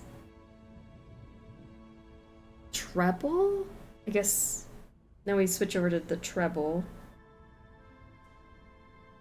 And then is this 1, 2, 3, 4, 5, 6, 7? Is that what it is? 1, 2, 3, 4, 5, 6, 7, 1, 2, 3. I think that might be it, like across the keyboard. Then honey, lime, and ice. 2 shots of vodka. Cluck, cluck. That clip makes me laugh every time. It will never not be funny. Okay, so we're gonna do... Turn this on. 2. Sounded like a healthy P. And then we're gonna throw it over this way, and then we're gonna go 3. Honey? Is that a milk button? I think so. I have lemon. He said lime. Is this okay? Lemon. I hope it's okay. I only had 1 lemon and that one got squished. And then ice.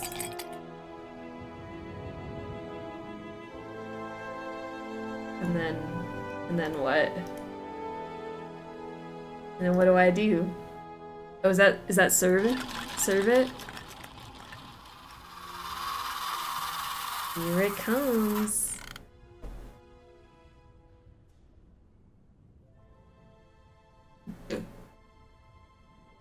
That's a big glass.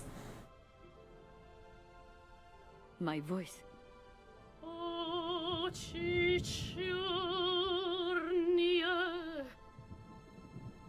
Beautiful. My God, that is atrocious. Horrific. It was too good to be true. George's blue Helena is powerless. Huh? Ineffective on the voice of an old woman. Did you not just hear yourself? But your voice is perfect. Don't be so down on yourself. You just Not need the to warm immediate up a bit, singing. that's all.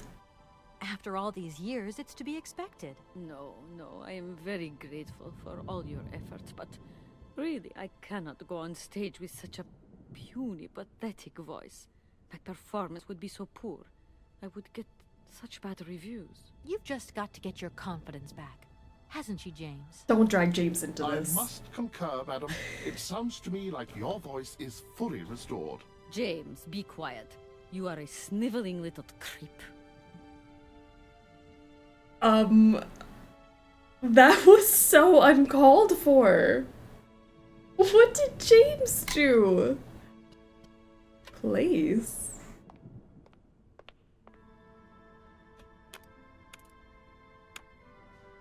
Oh. Glass. I see. Do it again.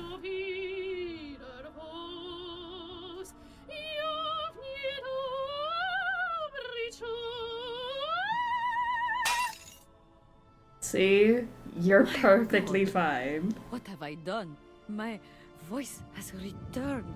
Did you hear that, James? My voice. Don't talk My to voice James has ever returned. again. Your voice is still as magnificent as ever, madam. But please don't forget, you're no spring chicken these days. Time has taken its toll. And you're not the toy boy you once were either, James. I hope you have fun on your own. Madam, leaving you is quite out of the question. Don't be stupid, James. What would you do there? Your place is here. You must prepare my return. Madam, I won't insist. Adventure is not an integral part of my action functionalities. Maybe you're right, madam. As ever. Do I understand correctly that you're going to go with me to Komkolzgrad? You do, my dear. We're going on tour, my dear. Anchors away. I'll go back to the airship to prepare my departure. You can join me there when you're ready. James, take me to my room. I must prepare. She is floating. What are you That's waiting so for? weird. My fans are waiting for me. Are you sure you're sure about this, madam? Shut up, James, and put your foot on it. Step on it, James.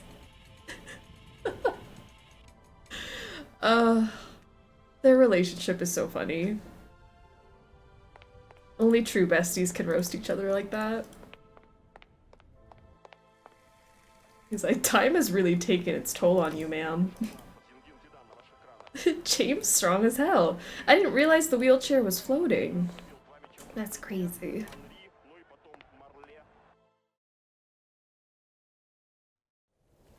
Alright. To the airship! For nothing bad to happen next. I can't imagine anything bad happening to that poor old lady that I've dragged into this situation. We're going on tour. Hello? Hi, it's me, Olivia. Hey, sweetie, what's new? How was it at the Goldbergs then? What? Like, alcoholic. Is that all? What's up? Cat got your tongue? Well, tell me what you're up to. How's the case going? How's that Romansky chick? You don't think it's dragging out Kate too is too long? chill for I my haven't had the liking. time to get bored, I can tell you that, but... Hey, Olivia, what's the matter? You didn't even answer my question. That's so unlike you. Did I tell you I bought this really cool blue silk top? Olivia, what are you hiding? Come on out with it. You've got me worried. Oh, Kate, I'm sorry. I've done something horrible. I can't sleep anymore. I can't eat. I keep wanting to hurl. Olivia, tell me what's going on. Dan! What about Dan? Has something happened to him? I am weak. You're gonna hate me for the rest of your life, and you'd be right. In your situation, What? After the Goldbergs, Dan took me home. Mm-mm. We were a bit, we shouldn't have drunk so much. He came up to mine to have a nightcap, and then, okay, you're gonna hate me. Please hate me. I got it. It's all my fault. I got it. I could never tell you that I've had the hots for Dan for ages, because you're my friend and you were engaged and all, but then we got so close lately, and I just lost sight of what's right and what's wrong. Kate, the guilt is killing me. I want to die. Look, don't bust a gut over it. You and Dan, it's like not real right now. I gotta go, Olivia. I need to process this new bit of data. Are you like some automaton or something? Kate, please. I'm hanging up now. I want to be on my own. Kate! I have to process this data. I'm hanging up now. That was such a normal reaction, Kate. That's a crazy response. It's like not real right now.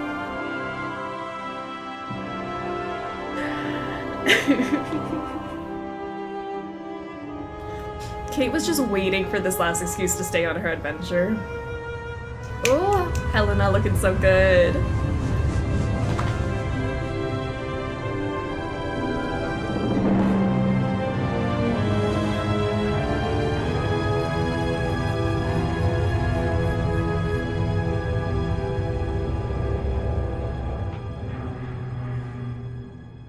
So her bestie hooked up with her fiance. Yeah. Yeah. Wild.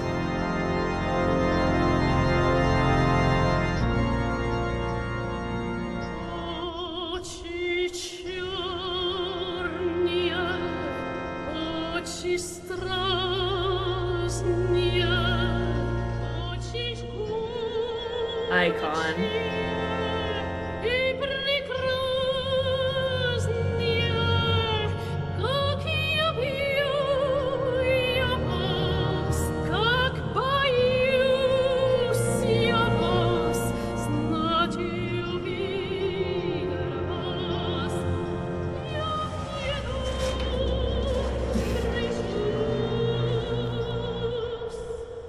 Oči čornie, oči strasnie, oči škучие и прекрасnie, как я вас, как боюсь я вас, знать увидел вас, я в недобрый час.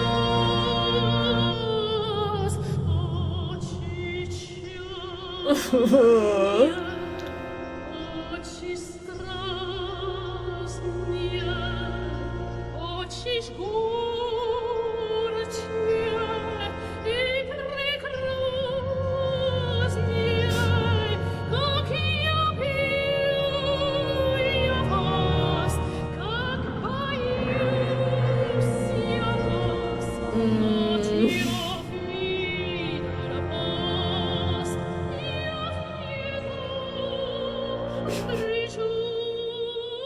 It's like, huh?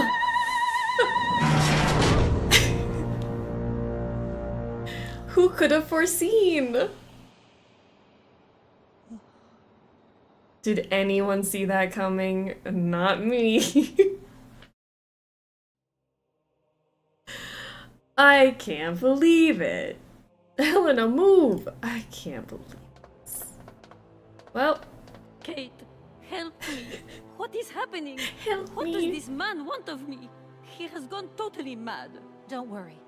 There must be some way of getting you out of there, and I'm going to find it. But do hurry up, my child.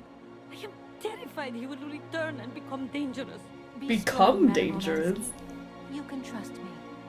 You can trust- you don't trust her. Don't ever trust Kate Walker. Ever. Imagine any of this happening to you in real life.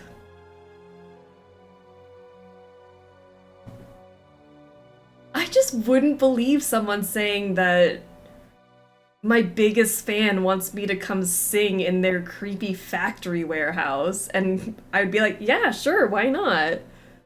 This would never happen to me. Doesn't look like that works. Screwdriver. Okay. I gotta find a key. Ooh, blowtorch. Ah, just kidding. Ah, at last, young lady. I was beginning to be desperate. I came as fast as I could. Now hurry. Get out of here quickly before that maniac notices. I've got to get Oscar's hands back. Oh yeah, that's the whole reason we're doing this. I forgot the plot. Oscar's hands! Pop these bad boys off. Give me my hands back. Snatched. Who's a worse person, Kate or Nancy? I feel like Kate has good intentions, but just doesn't execute well.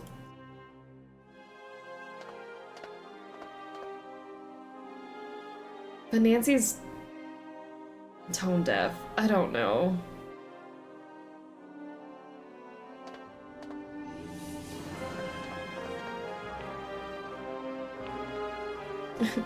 Rip free hands. All right, where do we? Oh, come on. Let's leave.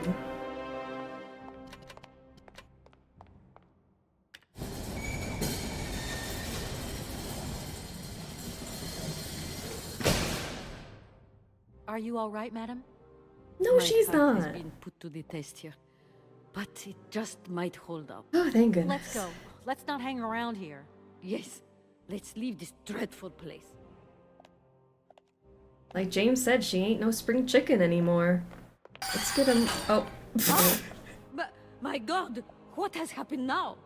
Ha ha! Nice try, Miss Walker, but you are not strong enough. Not for me. That playing 360p. games now. Return the hands to me, and bring Madame Romansky back, or I shall not be responsible for my actions. You don't scare me, you old lunatic. Helena, grab the hands and get back to the train. Tell Oscar to get ready to leave. I'm gonna find a way out of this lousy factory. No chance. You will never succeed. Ha! We'll just see about that. I warned you, Kate Walker. I warned you. Be careful, my child. You too. And don't worry. Oh, everybody is way too chill. Alright, how do I get out of here? Where can I go? This way?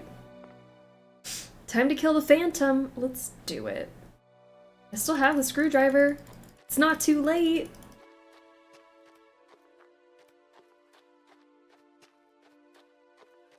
I wonder why we didn't come this way first. This is like Jesus.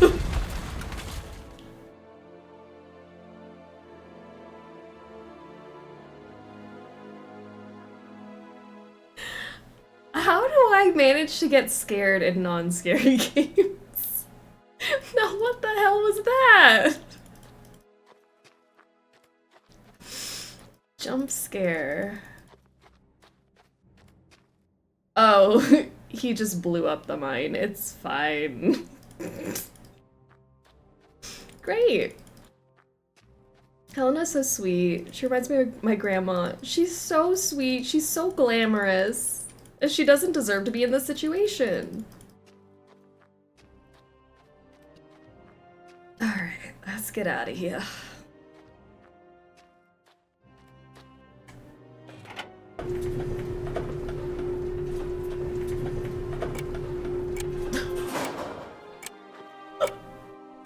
Run, Kate, run!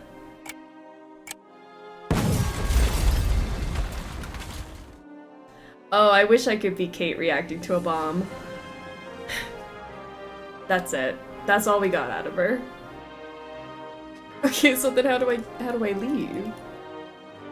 I guess we live in the mine shaft now.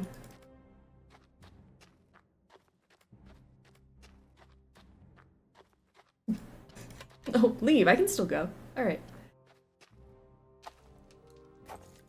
Oh, through the pipe.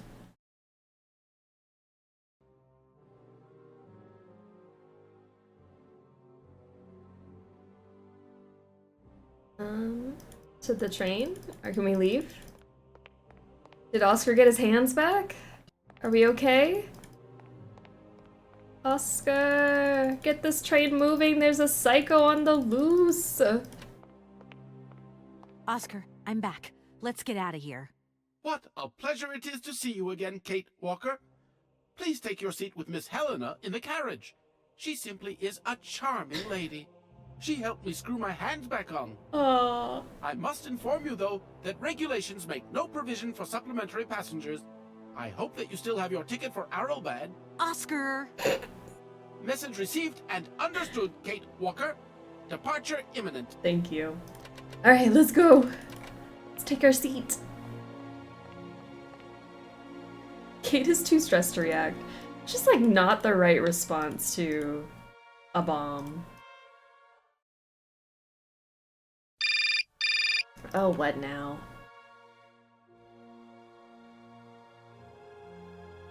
Hello? Kate, hi. It's me, Dan. Are you alright? I'm okay now, yeah, thanks. But if I said that not long ago I was grappling with a mad music lover who wanted to kidnap an old forgotten opera star, but I foiled his plan and escaped through an abandoned mine, then I guess it's completely mad. You'd be proud of me, Dan. Real proud. Kate, I don't understand a thing you're saying. I barely recognize you. No, it doesn't matter. How was your day? Yeah. What do you mean, how was your day? I went to dinner with the Goldbergs. I finally beat Bob at squash. The cleaning woman broke the vase in the entrance hall. Well, other than that, nothing new. I see. Everything's cool, though? Yeah, everything's, cool. You're not missing me at all? Oh, yeah, sure I am. I had Olivia on the phone. She was a little upset. Nothing to say? Sorry, I don't know what came over me. It happened so quickly. I just totally lost control. I was so weak, so dumb. I just can't imagine how... I can't imagine how you could ever forgive me. What a bastard I've been. I don't know, Dan. Maybe I'm to blame somewhere in all this. Maybe I pushed you into Olivia's arms. I'm well aware that this trip has taken me far from New York and far from the Kate you once knew. It's been 2 days, by the way. I don't miss it. What's happening to us, Kate? Maybe we've just realized we don't really love each other, Dan. We can talk about it when you get back if you want. I don't know, Dan.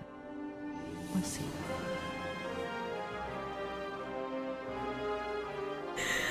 Oh, she's so nonchalant about it. It's been max 48 hours. Madame Romansky, are you okay? It's so good to find you here safe and sound. Ah, me too, my child. Ah, my God, look at you. You're so scruffy. How do you expect to be a respectable young lady if you don't take care of how you dress? It's just that, well, given the circumstances... Why are we not leaving? Please, stop talking and tell the engineer to move. I want to go home. That's fair. As you wish, Madame Romansky. Yeah, why aren't we moving? Am I supposed to talk to Oscar?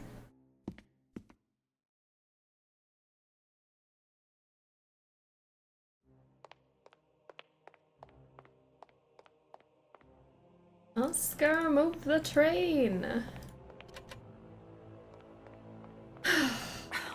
What is it this time?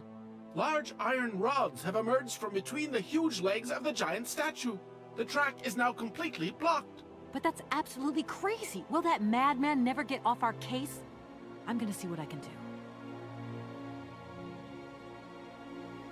You can't just say rods have appeared between the legs like that. Oscar!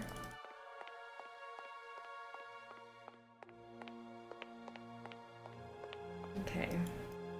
Rods. Rods have appeared between the legs.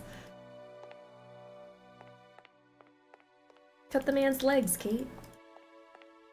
I don't know what I'm supposed to do. I mean, if all that happened to me, I'd just move on too.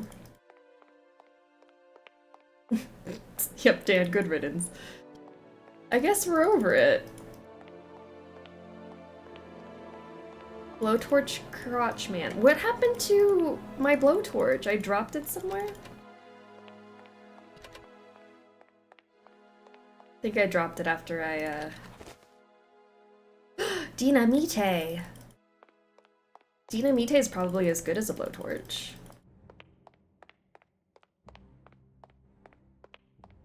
Because how would you even begin to explain any of this to people back home? They just wouldn't understand. See, we get it. You say mammoth, we understand what that means. You say crotch man, we get it. Say Phantom of the Opera, stalker man, we get it. We've been through it together. They would never know. Run, Kate, run! Oscar, let's get the hell out of here. Message received. Full steam ahead! He's so cute.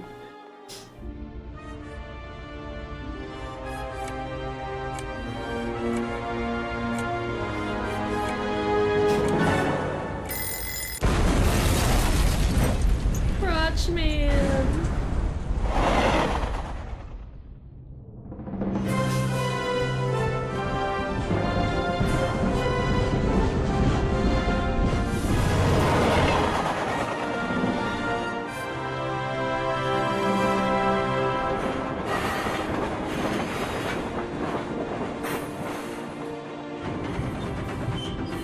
Oscar's a better friend than Olivia. Amen. Oscar would never sleep with Dan.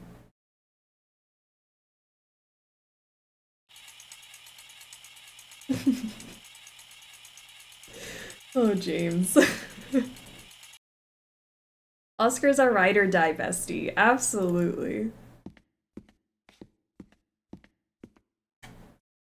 What do you mean she just blew that up just now? Kate's just gonna blow things up and not give a care in the world. She just ended her engagement and blew up a crotch man all in the same breath.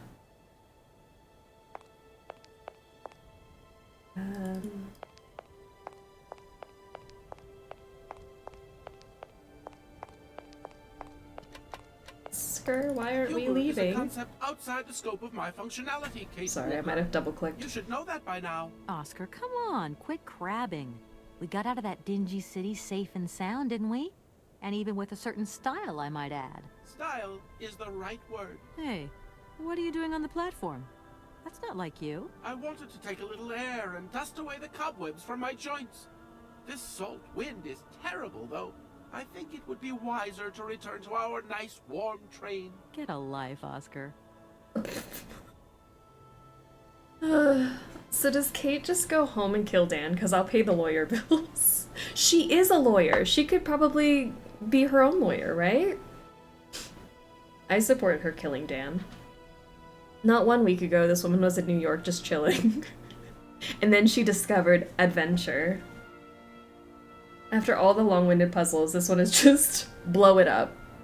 Yeah, you have to think about puzzles, really collect items, work it out, and that one was just stick dynamite to this leg. Action hero style. Nancy never gets arrested for stealing, Kate never gets arrested for vandalism. You know something, Oscar?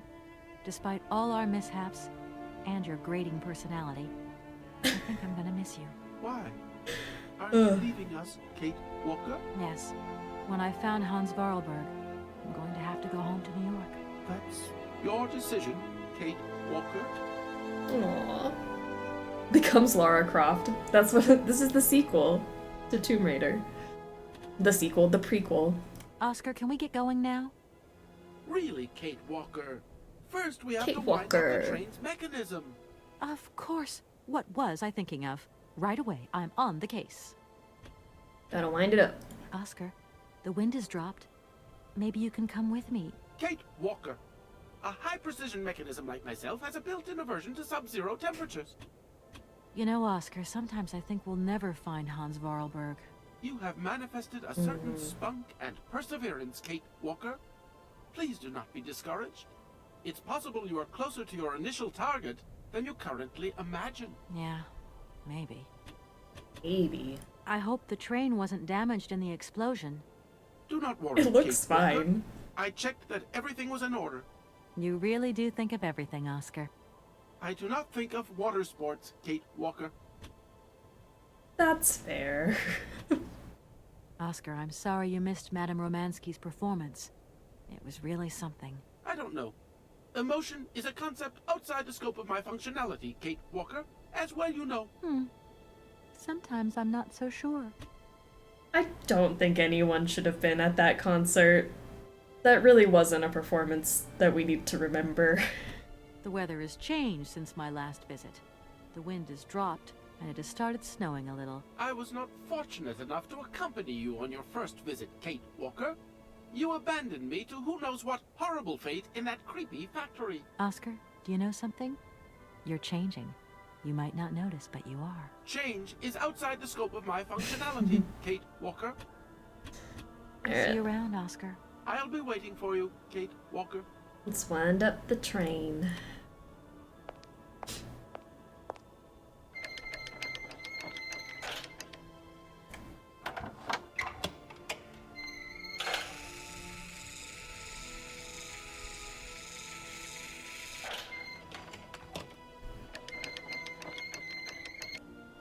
Alright, we can leave now. Hello, Oscar. Hello, Kate Walker.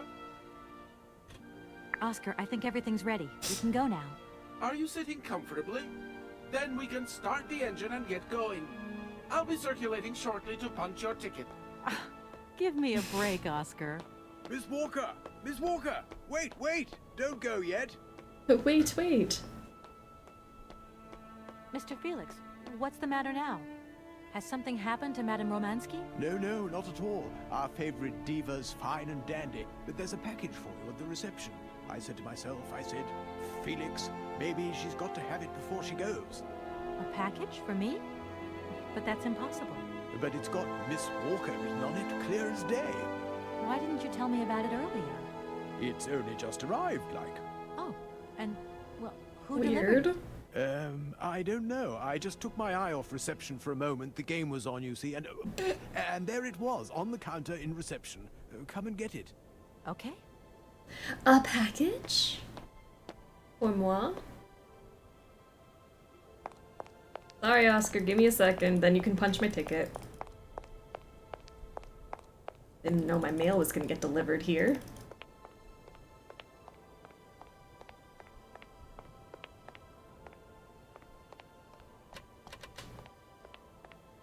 Package? It's a package for us. Okay.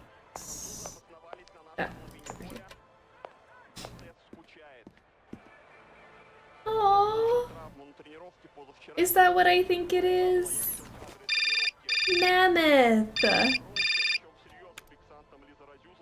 It's a mammoth. Hello? What the hell are you up to, Kate? Mr. Marson, please, do try to understand. Understand? What I understand is this. 1. Our main client is ready to drop the whole caboodle if the deal isn't tied up in the next 24 hours. 2. This is going to cost the firm multi-dineros. And 3. I made a serious error of judgment trusting you with this case.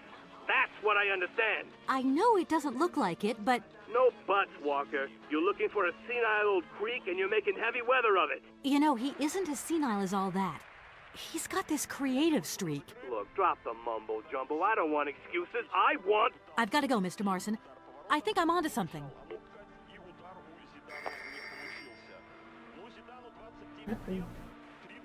Kate remembering she's still employed. No reception here, Felix Massano at your service. Yes, ma'am. Yes, yes. Yes, she's right here in front of me, ma'am. Immediately. Please, be my guest. Miss Walker, Madame Romansky would like you to join her at the hotel bar as quickly as possible. I'm going. If I were Madame Romansky, I would not want to see Kate ever again. The woman who put me in danger? It's been 2 days, boss. Every time we try to move on, the damn thing starts stirring again. Kate's very popular. Straganina, how are you doing? Welcome to the stream. Madame Romansky, you wanted to see me?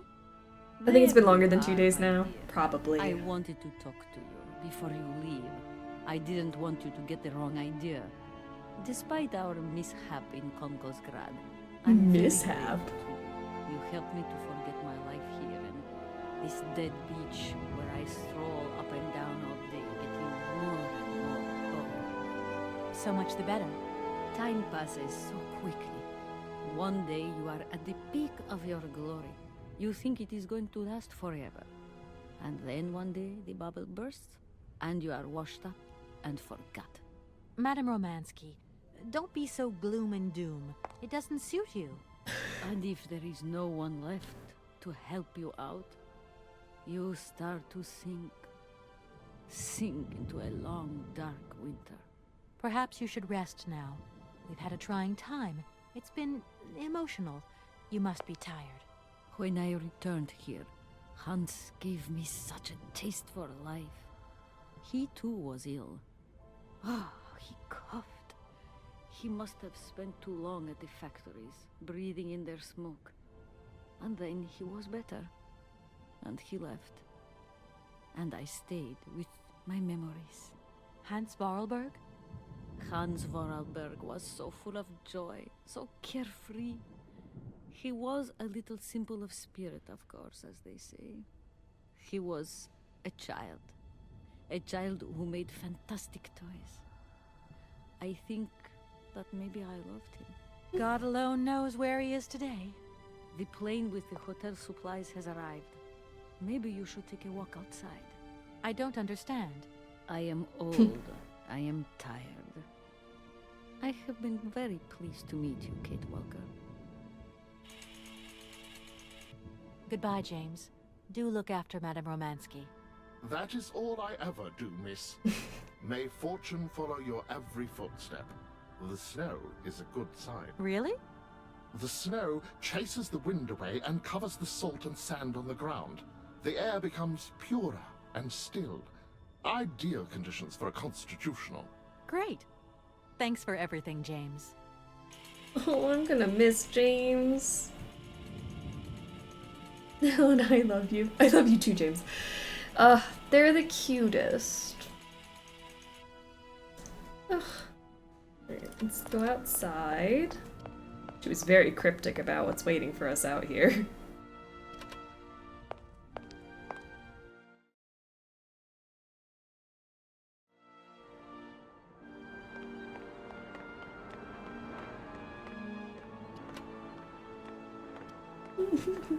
Good morning, sir. Mr. Voralberg? Hans Voralberg? You've brought the train, then. That's good.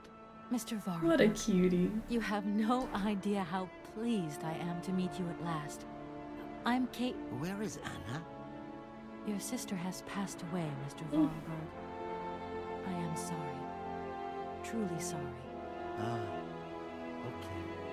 Otherwise, it's Anna who would have come, right? Not you. I guess you're right, Mr. Voralberg. My name's Kate Walker. Kate Walker. Okay, I'm going away on the train. A long way away. Where's that? That way. Syberia. Syberia. I'm sorry. Mr. Voralberg, I've been ordered to tie up the buyout of your factory in Valadilene. It's, my job, you understand. Anna told me. The automatons. That's over now, isn't it? Mr. Voralberg, the factory belongs to you now, and I need your signature to tie up the deal. Okay. Then I'm going away on the train. Here's the sales contract. I'll give you some time to look it over. Your sister already agreed to the terms. All we need now is your signature. What? You've signed just like that? Without reading it? I can't read. I don't know how to. Oh. In that case, I'll read it for you. No, it's okay. Leave it. I've got to go away on the train, Kate Walker. As you wish, Mr. Voralberg. And let me wish you a very pleasant journey. There goes that phone again. Right in the middle of my emotional moment. Yes? Listen, Walker, I've decided to send over some backup. No need, Mr. Marson. What do you mean? Hans Voralberg has just signed. Everything's hunky-dory. Are you saying that... Yep. That Voralberg Manufacturing is now the exclusive property of the Universal Toy Company. But... that's great news. Good work. Excellent work, Walker. A real masterstroke. I knew I could count on you, Kate. I congratulate you. Thank you, sir. Right, now get back here as quick as you can. I want those papers on my desk tomorrow. My secretary will organize a meeting with Universal Toys immediately. You'll no doubt want to hand over the contract yourself. And now that I think of it, I've got no one on the Schwann Airport case. Big trial coming up. A real opportunity. The job is yours. My little way of saying thank you, Kate Walker. You're too kind. You have a great career as a lawyer ahead of you, Kate. See you tomorrow. Well done again, and don't lose those papers, huh? That would be the dumbest thing.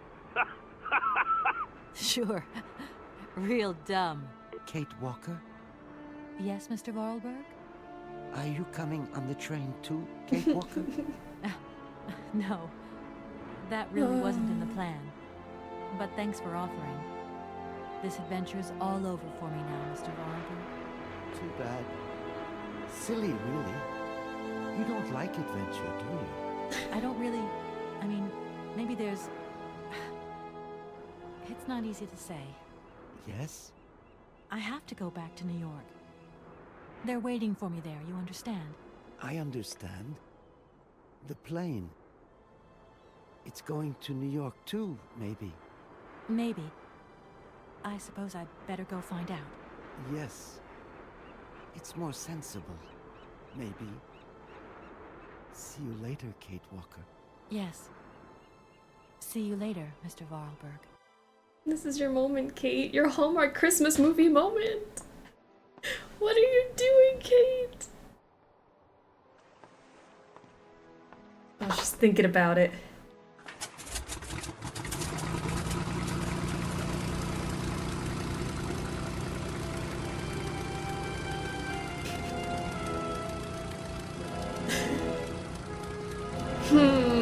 What's she gonna do? Adventure's calling!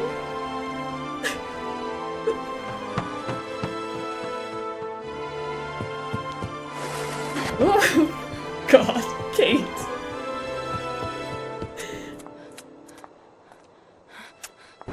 Look at her go! Get on the train!